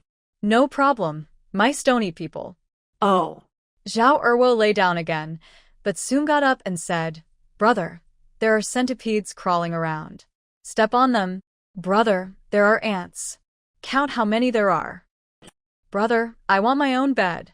"That's a good idea. Next time, don't just think about it." Zhao Dahu gently patted Zhao Erwo's arm with sincere concern. This person, after all, must have self-awareness. Zhao Erwo pursed his lips, feeling a bit wronged, and closed his eyes. The feeling of being wronged lasted all night and even into the next noon, but it quickly turned into appetite. To make up for disturbing the LV family these days, the host took charge of cooking lunch. He prepared some fatty pork slices, chopped into small cubes, and fried them thoroughly in oil with scallions, garlic, star anise, and bay leaves until the fat rendered out. When the pork cubes turned golden and crispy, he added the chopped pork, along with cooking wine, rehydrated shiitake mushrooms, sweet bean paste, soybean paste, chopped green onions, and hot water. At the end, a little sugar was added to enhance the flavor. The noodles, specially chosen by Xia Mingyue, were cooked until 9/10 done, then rinsed with cold water. They were served in a bowl with a generous spoonful of rich, fragrant mushroom and meat sauce, topped with finely sliced cucumber. After mixing well, they were ready to eat. The noodles were firm and smooth, with each strand coated in the flavorful meat sauce, making each bite incredibly tasty and lingering. The meat sauce was full of meat chunks, very satisfying to eat, and the pork, having been well fried to release its fat, didn't feel greasy at all. Instead, the crispy outer layer made the pork smell irresistible and very satisfying. The fresh cucumber strips helped balance the rich flavor of the sauce, providing a crisp, refreshing taste that made the dish endlessly enjoyable. Just one more bowl was tempting. It's said that eating noodles without garlic reduces half the aroma. With this delicious meat sauce, Xia Mingyue remembered the pickled sugar garlic she had prepared earlier. She took out a jar and scooped out a few cloves. The jar was white, and once opened, it emitted a strong sweet and sour aroma that made her mouth water instantly. Eating sugar garlic didn't require peeling each clove completely. Just break off one, bite into it, and the crunchy garlic inside would break apart. Once outside the skin, the garlic's spicy and sweet flavor burst in the mouth, exciting every taste bud. This batch of sugar garlic was quite successful, and Xia Mingyue couldn't help but praise it, eating a few more cloves than usual. To enjoy the sugar garlic, she needed something to go with it, so the meat sauce noodles ended up being eaten with half a bowl more than planned. Everyone else shared the same idea and did the same. Thanks to the addition of sweet garlic, everyone had to go back for seconds twice, so the food was cooked 3 times before it was enough. Xia Mingyue felt quite happy about this. She was glad she made a little extra meat sauce. The mixed noodles were very satisfying. That night, Zhao Ernieu couldn't help but tell Zhao Dahu, "Thinking about it, it's actually pretty good that Aunt Xia is staying here for a while. At least the meals have improved a lot." Zhao Dahu rolled his eyes at Zhao Ernieu. "Look at you, just 2 bowls of mixed noodles and you're done." He was more ambitious. He wanted at least 4 bowls. The news about Xia Mingyue building a house and repairing the courtyard walls spread quickly nearby. Not only in Xinghua Lane but also in several neighboring alleys, people knew about it. "I saw it the other day when I passed by. They're using blue bricks for the house, even for the courtyard walls." "That's nothing. I heard they're even using blue bricks for the doghouse." Lady Xia specially hired a carpenter and ordered a big double door. "Looks like they're planning to build a fancy gatehouse." Lady Xia really is generous.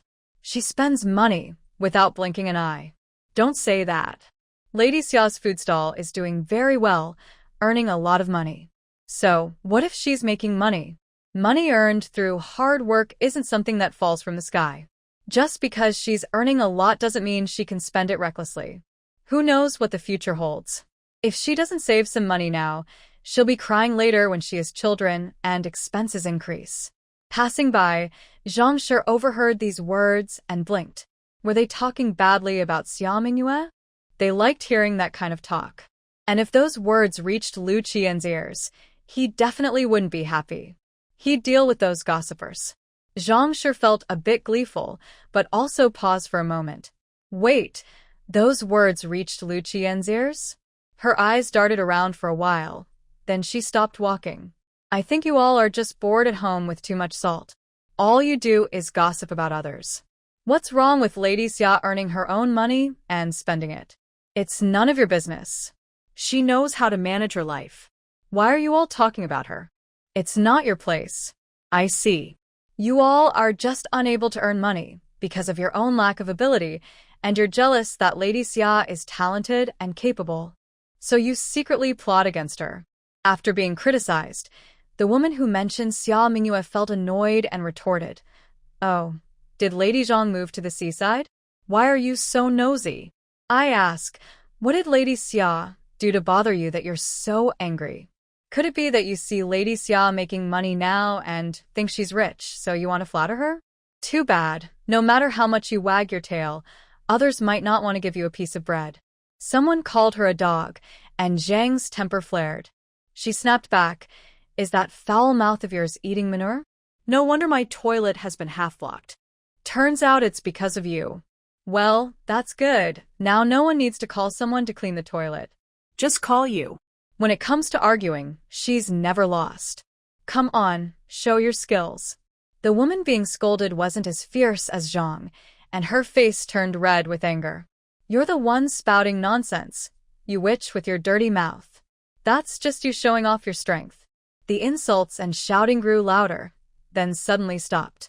Because the woman couldn't stand losing to Zhang, she pushed her. Thinking of fighting? If I don't beat you into a pulp, you won't realize how fierce I am, Lady Zhang. Quick as a flash, Zhang grabbed her hair and tore it out, then scratched her face. The woman wasn't an easy target either. She immediately retaliated. Suddenly, they were fighting fiercely. The fight happened at noon, and the news reached Xia Mingyue by evening. It wasn't unusual for Zhang to fight, but the fact that she did it to defend Xia Mingyue was hard to understand. Xia Mingyue and Lu Shi looked at each other in surprise. Isn't it strange? Zhang used to look down on us, not even recognizing us, so why is she suddenly defending your sister-in-law? Lu Shi couldn't figure it out. How did this person change so suddenly?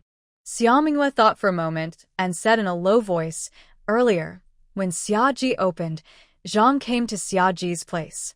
She bought a big bowl of wontons and praised our food like a flower." Yes, I remember. There were many people, and she didn't cause trouble. I didn't think much of it, Lu Shi replied. What's going on? I think perhaps because the Zhang family saw Qi Yan return and spoke some unkind words about me, Qi Yan got angry and warned her. This is just my guess, and I haven't confirmed it with Qi Yan. Yes, that's likely. According to Zhang's personality, she would do such a thing, and Qi Yan wouldn't give her a good look. Now that Qi Yan is the team leader and her husband is the squad leader, she probably has to consider Qi Yan's opinion when acting. That's why she changed her attitude and stopped causing trouble. However, Zhang has her own skills. When she fights with others, it's usually to protect her younger sister-in-law. If this gets out, people might think she truly cares for her sister-in-law. In the future, people might speak well of her, and Qi Yan would also have to acknowledge her kindness, and her sister-in-law would owe her a favor. Yes, that's true. Now that she's injured from the fight and resting at home, I need to visit her. Otherwise, someone might gossip about her behind her back. Xia Mingyue sighed and shook her head. Zhang's plans are quite clever. But it's good to visit her this time and clarify some things, so she doesn't keep scheming in the future. Visiting Zhang's family is also a way to show concern, and I shouldn't go empty-handed. Xia Mingyue thought for a moment and took some eggs. In ancient times, when resources were limited, Eggs were valuable currency. Eggs are used in making cakes daily, and Xia Mingyue had stored quite a few. She picked about 10, placed them in a small bamboo basket, and headed to Zhang's house under the cover of night. When Zhang learned that Xia Mingyue was coming with gifts, she was very surprised. Then she was very happy and asked her children to lead Xia Mingyue inside and told them to prepare a cup of tea. "Lady Xia, please sit," Zhang said, half standing to greet her, reaching for the nearest stool. This movement caused her to hurt her ribs, which had been kicked by that woman, and she grimaced in pain. That grimace also pulled at her face where the scab had just formed from a scratch. Zhang clenched her teeth, her face twisting as if wearing a mask of pain. Xia Mingyue frowned and said, "Mrs. Zhang, lie down properly and don't move around. I brought some eggs to visit you." "Thank you, Lady Xia," Zhang gasped, taking a few shallow breaths, trying to keep her face from contorting as she spoke, but she didn't forget to boast about her own efforts. Those rude women kept saying bad things about Lady Xia. I really couldn't stand it, so I argued with them. I didn't expect those women to attack me, but I fought back because I wasn't going to be bullied. Lady Xia didn't know that those women were loud and strong, and I was alone. I was nearly beaten into a pulp and hurt badly, ending up like this. It was a very hard experience. But thinking about how I taught those who insulted Lady Xia made me feel better. The trouble I went through was worth it. When this story reaches Lu Qian, he will surely praise her for standing up for Lady Xia Mingyue, and he will also find her household more likable. In the army, it's natural to take better care of her. All her faults are clear for everyone to see. Seeing this, I couldn't help but smile. That smile hurt my face wound and made me gasp for air. "Actually, Lady Zhang doesn't have to suffer so much," I said slowly. "As long as Lady Zhang behaves and doesn't cause trouble, Lu Qian isn't the kind of person to be overly picky or unfair." When she heard her thoughts being guessed, Lady Zhang looked embarrassed and forced a smile. "Lady Xia is overthinking. If I really wanted Lu Qian to think well of me, I would have asked her directly," she said. "But how much trust can you put in what you hear from others?" "It's not very reliable," Xia Mingyue smiled gently. "Lady Zhang is clever, but Lu Qian and I are not fools. We see through many things. Doing things too obviously can make people uncomfortable or even dislike you. It's not worth it. It's better not to do it at all. Don't you think that's true, Lady Zhang?" All her thoughts were seen through. Lady Zhang felt like she was stripped of her outer layer, very embarrassed. She lowered her head, unsure how to reply. "I already said, Lady Zhang is a bit clever. There's no need for me to say more about what happens next," Xia Mingyue said as she stood up. "Lady Zhang, take good care of your injury. I won't bother you any longer." "Thank you, Lady Xia." Lady Zhang's voice was soft. Then she was left standing there, stunned for a long time. When she finally came to her senses, it was already very late at night. On the bedside table, an oil lamp was burning. The flame was small, but it still illuminated the eggshell white eggs nearby. In her ears, she kept hearing what Xia Mingyue had just said. Mrs. Zhang pursed her lips, her finger joints turning slightly white from rubbing. The next day, she got up, washed up, and cleaned the yard. Big Sister Xia, Jang Ernieu, returned after collecting the water bucket at the door, holding a small cloth bag with both hands. "Someone left this at the door." Xia Mingyue untied the loose cloth bag and saw inside some smooth, shiny eggs. There were 12 eggs, the same number she brought when visiting Mrs. Zhang last night. Could returning the eggs mean she promised not to think about stealing again? Xia Mingyue raised her eyebrows slightly. "Put them in the stoveroom. Later, we can make fried eggs with sliced steamed bread." Fried eggs with sliced steamed bread means cutting overnight dry bread into medium-thick slices, coating them with salted egg mixture, and frying both sides in oil. With the egg coating and the slow frying in oil, the bread slices turn a tempting golden color, slightly crispy on the outside, with a rich, fragrant taste. Most importantly, these fried bread slices won't be dry or hard from overnight storage. Instead, they stay soft and fluffy, just like freshly steamed bread. Enjoying these fried bread slices with a bowl of sticky rice porridge and some refreshing cold vegetables makes the whole morning very delightful. Okay, Jang Ernieu replied with a bright smile. In summer, days are long and full of activity. Luke Haisheng is hardworking and reliable, and the two people he found to help are quick and capable. It took 3 days to repair the roof. Because Xia Mingyue expanded the storeroom, fixing it took 5 days. Next, they dug the foundation for the west wing and built the walls. After about 7 or 8 days, the west wing had its main beam installed, and they began placing the rafters and roofing. The remaining work, like adding the courtyard walls, would only take 5 or 6 days. As time went on, the weather grew hotter and hotter. To help Luke Haisheng and others stay cool and prevent heatstroke, Xia Mingyue asked Jang Ernieu to boil some mung bean soup for daily drinking. Meanwhile, Xia Mingyue started trying to make cold jelly noodles. Sweet potato cold jelly. Sweet potato starch is collected from farmers, mixed with water, filtered to remove impurities, and then poured into a pot. It is cooked over low heat while constantly stirring until it becomes thick and the color changes from milky white to clear light brown. A little salt is added, and after a short while, it is ready to be taken off the heat. The mixture is poured into 2 small clay pots with handles, tied with rope, and hung into a well. After cooling overnight, the jelly in the pot becomes fully set. The firm, transparent jelly is taken out of the pot and cut into long strips the width of a finger, using a knife dipped in cold water. It is then topped with garlic water, vinegar, chili oil, and sprinkled with chopped green onions, cilantro, and toasted sesame seeds. This jelly is softer and smoother than cold noodles, melting in the mouth with a unique, fresh aroma. Eating a bowl of it on a hot summer day feels very refreshing. Making sweet potato jelly is simpler and produces more at once. When sold, it is cut into pieces and served with sauce, saving effort and time. Since sweet potato starch is inexpensive, a bowl of jelly costs less and is larger than a bowl of cold noodles. After it started being sold, sweet potato jelly became very popular, even more so than cold noodles. Lady Xia, I want 5 servings of jelly, he Shunzi said, handing over his clay pot. Just cut it here, and I'll take it away. Xia Mingyue recognized the familiar accent, looked up, and smiled. Oh, it's you. Yes, he Shunzi grinned happily. Lady Xia, your business is still as busy as always. Not bad, Xia Mingyue replied while cutting the jelly and chatting happily. It's been a while since I saw you in the county. I was thinking of buying some things from you.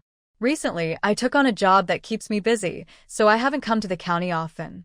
Since giving the meat dumplings last time, only a few days have passed, and he Shunzi smoothly took over the supply of vegetables, poultry, and eggs from Steward Fu, delivering fresh produce daily from the farmers. Today, he came to the county because Steward Fu needed a large amount of vegetables, which hadn't been used up in the kitchen. Since there was no need to deliver today, he Shunzi came to town to buy some new cloth for making clothes for his family. He happened to see that Xia Mingyue's Xia's restaurant had new dishes, so he bought some to bring back to Steward Fu. Having taken on this job, he knew he should show respect and gratitude, which would help maintain good relations. Lady Xia, what would you like to buy? I will see if I can find it, he Shunzi asked. Getting this job was probably related to the last time with the rice dumplings, which he managed to buy because Lady Xia saw his sincerity. You could say he got this opportunity thanks to Lady Xia's help. Now that Lady Xia wants something, he Shunzi naturally doesn't want to refuse. Right now is the best time for lotus leaves to grow. I want some fresh lotus leaves. I wonder if it's convenient for you to find some, Xia Mingyue said. If it's not easy, that's okay. She looked around for a moment. Since he Shunzi now has important work, he probably can't focus on small errands like before. There's someone east of my home who has a lotus pond, grows lotus roots, and feeds fish. They have plenty of lotus leaves. I'll deliver the goods tomorrow and bring some to Lady Xia, he Shunzi promised. He recently bought a cow and a cart to make deliveries easier. The lotus pond is near the village, so it's on the way. Thank you very much, Xia Mingyue said, cutting a larger piece of cold jelly for he Shunzi. You're welcome, Lady Xia. After she finished preparing the cold jelly and poured the sauce, he Shunzi paid and left with a nearby ox cart.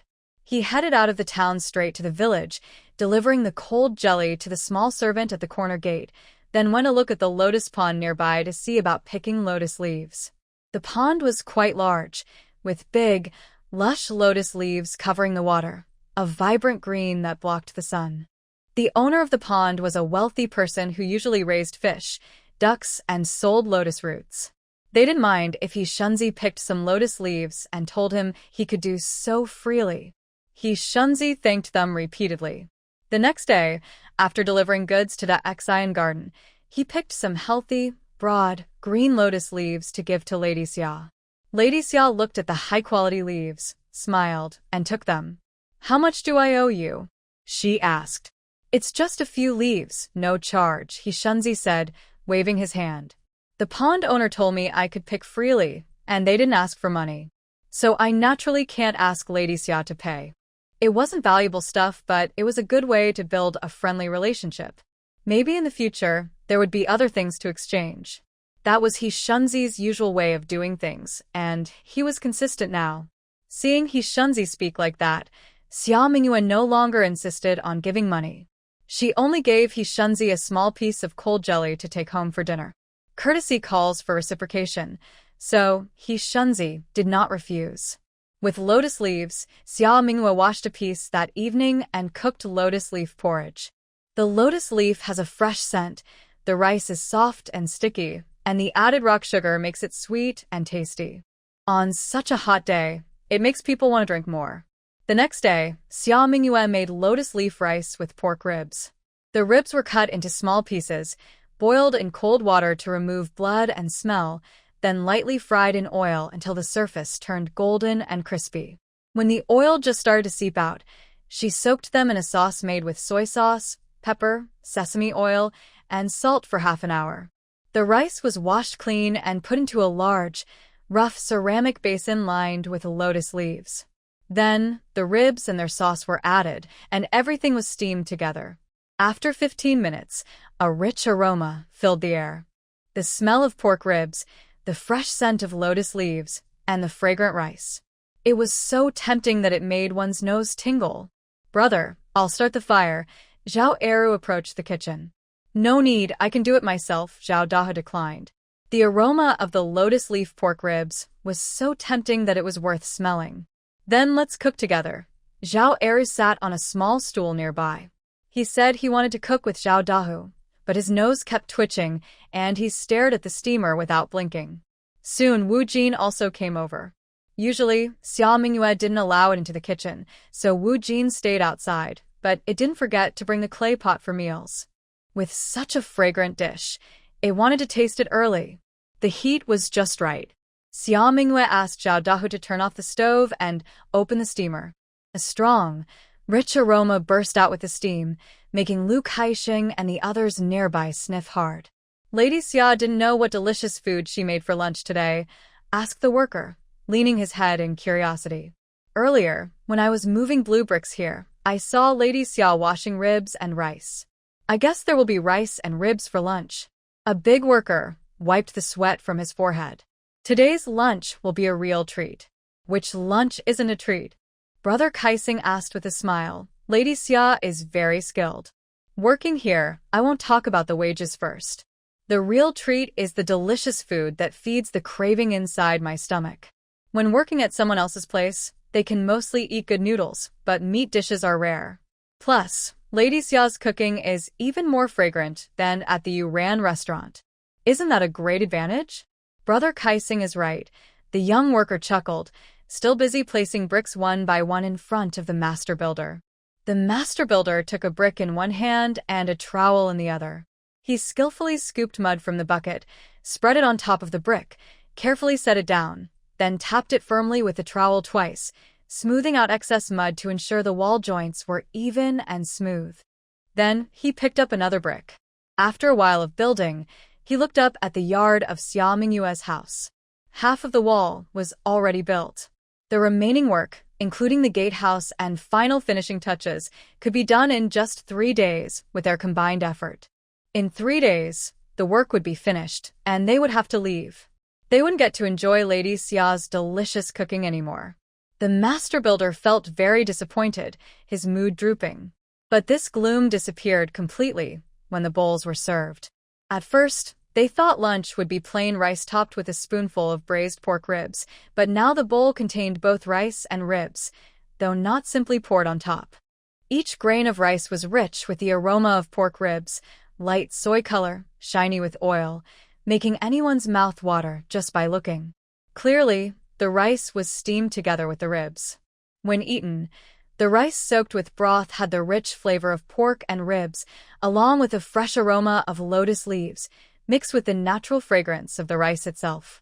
The ribs weren't just soft and tender like usual braised ribs, they had a slight chewiness, distinct from the soft rice, making the dish even tastier. The more you chewed, the more fragrant it became. With such delicious lotus leaf pork rib steamed rice, who cared about how many times they could eat it? One serving was enough to satisfy them all. Everyone agreed that the lotus leaf pork rib steamed rice was excellent, proven by how many times they returned their bowls. Wu Jin even licked the lotus leaf used to wrap the rice in the clay pot until it was completely clean. Feeling it wasn't enough, it pawed at Xia Mingyue's foot and then pawed at the clay pot again, signaling her to add more. Xia Mingyue was afraid Wu Jin would eat too much seasoning, so she didn't add more. Instead, she found a cool steamed bun and took out a meat bone she had prepared for Wu Jin.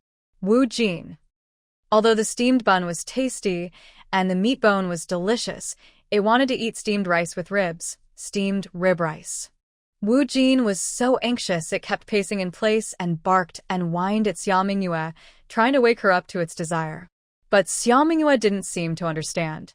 Wu Jin again pointed with its paw at the pot, and then at its clay basin, then spun around in frustration, looking almost like it was about to speak human words. "What's wrong with Wu Jin?" Jianghua asked, a bit confused. Xia Mingyue also didn't quite understand. "I don't know. This meat bone is what it loves to eat most. Today, I specifically asked for the biggest piece from Hong Tuhu. Why did it suddenly stop liking it? I think it keeps looking at the stove. Maybe Wu Jin thinks our food comes from the pot, so it wants its food to come from the pot too." Jianghua smiled slightly, picked up Wu Jin's clay basin, and went into the kitchen. He shook the basin in front of the stove, then pretended to scoop a few times with a spatula, making clinking sounds on purpose. Then he placed the basin back in front of Wu Jin. "This is stir-fried.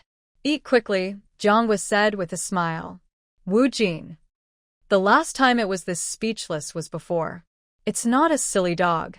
Trying to fool, it is insulting. If it didn't show some spirit now, it would be looked down upon. Wu Jin was a bit angry and frustrated. It no longer begged for more lotus leaf rib steamed rice. It just lay aside, sulking, ignoring the steamed buns and meat bones in the basin. But this situation only lasted until the sun was slightly west. Wu Jin couldn't stand the hunger and the tempting aroma of the meat bones anymore. What does pride matter? The meat bones were the most real thing. Dogs don't care about face. Before dinner, Xia Mingyue saw Wu Jin's basin was once again clean, and it was still licking and gnawing at the now bare bones, with no meat left. She smiled softly. Of course, how could I not eat meat bones? Not eating them at noon was probably because I wasn't hungry at the time. 3 days later, all the work at Xia Mingyue's house was completely finished. Since there was still some time left, Lu Kaixing and the others mixed the remaining and used quicklime and yellow earth into mud to help reapply the wall at the base of the original house. There were also some leftover blue bricks, but not many. Lu Kaixing suggested they could be returned. The kiln that fired the blue bricks was outside the city. Usually, people couldn't return bricks they bought, but since they had been working as bricklayers for a long time and often bought bricks with their clients, the kiln owner knew them and was willing to make an exception. "Since there aren't many left, I plan to enclose this empty space and use it as a fence," Xia Mingyue suggested. Now that the courtyard walls were complete and the house looked better, Xia Mingyue wanted to loosen the soil in the southeast corner. She planned to plant carrots and cabbage during the hot season, and next year, she could grow cucumbers and beans for easy harvesting and eating. The bright green plants would also make the place look pleasant. She buried the remaining bricks at an angle into the soil to help block water and soil erosion, offering some protection for the vegetables. That works too, Lu Kaixing agreed. He packed up his tools and loaded everything onto a flat cart. Thank you, Lady Xia, for your hospitality these days, said the master and apprentice workers who had been working with Lu Kaixing as they prepared to leave. They had eaten more meat these days than they did all year at home. After working a few more days, they would likely gain weight. You're welcome, Xia Mingyue smiled and saw them off. You all did careful work, and I should thank you even more. The work was very different when done carefully versus roughly. Xia Mingyue had observed closely these days, and they even laid the black bricks neatly. Houses built with such craftsmanship would definitely be sturdy and durable. It's nothing, the three men said modestly when praised. With such good food, if they didn't do their best for the host family, it would be a loss of conscience. It's only right, they all agreed. If Lady Xia has more work in the future, just let us know anytime. All right, Xia Mingyue nodded in response. After seeing them off, she and Jiang worked together to tidy up the new house. Lu Kaixing and the others worked diligently. After the house was built, they cleaned it thoroughly, even sweeping the dust off the 2 clay beds inside and helping to stick new paper on the windows. 2 people didn't need to spend much effort. They simply took Jiang's bedding and clothes. They tidied everything up simply, and it looked like a new house. Xia Mingyue looked around and said, "The house still needs a box to store clothes and items. I'll buy one for you later." By later, she didn't mean to delay out of politeness, but because building the house and walls had almost exhausted all her savings. She still owed some money for the meat to Hong Tuhu and for flour at the grain shop. She even borrowed 2 taels of silver from Lu Shi to cover recent expenses. Xia Mingyue was truly very short of money. Jiang probably understood Xia Mingyue's financial situation and quickly said, "No rush. We don't have many clothes right now, and they are folded neatly on the bed, so it's fine." Buying a box would also cost a lot, and Jiang felt it was better not to let Xia Mingyue spend more. Xia Mingyue understood Jiang Guo's intention. She just smiled and didn't say anything more. They continued their usual business. To earn more silver quickly, Xia Mingyue slightly increased the amount of food she prepared each day. With the increased amount of food, she naturally worked a bit busier than before. Xia Mingyue felt a little embarrassed about working more without extra pay, but Lu Shi and Jiang didn't mind. Instead, they were very happy because she was busier. Lu Shi, of course, loved earning silver and thought being busy was right. Jiang simply wanted Xia Mingyue to earn more money quickly. Big sister Xia is a good person. Good people should have good fortune, long life, and wealth. After the heat of summer set in, the weather became even hotter. When it's hot, people's appetites decrease, and they tend to eat less. If the cooks at home are not skilled, they will feel even less like eating. To make sure everyone in the family ate well, especially the elderly and young children, women tried various ways to make the food tastier. Of course, improving cooking skills quickly wasn't possible, but buying tasty food from outside was an option. For example, the summer specialty, cold noodles, jelly, and noodles. And there was also a new dish, cold mixed vegetables. This dish is made with shredded tofu, mung bean sprouts, crispy cucumber, shredded carrots, dried bean curd sticks, fried peanuts, wood ear mushrooms, and topped with minced garlic, chopped green onions, white sesame seeds, and small red chili peppers. It is drizzled with hot oil, seasoned with salt, soy sauce, and sugar to make a cold vegetarian salad. Once prepared, a large bowl is placed aside, costing 10 cents per jean, about 500 grams, and customers can buy as much as they want. The vegetables are seasonal, fresh, and taste great.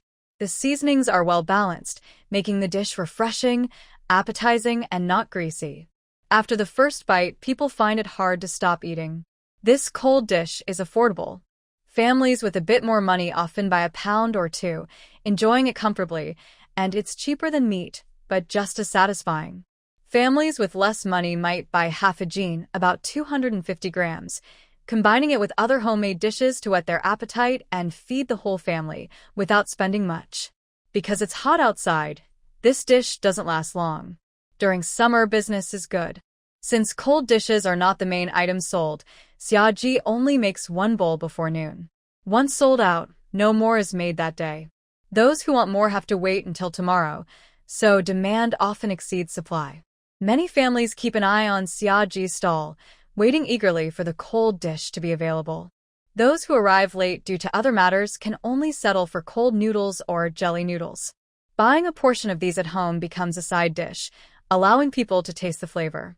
But as they eat, they find the home-cooked meals less flavorful, and they start to think Xiaoji's dishes are really delicious. During the hot summer days, Xiaoji's business reaches new heights.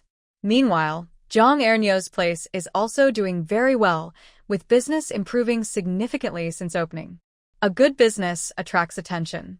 Some people keep an eye on Xiaoji, but they know causing trouble is not an option. Wu Xiong, who previously apologized to Xia Nyangzi at Xiaoji, spread the word that no one should bother Xiaoji. Anyone who dares to trouble Xiaoji will face serious consequences. Although Jang Ernieu's Xiaoji is a branch, it still bears the Xiaoji name and sells the same food. If someone causes trouble, it's likely to be as serious as offending Xia Nyangzi herself. Therefore, some jealous people, though tempted, hesitate after careful thought, not daring to show any signs of their intentions. Others are considering different plans from a different perspective. Since Jang Ernieu's food stall is a branch of Xiaoji, does that mean there could be other branches too? Whenever I have a question, I look for the answer. Some active people have already started visiting Jang Ernieu's food stall more often. Master Jiang, your food is really excellent. I've tried all the snack stalls on Beidaji, but none taste as good as yours. A man with a square face, about Jang Ernieu's age, named Ding Quan, was eating cold noodles eagerly and taking bites of a fragrant green onion meat pancake. Between bites, he kept praising Jang Ernieu, saying, "It shows that Master Zhang's cooking skills are truly good." "My skills are not that great," Jang Ernieu replied with a smile. "You probably haven't noticed the sign hanging here. It's for Xiaoji. Honestly, all these foods are made by Lady Xia, who runs the stall on Xidaji. The Xiaoji brand belongs to her. I just joined her franchise so I can sell Xiaoji's food." "Franchise?" Ding Quan Shuklat. That sounds interesting and quite rare. But since Lady Xia's skills are so good and her business is doing well, why doesn't she open more franchises to earn more silver? "I don't know," Jang Ernieu said honestly. "Maybe it's Lady Xia's own decision." "All right," Ding Quan said, not satisfied with the answer and probing further. "Do you think Lady Xia would allow others to open more Xiaoji branches?" "I really don't know." By now, Jang Ernieu understood what the other was thinking. He said, "If you really want to ask, you should go directly to Lady Xia. If it's possible or not, Xiaoji's owner, Xia Mingyue, would probably give a clear answer." "All right then," Ding Quan nodded. Since indirect questions didn't work, he decided to ask directly. Better to get a clear answer than to stay anxious and worried. After making up his mind, Ding Quan finished his cold noodles and, following Jang Ernieu's advice, headed to Xidaji to find Xiaoji. Unfortunately, he wasn't quick on his feet and, living in the southern part of the city, wasn't familiar with the northern and western districts. When he finally found the stall with the Xiaoji sign, it had already closed. Feeling helpless, Ding Quan could only ask around to find out where Lady Xia lived. "When I heard about Xinghua Lane, I kept asking where it was." "Excuse me, is this Xinghua Lane?" Ding Quan asked politely. "No, this isn't it. The lane behind is the real Xinghua Lane," Zhang Laifu pointed out. "You've gone past it." "Thank you for telling me," Ding Quan said with a bow. Zhang Laifu lifted the steamer lid to check the buns and couldn't help asking, "Who are you looking for at Xinghua Lane?" "I'm trying to find Lady Xia's house," Ding Quan replied honestly. "I heard she lives in Xinghua Lane, so I came to look for it." "You're looking for Lady Xia?" A worker from the nearby wine shop interrupted. "Follow Xinghua Lane inside, and you'll see the new gate and wall. That's Lady Xia's house." "Thanks a lot," Ding Quan said gratefully. He turned into the lane at the entrance, heading toward the new gate the worker mentioned.